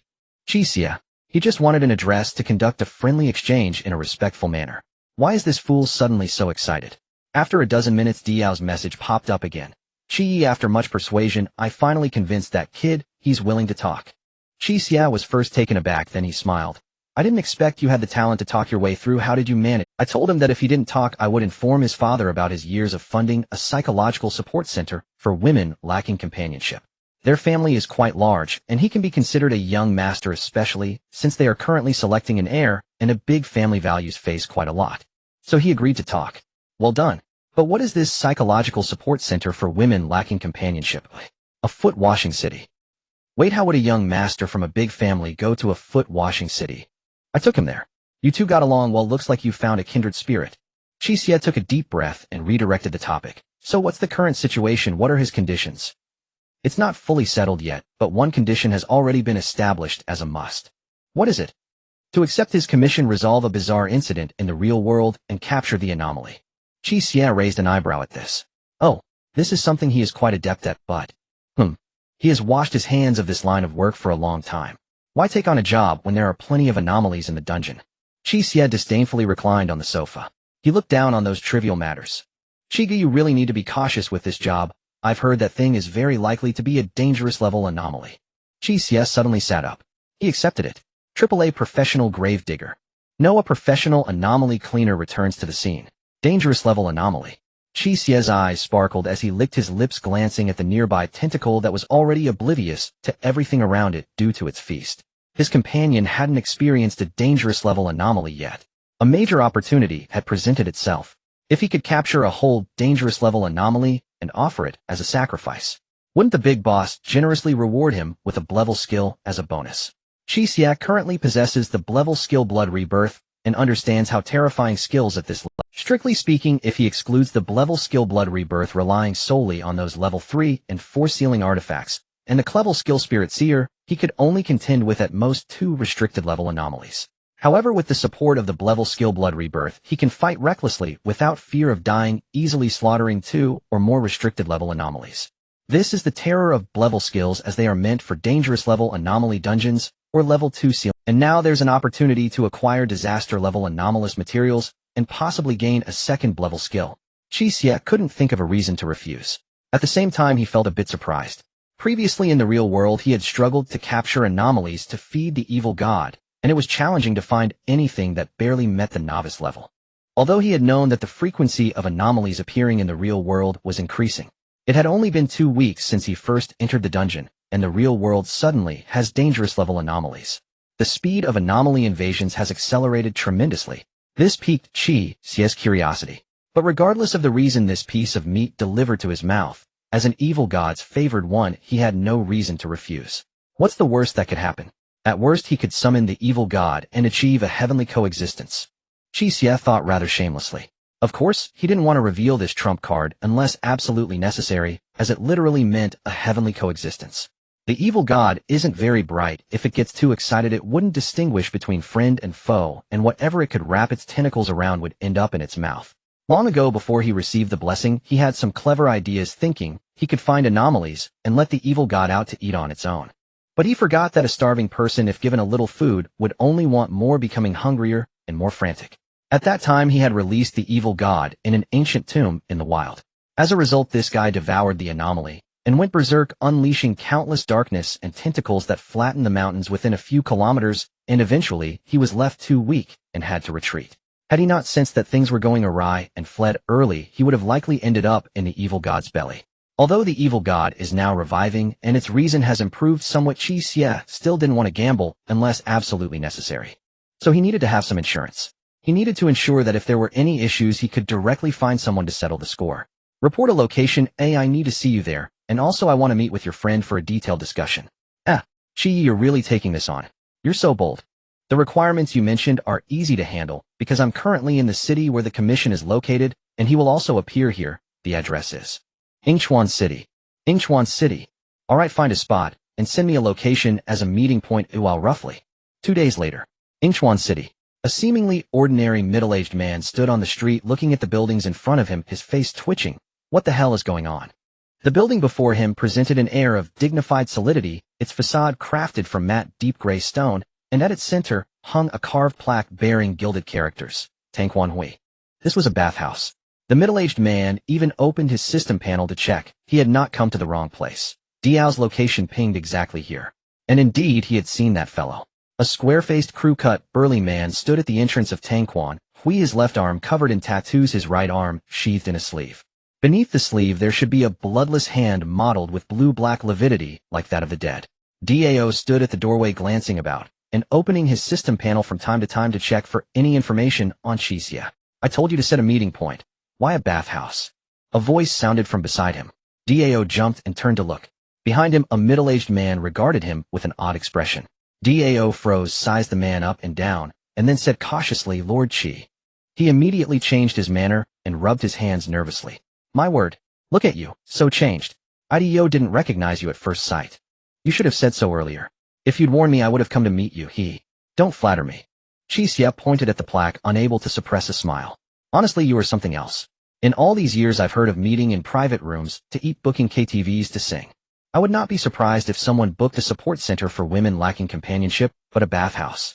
You are the first to pick one. Dao blinked, scratched his head, and said, I actually booked a restaurant to talk, but it's later tonight and my friend will be there.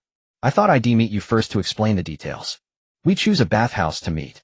Well, back where I'm from, people think that discussing matters in a bathhouse, washing while talking, speaking frankly, feels more trustworthy.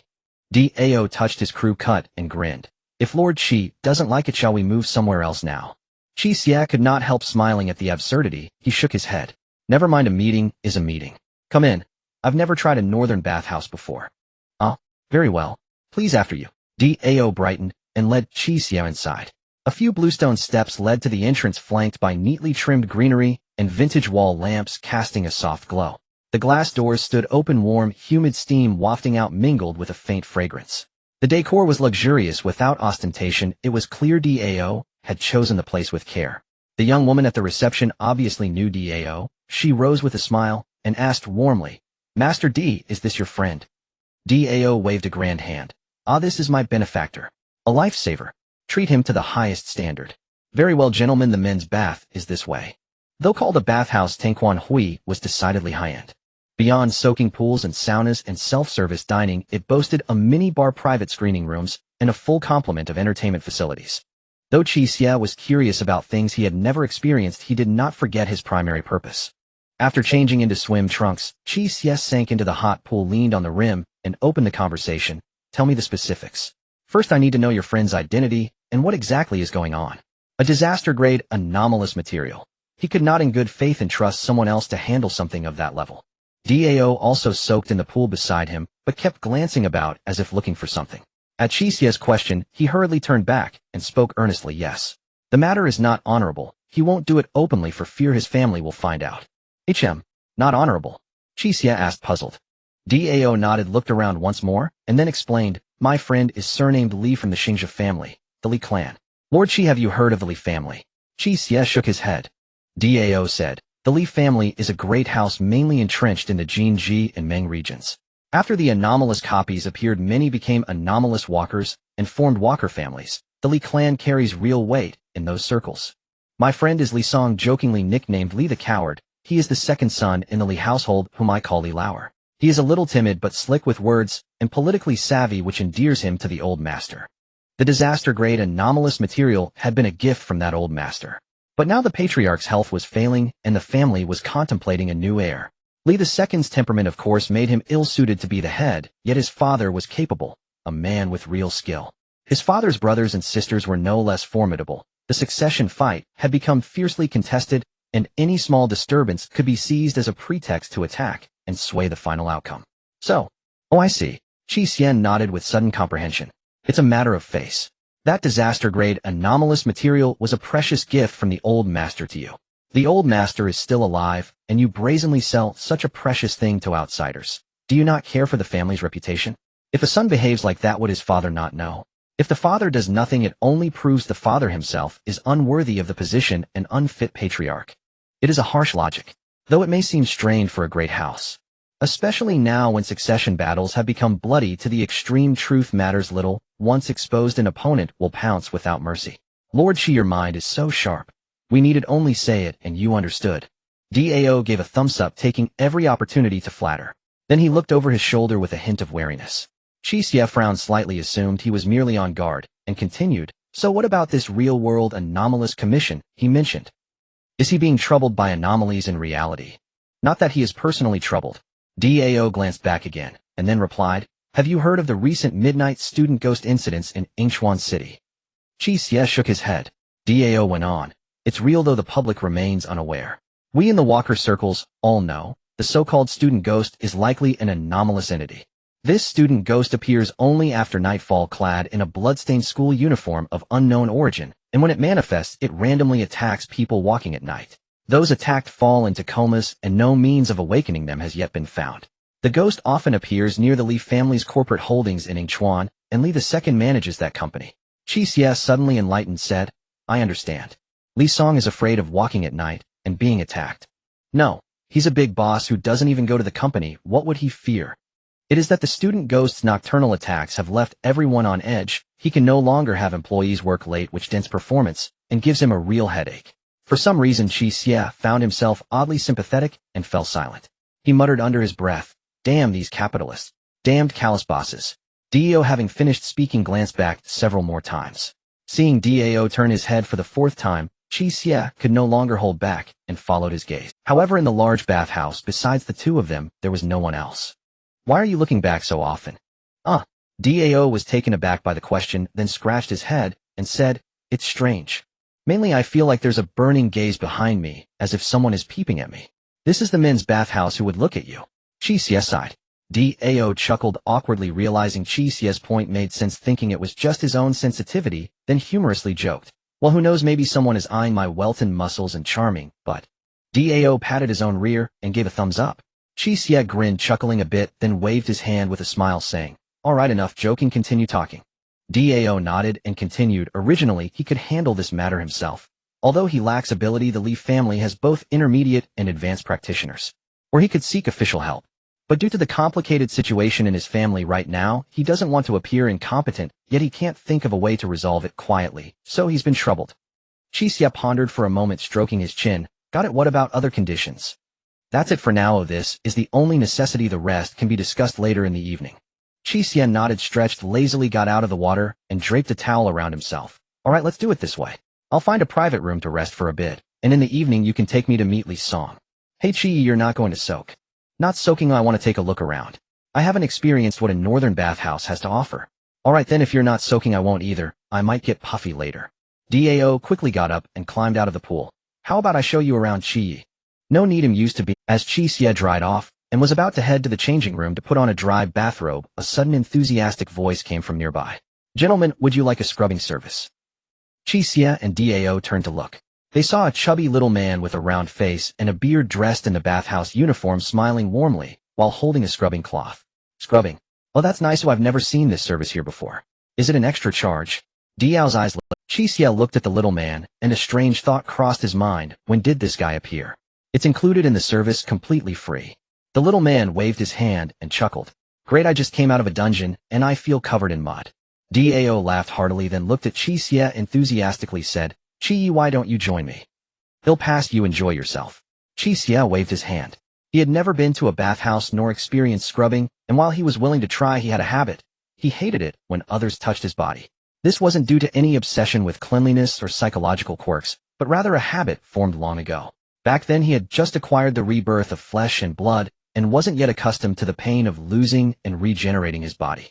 Fighting against the bizarre was relatively minor, but the real issue was the evil god. That thing in a state of hunger would sometimes mistake him for a snack biting off an arm or a leg. It hurt like hell. Even after coming back to life, the pain remained a phantom pain. When anyone touched him, this phantom pain intensified, which is why he hated it when others touched his body. Although he had adapted and become numb to it, now the habit remained. Alright then, Qi, enjoy yourself. If you need anything, just call me. Today all expenses are on me, Xiao Di. Dao patted his chest muscles, chuckled, and excitedly followed the little man as they walked away. The faint sound of their conversation could still be heard. Sir, please allow me to introduce you to the shower gel we'll use for scrubbing and massage. It's imported from abroad. Oh wow, so fancy. I'm looking forward to it. Qi Xie stroked his chin, watching the two gradually walk. He felt something was a bit off, but couldn't pinpoint it. Forget it, it probably wasn't his concern. Qi Xie shrugged and turned to leave. In the bathhouse's self-service dining area, Qi Xie casually ate and drank, then found an empty lounge to lie on a massage chair and began to think about the negotiations in the evening. Undoubtedly, the most important aspect was the price. He currently had 4 pieces of dangerous level bizarre materials, 4 level 4 sealed items, and 2 level 3 sealed items. For someone who had only entered bizarre dungeons, 3 times such wealth was extraordinary. He could part with the others, but the 2 level 3 sealed items given by the evil god, he couldn't bear to part with. The disassembler blood axe is my most crucial weapon, significantly enhancing my attack power. The eye ring is also highly versatile. It would be hard to find something so suitable for me if I gave it away. The 4 level 4 sealed items, along with the 4 pieces of dangerous level bizarre materials, if sold on the trading forum, would probably fetch around 9,000 to 10,000 bizarre points. Adding 1 dangerous level bizarre commission as well. The price isn't low at all, depends on the quality of the bizarre materials in the other party's hands. Qi Xie hoped for the best. Well, if all else fails, he could just borrow them for now. Debts could be settled later. What? Not allowed to? Oh. Then go ask the tentacle next to me. It's the one that wants to eat. Originally, when Qi Xie arrived in Yingchuan City, it was already noon. Shortly after the sky darkened. However, Dao did not show up.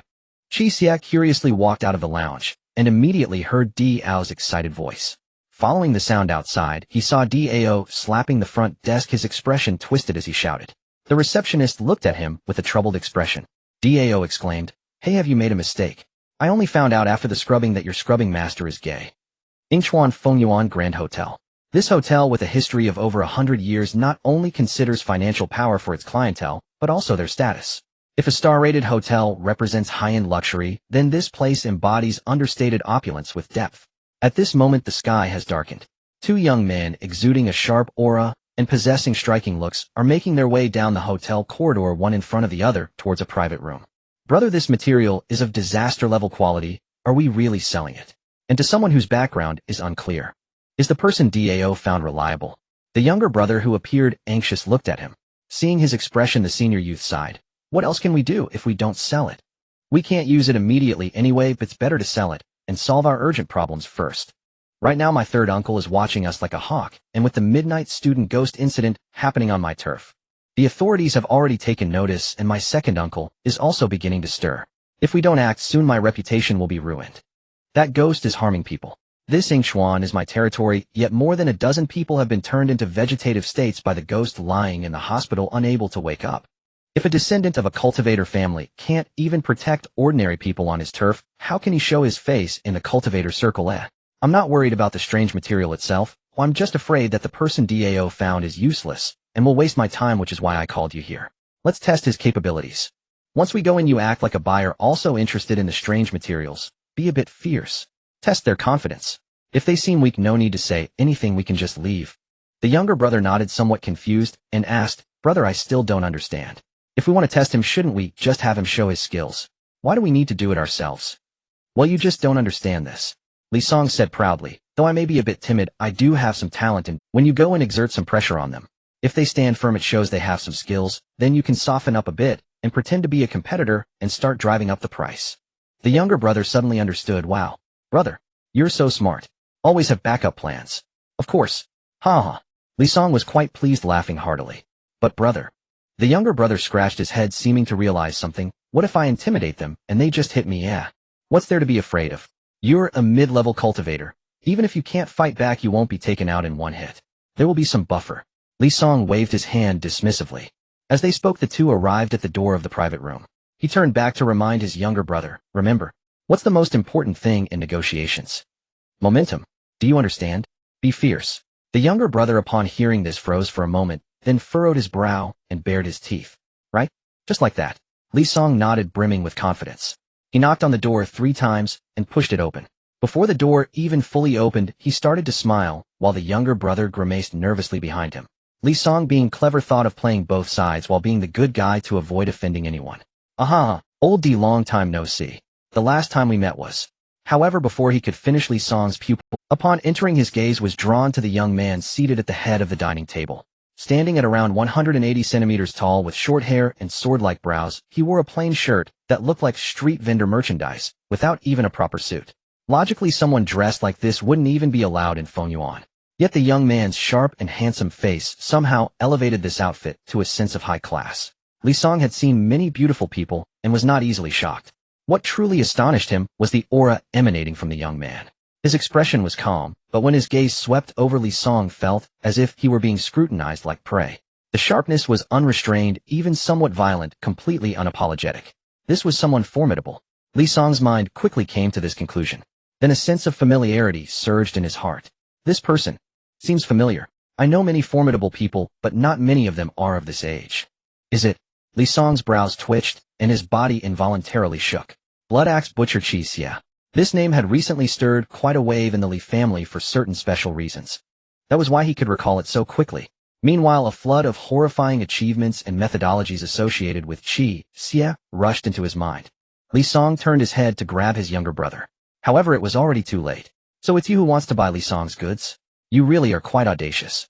The younger brother bared his teeth and walked menacingly towards Qi Xie.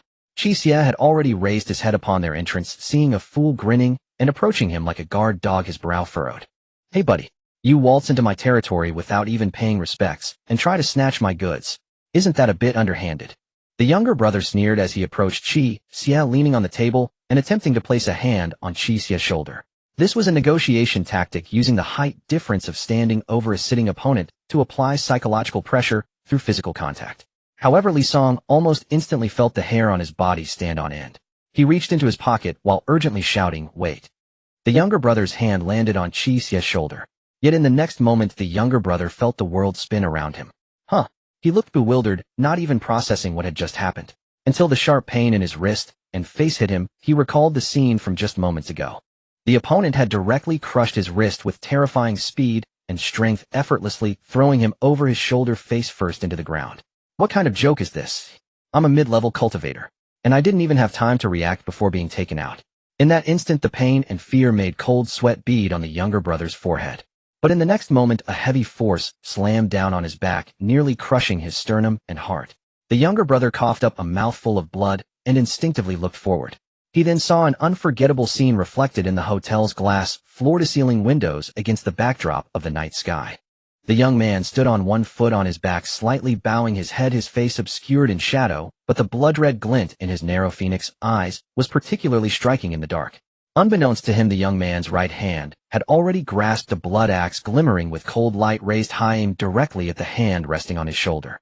Without the slightest hesitation, he let out a heart-wrenching scream. "Brother, show mercy." Li Song also howled. However, the axe's speed did not slow down at all. "I'll give you a discount." The axe suddenly halted just 2 centimeters from the younger brother's wrist. The younger brother could even feel the gust of wind from the blood axe sweeping over his wrist, causing his bladder to tighten, as if it might burst. Li Song nervously stared at his younger brother, holding a strange little object in his left hand, shaped and sized like a watermelon, but with an exterior resembling a bug shell patterned with what looked like human faces. It seemed this was the disaster-level strange material. That's my brother. We're just playing around. Ha ha. As Qi Xie's gaze turned to him, Li Song could only awkwardly chuckle a few times. Qi Xie looked down at the younger brother, then raised his gaze back to Li Song. Within seconds, he understood what had happened. But in the next moment, he suddenly looked at Li Song with a strange smile. "Boss, is your watermelon ripe?" What is this person talking about? Li Song's forehead twitched. Although this object in his hand was the size of a melon, it was actually made of a strange material. There was no such thing as guaranteed ripeness. Is this person deliberately looking for trouble? Li Song's mind raced as he pondered the deeper meaning behind Qi Xie's words. Seeing Li Song fall into silence, Qi Xie suddenly raised the blood axe again, threatening to strike. Brother! Save me, brother! The little brother shouted in panic. Wait! In a critical moment, Li Song shouted. Guaranteed ripeness. Absolutely guaranteed ripeness. But not this. Whoosh! Qi Xie halted the blood axe in his hand, lifting his head with a smirk as he looked at Li Song. You are quite honest, otherwise the price for lying could be steep. A bead of cold sweat trickled down Li Song's forehead. How do you know this thing in my hand isn't a disaster-level material? You can't hide anything from my eyes. Qi Xie's eyes glimmered with a red light. From the perspective of the seer, that melon-sized strange material, indeed, emanated a black fog mixed with blood energy. However, the density and quality of the black fog were significantly lower compared to the humanoid insects Qi Xie had seen earlier.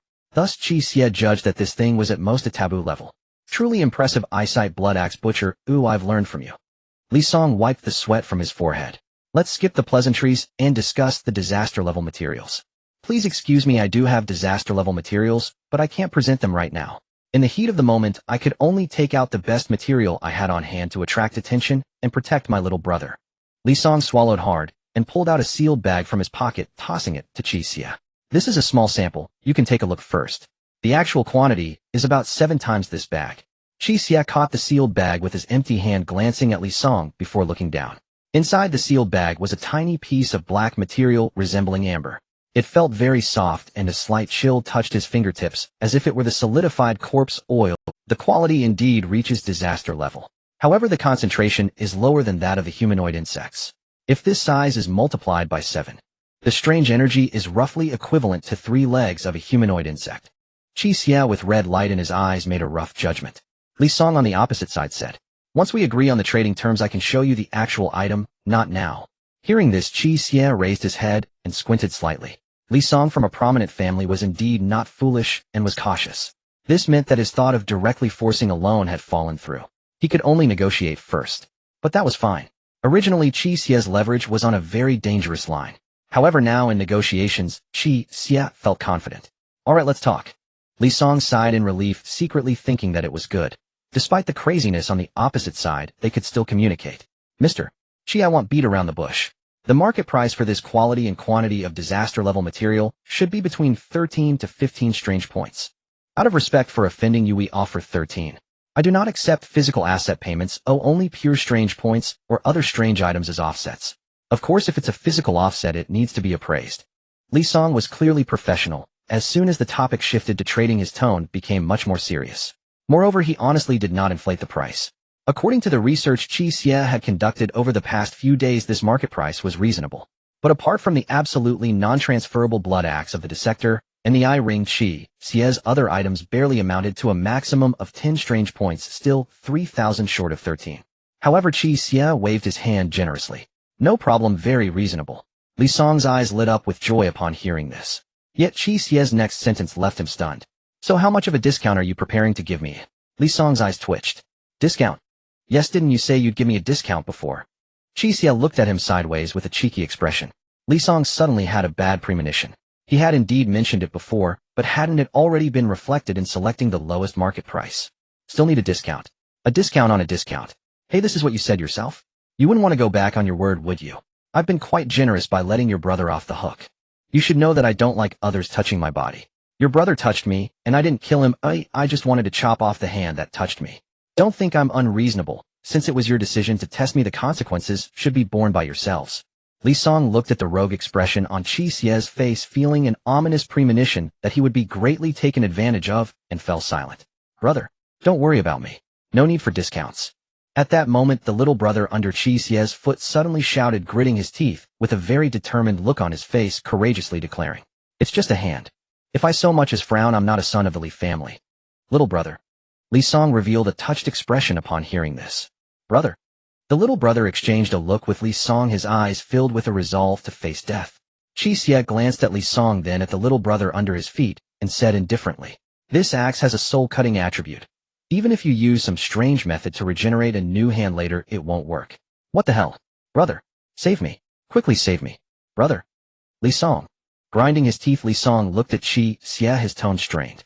For my brother, I'll give you 8, 9, 98% discount. Qi Xie. Are you begging for alms? His hand gripping the blood axe began to bulge with veins. This scene nearly scared the little brother under his foot to the point of wetting himself, and he shouted at Li Song. What the hell? Could you not be so greedy at this moment? I'm your biological brother. For a moment, the little brother suspected that Li Song was doing this on purpose, wanting Qi Xie to chop him down so he could inherit the family fortune alone. Is the air competition always like this? Li Song seemed to realize that he was indeed being too stingy, awkwardly clearing his throat and looking at Qi Xie saying, Then can you suggest a discount? Qi Xie thought for a moment and held up his hand, showing a 7% discount. Li Song sighed in relief. Thank goodness, although it hurt, it was still within an acceptable range. It's a 7% reduction. Why don't you go rob someone? Qi Xie, tired of the nonsense, lifted the blood axe, aiming at the little brother's hand. Just say yes or no. Li Song looked at his little brother. Little brother, why don't you just give him that hand? Are you speaking human language, Li Song? What the hell is wrong with you? Are these two actually blood-related? Qi Xie stared dumbfounded. Seeing them about to bicker again, his brows knitted together. He suddenly roared, Enough? Stop arguing. Li Song and his younger brother froze mid-motion, turning toward Qi Xie. Lifting a finger, Qi Xie pointed squarely at Li Song and glared. Is this how an elder brother behaves? You're obsessed with money to this degree. You'd refuse to sell your own brother's hand, even at 70% off. Hearing this, the younger brother's eyes welled up. A look of profound gratitude flickered across his face as he gazed at Qi Xie. Look at that. At a critical moment, even a stranger proves more dependable than one's own elder brother, standing up for him, speaking on his behalf. Something feels deeply off here. As the younger brother stood stunned, Li Song also wore a troubled expression, glancing at Qi Xie. Anyone can grasp the logic, but discounts like this are unheard of. This isn't merely having the price, it's slashing it beyond reason. 70% off. That would erase over 9,000 ghastly points, equivalent to well over 9 million yuan in earthly currency. And all for a single hand. Objectively, it's simply not worth that much. Then tell me, what is an acceptable discount? 30%. No more than 30%. Eyes wide with disbelief, Qi Xie crouched low, gripped the younger brother's hair, and lifted his chin. Watch closely. This is your dearest kin, your flesh and blood sibling. The price must rise. 30% is my absolute limit. I cannot possibly justify anything beyond that to my family. No money. Fine. If need be, I'll offer my right arm instead as atonement for my brother. With that, Li Song clenched his jaw, yanked up his right sleeve, and slammed his bare hand down onto the table. How does that sound? His words hushed the private room into utter stillness. Qi Xie and the younger brother stared speechless at Li Song. Li Song heaved ragged breaths. Fear burned fiercely in his eyes. Yet he forced himself to hold Qi Xie's gaze, refusing to flinch or look away. So he truly has reached rock bottom. This man genuinely values his younger brother. No deception, no inflated reserve price. Qi Xie narrowed his eyes slightly, musing inwardly. Still, 30% off means I pay only 9,100 ghastly points. That aligns perfectly with my target. It's sufficient. With that thought, he rose to his feet. The younger brother scrambled upright almost instantly, then scurried to Li Song's side. Deal sealed, at 70% of the original price. Once I've dealt with the midnight student spirit, payment and delivery will happen simultaneously. Qi Xie slid the blood axe into the inner lining of his coat. The weapon vanished as if by sleight of hand. Send me all intelligence you've gathered on the midnight student spirit. Agreed. May our collaboration prove fruitful. Relieved that Qi Xie had accepted, Li Song withdrew his hand and exhaled softly, his trembling fingers opening the system interface to transmit the compiled intelligence. The younger brother gazed at him, awestruck, whispering, Brother, you were absolutely epic just now. Keep it low-key, keep it low-key. Just a minor scene, nothing extraordinary. But brother, you're drenched in sweat. Just got warm. A little perspiration, that's all. Oh, is sweat inside your trousers also just warmth? What in the hell is with all your chatter? Shut up. Damn DAO. Who the hell dug up this tyrant for me? This deal is utterly catastrophic, bleeding me dry. Li Song ground his teeth. If I ever see him again, I'll hire 100 muscle-bound brutes to beat this guy from beyond to oblivion. Before he could finish cursing, his younger brother gently poked his side and whispered, Brother, is that DAO over there? Huh. Li Song blinked, startled, then followed his brother's gaze toward the corner. There sat a man. It was DAO. That struck Li Song as deeply strange. His intuition told him no one had entered or left the room since the beginning, which meant Dao must have been seated there all along. Yet amid such commotion he hadn't stirred, not a single movement, not a word. Even more perplexing was Dao's current state. This towering 19-foot northeastern giant now sat curled upon his chair, feet drawn up, arms wrapped tightly around his knees, head buried deep within them. Only his hollow, vacant eyes visible. What happened to him? Did he get dumped? Li Song stood utterly bewildered. Qi Xie, reviewing the Midnight Student Spirit dossier, glanced over at Dao with a complex, silent look before replying. Nothing so dire. He simply dozed off mid-scrub at the public bathhouse. Then got jolted awake with a flurry of wooden rods cracked on the skull with walnuts and doused with lukewarm shower gel. When he approached the front desk to complain, they admitted they'd never employed a scrub master at all. Li Song and his younger brother stared slack-jawed, then turned back to Dao. Their fury and resentment had dissolved, entirely replaced by a profound visceral sympathy shared between men. They'd been betrayed, stabbed in the back by a brother. But who, or what, had wielded the blade remained unknown. What kind of bathhouse runs such appalling management? I'm blacklisting it immediately. How dare they let gays inside? Li Song fumed. Qi Xie quietly lowered his head, further refocusing intently on the dossier. Unexpectedly, the dossier proved exceptionally thorough. File designation: Midnight Student Spirit Incident. Incident summary: since June 1st, an unidentified ghastly entity, presumed corporeal, has manifested in Jinfeng District. Target description appears as a youth aged 16 to 18 clad in bloodstained school uniform of unknown origin. Manifests exclusively at night. Attack patterns remain undetermined. To date, all confirmed victims have been nocturnal pedestrians. Target: ghastly tier hazardous estimated. Casualties: 78 individuals. Special annotation: 0 fatalities. All victims have fallen into deep unconsciousness. Electroencephalograms reveal intense cerebral activity. Subjects frequently display grotesquely anguished expressions during slumber, suggesting immersion in unspeakably cruel, torturous dreams. This is an official archival record, Qi Xie declared with certainty. Its formal structure left. Clearly the authorities were monitoring the incursion of ghastly phenomena into reality, and had begun compiling systematic dossiers. Li Song must have leveraged connections to obtain this exhaustive intelligence from official channels. Qi Xie surmised that if he failed to resolve the matter, the authorities would soon intervene directly. Yet ironically, it was precisely that official pressure which granted him perfect timing, allowing him to extract this calamity-tier material from Li Song through calculated leverage. Trapping victims in dreams, soul-targeted assault. That doesn't frighten me much. But I remain uncertain about its physical combat capability. Though hand-to-hand, I hold no fear. I possess flesh reconstruction and numerous sealed artifacts. But how to locate it? Qi Xie pondered, rapidly assembling a tactical plan in his mind. Meanwhile, Li Song and his younger brother were frantically attempting to console the catatonic Dao in the corner. Yet in the next instant, Qi Xie abruptly lifted his head, as if sensing something unseen. Zzz. A crackling static filled the air. The ceiling lights flickered erratically. Li Song also looked up, baffled. That shouldn't happen. This is a top-tier hotel. Why would the electrical current destabilize? Bang. Suddenly, in the next heartbeat, the private room's door swung open from the outside.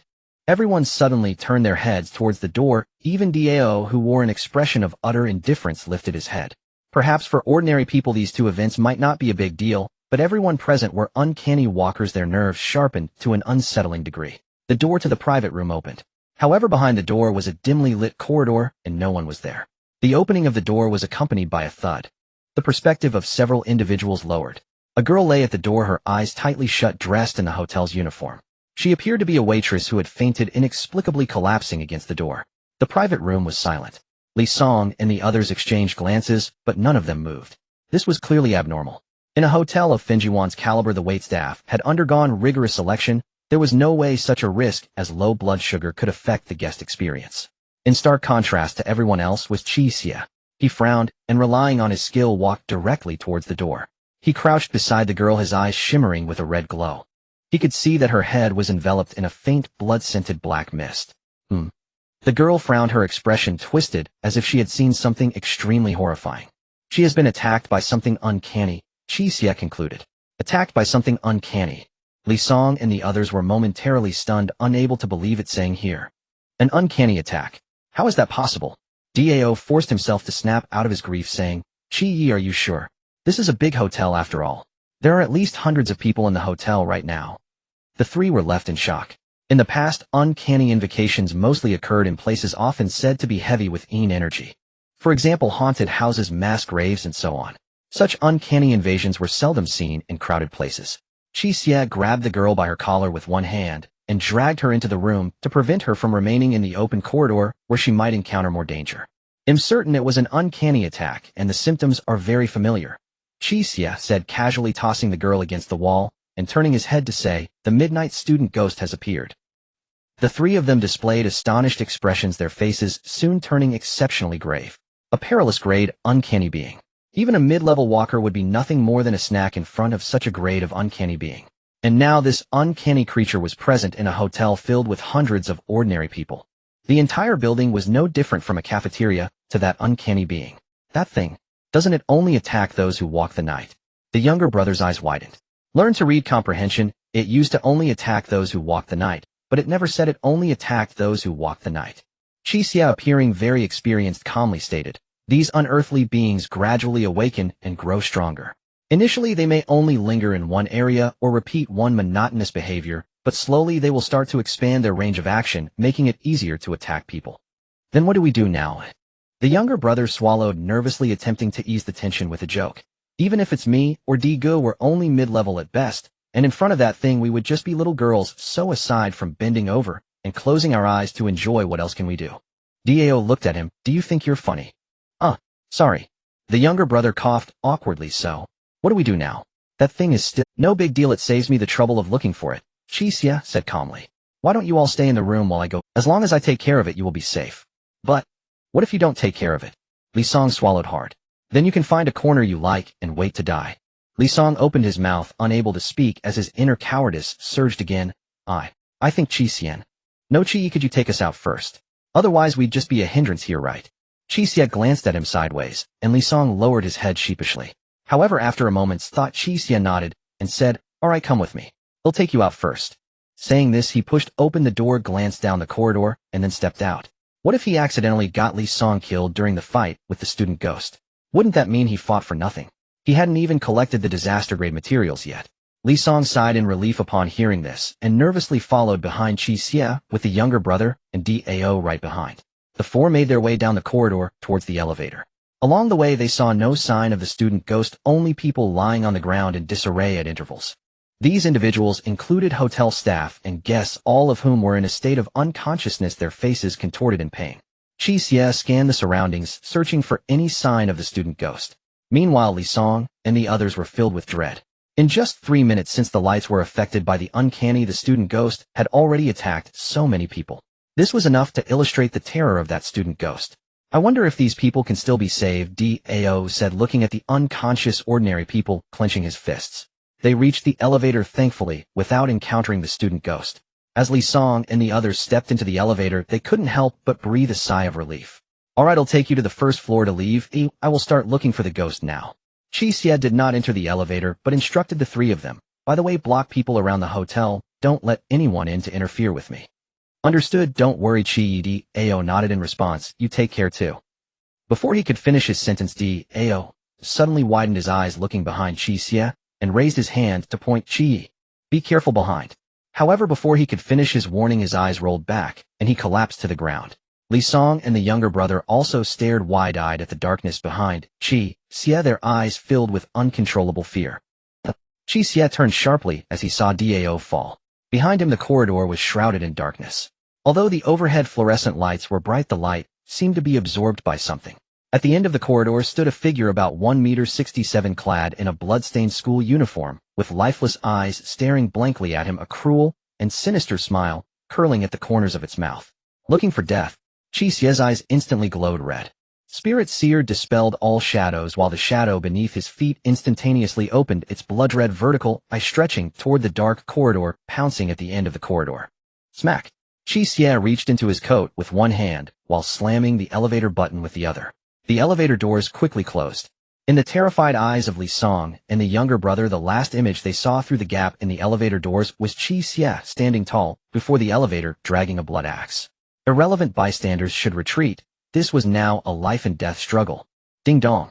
As the elevator descended to the first floor and the doors opened, Li Song and his subordinate glanced outside, their hearts sinking. The hall, which once bustled with hosts and waitstaff, was now eerily quiet.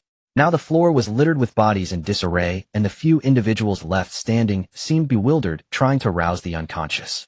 A few of the conscious individuals turned their gaze towards the elevator, startled by the sound. Seeing the bewildered and terrified expressions on their faces, Li Song felt a surge of urgency and shouted, "Stop shouting. You can't wake them. There has been a bizarre attack. Oh, everyone get out quickly." The appearance of a bizarre instance wasn't particularly concealed from the public, as the weird practitioners still had to live among society. Yet most ordinary people still felt that such bizarre occurrences were far removed from their lives. Thus the conscious individuals were left stunned, their expressions blank. "Didn't hear me. Get out. Are you blind and don't recognize me? I am Li Song, a novice practitioner. You think I could be tricking you?" Li Song shouted furiously once more. This time the crowd was finally stirred into action, rushing towards the exit. After dispersing the crowd, Li Song glanced at the unconscious Dao, hoisting one of Dao's arms over his shoulder, while calling out to his subordinate, "Help me. We can't leave Dao behind here." His subordinate was momentarily taken aback, but quickly grabbed Dao's other arm, assisting Li Song in moving him outside. Once outside the hotel, Li Song and his subordinate set Dao down at a safe distance and turned back to look at the hotel, their hearts jolting again. They saw the building trembling slightly, its surface flickering with light and shadow reminiscent of an old-fashioned videotape, with poor connections. Flickering phantoms overlapping, stuttering. A bead of cold sweat trickled down Li Song's forehead as he heard his subordinate's trembling voice. "This is the power of a dangerous level anomaly." This remark sent a shock through Li Song's body. Suddenly, he turned sharply to his subordinate and urgently said, "Call the Bizarre Special Operations Bureau and tell them that a dangerous level anomaly has appeared at Fengyuan Hotel." Huh. His subordinate was startled, hesitating for a moment. "Brother, if we do this, it could escalate things." And then uncle. Before he could finish, Li Song abruptly grabbed him by the collar. Li Song glared intensely at his subordinate, gritting his teeth as he shouted, "Are you still thinking about that at a time like this? There are still over 100 ordinary people inside the building. What if Qi Xie can't handle that ghost? Everyone will be attacked. We must call the officials for safety. This is Yingchuan. This is my territory. If my father's campaign for family head fails, he might just give me a beating. But if I let a ghost kill ordinary people in my territory, my father will skin me alive." I understand." His subordinate swallowed hard, quickly pulling out his phone and dialing an encrypted. "Hello, Yingchuan City Bizarre Special Operations Bureau. Please state your identity and purpose." "Hey, I am Li Yong from the Li family of practitioners. I have discovered a bizarre entity invading with the codename Midnight Student Ghost." Please report your location." "Jinfeng District, Fengyuan Hotel. That ghost is currently inside the building." "Inside the building?" In the Bizarre Special Operations Bureau's call center, a staff member, wearing headphones, instantly stood up and shouted. Immediately, everyone's attention was drawn to her. "We will send support immediately. What is the situation there? Are you resisting the anomaly?" "Not me, Bim, just like a bystander on the roadside. Someone is facing off against it. I'm worried he can't hold on. Please hurry. Someone is facing a dangerous level anomaly." The operator was momentarily stunned, but she quickly realized this wasn't the time for questions. "Okay, we will mobilize support immediately." At the moment the call ended, everyone in the call center sprang into action. "Quick! Check which practitioners are in the vicinity of Jinfeng District and send them a message. Immediately issue an urgent notice to inform the practitioners in Xingqing District and Xixia District nearby, instructing all intermediate and advanced practitioners to head to support without delay. Notify the local security agencies to seal off the area and activate network surveillance. Oh, we absolutely cannot let panic spread." The official response was swift. Meanwhile, Qi Xie was also not slowing down. Bang, bang, bang. Inside Fengyuan Hotel, two figures morphed into afterimages, colliding violently, causing the ceiling and walls to disintegrate into dust. Whoosh! A tall figure twisted in the air, wielding a blood-red crescent, generating a terrifying wind. However, the lean figure opposite merely raised his right hand, brandishing a weapon akin to a long spear. Clang! Amidst the clash of metal, the blood axe was easily blocked, and the lean figure only staggered slightly, appearing somewhat at ease. The long spear looked peculiar, formed of countless interlocking skeletal arms, with the tip made of shattered skulls resembling a pinpoint, causing blood to spill from the cranium with each swing. More troublesome than the entire family of the ghost bride. This was Qi Xie's first thought. The dangerous level was nearly on par with his own. After all, his most powerful level skill, Flesh Rebirth, corresponded directly to the dangerous level. His physical strength and regeneration abilities were not inferior to the opponent's, but in other aspects he lacked advantages. The sound of rustling paper echoed as countless blood-stained papers burst forth from the black mist behind the student ghost. These blood paper shards flew at high speed akin to bullets. Whoosh, whoosh. The blood axe swung, shattering the incoming blood papers, yet Qi Xie's body and face still bore several bloody scratches. It's those paper scraps. Qi Xie's eyes narrowed, recognizing the objects that had just injured him. Even when shattered into scraps, these blood papers remained under control, sharp as blades, posing a far greater threat than ordinary knives. Qi Xie calmly surveyed his surroundings, realizing he had unwittingly been surrounded by these fine paper scraps. Countless sharp, spinning blood papers formed an invisible net that quietly ensnared him. It intentionally wanted me to shred those papers. Qi Xie's heart stirred the shadows beneath his feet, revealing blood-red vertical eyes that began to stir. He grasped the blood axe with one hand and reached out into the shadows with his other hand. At this moment, the student ghost was fixated on Qi Xie, a cruel smile of triumph in his eyes as he extended his left hand towards Qi Xie, then suddenly clenched it. Die! In the next instant, all the flying blood papers transformed into sharp steel knives, turning into blood-red shooting stars that shot toward Qi Xie at the center. Thud! Thud! Thud! The floor was reduced to dust as if it had been swept by a machine gun, countless fragments splattering, and amidst the blood in the air, it seemed as if Qi Xie, who had stood there just a moment ago, had been turned into a blood mist. The student ghost let out a non-human laugh, but the next moment a calm voice suddenly rang in his ears. Where are you looking? Wah. Nah. Student ghost froze, its expression rigid, then whirled around sharply. In 3 meters behind it stood Qi Xie, garments torn in several places, wounds beneath slowly knitting themselves closed. Impossible. How did he evade an attack of that magnitude? And the student ghost's face stiffened. At that very moment, Qi Xie suddenly raised his right hand. Only then did the student ghost notice the blood axe had vanished from Qi Xie's grip, replaced instead by a vintage-style steel pen. Damn. Damn it, damn it, damn. Yet strangely, the moment it laid eyes upon the pen, the student ghost recoiled like a cat whose fur had bristled in terror, letting out a piercing shriek as it hurled itself backward to widen the distance. It fears this. Qi Xie caught the detail, and instantly resolved in, then I must seize this chance without hesitation. Knee's left hand, previously concealed behind his back, now emerged into view. Clutched in his left palm was an antique pocket watch, its main dial marked with hands indicating time, and a prominent button protruding from the case, pressed firmly against Qi Xie's thumb. Click. Qi Xie depressed the button with decisive force. Cursed wretch, I'll kill him. I will kill him. Fury surged through the student ghost's mind as it locked its gaze fiercely upon Qi Xie, while simultaneously bolting backward, its retreat stirring a whirlwind that sent paper scraps scattering across the floor. Yet in the next instant it noticed something uncanny. A single crimson scrap of paper drifting down before its eyes, rotating languidly as it fell. No, it's not just the paper. It's me. And the student ghost suddenly realized its own movements had slowed, as though wading through thick water. Its startled gaze snapped to Qi Xie. Qi Xie remained calm, his left hand holding the pocket watch whose ticking hands had frozen entirely the moment he pressed the button. Chrono Anchor Pocket Watch, a level 4 sealed artifact retrieved from the chest of the gatekeeper crone within the Ghost Bride scenario. Its effect slows all motion within a 5-meter radius, excluding the wielder. For 3 seconds, it may be activated only twice per 24 hours. Qi Xie watched the student ghost struggle sluggishly to retreat, a faint crease appearing between his brows. And under normal conditions, the watch would reduce all movement within its radius, except his own, to nearstasis. Yet here the student ghost not only struggled, it grew faster, its motions accelerating steadily. And clearly the Chrono Anchor's influence over this anomalous entity was dissipating at an alarming rate. Still, this outcome had been anticipated. And the Chrono Anchor Pocket Watch, after all, was merely a level 4 sealed artifact. Against a hazard class anomaly, expecting full 3-second control was unrealistic. What mattered was delivering a decisive blow before the effect faded. Qi Xie was prepared. Lifting the steel pen, he traced a sweeping arc through the air, cutting diagonally from the student ghost's right shoulder to its left waist. SSSHD. And instantly a gash split open along that path, from shoulder to waist, as if the pen's invisible stroke had cleaved the entity's form like a blade. This was the effect of the boundary scribing pen. Yet, like the Chrono Anchor, its greatest limitation lay in its classification. It too was only a level 4 sealed artifact. The slash inflicted limited damage, failing to fully bisect the entity. And of course, Qi Xie's choice to wield the pen rather than the blood axe during the watch's brief window was deliberate and purposeful. His hand moved like a dragon dancing across silk, the boundary scribing pen flashing with dizzying speed, its angles sharp and unpredictable. And first came a brutal slash, aimed squarely at the student ghost's right hand. SSSHD.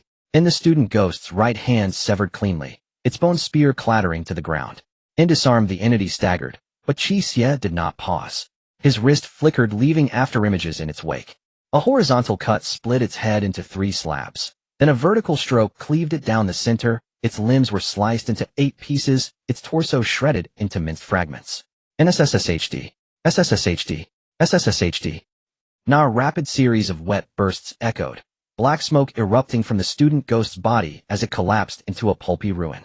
And click. And simultaneously a crisp snap rang out. The chrono anchor's button sprang back, its hands resuming their steady march. The chrono anchor's effect had ended completely. The student ghost convulsed, its body fractured into countless pieces, threatening to disintegrate entirely.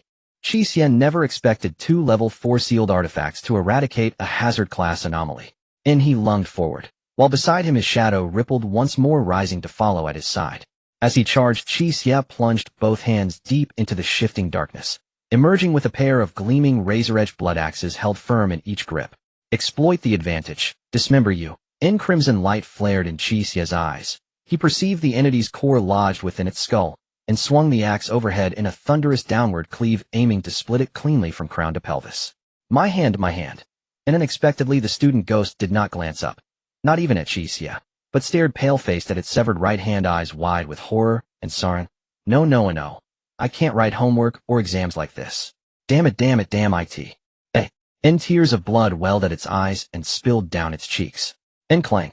Amidst the clash of metal, thick ink-black ichor erupted from its sleeves, coiling around the fallen bone spear and slamming upward to block Qi Xie's descending axe.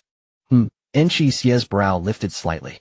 He did not force the blow, instead using the impact to launch himself backward in a flawless backflip, landing at a safe distance and fixing his gaze upon the student ghost. The youth-like student ghost kept its head bowed, staring blankly at its severed hand, lips trembling, voice hollow and unmoored. No. Impossible. The Gaokao is imminent. How can I get into a good university with these grades? Gaokao. You're still a high school student. Qi Xie flicked the blood axe lightly, slinging it over one shoulder, then tilted his head with a wry smile. Hey classmate, how about taking a break from studying? How about I take you somewhere nice? The student ghost ignored him entirely, babbling wildly in, my English, yes. Cursed English, my vocabulary's terrible. I need to memorize words. Qi Xie's mouth parted slightly. He raised a hand tentatively. Classmate, you. Abandon. Abandon means to forsake, to desert. What sadistic bastard put this word first in the vocabulary list? It was already hard. Now I refuse to memorize it. The blood tears streaming from its eyes seemed to thicken. Qi Xie's eye twitched. You're a ghost, and you're still obsessing over the Gaokao. What do you know? The student ghost shrieked, locking furious, unyielding eyes on Qi Xie. Life may have reincarnation, but the Gaokao happens once. Qi Xie's mouth opened closed, then stayed silent for a long beat before he finally muttered. How do you even know life has reincarnation? Isn't that obvious? The student ghost roared in. School regulations explicitly forbid jumping from buildings. Anyone who jumps forfeits Gaokao eligibility. I jumped, and yet I'm alive. So clearly reincarnation must exist. Qi Xie, hold on. If we follow your logic, he pointed at the student ghost, then you've already forfeited your Gaokao eligibility. So why study at all? The student ghost stared blankly at Qi Xie, then after a long pause murmured dully, In the next second it crumpled to its knees, tears bursting forth like floodwaters, and my life is ruined. Wow. Qi Xie. Are you thinking positively? Qi Xie scratched his head, and after a long pause managed to say, at least your life is over now. You don't have to worry anymore, right? Ha ha. As soon as these words were spoken, the air in the entire room seemed to freeze for a moment. The student ghost slowly raised his blood-stained face, looking at Qi Xie with an expression that seemed to say, thank you so much. I think I'll just stay silent. Qi Xie shrugged. It's all ruined. All of it. I'm dead. I can't take the college entrance exam. Everything. The student ghost pressed his remaining hand firmly against his head, the force so great that he didn't even notice his thumb digging into his temple. He cried out in despair, I only sleep 5 to 6 hours every day, thinking about problems while eating and sleeping. I even take my mistake book to the bathroom. I've worked so hard to get here. How can I die at this moment? What will my parents do? They have so many expectations for me. Qi Xie stood aside, feeling that it was neither the right time to cut in nor to remain silent, scratching his face. Well, I actually understand you quite well. How about we find a different place to talk about the pain of your family background, and then I can send you to relax in the belly of the evil god. You say you understand me. What do you understand? You have no idea how hard my parents work, how much they expect from me. The student ghost suddenly stood up, and the black mist behind him surged violently. A dangerously oppressive aura erupted without reservation. Bloodstained papers slowly emerged from within the black mist. Qi Xie then realized that those papers were actually exam papers covering every subject from English to physics, and the bloodstains were fragmented bloody handprints exuding a sense of despair. Seeing the blood-stained exam papers, Qi Xie was taken aback, and when he came to his senses again, he found that the scene before him had suddenly changed. He was no longer in the Fengyuan Hotel. At this moment it seemed he was sitting in a classroom facing a desk, and there was no one else in the entire classroom, just one chair and one desk. Qi Xie turned his head to scan the room, his expression twitching. Is this the illusion that the student ghost puts people into a deep sleep? Around him were piles of various exam papers from 5 years of college entrance examination and 3 years of simulations to Hengshui Golden Roll, and every subject was covered. Just a rough glance revealed that he could not count how many there were. He instinctively felt that the quantity could not be measured in 10,000s. Qi Xie looked down again.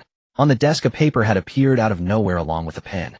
Upon closer inspection, it was labeled 2022 New College Entrance Examination, Paper Mathematics Simulation. Qi Xie shivered. As if he had seen something dirty, he grabbed the exam paper and crumpled it into a ball, tossing it aside.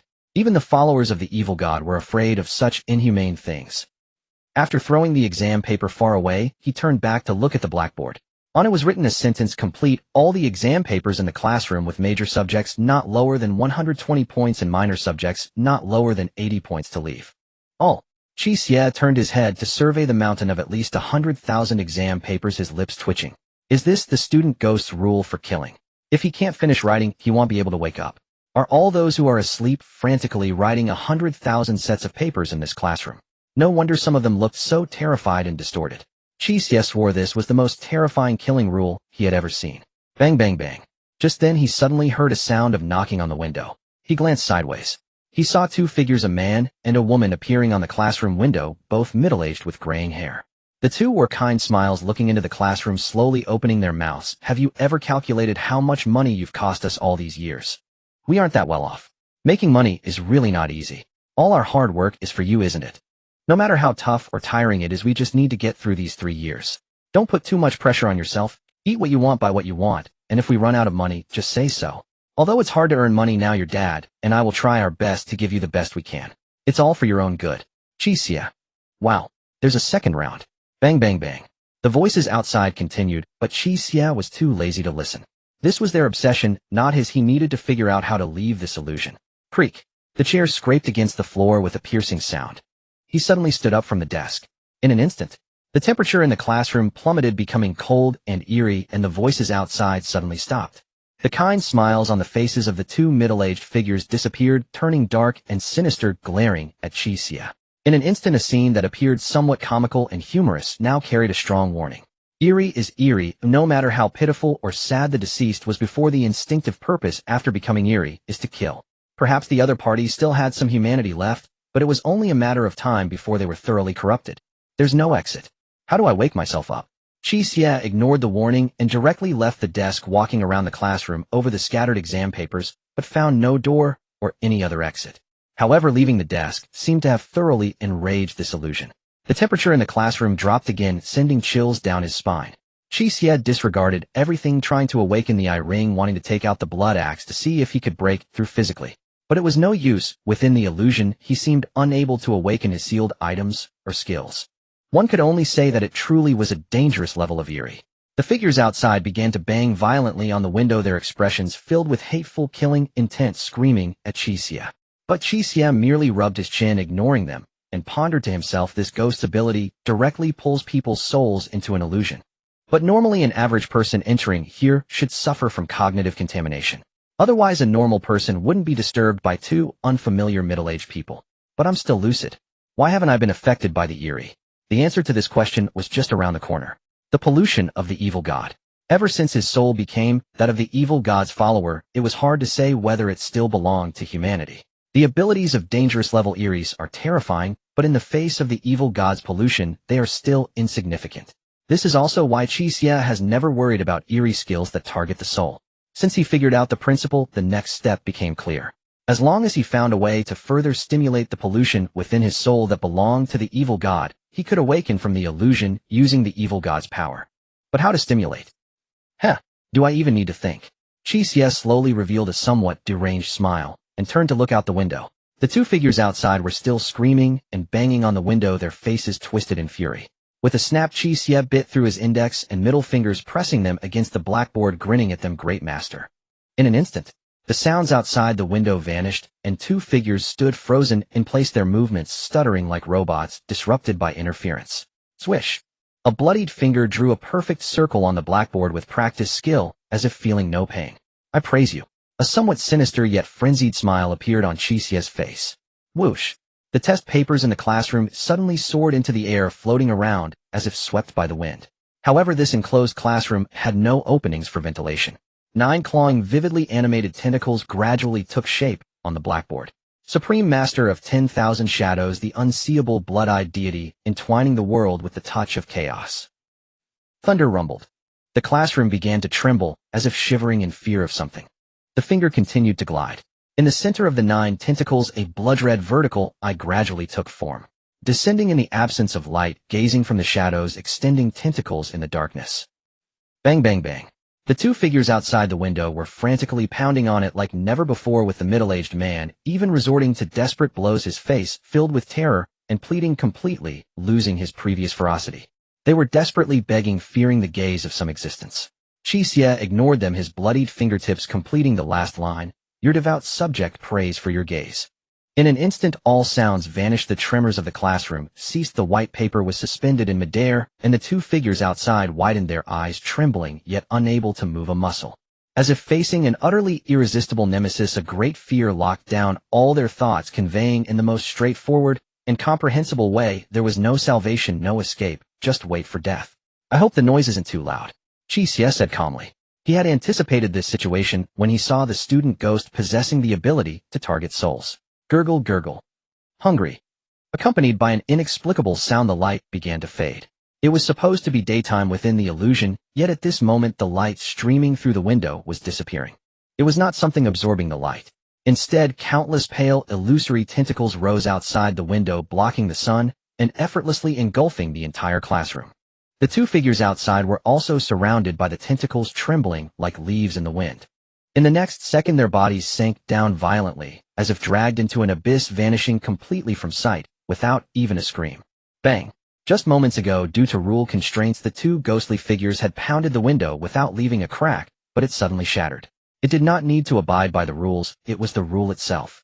A pale, illusory tentacle floated in through the window, at its end a blood-red vertical eye that resembled a glass orb surveyed the surroundings, finally fixing its gaze on its subject.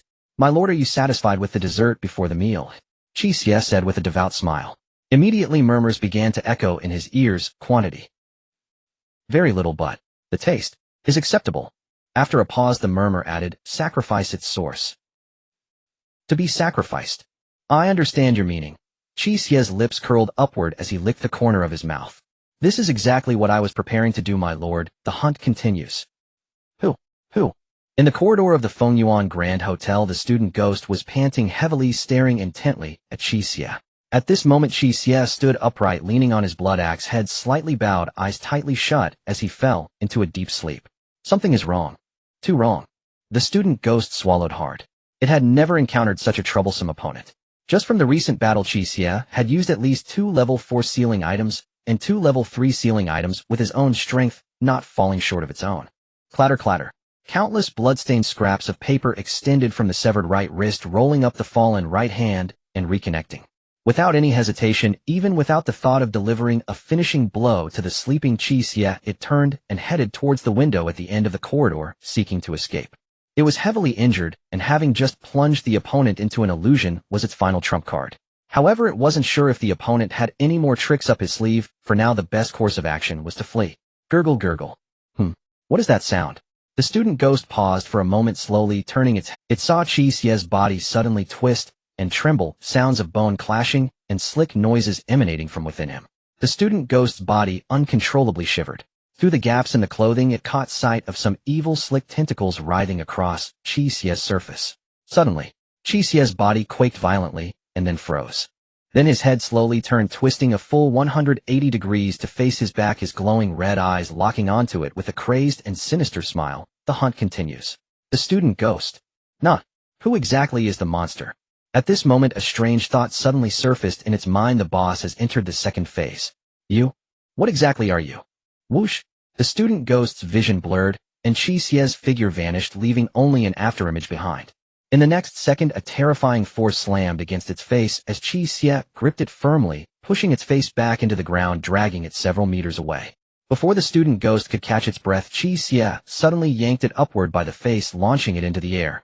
Qi Xie then turned, kicked swift and precise, a torrent of white energy swirling around his legs, lifting a storm of paper scraps. At this moment, Qi Xie's expression expanded in the student ghost's eyes. Cold, brutal, frenzied, and perhaps a hint of hunger. Boom! With one kick, the student ghost was sent flying, crashing through the entire wall. Behind it, half of its body shattered into a flurry of paper scraps as it fell from the 18th floor. The feeling of death surged back like a tide. So familiar. Just like the first time it died. The wind howled past its ears. The student ghost grasped at something in the air, scenes flashing by like a movie in its mind. In the next moment, as the flurry of paper scraps billowed around it, Qi Xie shot through, wielding the blood axe that glimmered coldly raised high, and struck down fiercely on its forehead.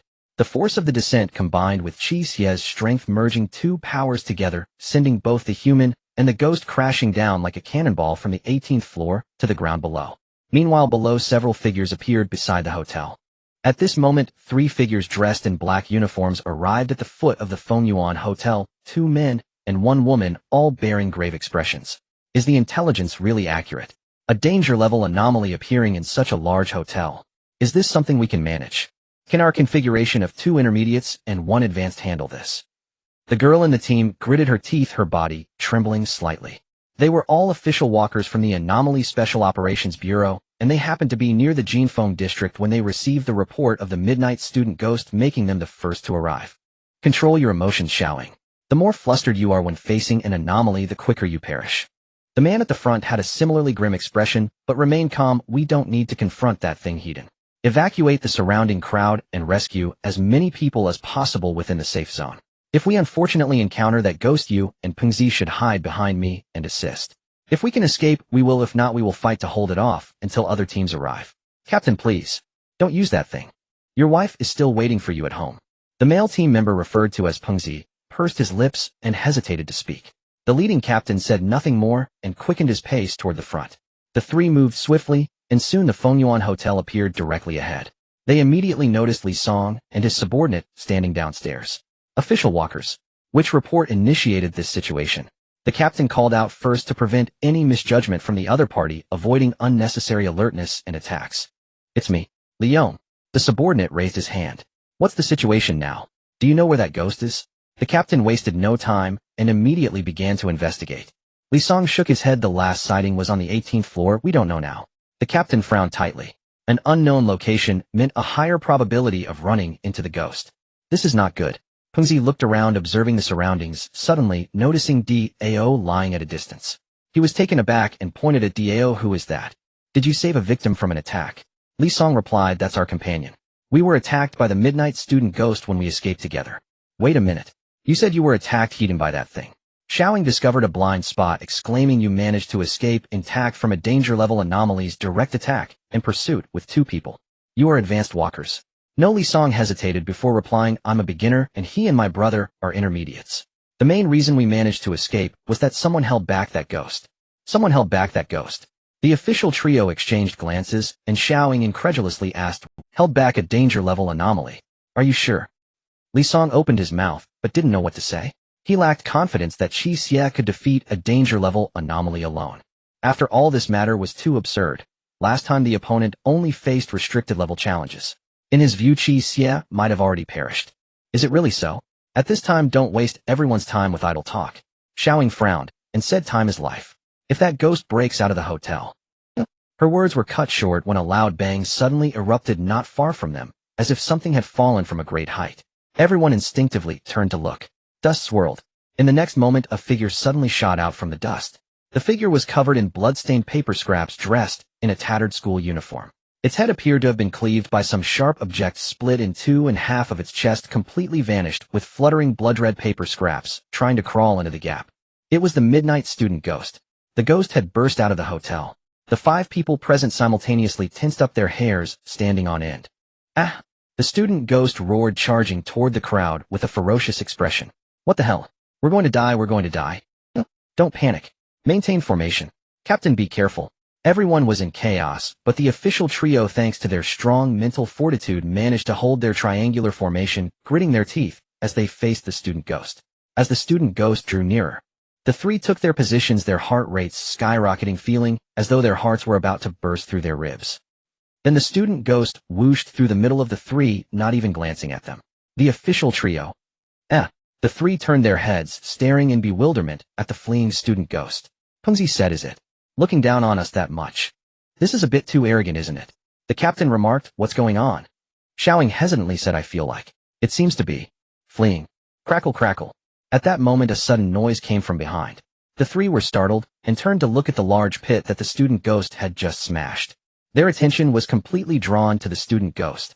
Unexpectedly, there was more than one creature that had suddenly.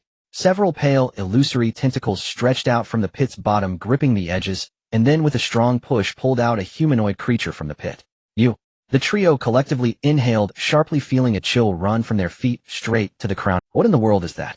A broken humanoid creature crawled out of the pit, its body and limbs riddled with numerous gashes and fractures. The gashes and fractures revealed not flesh and bone, but countless writhing, slimy, grayish-white tentacles adorned with malevolent patterns that made one lose sanity just from a glance. This creature held a sharp blood axe in its right hand, and its elbows seemed to have shattered in the recent fall, so the connection between its right hand and arm was several slimy tentacles. And the tentacles that had just gripped the edge of the pit were its left arm. Oh, by the way, its right eye appeared to have fallen. Just that one gaze. The 3 felt as if their souls were about to leave their bodies. The next moment, the creature suddenly swung the blood axe and charged toward the 3, grinning wickedly. Just that one gaze. The 3 felt as if their souls were about to leave their bodies. The next moment, the creature suddenly swung the blood axe and charged toward the 3, grinning wickedly. Run. I want to see how far you can run. The 3 sighed. Faced with the midnight student ghost, they could barely maintain their composure. But when this thing came charging at them, they had no hesitation, turning around and sprinting away. Don't come over. The student ghost fled toward the direction with fewer people. The 3 behind ran for their lives. The last one, a bloodied humanoid creature brandishing the blood axe, chased after them, while laughing madly. Run faster. Keep running faster. Otherwise, if I catch up with you, it'll be a real nightmare. Li Song and the subordinates stared dumbfounded as the 4 figures and 1 ghost disappeared from sight. After a while, Li Song hesitantly said, "That last thing. Doesn't it resemble Qi Xie a bit?" 5 figures sprinted down the deserted night street, swift as roaring automobiles, leaving behind shimmering afterimages. "See, Captain. I can't run anymore. That thing behind us. What in the world is it?" Xiaoying, physically weaker than the rest, had turned deathly pale. Her lips were bloodless from the grueling exertion. The captain grabbed Xiaoying's arm, his expression grim. "I don't know. But it seems the student ghost was fleeing from it. Damn it all to hell." Qi roared, mid-stride, voice raw with fury. "I'll storm the command center and beat every damn officer I see. No one told us there were 2 hazard class anomalies here. The 4 agents and the ghost had fled far, yet Qi Xie, growing impatient, snarled, 'Let me catch you.'"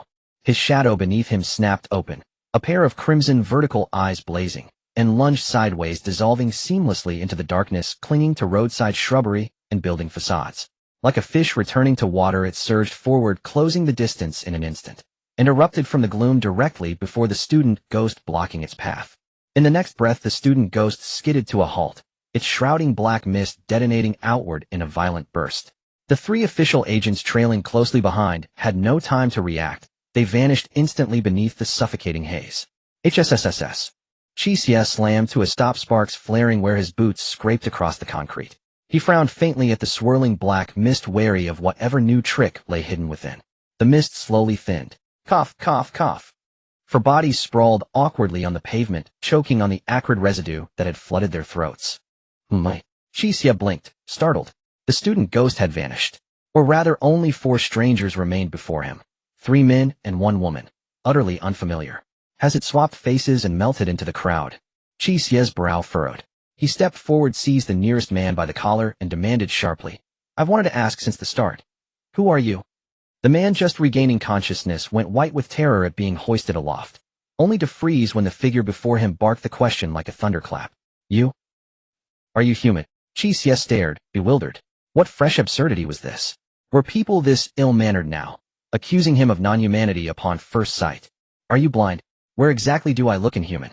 The man silently tilted his head toward Qi Xie's right eye socket, where a pallid translucent slimy tendril coiled outward, suspending a single eyeball loosely outside its socket. Noticing the man's gaze, Qi Xie calmly plucked the eyeball, and the tendril anchoring it. With one hand then pressed both firmly back into the socket. The orb rolled once twice then settled into place, perfectly aligned. There. That's better, isn't it? The man's eye twitched violently. Enough. No more stalling. Who are you? Qi Xie cut in voice sharp and unyielding. The man hesitated then replied, We're the Red Kite Squad, official pathwalkers of the China Anomalous Threat Suppression Bureau. We responded to a report of the Midnight Student Ghost appearing in Jinfeng District. Officials? Qi Xie arched a brow tone laced with impatience. You're not affiliated with the anomalies, so why flee? The man's eyes widened. You were chasing us. Why wouldn't we run? If you weren't chasing us, what would we be running from, brother? You're drenched in blood, writhing with tendrils, and charging at us wielding a 15-foot blood axe. Tell me, what would you do? Would you stand still if a blood-smeared Diyun truck barreled straight toward you? Elsewhere, a woman staggered upright. Spotting Qi Xie gripping the man, she recoiled, then snapped into a defensive stance, voice trembling. Let him go. Wait. Another man raised a hand, halting her. His gaze lingered on Qi Xie, uncertain. That one seems human, not anomalous. Hold your fire. The third man joined her side, voice low and grave. Correct. And our captain remains in his grasp. Though they spoke in hushed tones, Qi Xie, his physique enhanced, heard every syllable. He narrowed his eyes, sensing something amiss. Turning to the man he demanded, How many are in your squad? For the man replied, baffled. Why ask? Names, now. Qi Xie's command brooked no delay. Though puzzled, the man complied. Me, Pengzi, Xiaoying. Wait. He froze, realization dawned. Cognitive contamination. Qi Xie recalled the hallucinations. Though his own divine corruption shielded him from anomalous influence, these humans possessed no such defense. He dropped the man unceremoniously. Then turning to the four, his irises began to glow faintly crimson. From this moment forth, nothing they said could be trusted. Only what Qi Xie himself observed mattered. Yet even with the sight spirit augmentation active, the student ghost remained invisible.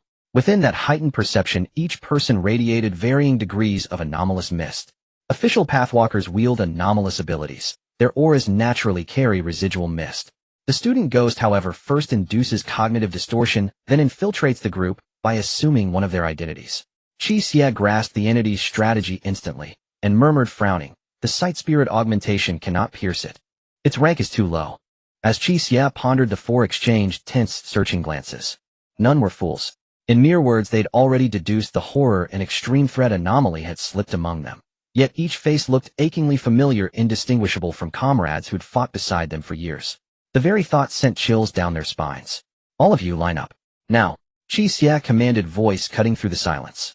They stared at one another, uncertain. The woman hesitated, then gritted her teeth and challenged Qi Xie. We're official pathwalkers. Why should we obey you? Thud. Qi Xie planted the blood axe haft vertically into the ground. Light as a feather, yet the weapon stood upright, unwavering. The reinforced concrete beneath fractured instantly, spiderweb cracks racing outward. Snap. Then oof. The four snapped into perfect formation, heels together, hands rigid against seams, posture immaculate, as elite soldiers, eyes locked ahead with fervent resolve. Leaning on the axe, Qi Xie swept his gaze slowly across their faces, grave, deliberate, commanding. No time for pleasantries. You all know a hazard class anomaly has disguised itself and infiltrated your squad. At his words, their fists clenched instinctively. The man previously addressed as captain paused, then leaned in, whispering urgently, Can you identify it? He didn't know Qi Xie, but he recognized overwhelming strength. And Qi Xie had been hunting the anomaly. So though unsettling perhaps, just perhaps, this stranger was an ally. Bad news, I cannot distinguish it. Qi Xie shook his head. Their eyes tightened, tension thickened like but he paused, then broke into a wide, dazzling grin. Good news, I have a solution. They stiffened, then exhaled in unison, shoulders loosening. Whoa, brother. You really love dramatic pauses, huh? Yeah. You knew you were making us sweat, didn't? Laughter rippled among them, easing the strain. Until someone asked, grinning, So, what is the solution, big brother? Simple. Qi Xie spat into his palm, gripped the blood axe with both hands, and smiled, warm and utterly sincere. Just kill you all. Ah ha ha ha. So that's the simple solution. Yeah, just slaughter us all. Wait, what? The air fell into an eerie silence with only the faint night breeze whispering past their ears as two groups stared at each other wide-eyed. Qi Xie blinked seriously. The four people across blinked. After a moment the girl let out a dry laugh. Well, you truly are human. Qi Xie remained silent, stroking the handle of his axe. A subtle scent of gunpowder gradually wafted through the air. The four of them suddenly felt a chill run down their spines, realizing a terrifying truth: the guy across seemed to be serious. Don't worry. Qi Xie swung the blood axe a couple of times, creating a whooshing sound in the air, a confident smile on his face. I'm a professional. I guarantee it won't hurt at all. Is this really the issue? The crowd was roaring internally, but their lips trembled, making it hard to speak. Just as everyone was still struggling to accept the current situation, suddenly, a shadow with blood-red vertical eyes surged towards their feet, threatening to engulf them. Qi Xie had moved. He really intended to kill them all. They would die. The moment this thought crossed their minds, a tremendous sense of oppression overwhelmed them like a tangible tide, leaving them frozen in place, nearly unable to move. Whoosh! At that moment, a figure suddenly shot out from among the four, retreating backward just before the shadow engulfed their feet.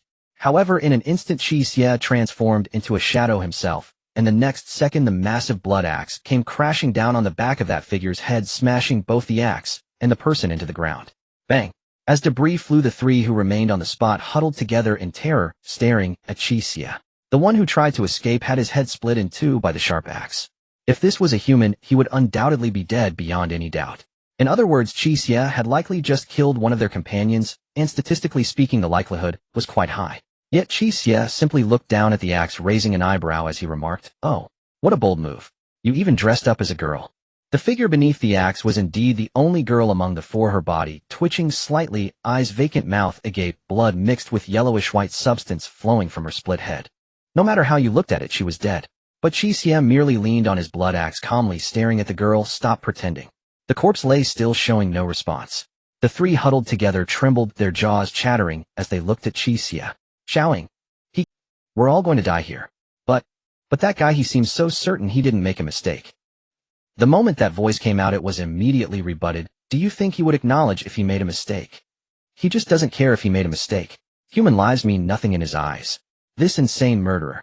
Qi Xie ignored the crowd's conversation, simply pulling out the blood axe and silently staring at the girl. The corpse remained motionless. Qi Xie blinked, and the next second, he swung the blood axe down toward the corpse's groin. Whoosh! The corpse sprung up at an astonishing speed, evading the strike. With a smile at the corner of his mouth, Qi Xie looked up. "Oh, why did you stop pretending?" The corpse stood before him, clutching its groin with a face full of panic, gritting its teeth at Qi Xie. "Are you even human? Would a normal person think to use such a move against the Bazaar?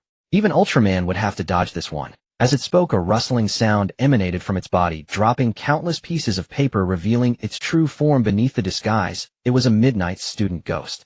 The three beside them stared dumbfounded at this scene, two of them instinctively covering their groins, feeling a vague. As for the one who was absent, countless small pieces of paper also fell from her body, quickly revealing her delicate pale skin. She was showing the girl among the trio.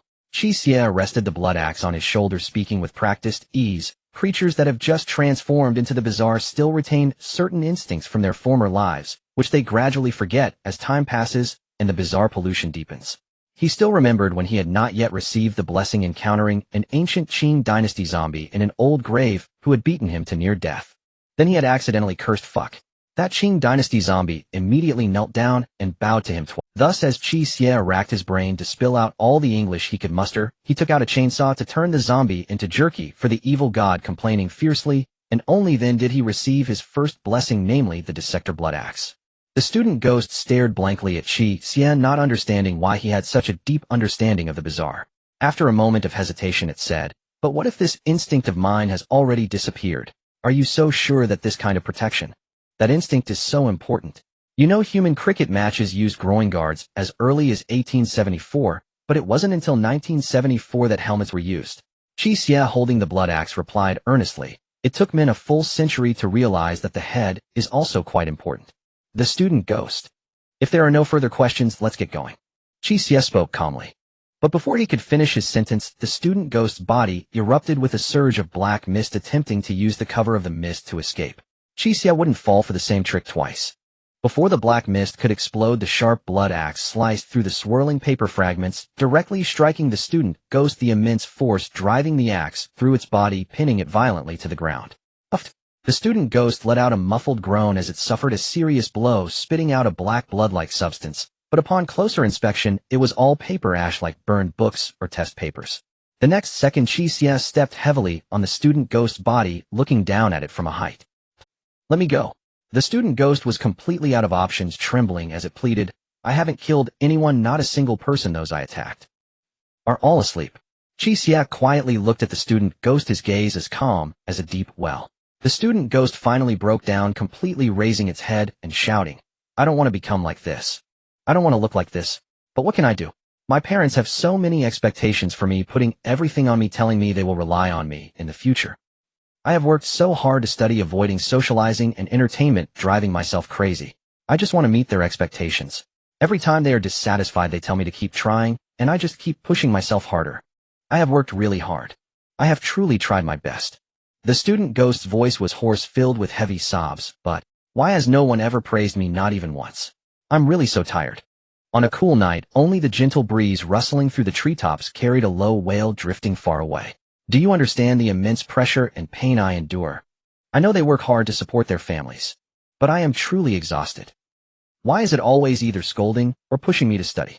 Why can't anyone just say to me, even once you're working hard?" The night was serene, the wail spreading like ink, enveloped in heavy and suffocating sadness. Even the trio nearby seemed slightly moved. Qi Xie scratched his head, looking at the captain. "Boss, I feel a bit sorry for this kid. Don't get emotional. He is currently acting strangely." After a pause, the captain sighed. "But you're right, sometimes parents' expectations of their children are indeed absurd. This is the most suffocating part. While parents oppress their children, they also make them feel that they're loved. In the end, children accumulate a sense of guilt in their hearts, like wearing a cotton-padded jacket, soaked in ice water, unable to wear it or take it off." Qi Xie nodded yes. "I can't help but want to comfort him." Both he and Xiaoying were only in their teens, still in school, and after becoming wanderers they enlisted due to their youth, making them particularly empathetic toward the student ghost. The two turned to Qi Xie. Qi Xie was gazing at the tear-stained student ghost, paused for a moment, and suddenly spoke slowly. "Pressure. Pain. You think I don't understand?" A strange sense of oppression gradually spread, even dispelling the official trio. The student ghost was stunned, even stopping his tears, his blood-stained face filled with confusion. "Do you know how helpless it is for someone without a background or family support to step into society?" Qi Xie's expression was calm, as if he were merely describing events that happened to others. "Do you know what it feels like, when your life finally steps onto the right track, thinking you can finally breathe easy and live a stable life, only to suddenly encounter a foolish boss?" In Qi Xie's mind were not just the days when he had just become a minion of the evil god, but also the countless unscrupulous capitalists he had encountered when he first stepped into society. Occasionally working overtime. Often occasionally. And there's no overtime pay. The foolish boss doesn't care whether you can work or not. Anyway, if you don't, there are plenty who will. Damn it, just when you finally have a little rest time, they're frantically calling you to work overtime. Afraid that you're getting too comfortable. Hungry. At this moment a faint whisper echoed in his ear. Qi Xie's temples twitched, his expression unchanged, still calm. However, the others present, including the student ghost, instinctively shrank back in fear, moving away from Qi Xie. For through the fabric of Qi Xie's clothes, everyone could vaguely see grayish-white, ethereal tentacles writhing violently, like a precursor to loss of control. Qi Xie and Xiaoying hid behind the captain, each tugging at one of his sleeves, their teeth chattering. "Captain, is working really that terrifying?" Xiaoying trembled. I feel like that person is emitting black smoke." "What is that?" The middle-aged captain swallowed hard. "Perhaps it's the resentment of the exploited." The student ghost curled up, looking at the imposing Qi Xie, his jaw trembling. "I'm sorry. Compared to your suffering, mine truly isn't much." "No." However, Qi Xie suddenly took a deep breath, looking calmly at the student ghost. "I say this only to let you understand that I comprehend your pain." The student ghost was taken aback, staring blankly at Qi Xie. Suffering is simply suffering. It holds no comparability to anyone's sorrow, is worthy of sympathy. It does not mean that because someone else suffers more than you, your suffering becomes insignificant. Qi Xie raised his blood axe, looking at the student ghost, and said indifferently, "So well, you've worked hard. Take a good rest." Just that one sentence caused blood tears to suddenly well up in the corners of the student ghost's eyes. With a slash, the blood axe completely shattered the core of the strange operation. This time the student ghost perished completely. The shadow with blood-red vertical eyes skillfully cleaned the battlefield, swallowing the student ghost's body, leaving not even a scrap of paper behind. The shadow returned to his feet. Qi Xie straightened up and let out a long sigh. The commission was now completed, and the evil god's meal was also taken care of. Unless something unexpected happens, he would receive a piece of calamity-grade material, plus upgrade skill. The busy night was worth it. What remained was... Qi Xie suddenly turned his head. The official trio huddled together, watching Qi Xie tremble. While the appearance of the officials caught him off guard, it was also within reason. However, Qi Xie had no intention of killing them. The earlier statement of "as long as they are all slaughtered the problem is resolved" was merely to apply psychological pressure on them.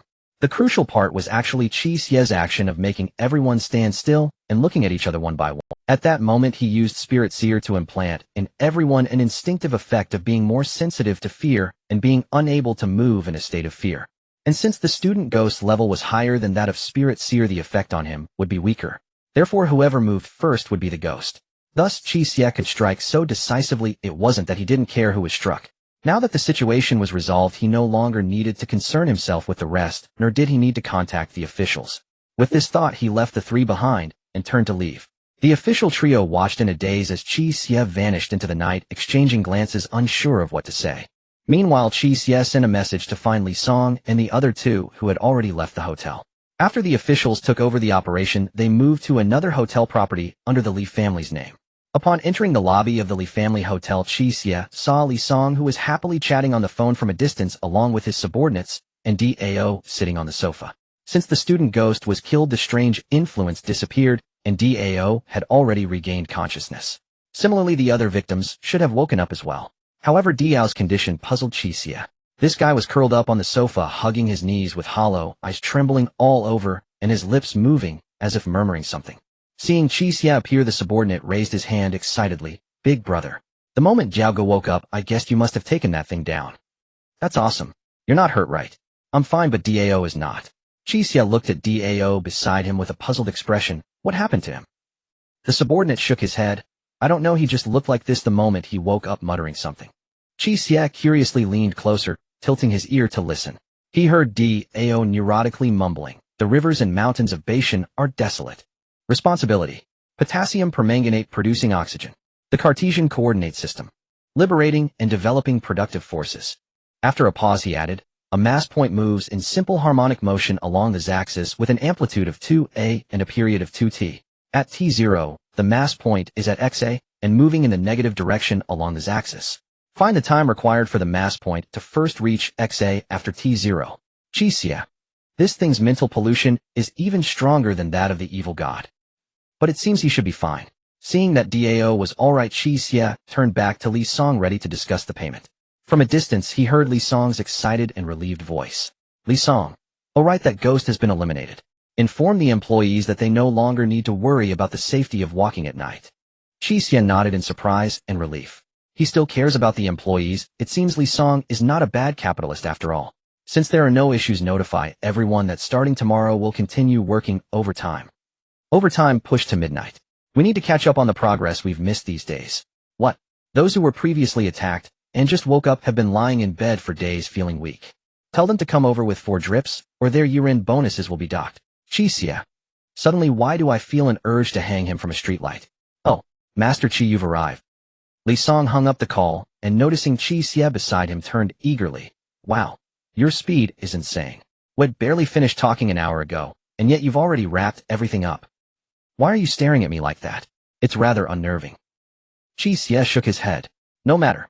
The task is done. Now once the final payment of 910 Eerie points clears, I must have that material in hand. Immediately. Absolutely, no problem at all. Li Song nodded vigorously, then suddenly smiled. Actually, there's something else I'd like to ask you. From what I understand, you haven't joined any organization yet. So I dare to inquire, would you consider becoming a guest advisor to the Li clan?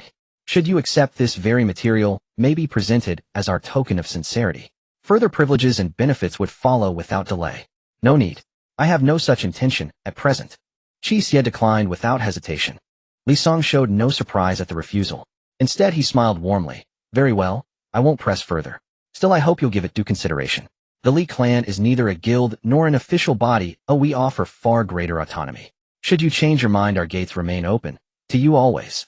Qi Xie gave a slight nod, wasted no time, and turned to leave. He still needed time to convert his acquired materials and sealed artifacts into Eerie points. Though Li Song had offered to appraise his Eerie items directly, Qi Xie distrusted the man's shrewd, profit-driven demeanor. After careful thought, he decided selling them himself was safer, less likely to be swindled. Finding a secluded corner, he began sorting his possessions and opened the trade forum to assess their market value. Yet soon he encountered a vexing complication: he might not have enough funds. Aside from the demigod's blessing, the dismemberer's blood axe, and the eye ring, he possessed several sellable items. These included 4 Tier IV sealed artifacts: human skin handkerchief, mortal wound boundary drawing pin, and chronoanchor pocket watch. He also held 4 hazardous tier Eerie materials and 1 restricted tier Eerie material. Except for human skin handkerchief and mortal wound, the rest had been retrieved from the chest of the gatekeeper crone within the Ghost Bride dungeon. Additionally, he had earned 110 Eerie points as a dungeon completion reward, meaning he still needed 810 more. For hazardous tier Eerie materials, according to Zhao Ao's estimate inside the dungeon, were valued at 150 Eerie points, each totaling 600. The restricted tier Eerie material likely fetched only 300,400 Eerie points. Then came the Tier IV sealed artifacts: boundary drawing pin and chronoanchor pocket watch. Boundary drawing pin, per Wang Shan's assessment, should fetch around 110 Eerie points. Chronoanchor pocket watch, being a support-type sealed artifact, would likely command even less, perhaps 900. At first glance the sum appeared sufficient, even leaving a few hundred points as pocket change. Yet herein lay the crux: these figures were merely quoted values.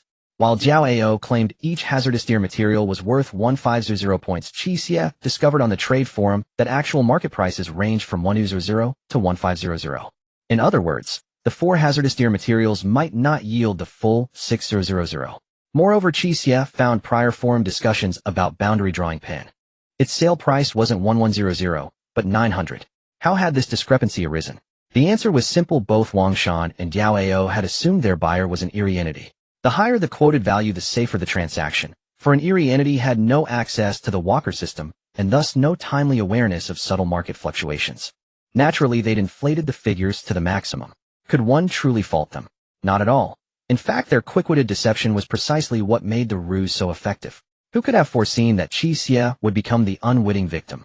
A faint crease appeared between his brows. He'd assumed the Eerie points would be more than adequate, enough to fulfill the Eerie commission with ease. Instead, funds now fell perilously short.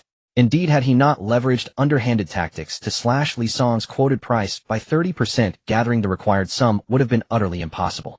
Regardless, I'll sell everything first and see how many Eerie points I actually secure. Qi Xie took a deep breath and proceeded to list his Eerie materials and sealed artifacts on the trade forum, aiming for the highest possible bids. He thought perhaps it'll work out after all. Midway, he even summoned Bai Yi and Zhao Ao to act as shills and inflate demand. Time ticked away, and soon all Eerie materials along with boundary drawing pin and chronoanchor pocket watch were sold. Yet his last sliver of hope dissolved entirely. His final balance settled at 8254 Eerie points, still short by over 800. Nonetheless, Qi Xie exhaled, slowly relaxed, and smiled. Good. Not much remains. Just one more Tier IV sealed artifact to sell. Leaning on the demigod's favor and holding an abundance of sealed artifacts, that was his confidence. Who else save him would dare liquidate so recklessly? For others, depleting one's arsenal risked fatal vulnerability in the next dungeon. But Qi Xie relied little on the Walker system. He drew his true power from the demigod's blessing. I need only choose between human skin handkerchief and mortal wound. Without hesitation, he selected more. First, he already wielded the superior dismemberer's blood axe, rendering mortal wound redundant in combat. Second, human skin handkerchief would prove indispensable in upcoming dungeons. Thus, it could not be sold. A quiet, almost giddy pride stirred within him. The thrill of a long-time pauper suddenly vaulted into unimaginable wealth, spending with effortless mastery. After all, 910 Eerie points translated to over 9 million yuan in terrestrial currency, and were in fact unobtainable on any open market. In truth, their real worth approached 100 million. Unbeknownst to him, he had transformed from a destitute wretch living in a mold-ridden tenement scraping off ceiling plaster to survive, into a man capable of billion-scale transactions.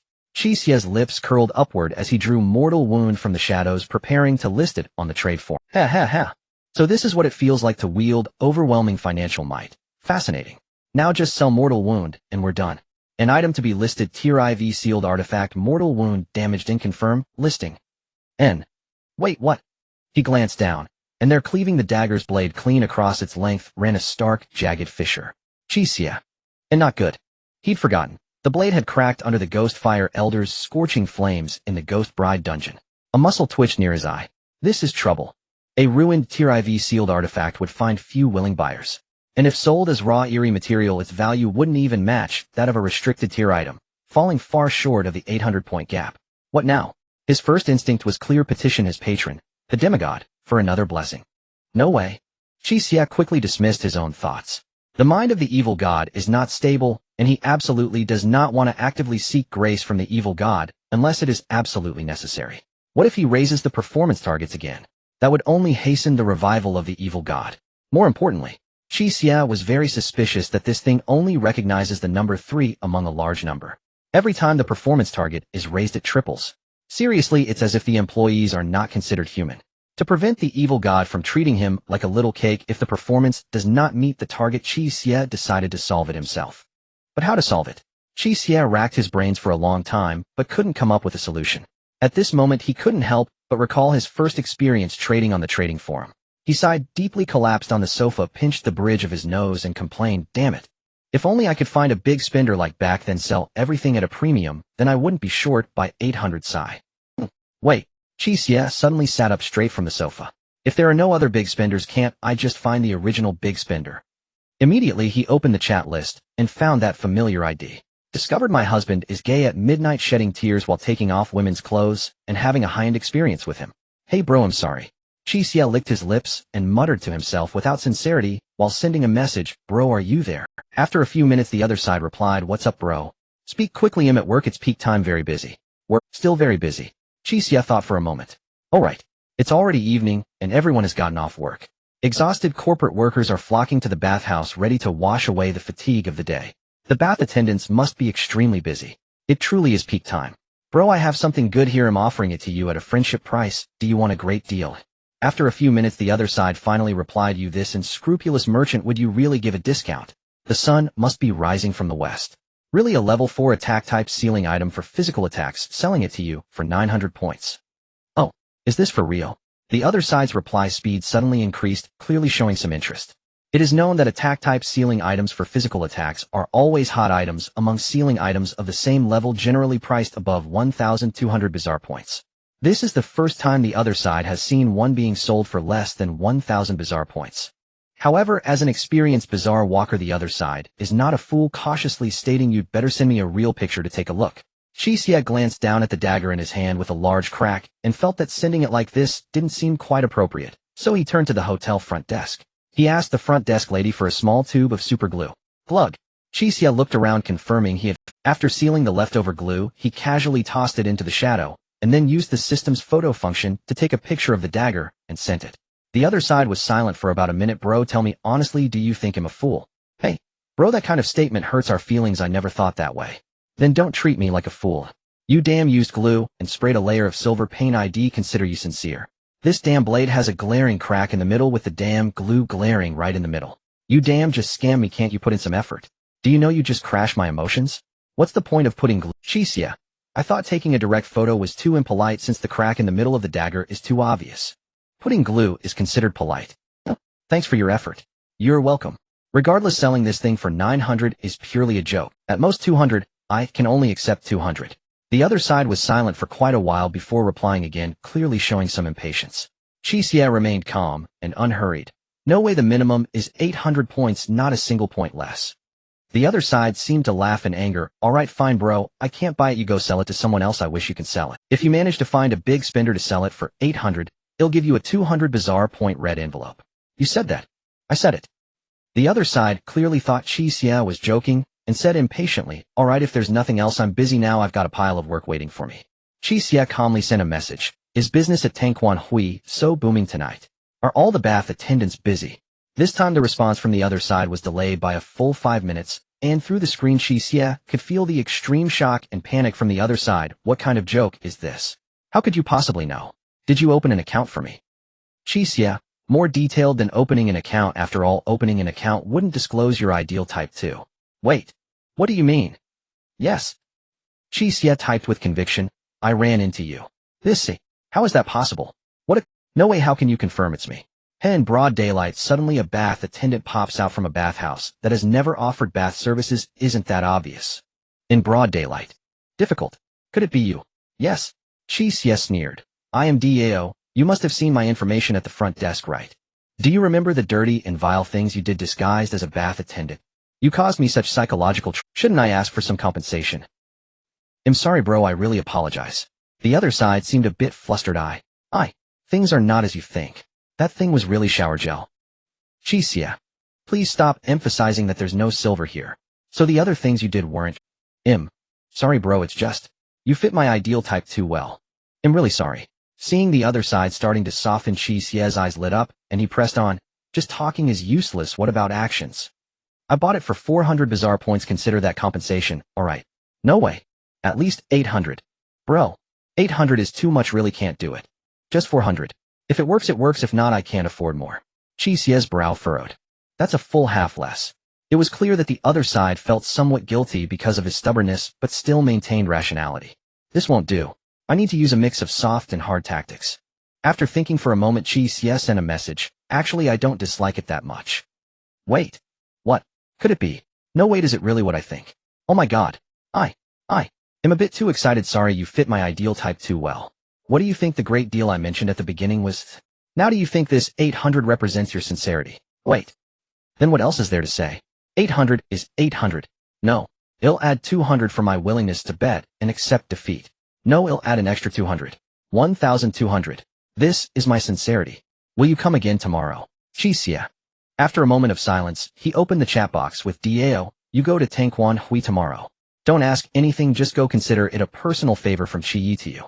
After trading the damaged level 4 ceiling object severe injury for 1,200 Eerie points with the other party, Qi Xie paused for a moment and continued. By the way, buddy, do you still remember the hidden spirit I sold you at the beginning? Of course I remember. What's up? Qi Xie said, don't upgrade it. Off. Qi Xie replied, don't ask too much, just remember not to upgrade it. That thing hurts like losing a mother. Oh. Okay dear, by the way, when will you? Qi Xie blocked. He wasn't interested in matchmaking others, and had no intention of putting on an act now that he had achieved his goal. Although this was quite a wicked thing to do.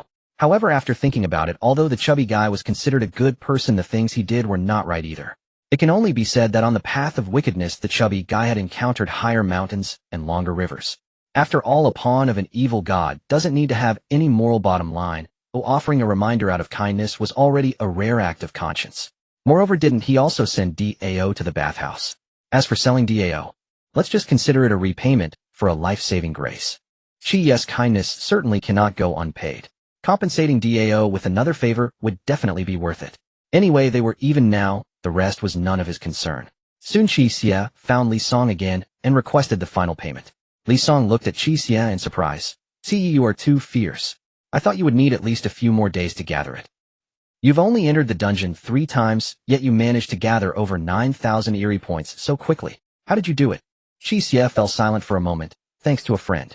Li Song revealed a surprised, yet suddenly enlightened expression. Is he borrowing Eerie points from a friend? That's quite a sum. You must know that for Eerie walkers, Eerie points are life-related items, and it is rare to find someone willing to lend such a large amount. I really envy such a precious friendship. You and that friend must be very righteous to each other in a relationship where you can rely on each other's backs, right? Li Song said, somewhat touched, but his tone carried a rough and bold essence unique to men from northwest China, like the gales of northwest Huaxia. Qi Xie fell silent again and nodded yes. Although in a sense he had just sold the other person's back at a good, but isn't that considered delivering the back? Li Song operated the trading system while smiling amiably at Qi Xie. I hope one day I can become such a friend with you. Qi Xie stroked his chin and assessed Li Song. No, you wouldn't want that. Li Song. Qi Xie, what I mean is, I will consider it, yes. Soon through the system transaction, Qi Xie exchanged for the Eerie materials in Li Song's hands. It was an irregular oval small ball the size of a fist, entirely black with a hint of oily yellow in the middle. It felt somewhat soft to the touch and had an inexplicable chill. At the same time, Qi Xie also smelled a mixture of blood and the stench of dead rats. This was a piece of solidified corpse oil. However, the disastrous level of Eerie energy in this piece of corpse oil was enough to equate to 3 human mantis legs. The 6 human mantis legs required by the evil god's indicator had already been half completed. After putting away the corpse oil, Qi Xie said again, "If you or your friend have more disaster-level Eerie materials that you are willing to sell, please connect us, and I won't forget your benefits." Li Song shook his head with a bitter smile. Where would there be so many disaster-level Eerie materials? You must know that disaster-level Eerie materials can be used to create S-level Eerie skills or zero-level ceiling objects.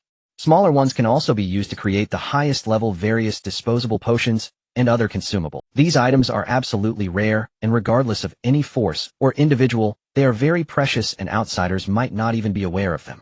The only one I have in hand is small, plus it's an urgent situation, otherwise I wouldn't sell it. Qi Xie nodded, not particularly surprised. After all, he was just casually asking. But at this moment, Li Song suddenly changed his tone. But what? Qi Xie's gaze sharpened instantly. If we're talking about disaster-level Eerie materials, the recognized forces that definitely have stock should be the Eerie Special Attack Bureau. The Eerie Special Attack Bureau. Qi Xie shook his head. The official organization controls such level of resources even more strictly. It's unlikely they would sell to a lone wolf like me, and I have no intention of joining the organization, so let's forget it. You have a point, Qi. Li Song nodded, suddenly smiling mysteriously. However, the past is the past, and the present is the present. Oh, how so? Qi Xie raised an eyebrow. Didn't you just resolve the Midnight Student Ghost incident and conveniently rescue the official Walker team?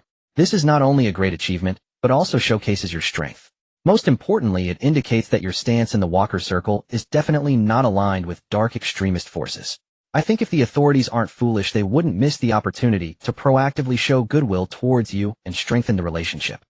Of course, large forces need to maintain a certain demeanor. If they overly flatter a lone wolf walker, it could undermine the organization's authority, so they might quietly probe or use some more indirect methods.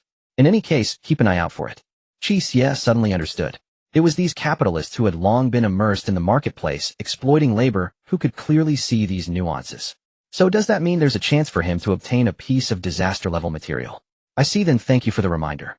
Qi Xie sincerely nodded, dismissing the idea of finding an opportunity to sell Li Song for a good price. Qi, you're being too polite. We're doing business here, so it counts as making half a friend, right? Li Song was still laughing and had no idea that he had just walked through the gates of hell. You see, this sudden attack has prevented us from having dinner, and I've already booked a banquet. What do you think? Qi Xie waved his hand. I appreciate the sentiment, but let's skip the banquet. Just get me a room to rest. I have some urgent matters to attend to. Immediately, Li Song also understood. No problem, please go ahead. He personally instructed the front desk to book the most luxurious presidential suite for Qi Xie, which reportedly cost 38,800 a night. However, although Qi Xie felt comfortable staying there, he didn't pay much attention to it. Instead, he hurried to the shower room, drew an eerie totem, and chanted the revered name to summon the evil god. Hungry. A familiar murmuring echoed in his ears. Can you change your entrance lines? Qi Xie quietly complained.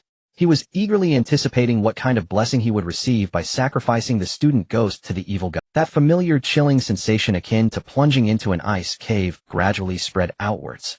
Gurgle, gurgle. Ashen-white ethereal tendrils emerged from the sinister pattern, their tips opening into blood-red vertical eyes resembling glass orbs. The vertical eye scanned the washroom, fixing its gaze on Qi Xie. My lord. Qi Xie feigned humility, saying, I have hunted the designated prey for you. I hope you will be pleased with this offering. As he spoke, he snapped his fingers, and the shadow beneath him opened a matching blood-red vertical eye reaching out towards the tendrils. Inside was the body of the student ghost. As for the disastrous level strange material, he had temporarily hidden it in a corner, not storing it within the shadow. That item was far too tempting for the evil god. He planned to wait until he gathered enough catastrophic level strange energy to exchange it all at once for grace from the evil god. Otherwise, if this dim-witted evil god were to devour that material in one bite, and then insist he hadn't eaten it, making him find another, he would be driven to murder. Do you think his extortion of the gatekeeper stemmed from some source of inspiration? This was a being that might not remember its last meal. At this moment, the evil god sensed the immense and dangerously strange aura within the shadow, causing all its tendrils to become restless, waving in the air. Qi Xie instinctively became alert, stepping back a pace, fearing that the creature before him might lose its sanity from greed and take a bite out of him. However, unexpectedly, the tendrils did not lash out violently. As before, instead several of them extended slowly, reaching into the shadow to retrieve the body of the student ghost. Reviving further, beginning to show some self-control and rationality. Qi Xie concluded, inwardly breathing a sigh of relief and relaxing. Yet in the next moment he felt a sudden chill in his right hand. Qi Xie instinctively looked down. In an instant, his heart stopped. He saw several ethereal gray-white tendrils had unknowingly coiled around his right hand, wrapping around his forearm, wrist, and fingertips. What the hell? Qi Xie's brow twitched. He was all too familiar with this predatory entangling method. In the past, it meant the evil god wanted to drag him over to devour him. He shouldn't have let his guard down. Qi Xie cursed himself inwardly. Things had been too peaceful lately, causing his vigilance to wane, and he overlooked the danger of this thing. According to past experiences, if he were dragged over at this moment, he would likely meet his doom. In an instant, the shadow beneath his feet surged and stood beside him. His left hand quickly plunged into it, retrieving the sharp cold blood axe, raising it high. It wasn't meant to strike the evil god, but to strike himself. In this situation, the only option was to sever the ensnared part and feed it to the evil god, abandoning the chariot to save the commander, severing the tail to seek survival. The thought of having to chop off his own right arm nearly made Qi Xie curse aloud. After I accomplished such a significant feat for you, you still want to gnaw on the employee. Is there no justice? However, before he could bring the blood axe down, an anomaly occurred. You have lost level 3 sealing item eye ring. Moi. Qi Xie was momentarily stunned. In the next second, the shadow beside him with its blood-red vertical eye instantly closed, returning to the ground and transforming back into an ordinary shadow. Qi Xie looked down at his right hand. He saw the originally tightly fitted eye ring slowly loosening. The eye resembling a ruby on the ring rotated twice. Those silver-white tendrils, which Qi Xie initially thought were made of an unknown metal, gradually released, sliding along his slender fingers like true tendrils, merging with the evil god's tendrils wrapped around Qi Xie's fingertips. Then the tendrils coiling around his fingertips slid upwards toward the base, curling into a circle, and slowly broke off, leaving a new circle of tendrils entangled together. In the center of the tendrils, a blood-red vertical eye opened with a pop. This time the vertical eye was no longer a pupilless eye resembling a ruby, but a genuine blood-red vertical eye identical to that of the evil god. The eye gazed upwards, looking at the dazed Qi Xie. Then it blinked as if greeting him. Meanwhile, a prompt appeared. You have obtained the sealing item Gaze of the Lurking Shadow, level 2. Grace. A whisper murmured beside his ear as the tendrils coiling around his right hand slowly loosened and withdrew. Qi Xie. So it turns out it's time for a paycheck. At least give me a heads up. It's quite frightening, you know. Several blood-red vertical eyes at the ends of the tendrils turned towards Qi Xie. Qi Xie also raised his head to meet the gaze of the tendrils. The tendrils then shifted towards the blood axe raised by Qi Xie's left hand, clearly displaying a look of confusion. Ha ha ha ha. I'm afraid this offering is too large, and you might have difficulty digesting it, so I specially brought it out to ask if you need me to help cut it into pieces. Qi Xie chuckled, awkwardly pointing at the body of the student ghost. The tendrils paused in midair, several blood-red vertical eyes blinking. Qi Xie nearly imagined a loading circle spinning on the tendrils. After several seconds, the evil god seemed to finally understand Qi Xie's meaning and turned back to continue eating. No need. The whisper in his ear softly replied. Qi Xie's eyelids twitched, and he let out a sigh of relief. At least he had managed to divert attention. The evil god continued to feast. It seemed that he no longer had any business with him. Qi Xie took 2 steps back to a safer spot away from the evil god, curiously studying the new ring on his right middle finger. He opened the system panel and clicked on the sealing item catalog. To his surprise, the catalog only contained a very brief introduction. Gaze of the Lurking Shadow. Level 2, an unknown supreme terror gazes upon you. From this moment forth, its gaze will accompany you always. Qi Xie. What kind of nonsense is this? What's the difference between saying it and not saying it? That supreme terror is right next to me, feasting and occasionally glancing at me with its tendrils. I might as well try it myself. Qi Xie took a deep breath, closed his eyes, and attempted to sense the presence of the ring. Yet in the next second, he was astonished to open his eyes. At the same time, the shadow beneath his feet slowly opened, a blood-red vertical eye again twisting and intertwining into several strands rising from the ground like tendrils. What a... Qi Xie looked at the shadow tendrils beside him, which had blood-red vertical eyes, and slowly extended his hand. In the next moment, he genuinely touched the shadow tendrils. It's solid. Qi Xie was taken aback for a moment, then with a thought his hand once again reached into the shadow. He could feel that the space for storing items within the shadow was still there. Gaze of the Lurking Shadow was significantly stronger than the previous eye ring. He could now completely control his shadow, easily shifting between the real and the ethereal, using it for storage as well as combat. Qi Xie was thrilled. This was a level 2 sealing item corresponding to a level skill, a dangerous level strange item. Let's test its power. Qi Xie was eager to try. At the same time that Qi Xie was eager to try, he was unaware that tonight's events were far from simple, instead forming an undercurrent that could almost stir the realm of practitioners. In a place unseen by Qi Xie, Li Song was sitting upright in a private room, his computer in front of him displaying several video windows featuring a dozen men and women. These were all core leaders of the Li family within the realm of practitioners currently convening a family meeting via video. Li Song knew the events of tonight would have significant repercussions and could not be concealed, so he directly reported to the family. The situation is roughly as follows: a dangerous level anomaly has actually invaded the city, which is an extraordinary incident from any perspective. After recounting tonight's midnight student ghost incident, Li Song added, compared to before, the speed of anomalies invading has shown an abnormal leap in acceleration, so I suggest the family's future business line involving anomalous potions. Wait a moment. At that moment a voice interrupted him. I have a question to ask you first. Li Song looked nervously at the middle-aged man's video window who had interrupted him. Second uncle, please go ahead. I want to know how that dangerous level anomaly was ultimately resolved. The middle-aged man's voice was calm, but his gaze was sharp. As far as I know, you currently do not possess sufficient strength in Yingchuan City to deal with dangerous level anomalies. Did you ultimately call the Anomaly Special Attack Bureau to handle it? After the middle-aged man's words, the expressions of the others changed subtly. Some looked gloating, others appeared worried, and many turned to Li Song, curious to see how he would respond. This was an open scheme. His second uncle aimed to use this question to force Li Song to confirm on the spot that he had indeed involved external forces. It seemed merely a confirmation of the situation, but it indirectly pressured Li Song into admitting his inadequacy. Hearing this, Li Song swallowed hard and glanced at the video windows of two men on the other side. One was his grandfather, the current head of the Li family, Old Man Li, and the other was his father, Li Feng. Old Man Li remained calm, while his father's gaze seemed to imply he wanted to reprimand him. This is really frustrating. Why is my second uncle doing this? It's not like I'm competing with you for the air. If you want to do something, go after my dad, not me. Li Song secretly cursed, wiping the sweat from his hands beneath the table. Could he say that he got drunk with friends and let slip about having the disaster-level materials given by the old man only to be backstabbed and have someone brought in? He dared not. The old man was right here. But he could not lie either. This matter had already drawn the attention of the authorities, and a casual investigation would reveal the truth. If he lied, the fallout would only make matters worse. What to do? Li Song's mind raced, and a sudden spark of inspiration struck him. Almost instantly he blurted out, the authorities did send someone, but I was the one who brought in the person to deal with the dangerous level anomaly. As soon as the words left his mouth, the video conference fell silent. All eyes turned to Li Song, filled with surprise. You found someone to deal with a dangerous level anomaly. His second uncle was even more incredulous. You managed to hire such a formidable character. Know what kind of reward could you offer to engage such a ruthless figure? I used the disaster-level anomalous materials that grandfather gave me as a reward, along with 9,100 anomaly points. Predictably, everyone's expressions shifted slightly. Even Old Man Li frowned slightly. Many who saw the change in Old Man Li's expression looked at Li Song with a gloating demeanor. Li Feng stared expressionlessly at Li Song, his hand hidden under the table, rubbing his belt. Dad, please don't look at me like that.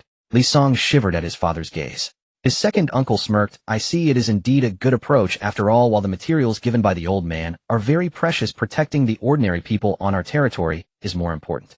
Your handling of this matter is beyond reproach.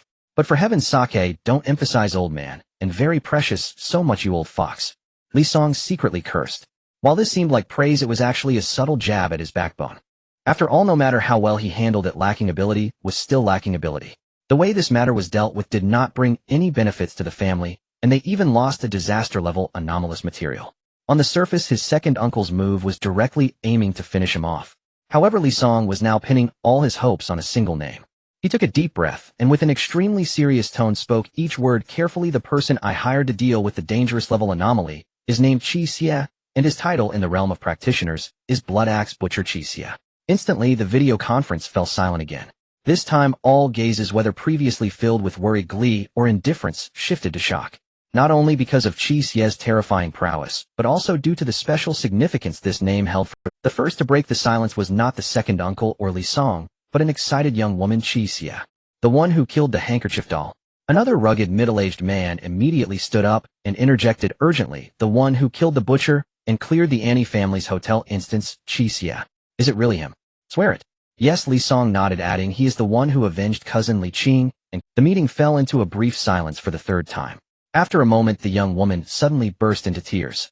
The rugged middle-aged man covered his face, his strong body trembling slightly. The once mighty man now seemed so small in that moment.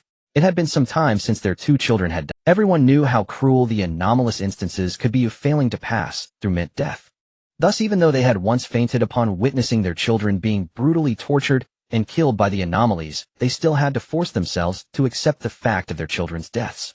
In truth, they had long known that Qi Xie had killed the two anomalies. But at this moment, only when they had a tangible connection to the one who avenged them, did their longing for their lost children finally explode. For Qi Xie, it might have been just a matter of performance to casually eliminate those anomalies. But for countless families who had witnessed their relatives, friends, and loved ones die tragically at the hands of anomalies, it was a release from the nightmare that had haunted them day and night. If it is that person, then let it be, as this is what our Li family should provide. At this moment, even the second uncle looked at Li Song with softer eyes. Although they often quarreled within the family, in the end they were still family. No one could remain indifferent when seeing their kin being so ruthlessly slaughtered. A family that cannot even empathize to this extent cannot possibly grow and prosper. The middle-aged man trembled for a long time, lowered his hands, his eyes red, looking at Li Song with a hoarse voice. Where is that benefactor now?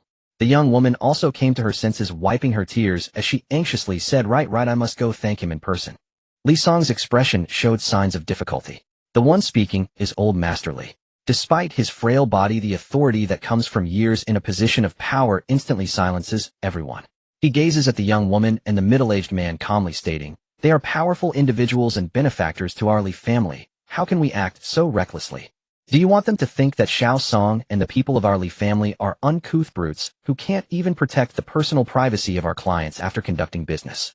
Upon hearing this, the young woman and the middle-aged man gradually calmed down. Although tears still lingered in their eyes, at least they could think rationally. Li Song also let out a sigh of relief. However, old Master Li's voice suddenly called out, Xiao Song. Ah yes, grandfather. Li Song instantly sat up straight. You handled this situation well. Not only did you resolve the crisis, but you also laid the foundation for a friendly relationship between our family and a promising new powerhouse. In the future, you will be the one to engage with Qi Xie. Remember to maintain a friendly demeanor, but do not act too hastily or overstep your bounds lest they become wary and think we have ill intentions. I understand, grandfather. Li Song nodded eagerly. After old Master Li finished his instructions and nodded, he suddenly changed the subject. I heard that the Black Saint Society is hunting for Qi Xie. Yes, grandfather, this is no secret in the circles of practitioners. Such a benefactor with such potential deserves some initial investment and goodwill from our Li family.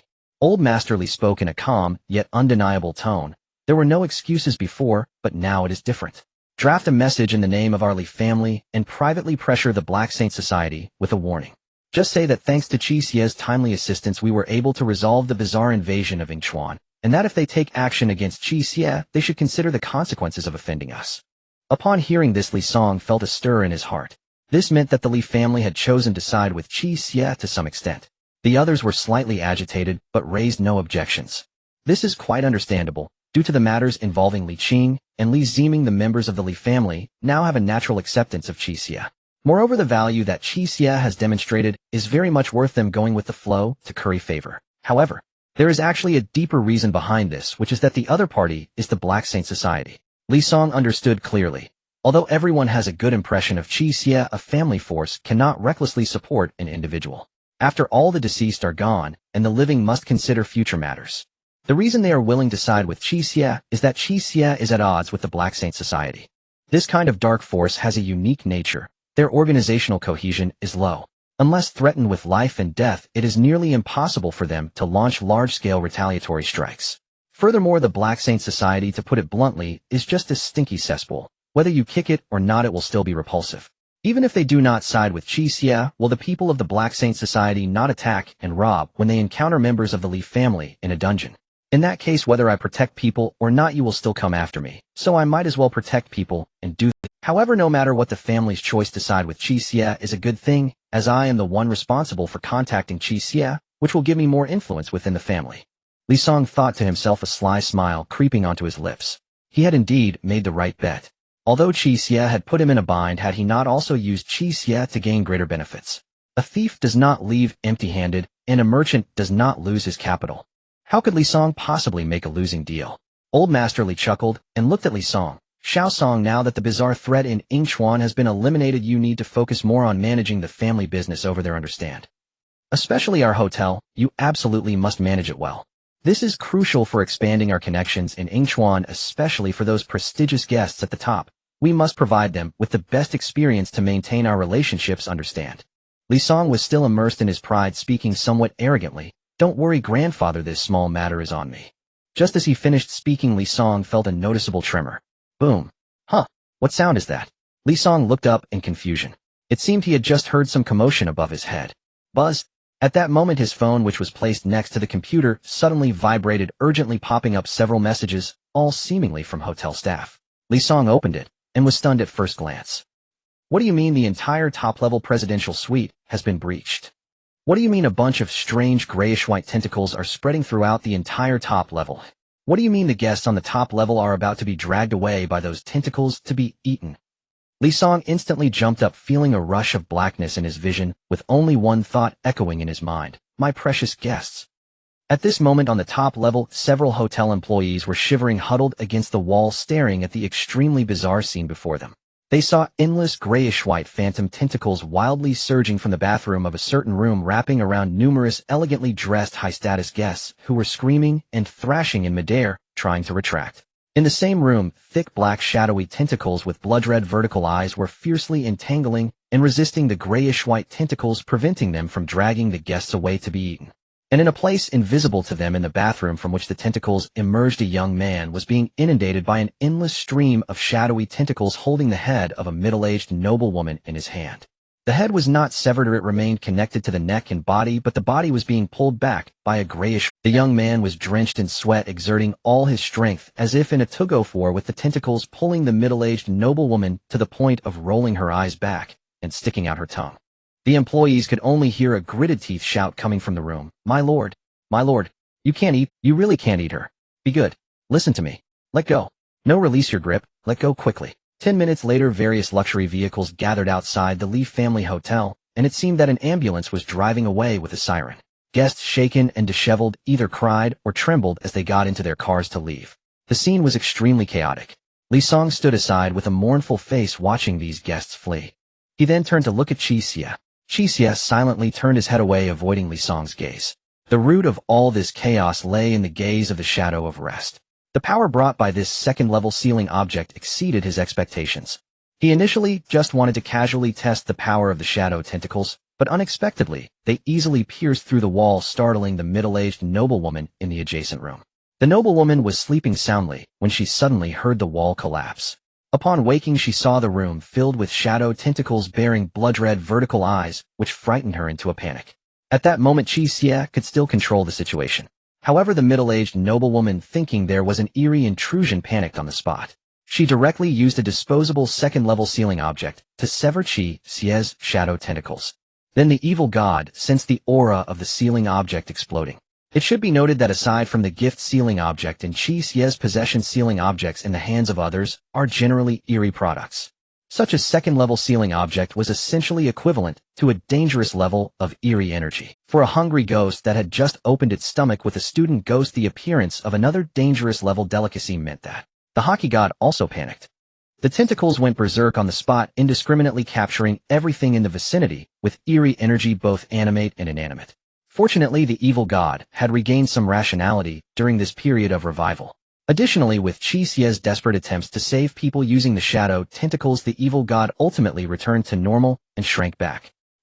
Using disaster-level materials to fuse and upgrade a ceiling object has a chance of going out of control. Clearly my luck has not been very good. Cough cough. Qi Xie fabricated a reason and coughed lightly to ease the awkwardness. Li Song, he seasoned in the business world, could easily tell that Qi Xie was lying. Yet, just as his family had decided to support Qi Xie, he couldn't say anything. Qi Xie dared not make eye contact with Li Song, took out his phone, and said as he walked out, I suddenly remembered I booked a return flight for tonight. I'm about to miss it, so I'm leaving now. Li Song's eyelid twitched. Aren't you leaving tomorrow? When did you change your ticket? Just now. Hey. Qi Xie decisively fled, leaving Li Song to deal with the mess. He was not good at handling such situations, and since he had completed everything in Yingchuan, he had no choice but to run. He found an area without surveillance, took a few turns to confirm that no one was following him. Qi Xie once again used disguises and a fake ID, quietly taking public transport back to the Shin City. After finishing this hectic trip, it was almost time for the next dungeon match. Qi Xie simply relaxed, enjoying food and fun while keeping an eye on the official movements as Li Song had suggested. The calm time drifted like water, and in the blink of an eye the cooldown for the next dungeon match was about to end. In these days, Qi Xie had not received any news. But it was not unexpected. The officials were like this. The procedures were quite strict, and any decisions had to be reported step by step, which could take a while. On the second day after returning, Dao sent him a voice call through the system. He did not dare to answer. He also did not dare to ask. He could only send a message saying, "Don't say anything, consider it a favor owed by Qi Yi. If you need anything in the future, feel free to ask." The other side replied with a crying cat emoji. With that, this matter came to a close. Qi Xie composed himself, preparing to enter the fourth dungeon. At this moment, it was once again night. In a villa in Dashin City, Qi Xie was sitting on the sofa gazing at the familiar system panel in front of him, quietly awaiting the countdown. Time remaining until the next dungeon match: 5 seconds. 4, 3, 2, 1. As the ethereal announcement in his ears finished, the familiar blue light and sense of distortion enveloped Qi Xie in an instant. Matching dungeon. Match successful. Welcome to the Charity People's Hospital dungeon. Dungeon level restricted, dangerous level, number of players 5, completion condition, work the night shift, and survive until dawn. Dear medical colleagues, welcome to Charity People's Hospital. Upholding the noble character of benevolence and healing, and to ensure that patients have a warm and reassuring medical experience, please adhere to the Medical Personnel Service Code. The Eerie live broadcast has begun. Number of viewers in the live room, 38476. 3. The blue light before him slowly dissipated. The first thing that hit him was the pungent smell of disinfectant. Qi Xie opened his eyes and found himself seemingly sitting in an office. No, it should be said that he was in a consultation room, which looked no different from the consultation rooms in any modern large hospital, with a desk, a chair, and a desktop computer in front. Qi Xie sat in front of the computer, but the computer screen was already covered in dust and had a corner broken. Oh, it looked completely broken. He turned his head to look around. Behind him was a curtain, and behind the curtain was a small hospital bed, also covered in dust with the blanket slightly moldy. Next to the hospital bed was a broken window from which he could see a scene resembling a street nearby. But looking further away, nothing could be seen. A layer of gray mist obscured the view. Hospital. Am I a patient? No, I'm a doctor. Qi Xie looked down and saw that he was wearing a blood-stained white coat. On his chest was a nameplate. Gynecologist Qi Xie. Wait a minute. Gynecologist? Qi Xie twitched his mouth, but didn't pay much attention, continuing to look at the desk. On the dusty desk was a thermos cup containing half a cup of dark unknown liquid with a few wolfberries floating inside. Qi Xie casually picked up the thermos and threw it into the shadow. Then he began to observe his consultation room. Soon he noticed an eye-catching notice on the wall. Medical Personnel Service Code. 1. Please treat every patient visiting the hospital with a polite and friendly attitude. 2. Respond to patients' inquiries in a timely manner, alleviating their anxiety and fear. Do not remain silent or give irrelevant answers to avoid causing patients dissatisfaction. 3. Listen carefully and meet patients' requests, providing reasonable diagnoses and treatment plans to avoid causing dissatisfaction. 4. For emergency patients, the principle of treating first and billing later can be implemented, but no form of defaulting on payment is accepted. After treatment, patients must pay something. 5. Adhere to professional ethics, maintain integrity, and do not accept any form of gifts or bribes from patients or their families. 6. Medications in the pharmacy can be used to treat patients, but stealing is strictly prohibited. Creak. The rusty door bolt emitted a piercing sound as Qi Xie pushed open the door to his consultation room and stepped outside. Before him lay a long corridor, the floor covered with old terrazzo sporadically smeared with large patches of dark blood, looking filthy. The walls marked by extensive cracks and stained with blood, combined with the glaring harsh light from the overhead incandescent bulbs, created an incredibly eerie atmosphere. Looking to the left and right sides of the corridor, Qi Xie discovered that the layout of this hospital was quite peculiar. Unlike a normal hospital where departments are categorized into different areas, this hospital was different. 3 unrelated departments were concentrated in one corridor, including Qi Xie's gynecology, as well as pediatric surgery and plastic surgery. Additionally, there was a tightly shut operating room, and at the end of the corridor was the pharmacy. Just as Qi Xie was contemplating whether to raid the pharmacy right now, the doors to pediatric surgery and plastic surgery all swung open, and 3 individuals clad in blood-stained white coats looking vigilant stepped out. Evidently, these were the other participants in this scenario. The one coming out of pediatrics was a man in his 20s with a sullen expression and shoulder-length hair. The surgeon was a middle-aged man wearing glasses, his bald head perfectly matching his white coat. The plastic surgeon was a casual-looking man with a crew cut, his hands in his pockets, appearing quite restless, constantly fidgeting and darting his eyes. In this 5-person scenario with Qi Xie now present, there were 4 individuals.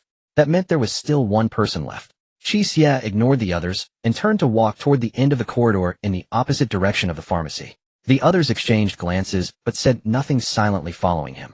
Soon a spacious area appeared. As Qi Xie had guessed, at the other end of the corridor was a waiting hall similar to a hospital, furnished with rows of stainless steel chairs. Surrounding the hall were other corridors which should lead to other departments, but at that moment all the corridor doors were tightly shut, with a red warning light reading out of service glowing above. Directly opposite the corridor they exited was a closed tempered glass door. Beside the corridor, directly facing the door, was a consultation desk where a pale girl in a nurse's uniform sat behind the counter. 1 nurse, 4 doctors. Qi Xie nodded. Everyone was present. Then, without waiting for anyone to speak, he suddenly raised his hand. Come. All eyes on me. Look at me, look at me. I have an announcement to make. As the scenario commenced, in another enduring scenario that would never close, there stood an office building shrouded in a gray haze. On the top floor of the office building, in a luxuriously furnished office, a man dressed in black sat behind a desk, quietly listening to a woman reporting various matters. After a while, the woman finished her report. The man tapped his index finger on the desk and said lightly, "So, the Li family intends to side with that so-called blood axe butcher Qi Xie." "Yes, President. Yesterday, Li Song issued a private statement in the name of the Li family to our guild, indicating that if we continued to take action against Qi Xie, it would be tantamount to offending the Li family." "That's infuriating," the woman said indignantly. "They know we're hunting this guy down, yet they actively protect him. Isn't the Li family directly opposing us, the Black Saint Guild? How audacious of them. If that's the case, we must kill that Qi Xie. Otherwise, wouldn't that be a slap in our face?" "Calm down, Xiaoyan." The guild leader calmly raised a hand, halting the woman's speech. "I already know about this matter. Now I want to ask you, has our guild designated a new candidate to hunt down Qi Xie?" "No. That guy is very strange. Logically speaking, having only gone through 3 scenarios, he should be just a beginner or intermediate practitioner, but his combat power completely surpasses that of others at the same level. If we designate a practitioner of too high a level, it's nearly impossible for them to match with him, but if we designate a practitioner of the same level, it's hard for them to defeat him. So we haven't found a suitable candidate yet." "I see." The man nodded casually. "There's no need to withdraw the wanted statement, but don't send anyone to deal with that Qi Xie anymore." "What? President?" The woman was taken aback. "But our wanted statement has already been issued. If we don't kill this guy, it will harm our guild's reputation." The man raised a hand again, halting the woman's words, leisurely standing up. "Xiaoyan, you women are just too emotional." As he spoke, he strolled to a small wine cabinet nearby, took out a bottle of red wine and 2 goblets, and poured 2 glasses in a very showy manner. "You need to look at the big picture. Why did the Li family issue a private statement instead of a public one in the practitioner's circle? In simple terms, this is a mutual understanding between 2 major powers." He handed 1 glass of red wine to the woman with a confident smile that implied everything is under control. "The Li family wants to curry favor with that Qi Xie, but they also don't dare to completely tear their face with us, so they didn't put it on the table, giving each other an exit. Since they said that, and now we have no simple way to kill that Qi Xie, we can just do a favor for the Li family." The woman held the goblet hesitatingly, saying, "But our wanted statement has already been issued. Are we just going to let that Qi Xie live freely outside? Has so many things happen every day in the practitioner's circle, it's just a statement. We can handle it calmly, and it won't be long before no one remembers it. As for that Qi Xie..." The man shook his goblet, gazing at the dark red liquid within, scoffing disdainfully. "Just an inconsequential minor character. It's just that we haven't truly exerted ourselves to kill him. If we get serious, we could easily find at least 10 ways to locate and eliminate him. But such a minor character can exchange a favor from the Li family, which is quite valuable. They'll show mercy and spare his life." "I see. Your insights are exceptional, President. You have such a broad perspective." The woman realized, revealing an expression of admiration. "Of course, huh?" Seeing the woman's expression, the man couldn't help but laugh triumphantly. "But President," the woman suddenly recalled something, her face filled with curiosity. "Although we aren't designating anyone to match with that Qi Xie, what if by bad luck one of our people ends up matched with Qi Xie naturally? At this moment in a certain dungeon's live broadcast room, Xixing People's Hospital. Has this dungeon been activated again? The restriction, danger level. Are they preparing to upgrade to a dangerous level? Indeed, it is time for an upgrade. Look at those closed corridors. Previously, each participant was assigned to a random department in one of the corridors. Once all participants in a corridor achieved total annihilation, that corridor would be sealed off. Now there is only 1 corridor left, which suggests that many people have died here before. This dungeon is quite special. It is a location-based dungeon where the anomalies that appear are mostly random, depending on what kind of anomalies the hospital attracts. If this time it attracts dangerous anomalies, that would mean a successful upgrade. It also means These people are in grave danger. Let's take a look at this lineup. If there are advanced walkers, there might still be a chance of survival. Huh, what is that seemingly insane fellow doing inside the dungeon? Come, everyone focus your attention on me. Look at me. I have an announcement. Qi Xie raised both hands, one holding a human skin handkerchief, his expression serious. Come over here. Before we introduce ourselves, let's play a little game of dropping the handkerchief. The other four exchanged glances, their faces filled with astonishment, thinking in unison, did this person escape from a mental hospital? What time is it? Playing dropping the handkerchief. Please, ladies first. Qi Xie looked at the girl in a nurse's uniform, extending the human skin handkerchief with a smile, displaying a gentlemanly demeanor, as he said, don't worry, it's not dangerous, just pick it up and put it down, then introduce yourself normally. The girl looked at Qi Xie's gentle smile, hesitated for a moment, and carefully reached out to pick up the handkerchief from his palm, then immediately put it down. Is this okay? Generally speaking, participants should first consider the threats posed by the anomalies in the dungeon rather than threats from their companions, so unless one is insane, they wouldn't attack their teammates right at the start. That's enough. Thank you for your cooperation, miss. Please begin your self-introduction, and try to be as detailed as possible. Qi Xie smiled as he took back the handkerchief. The girl nodded, about to ponder whether to use her real information for this dungeon. Suddenly her lips moved uncontrollably. My name is Qi Xie, I'm 20 years old, a junior walker, a lone wolf. My stats are 92, 58, 94, single, and I have never been in a relationship. As her voice fell, the entire room fell into a dead silence. Even the live broadcast bullet comments briefly went blank. Qi Xie's smile froze, and a drop of cold sweat slowly slid down his forehead. Crap. It seems I overshared. He just wanted to confirm whether there were any members of the Black Holy Society. Why even reveal her stats? Qi Xie stood frozen for a few seconds. The initial fear on her face vanished. A flush climbed from her neck to her cheeks, and even her earlobes turned red. In the next second, she covered her flushed face and suddenly crouched down. The other three slowly turned their heads, looking at Qi Xie with strange expressions, reinforcing their belief that this guy was not mentally stable. The number of viewers in the live broadcast room began to soar, and the comments gradually increased. Is he seriously insisting on forcing the girl to reveal her stats in front of everyone during such a life-and-death situation? I acknowledge that. That guy looks pretty good. Who would have thought his mind is so twisted? Purely a beast in human clothing. This creep seems a bit familiar. Inside the dungeon, Qi Xie's corner of his mouth twitched. Luckily, he had a thick enough skin, and without changing his expression, he turned to the short-haired man from the plastic surgery department, who was acting nonchalantly. It's your turn, come on. The short-haired man first looked at the girl crouching on the ground, then looked at Qi Xie, his eyes filled with a sense of justice. He raised an eyebrow, and provocatively said, why should we listen to a creep like you? What if you use that handkerchief to force us to reveal some private information? Smack. Qi Xie slapped the guy, causing him to spin around twice. After regaining his balance, the man unhesitatingly picked up the handkerchief and put it down. My name is Qi Xie. I'm from Jiangbei Langfang, 24 years old. An intermediate walker, a lone wolf. I like singing, dancing, rapping, and playing basketball. ID number 2212822000528. Stop. Am I here to check your household registration? Qi Xie kicked him in annoyance, stopping this fool from self-disclosing in front of the entire live audience. Qi Xie, having received a kick, retreated with a wronged expression, saying, you asked for details, didn't you? I'm just being sensible. The live broadcast room erupted with laughter. After a slap, his eyes cleared up. Oh my, this kid is too sincere. If he talks a bit more, his bank account number will come out. I have real name registered his ID for the game. Qi Xie looked at this fool, his eyelid twitching slightly, ignoring him as he turned to the Mediterranean short-haired man. Keep it brief, just your name and affiliation.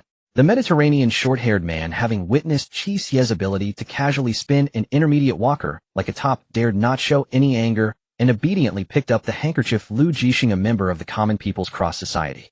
Upon hearing this name, the live broadcast room recognized him. The Common People's Cross Society.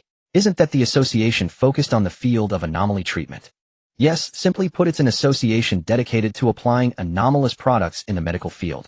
No wonder this guy is so bald. The books medical students need to read pile higher than a person, and now with the materials for anomaly research, it's doubled.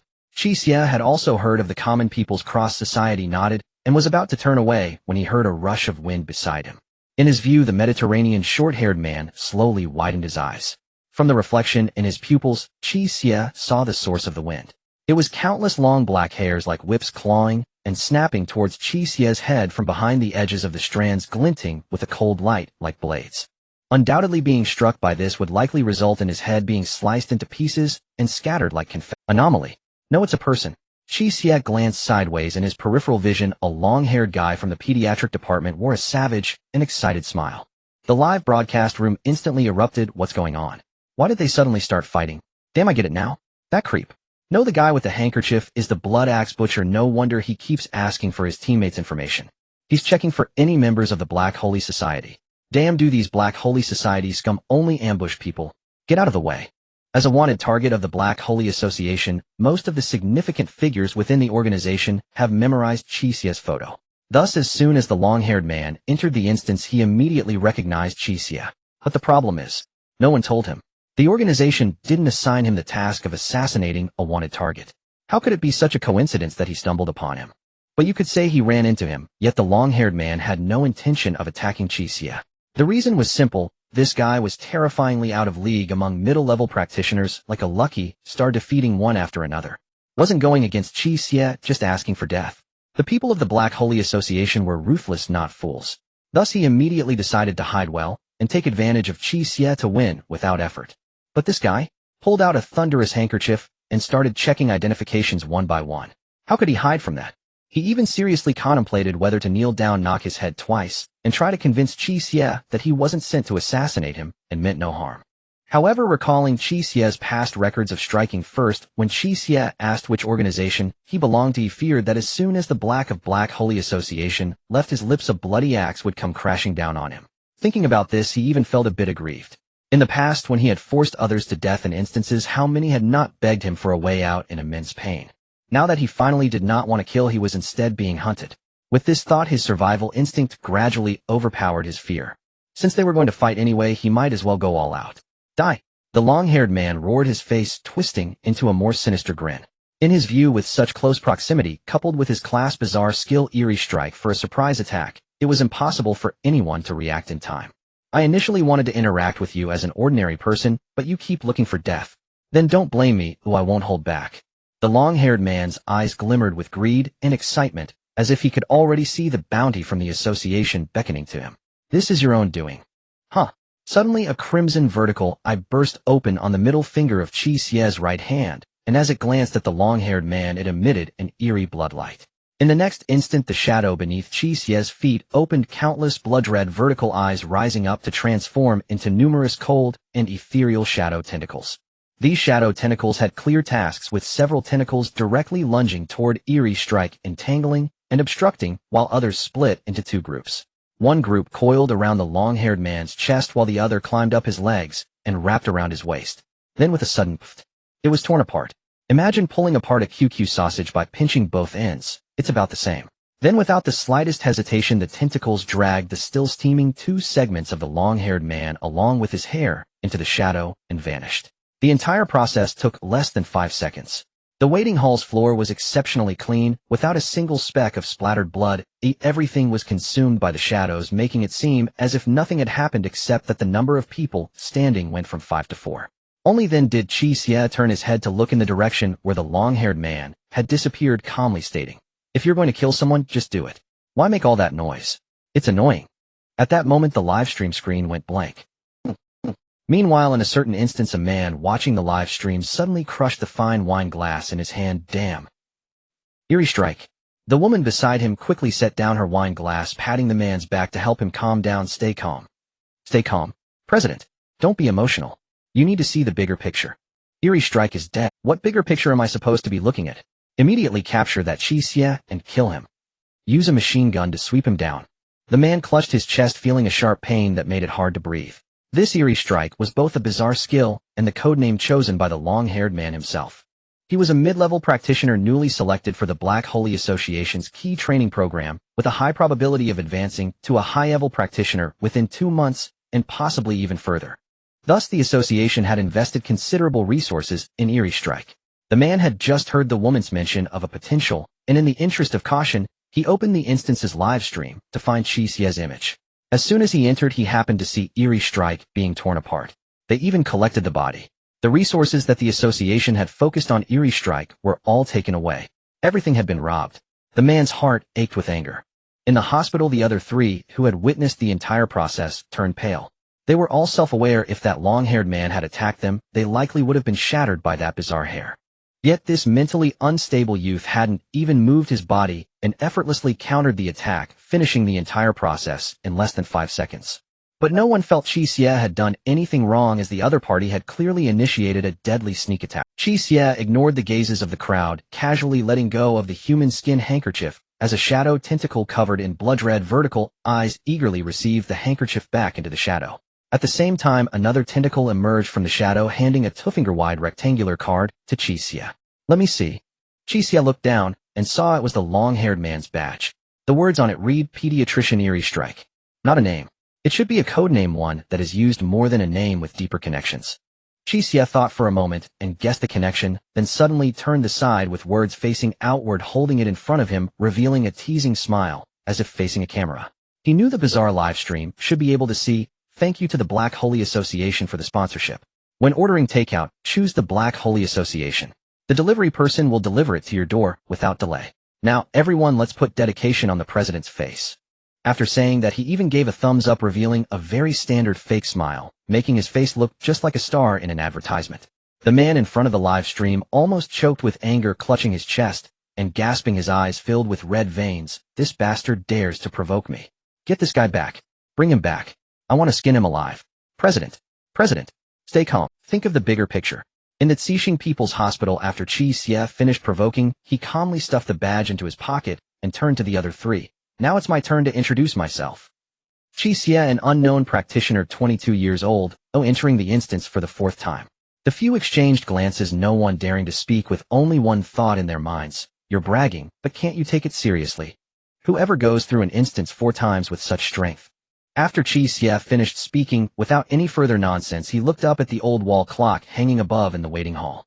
An old clock was hanging there, its 3 hands moving slowly, indicating that the time was nearing midnight.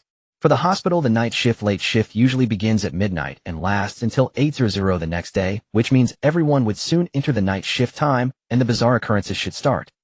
Ding dong. Just then a crisp ringing suddenly echoed at the entrance. The first bizarre event had arrived as expected. Above the reinforced steel door of the hospital hung a small round broadcasting bell, currently ringing, signaling that something strange was approaching. Qi Xie maintained a calm expression while the others instantly tensed up. "Quick, back to the reception desk." Lu Jixing turned to Qin Yushi, who was wearing a nurse's uniform, and said in a low voice. Qin Yushi paused for a moment, but quickly nodded and hurried back to her original position.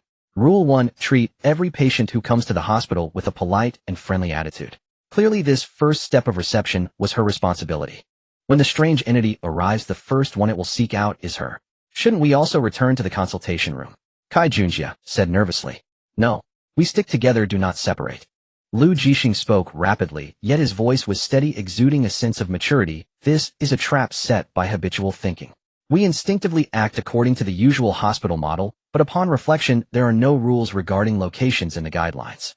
Staying together means greater strength and better brainstorming. If we fall into the trap of habitual thinking and separate, it would be easy for the strange entity to pick us off one by one." Qin Yushi and Qi Xie nodded, suddenly enlightened. Understood. Qi Xie relaxed, leaning against the reception desk as he observed the tense expressions of the others, subtly acknowledging Lu Jixing's inference. "Time is of the essence. Let me ask, has anyone here worked in the medical field before?" Lu Jixing, seeing no objections, spoke again. "Rule 2. Promptly answer patients' questions to alleviate their anxiety and fear. Do not remain silent or give irrelevant answers, as this may cause dissatisfaction among patients. I believe if we fail to explain things clearly to the strange entity that comes in later, it might trigger the killing rule." Qin Yushi was startled and shook her head awkwardly. I am not. What about common medical knowledge?" "I don't know." Lu Jixing revealed a somewhat solemn expression. "What did you do before?" "I am an art student, I draw." Lu Jixing looked her up and down. "So that means you are unemployed." Qi Xie couldn't hold back and burst out laughing instantly. Qin Yushi shot him a murderous glare. Lu Jixing also looked at Qi Xie. "What about you?" "Ahem." Qi Xie cleared his throat, straightened his chest, and smiled slightly. "I study civil engineering is great." Qi Xie nodded. "In the past, it was called corvée and officials had to be dispatched to catch people. Now it's better, you have to take the exam yourself." Qi Xie stopped laughing. Without waiting for Lu Jixing's gaze to shift, Qi Xie raised his hands. "Don't look at me. I do part-time work digging graves. You're the only doctor here." The 3 of them. Part-time digging graves. Such a niche job pairing. Since that's the case, when the strange entity asks questions later, you all just listen to me and relay the answers. My clinical knowledge should suffice for normal inquiries. Lu Jixing said calmly. Big brother, it's not that I don't trust you. Qi Xie swallowed nervously. Are you sure about your skills? After all, if something goes wrong, we could all be wiped out. Lu Jixing remained silent, lowering his head, revealing a head as bright as a light bulb. Qi Xie closed his mouth, silently giving a thumbs up. Qin Yuxi also lightly patted her chest, relieved. Now we are steady. However, Qi Xie's gaze shifted towards the still ringing bell. He felt that something was off. Live stream viewer count 124490. I'm dying of laughter. The final form of medical students and computer science students is too convincing. This is quite clever. Fortunately, this team happens to have a doctor, otherwise this would be difficult. No. The people upstairs are still too naive. I have a feeling that the doctor may not be very useful in this instance. Huh? Why? This is a hospital instance, and they are still playing doctors. Isn't it supposed to be more convenient to have a real doctor? The strange instance has never been tailored for anyone. Its mechanisms and rules exist solely to ensure one thing, that the instance does not become unsolvable, allowing participants at least a sliver of hope. Otherwise, apart from one team, other teams would have no chance of clearing it. What kind of instance would that be? That would be a murder mystery. I understand. The instance cannot be set up in a way that only teams with doctors can survive. Exactly so. The key to clearing this instance may not lie in medicine. Ding dong. Inside Xixing Hospital, the incessant ringing of the bell suddenly stopped. At the same time, the door slowly opened, a crack creaking as it did. The first patient has arrived. Everyone instinctively turned to look at the door, their expressions tensing instantly, except for Qi Xie. Through the crack in the door, a head slowly peeked in. The expressions of everyone tensed up in surprise. A small head with a pair of watery big eyes. That is a little girl. The girl was clutching the door frame, looking at everyone. With long black hair, a small nose, and lips, aside from her skin being a bit unnaturally pale, she looked like an innocent and harmless little girl from any angle. The little girl wore a pitiful expression and said, "Hello, you are doctors, right? Can someone help me?" Lu Jixing and the others exchanged glances, although they still did not let their guard down. Their brows relaxed a bit. They knew this entity was strange, but something cute was easier to calm them than something scary. This was a good thing, as it allowed them to handle the situation more calmly. "Yes, little sister, come in." Qin Yuxi noticeably relaxed, even managing to put on a professional smile as she softly beckoned. According to the rules, she must maintain a polite and serious attitude when receiving the patients who come to the door. The little girl carefully stepped inside, wearing a dirty children's outfit, her timid gaze constantly sweeping around, like an ordinary little girl who had gotten lost. "This little thing is quite cute," Qi Xie whispered to Lu Jixing. "Don't be deceived by appearances, no matter how cute, it's still strange." Lu Jixing shot him a sideways glance as a reminder, but his posture had clearly relaxed, indicating he believed this little girl's strangeness shouldn't be that strong. Qi Xie glanced at the little girl. A faint red glow flickered in his eyes. A blood-colored black mist was swirling around her, not as solid as the midnight student ghost, but not far off. This was a near dangerous level of restricted entity. Although she appeared cute and harmless, she was essentially the same as that 2-meter-tall butcher from the hotel instance. "Hello, nurse sister." The girl was just tall enough to reach the consultation desk, and looked up at Qin Yuxi with a pitiful gaze. Qin Yuxi maintained her friendly fake smile, and gently asked, "Little sister, what seems to be the problem?" "Your stomach hurts." Qin Yuxi instinctively lowered her gaze. The little girl nodded, then pitifully lifted a third of her shirt, revealing a slightly swollen, bloodless belly. "I just ate, and now my stomach feels bloated and uncomfortable." Before she finished speaking, her slightly swollen belly suddenly bulged outward, causing the pale skin to become translucent and revealing several small twisted faces screaming. The little girl's aggrieved voice rang out, "I feel so uncomfortable. Can you help me?" Qin Yuxi's sanity 10. Qi Xie's sanity 10. Lu Jixing's sanity 10. Qi Xie's joy 50. Qin Yuxi's face instantly turned pale, nearly unable to suppress a scream. The little girl's once adorable big eyes suddenly transformed, her black pupils expanding dramatically, occupying most of her irises, akin to a feline predator in hunting mode, her pitiful voice laced with mocking, murderous intent. "Sister, are you trying to refuse me?" "No. I didn't." Qin Yuxi stammered, attempting to calm herself, but the trembling of her body was uncontrollable. "But sister, you haven't answered my question. You can help me, right?" The little girl said slowly, revealing an eerie smile, her mouth cracking open to the roots of her ears, her jaw stretching like a snake at an exaggerated angle, a tongue half a meter long slithering out like a serpent, her gaze fixed intently on Qin Yuxi. I.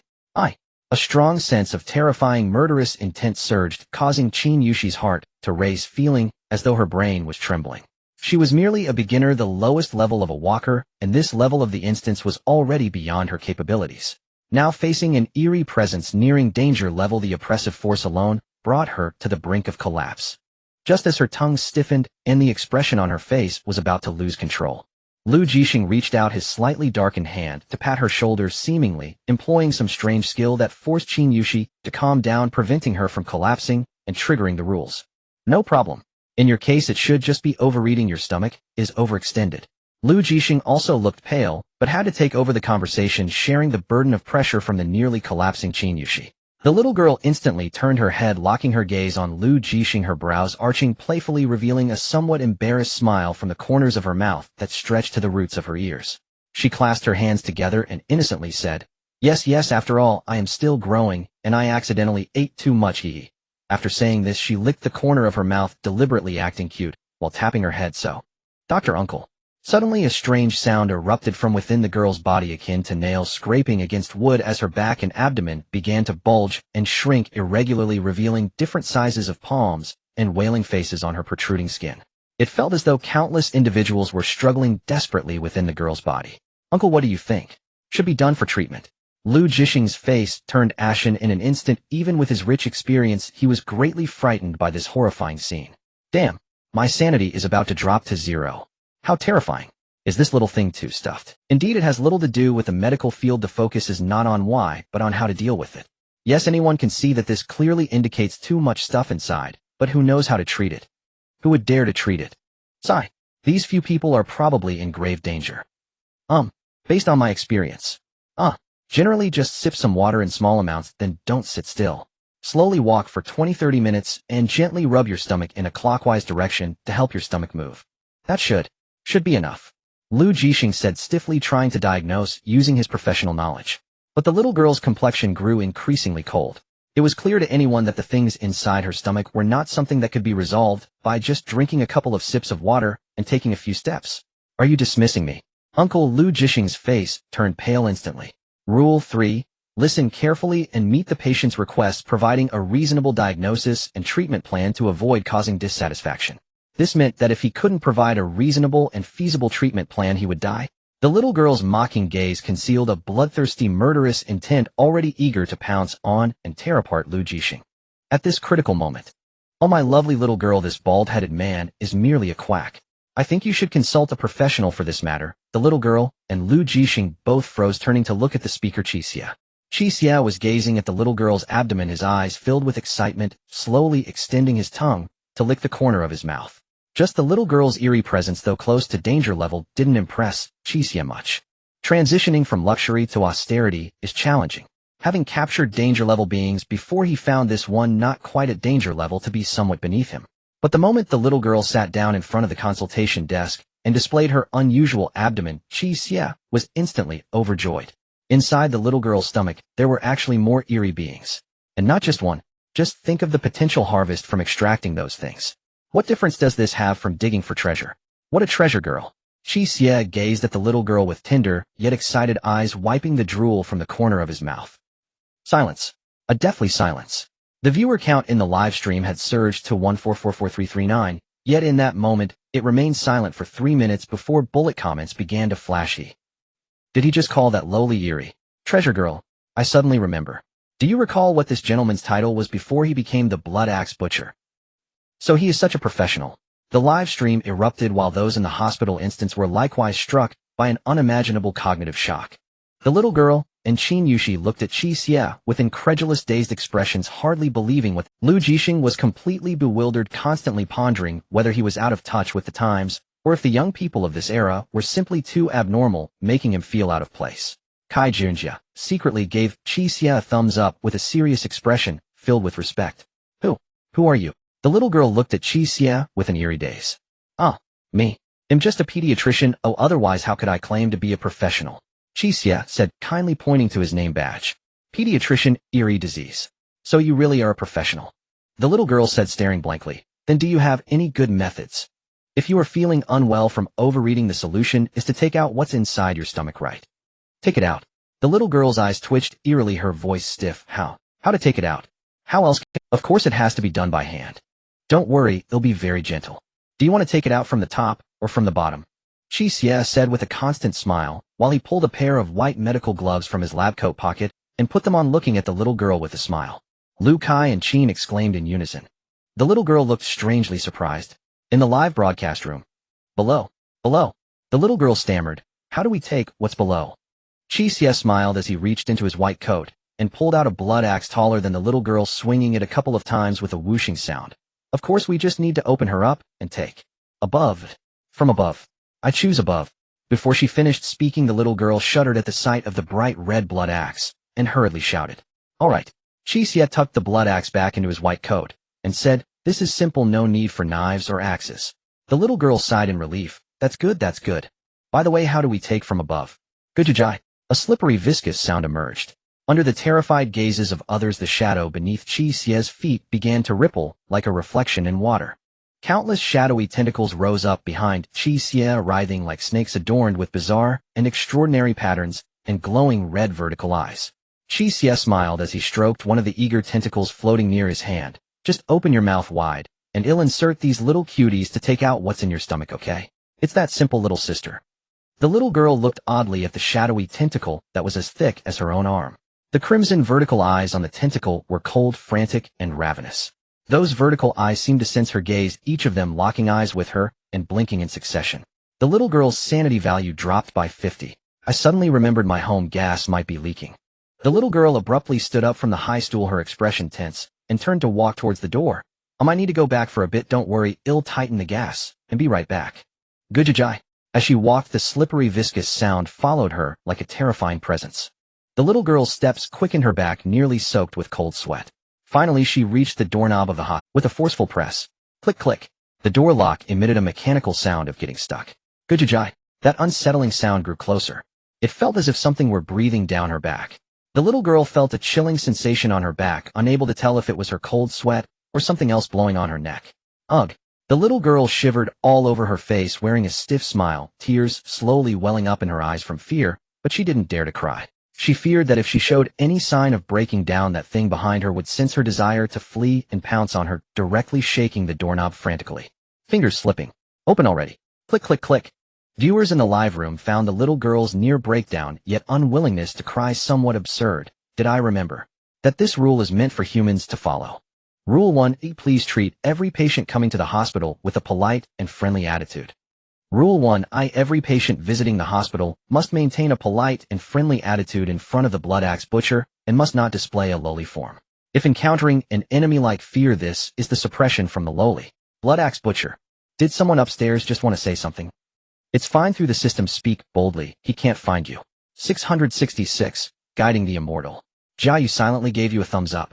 The lowly fan yelled in the morning, you at night. He woke up to find a handsome guy with a blood axe sitting at the head of the bed telling bedtime stories. Wow, sounds so romantic. Telling fairy tales. Ghost stories. Wait. I suddenly thought, can this little lowly escape? If she can get out what is outside the hospital instance. Hoo-hoo. A chilling wind howled on the street, shrouded in gray mist. An old white building stood. Above the tightly shut tempered glass door, several large characters, stained with grime and blood, flickered. Compassionate People's Hospital. In the gray mist, several bizarre shadows stirred, slowly approaching the door. One shadow, the closest, quickly emerged from the gray mist. This hospital has reopened. It was a humanoid monster covered in burn marks and abscesses, with a head made from the faces of more than one person. Nauseating yellow slime mixed with the stench of decay continuously flowed from its body, terrifying and bizarre. This time which tasty humans have been chosen. I hope they aren't too boring, so that fresh human skin can be used. The monster's throat emitted a low, bloodthirsty voice as it stepped closer to the hospital door, drool mixed with pus dripping from its mouth, filled with excitement. Looks like I'm the first to enjoy this time. Wonderful. The previous group of human participants was shredded by the writhing shadows, and I didn't get a chance. Coming early this time is really great. It reached for the doorknob, its expression smug. As the saying goes, the early bird catches the worm. Suddenly the doorknob shook twice, and the next moment it opened slightly inward by itself. My. The humanoid monster paused for a moment, then looked puzzled. Could it be that I'm still late? Have other bizarre entities already entered and killed all the humans? It had never considered the possibility of humans opening the door. Previously, which human would dare to open the door? They would rather block it completely. The humanoid monster couldn't suppress its curiosity, leaning forward to peek through the door gap. Snap! Wowie! A A small hand suddenly reaching out from inside the door startled it, but it quickly saw the dirty children's clothes. It instantly became alert. This pale little hand in children's clothes were very familiar to it. That little girl was one of the top predators in this area, second only to the Smith couple and the writhing shadows. However, the next moment, the pale little face appearing through the door gap left it frozen in place. It was that, but at this moment her usually fierce and bloodthirsty cute face was filled with sheer terror, tears streaming down her face. At this moment, the little girl clinging to the door frame also saw it. The little girl slowly raised her head, her tear-filled big eyes looking at it, her lips trembling as she cried out, "Save me!" Ah! The humanoid monster was momentarily dumbfounded. This is a black hospital inside. There are... Gurgle, gurgle, gurgle. Before it could finish, it seemed as if something wrapping around her body pulled her back. The little girl's figure vanished into the darkness behind the door with a scream, and then the scream abruptly stopped, as if something thick had blocked her mouth. Only the humanoid monster remained, feeling chills all over. What was that just now? It trembled and leaned closer to the door gap to look inside. Behind the pitch-black door, a crimson vertical eye stared at it so close that their eyes were almost touching, gazing back with a cold, mad, ravenous expression. Hey. The burning ghost's sanity value dropped by 10. The burning ghost's sanity value dropped by 30. The burning ghost's sanity value dropped by 50. In the hospital, Qi Xie looked towards the entrance in confusion. Did it seem like he heard a piercing scream from outside? Hearing things, he shrugged, using shadow tendrils to tightly close the door, lest something strange outside see in and be too scared to enter. Qi Xie turned back to continue his work. Come on, be obedient, let me take a look. Yes, open up a little wider, relax, or it will hurt. Okay, that will do, hold still, I'm coming in now. Tis, can you open a bit wider? It would be inconvenient otherwise. Mr. Qi. Lu Jixing swallowed hard, interrupting Qi Xie, pointing at the girl strangely. I think she is likely already passed out. Huh? Qi Xie was taken aback, looking at the girl whose mouth was being forced open by 4 shadow tendrils. The girl was rolling her eyes, her limbs occasionally twitching as they were bound by the shadow tendrils. Passed out. That's even better, she won't move around then. Qi Xie leaned in, taking a glance into the girl's gaping mouth, and sighed softly. This breath is too strong. Is there no one who can remind these strange beings to brush their teeth properly? Luckily, he didn't have to dig in himself. Qi Xie raised his right hand and snapped his fingers. 2 shadow tendrils lifted, aiming at the throat, and shot in. It went straight in. 1 step to the stomach. The girl jolted awake in an instant, eyes wide open, struggling. What's wrong? Does it hurt a bit? Qi Xie smiled, gently comforting her with a gentlemanly tone. Do you want some anesthesia? Is there anesthesia? Damn. If there's anesthesia, you should have said so earlier. The girl froze for a moment, her eyes lighting up as she hurriedly nodded. The next second, bang. Accompanied by a muffled sound, Lu Kaixin and the others, who had shrunk to the side, shuddered, watching the girl whose head crashed into the ground, and rolled her eyes again, feeling a phantom pain in their heads. Qi Xie blew on his smoking fist, crossing his arms as he quietly waited for the shadow tendrils to search. Soon feedback came from the shadow tendrils. Found it. Qi Xie's heart stirred. The next second, a shadow tendril retracted, the end wrapped around something still wriggling. It was a woman's head, but just a head. The head bore a pained expression, letting out a piercing scream, with countless tiny pale dead arms stretching out from below, trying to struggle free. The shadow tendril exerted slight force. The head was easily crushed, and the dead arms twitched slightly. Just a novice level. Qi Xie's eyes glinted red, frowning slightly, as he manipulated the tendril to toss the head into the shadows. The shadow tendrils continued to search deeper.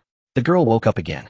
Qi Xie swiftly added a punch, helping her fall back into a baby-like sleep. The shadow tendrils continued to pull out various items, fragmented, strange materials, some pieces of tissue indistinguishable from body parts, and some that were not even human organs or limbs. Most of these were strange items, but at best they were of restriction level. Come on, bring out something good.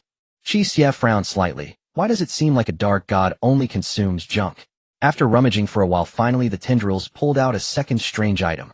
This one was better, a restriction level strange that looked human, but had 3 insect-like limbs, and its eyes were compound like a fly. Still not enough to see it was directly crushed to death. The girl woke up for the 3rd time. This time she hurriedly waved her hands before the fist could land on her forehead, gesturing in a flurry that she couldn't take it anymore, that she was good enough, and to stop digging. Qi Xie pretended not to see and threw another punch. Then he pulled out her lunch from yesterday. He rummaged for a full 10 minutes. After confirming that there was really nothing more to pull out, the tendrils retracted from the girl's mouth, slowly retreating into the shadows. TSK. Qi Xie sulked with a cat-like expression disdainfully counting his haul only to find that there were only 3 somewhat decent restriction level strangeness, the rest were all worthless novice levels. Really poor, are you collecting garbage? Qi Xie complained verbally, but his hands were on his, tossing everything he found into the shadows. Garbage is just garbage, it's not like he would eat it. Lu Kaiqin and the others had already seen enough. Meanwhile, the girl with drool at the corner of her mouth lay weakly on the ground, tremblingly crawling towards the entrance, as long as I reach. Ugh, that place. As she crawled, she retched her eyes, holding nothing but the door she longed for. Now what she regretted the most was the double meaning of having stuffed herself and insistently wanting to enter this Blackheart hospital. Luckily, she had chosen the upper side. If she had chosen the lower side, judging by that tentacle monster doctor style, who knows how her heart and lungs would be dug out. The little girl suddenly found she couldn't crawl any further. Turning her head to look, a shadow tendril was wrapped around her ankle. In the next moment, the tendril yanked her back, dangling her upside down in front of Qi Xie. Little sister. Qi Xie wore a kindly smile, squinting his eyes. You haven't paid yet, you don't think you can get a free ride, do you? EW. The girl had developed a psychological shadow towards Qi Xie, trembling as she cried and asked how. How much is it? Let me think. How much do you have? Hearing this, the girl quickly fumbled around her body. After a long time, she pulled out several antique silver coins of various shapes, presenting them to Qi Xie. I only brought these. Qi Xie looked down and indeed saw that they all carried a strange aura, most being novice level, with a few being restriction level. Only these, eh? Only these. Not enough, Qi Xie said blandly. However, consider yourself lucky encountering a hospital as Blackheart, as ours you are allowed to use other items to offset. What items?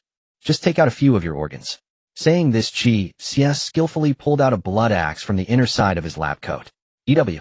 The girl instantly displayed an expression of immense fear. After all, it still meant to dig out her heart and lungs. Wait. I still have a coin.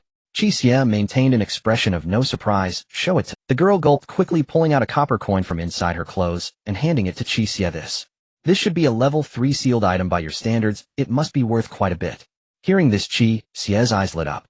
A level 3 sealed item. Good stuff. Immediately, Qi Xie took the copper coin. The next moment, however, his expression froze, somewhat astonished, because he recognized this thing. It was a copper coin covered in green rust, its patterns completely indiscernible, round on the outside and square on the inside. This was the information Qi Xie had found on the trading forum, and it was a level 3 sealing item previously used by Jia Yu, possessing an astonishing death replacement effect. However, Qi Xie could not find any trading records for this item on the forum, and it seemed that no one had successfully crafted such a thing. He could only find occasional discussions from travelers who had used it. It seemed that the effects of this copper coin were too extraordinary. Although it was a one-time use, it was nearly impossible for it to circulate in the market. Thinking this over, Qi Xie found it somewhat strange that everything Jia Yu possessed seemed to be excessively powerful. Whether it was the level fantasy or the level 3 death replacement coin, they both seemed to far exceed other existences of the same tier. He even had an unknown bronze plate in his hand, which was an anomaly that could not be detected by the system. Qi Xie took the death replacement coin from the girl's strange hand, rubbing the green rust on it, pondering for a moment before looking up and asking, where did you get this? I found it. Where did you find it? The girl, perplexed by Qi Xie's question, swallowed hard and revealed a look of recollection. To the south of this city, in a mountain hollow surrounded by hills, there is a blood lake, and I found this coin in the soil by the lake. The city. To the south. Qi Xie frowned slightly. Wait. A surprised voice came from beside. Does this mean that the scenes in the gray mist outside are real? Do you really have a so-called bizarre world? Is most of it filled with the bizarre? Yes. Yes, you didn't know? Oh, it's normal if you didn't know, but it's hard enough for you to stay alive without having time to look into this. The girl displayed a knowing expression. Lu Jixing's face suddenly turned pale as he muttered, so the bizarre world is real. Qi Xie looked at Lu Jixing and asked, what world are you talking about? Lu Jixing paused for a moment and said, after the arrival of the bizarre instances, the traveler community has made many speculations about their origins, with two mainstream theories prevailing. One is the simulation theory, where speculators believe that these bizarre instances are merely constructed scenes connecting participants through the system, with the bizarre within or near the scenes growing stronger by killing participants. It's like creating a theater where all the bizarre and human travelers play their roles within it. The second is the bizarre world theory, which posits that all instance scenes actually exist as real places in another world, and the bizarre is a common phenomenon in that world, with only certain places selected to become instances. After finishing, Lu Jixing stopped talking and gave a self-deprecating laugh, Although there isn't much reliable evidence, everyone originally defaulted to the first theory as the truth. Why? Qi Xie asked in confusion, but noticed that Lu Jixing, Kai Junjie, and Qin Yushi all looked troubled. At that moment, he suddenly understood. It wasn't that the first theory was more credible, but rather that there was no other option but to believe the first. Livestream audience 144-4526. If the bizarre world theory holds, it implies that there is an entire world filled with bizarre entities like this. Are you kidding? Are there really that many monsters in an entire world? Such a notion is too despairing. Humanity cannot bear it. The mere arrival of instances has already caused billions of human casualties, placing almost all travelers at a disadvantage when facing the bizarre within the instances. If the bizarre were to fully invade. Recently, incidents of bizarre energy affecting the real world have been increasing, alas. This ominous sign of bizarre invasion is truly unsettling. That's unlikely, right? Even if it's an invasion, it's just the bizarre energy invading. You aren't the bizarre in the real world formed by bizarre energy. Isn't it hard for that world itself to invade ours? Did you forget about the calamity-level bizarre In an instant, both the live stream and the trio on-site found the atmosphere oppressive, as if standing on the edge of an abyss. Seeing the atmosphere was off, the girl cautiously said, I can empathize with your sadness. But can I leave now? My mom must be calling me back for dinner. Qi Xie glanced at her and suddenly smiled, speaking softly, do you want to go home? Of course, no problem. What are you going to do? Shadow tendrils wrapped around the girl's strange body and limbs, binding her like a marionette as they moved towards the door behind Qi Xie. As Qi Xie walked leisurely, he chatted casually, little sister, how many people are in your family? What levels are... The trio of Lu Kai and Qin suddenly snapped out of their dejection, staring blankly at Qi Xie's actions. Click. Qi Xie grasped the doorknob and pressed it down hard, producing a jarring sound. This scene nearly scared the trio to death. What are you doing? The sky is getting late. It's unsafe for a little girl to go home alone. Of course, I'm escorting her home. Qi Xie's tone was calm, but it seemed tinged with uncontainable excitement. Why dwell on such distant matters? If he failed to meet his performance goals, he would be chewed up by his family, so why consider all this? The girl's earlier words had made it clear to him that once he stepped outside, a pile of performance goals awaited him. Of course, he was not someone who acted recklessly. If the girl's home was too far, he would just wander near the hospital and see if there were any other unfortunate souls. That way, if he encountered something too terrifying, he could directly retreat to the hospital. According to the rules and instance mechanisms, the hospital should have a sort of level protection, allowing only anomalies from restricted to dangerous levels to enter.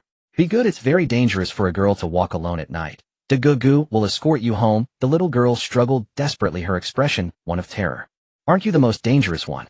Qi Xie pressed down on the doorknob once more, but still couldn't unlock it.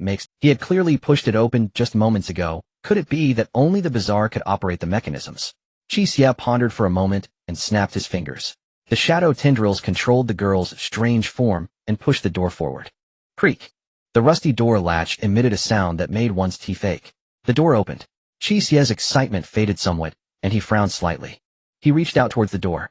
A sensation of resistance traveled from his fingertips as a layer of transparent, faintly blue ripples spread like water waves from his touch. As expected, Qi Xie took a deep breath. It's the system.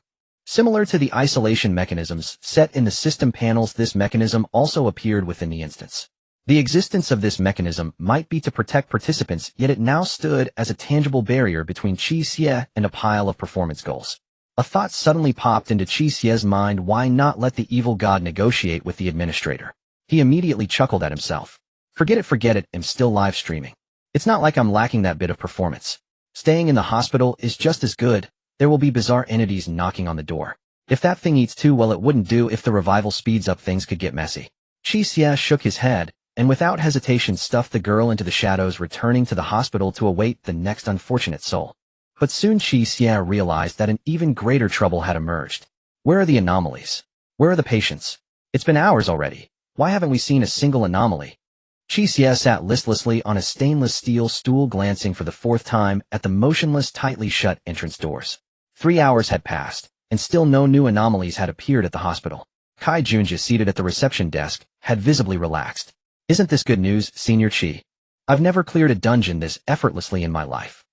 It may be good for you, but I still have performance quotas to meet. Qi Xie rubbed his temples and murmured softly to himself. Qin Yushi leaned against the reception counter, resting her chin on her palm as she speculated idly. Maybe the girl anomaly's shriek earlier echoed outside and scared off all other anomalies. Qi Xie shook his head inwardly, dismissing the notion. Anomalies, brutal predatory entities, would never cower merely from hearing screams. Unless perhaps another anomaly had witnessed the capture firsthand and spread the warning. Wait. Qi Xie jolted upright in his seat. What if that scream outside the door, the one he'd heard while capturing the girl anomaly, hadn't been an illusion after all? Had another anomaly truly witnessed the capture and fled, spreading terror among its kind? Qi Xie's expression darkened. No wonder. Not a single anomaly had appeared in over 3 hours. This is trouble. At present, aside from the girl anomaly, a near-hazard tier entity, he possessed only 3 restriction tier anomalies and several worthless novice tier ones, falling far short of his quota.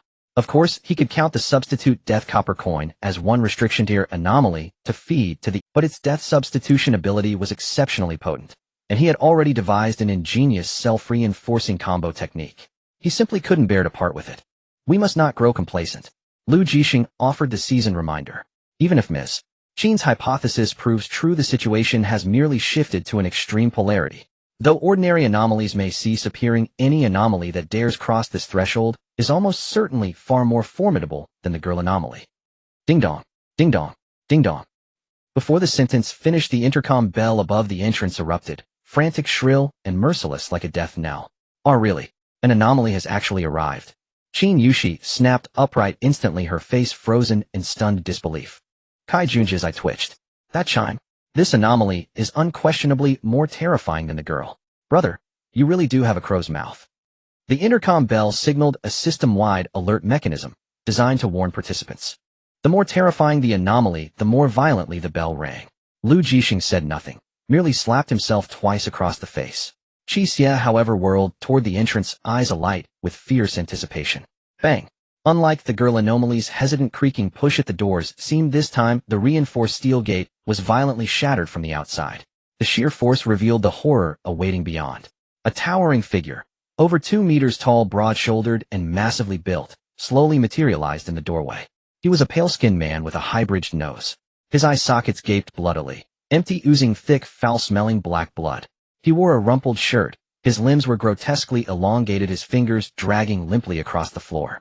The moment he appeared, a wave of raw brutality and coppery stench flooded the entire lobby. The 3 beside the reception desk turned ashen in an instant. Even without specialized anomaly identification skills, his terror was unmistakable, undoubtedly stronger than the girl anomaly. Yet Qi Xie's eager expression abruptly collapsed. Another near-hazard tier anomaly, still unevolved. And only one. Qi Xie lost interest instantly and began turning away. The man's hollow sockets swept the room. Fixing upon the 3 frozen figures by the reception desk, he spoke coldly. Humph. So quiet. It's like the place is already a morgue. I thought no one was here. Since doctors are present. Perfect. My wife isn't feeling well. Examine her immediately. Qi Xie's half-turned head froze mid-motion. Another woman stepped forward from behind him. Her hair brittle and golden, her eye sockets sunken and brimming with countless eyeballs like an insect's compound vision. But what drew the most attention was her abdomen. Emaciated as she was, her belly swelled unnaturally large, distended as if pregnant, its surface rippling with faint, unsettling bulges, as though something stirred within. The air grew heavier with blood, now laced with a sour, nauseating stench. Another one. Her strength rivals the male anomalies. The trio by the reception desk paled further, paralyzed under the suffocating weight of sheer dread. Why are you just standing there like statues? The male anomaly scanned them coldly, then sneered impatiently. Can't you see my wife is pregnant? Come, support her at once. Is this how you treat expectant mothers? Do you wish to die? Pregnant? A spark flickered in Qi Xie's mind, and he strode forward, smiling broadly. The live stream erupted in shocked exclamations.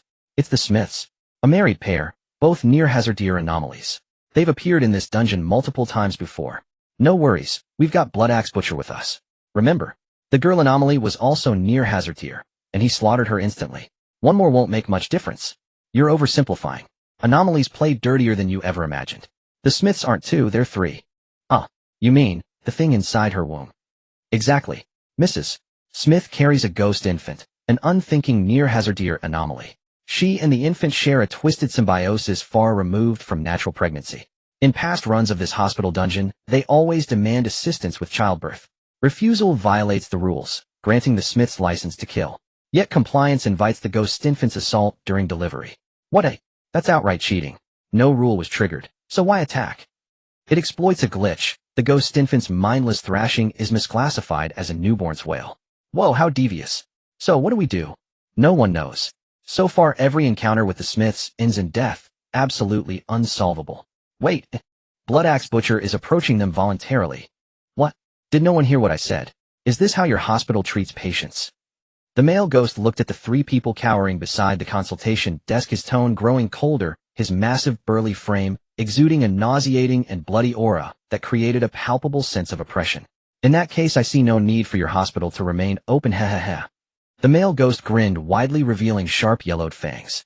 The female ghost behind him similarly emitted a cold and terrifying aura, opening her mouth, which was as empty as a black hole, and cackled. Why not have you tear them apart, husband? This way you can prepare a nutritious meal for our child. At least these garbage would have some value. After saying this, as if in response, her swollen belly shifted, revealing a few protruding lumps. Husband, look, our child agrees too. Under the terrifying pressure, even the air seemed to distort slightly, causing the three people by the consultation desk to turn pale, completely unable to move. Three ghosts at a dangerously high level. Even a high-level walker would have to think twice about their own strength in such a situation. Just as the ghosts were about to strike, suddenly a gentle voice came from nearby. Sir, please forgive my incompetent colleagues for their inadequate service. How can I assist you and your wife? The male ghost paused for a moment, then turned his head, furrowing his brow as he looked up and down at Qi Xie, as if inspecting a piece of meat brought to his lips. Who are you? I am the gynecologist at this hospital, a professional doctor. Qi Xie wore a very confident and professional smile, pointing to his name badge. The male and female ghosts looked down. Pediatrician, ghostly hair. Sorry, I forgot to change the badge. Qi Xie unhurriedly took off the name badge and tossed it into the shadows, pulling out his own badge from his pocket and putting it on with an air of nonchalance. Mr. and Mrs. Smith. The live stream felt a hint of absurd humor. At the critical moment, it falls to me, Qi, to step up. As for whether I will mess up, don't worry about that. Isn't this gentleman's mental state a bit too peculiar? How can he still talk nonsense so earnestly at such a life and death moment? Mr. and Mrs. Smith's expressions really crack me up, ha ha ha. Mr. and Mrs. Smith, where's the professionalism? Professional corpse doctor guarantees delivery, no guarantees on survival, 100 turning into a corpse. 666, a Western medicine treats symptoms, Chinese medicine treats the root cause, combining both directly, turns it into a specimen, right? Wrong, the corpses handled by Blood Axe Butcher are not that intact. At this moment the Smith couple looked at Qi Xie, their eyes flashing with fierce light, yet they did not take further action, feeling somewhat hesitant. This guy was too calm. Facing them he showed no fear, but rather a hint of excitement. The female ghost quietly leaned closer to the male ghost and whispered, Husband. Is this person mentally unstable? He keeps looking at me with excited eyes. The male ghost hesitated for a moment and replied softly, Perhaps he's using some kind of forced calm skill. If fear exceeds a threshold, it could break down. No worries, let's scare him a bit more. With that he turned and bared his sharp fangs, looking at Qi Xie with a cold smile. Since you are a professional, then good. My wife is pregnant enough, she should give birth now. You help my wife deliver, or else die. Meanwhile the female ghost cooperatively puffed out her belly, which suddenly expanded transparently, revealing a small face, with eyes, nose, and mouth all as black holes, along with two small hands with sharp nails. Yikes. Qi Yuzai's sanity 50. Kai Jun Jie's sanity 50. Lu Jisheng's sanity 50.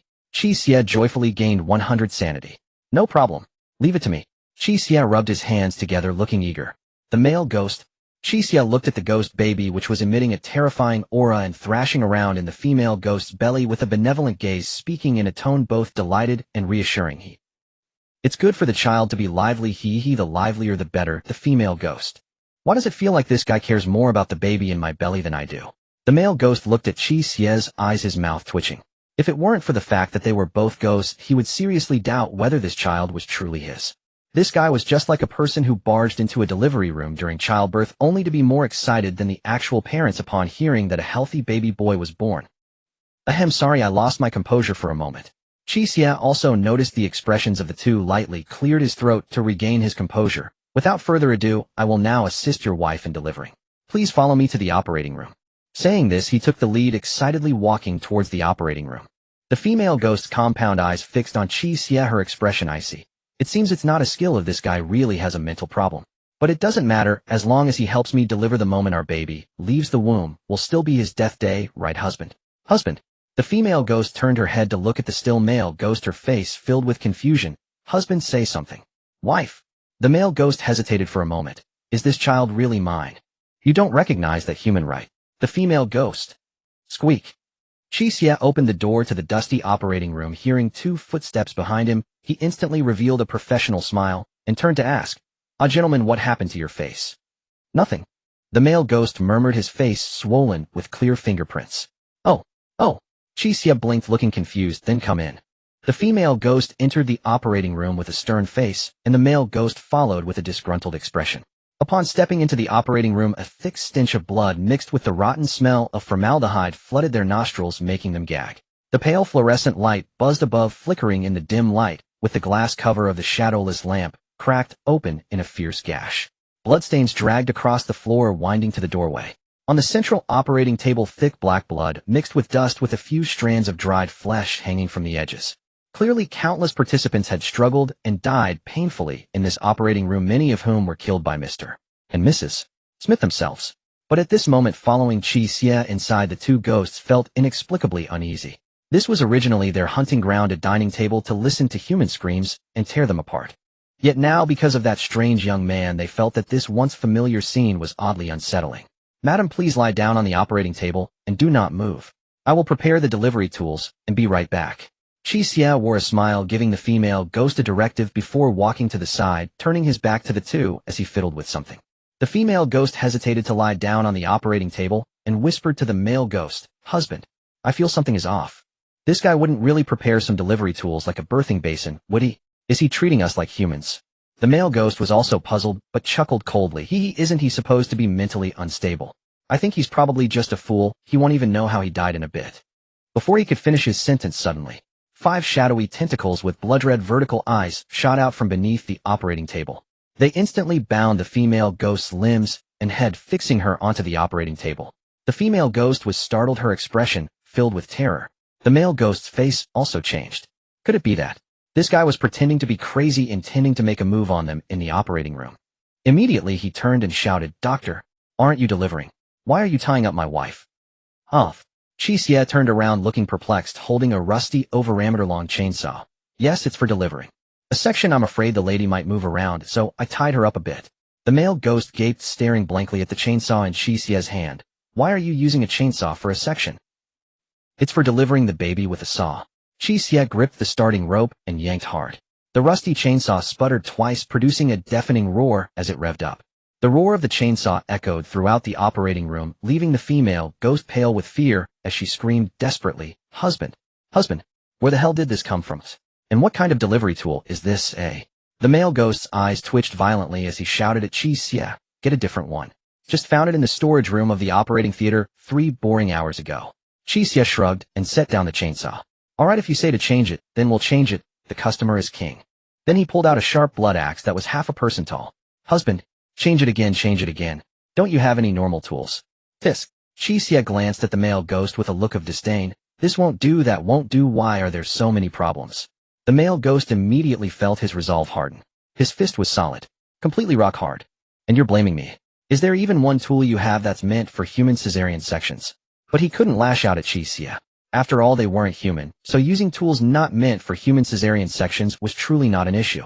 In other words, Qi Xie hadn't triggered the rules. If you say it's for delivery, then a cesarean section is reasonable. You're not human, so it doesn't matter if the tools and methods are a bit abnormal. As long as it doesn't kill the patient on the spot, and is indeed effective for the patient's needs, it's not a violation. The rules apply constraints to both parties. The Smith couple exploited the ghost baby bug, and the human side could do the same. However, it's just that normal people would find it hard to have a mind as unique as Qi Xie's. Don't you have smaller, more normal tools? Like scalpels? The male ghost suppressed the killing intent in his heart and took a deep breath. Upon hearing this, Qi Xie placed the blood axe aside and reluctantly reached into the shadows to search. TSK. The smaller ones are a hassle to use, they can't split right away and have to be sliced slowly. Are you performing surgery or chopping ribs? Whoosh. Qi Xie pulled out a sharp scalpel, glinting coldly from the shadows. This knife was also found in the storage room, hidden away, a level 4 sealed item, though it wasn't particularly useful to Qi Xie, since he had a better blood axe for weaponry. But both the female ghost and the male ghost sighed in relief upon seeing this scalpel. Finally, this one, hurry up and use it. The male ghost looked at Qi Xie with irritation, wishing he would perform the surgery quickly and get killed by the ghost baby. Alright, whatever you say is fine if the customer is king. Qi Xie nodded, but didn't move. What's wrong? Hurry up and perform the surgery. The male ghost looked at Qi Xie, his face filled with confusion. To avoid doctor-patient conflicts, I need to inform you in advance that this surgery isn't cheap. Qi Xie smirked, narrowing his eyes, his smile warm. The livestream audience was very familiar with this expression. Whenever this gentleman shows such an expression, I know he's about to pull something shady. It reminded me of the doorkeeper in the Ghost Bride dungeon. But the hospital dungeon rules are different from those of the Ghost Bride dungeon. Isn't it expressly forbidden to accept bribes and red envelopes from patients? In the dungeon, the male ghost was also shocked by Qi Xie's dedication, fell silent for a moment, and then laughed in anger. Didn't you just say the customer is king? Only the one who pays is king. If you don't pay the king, should be kicked out. Qi Xie said lightly. Alright. The male ghost said impatiently, how much is not cheap? For using the operating room, a single-use scalpel, and half a bottle of alcohol for disinfection. I'll charge you 3,000 Eerie points, or equivalent items. What a... The male ghost instantly straightened up, towering over Qi Xie, looking down at him, his tone filled with murderous intent. Kid, a broken scalpel, and a broken operating room, this garbage, and you want to charge me 3,000. Are you tired of living? What can you do if I don't pay? You can choose not to pay. Qi Xie smiled at the male ghost. The hospital's rule is that only in emergencies can treatment be given first and payment made later. Your situation doesn't qualify, so I can refuse treatment. After all, my attitude is friendly, and I've even provided a solution. It's just that you don't have the money. If you want, you can leave right now. As he spoke, he subtly glanced at the blood axe beside him, deciding that if this guy dared to turn his back, he would chop him on the back of the head. The male ghost stared at Qi Xie, nearly losing control and killing this Blackheart doctor before him. But in an instant, he felt a certain stinging sensation rising to the surface. That was the rule's limitation on him. Qi Xie hadn't triggered the rule. If he acted forcefully, he would have to bear the severe consequences of the rule. And this human before him, he couldn't grasp the details and didn't dare to guarantee that he could kill the other party after being severely injured. Yet he was unwilling to just turn and leave. He had to kill this human who dared to cheat him today. The money given was given, and after all, he could take it back once the other party was killed by the ghost baby. With that thought, he sneered, "Kid, you'd better pray that you live long enough to spend this money." Saying this, he pulled out a wad of coins of various shapes from his shirt pocket. These coins were made of eerie materials ranging from novice to limit levels. Qi Xie counted them and estimated that there should be 2,000 Eerie points, so he took them all with satisfaction and stuffed them into his shadow. Is this enough? Hurry up and perform the surgery. The male ghost stared at Qi Xie, wishing he could chew him up and swallow him whole. Wait. Qi Xie raised his hand, his expression serious. You still need to pay another 2,000 Eerie points. The male ghost looked incredulous. Didn't I already pay 2,000? That previous 2,000 was for the hospital. This 2,000 is for me. Qi Xie spread his hands. Think about it, I could have used the chainsaw or axe to finish quickly, but you insisted I use the scalpel. Doesn't that make it more troublesome for me? Since it's made more troublesome, isn't it reasonable to give me some hardship fee? You? The male ghost widened his eyes. Isn't your hospital not allowed to accept red envelopes and bribes? If you give it to me, that's called bribery. If I actively ask you, how can that be called bribery? That's called outright robbery. Qi Xie said with conviction. The male ghost. Aren't you even pretending? If I don't give. Not giving is fine. Qi Xie turned to reach for the chainsaw's handle. I'll give. Isn't it okay if I give? The male ghost shouted in frustration.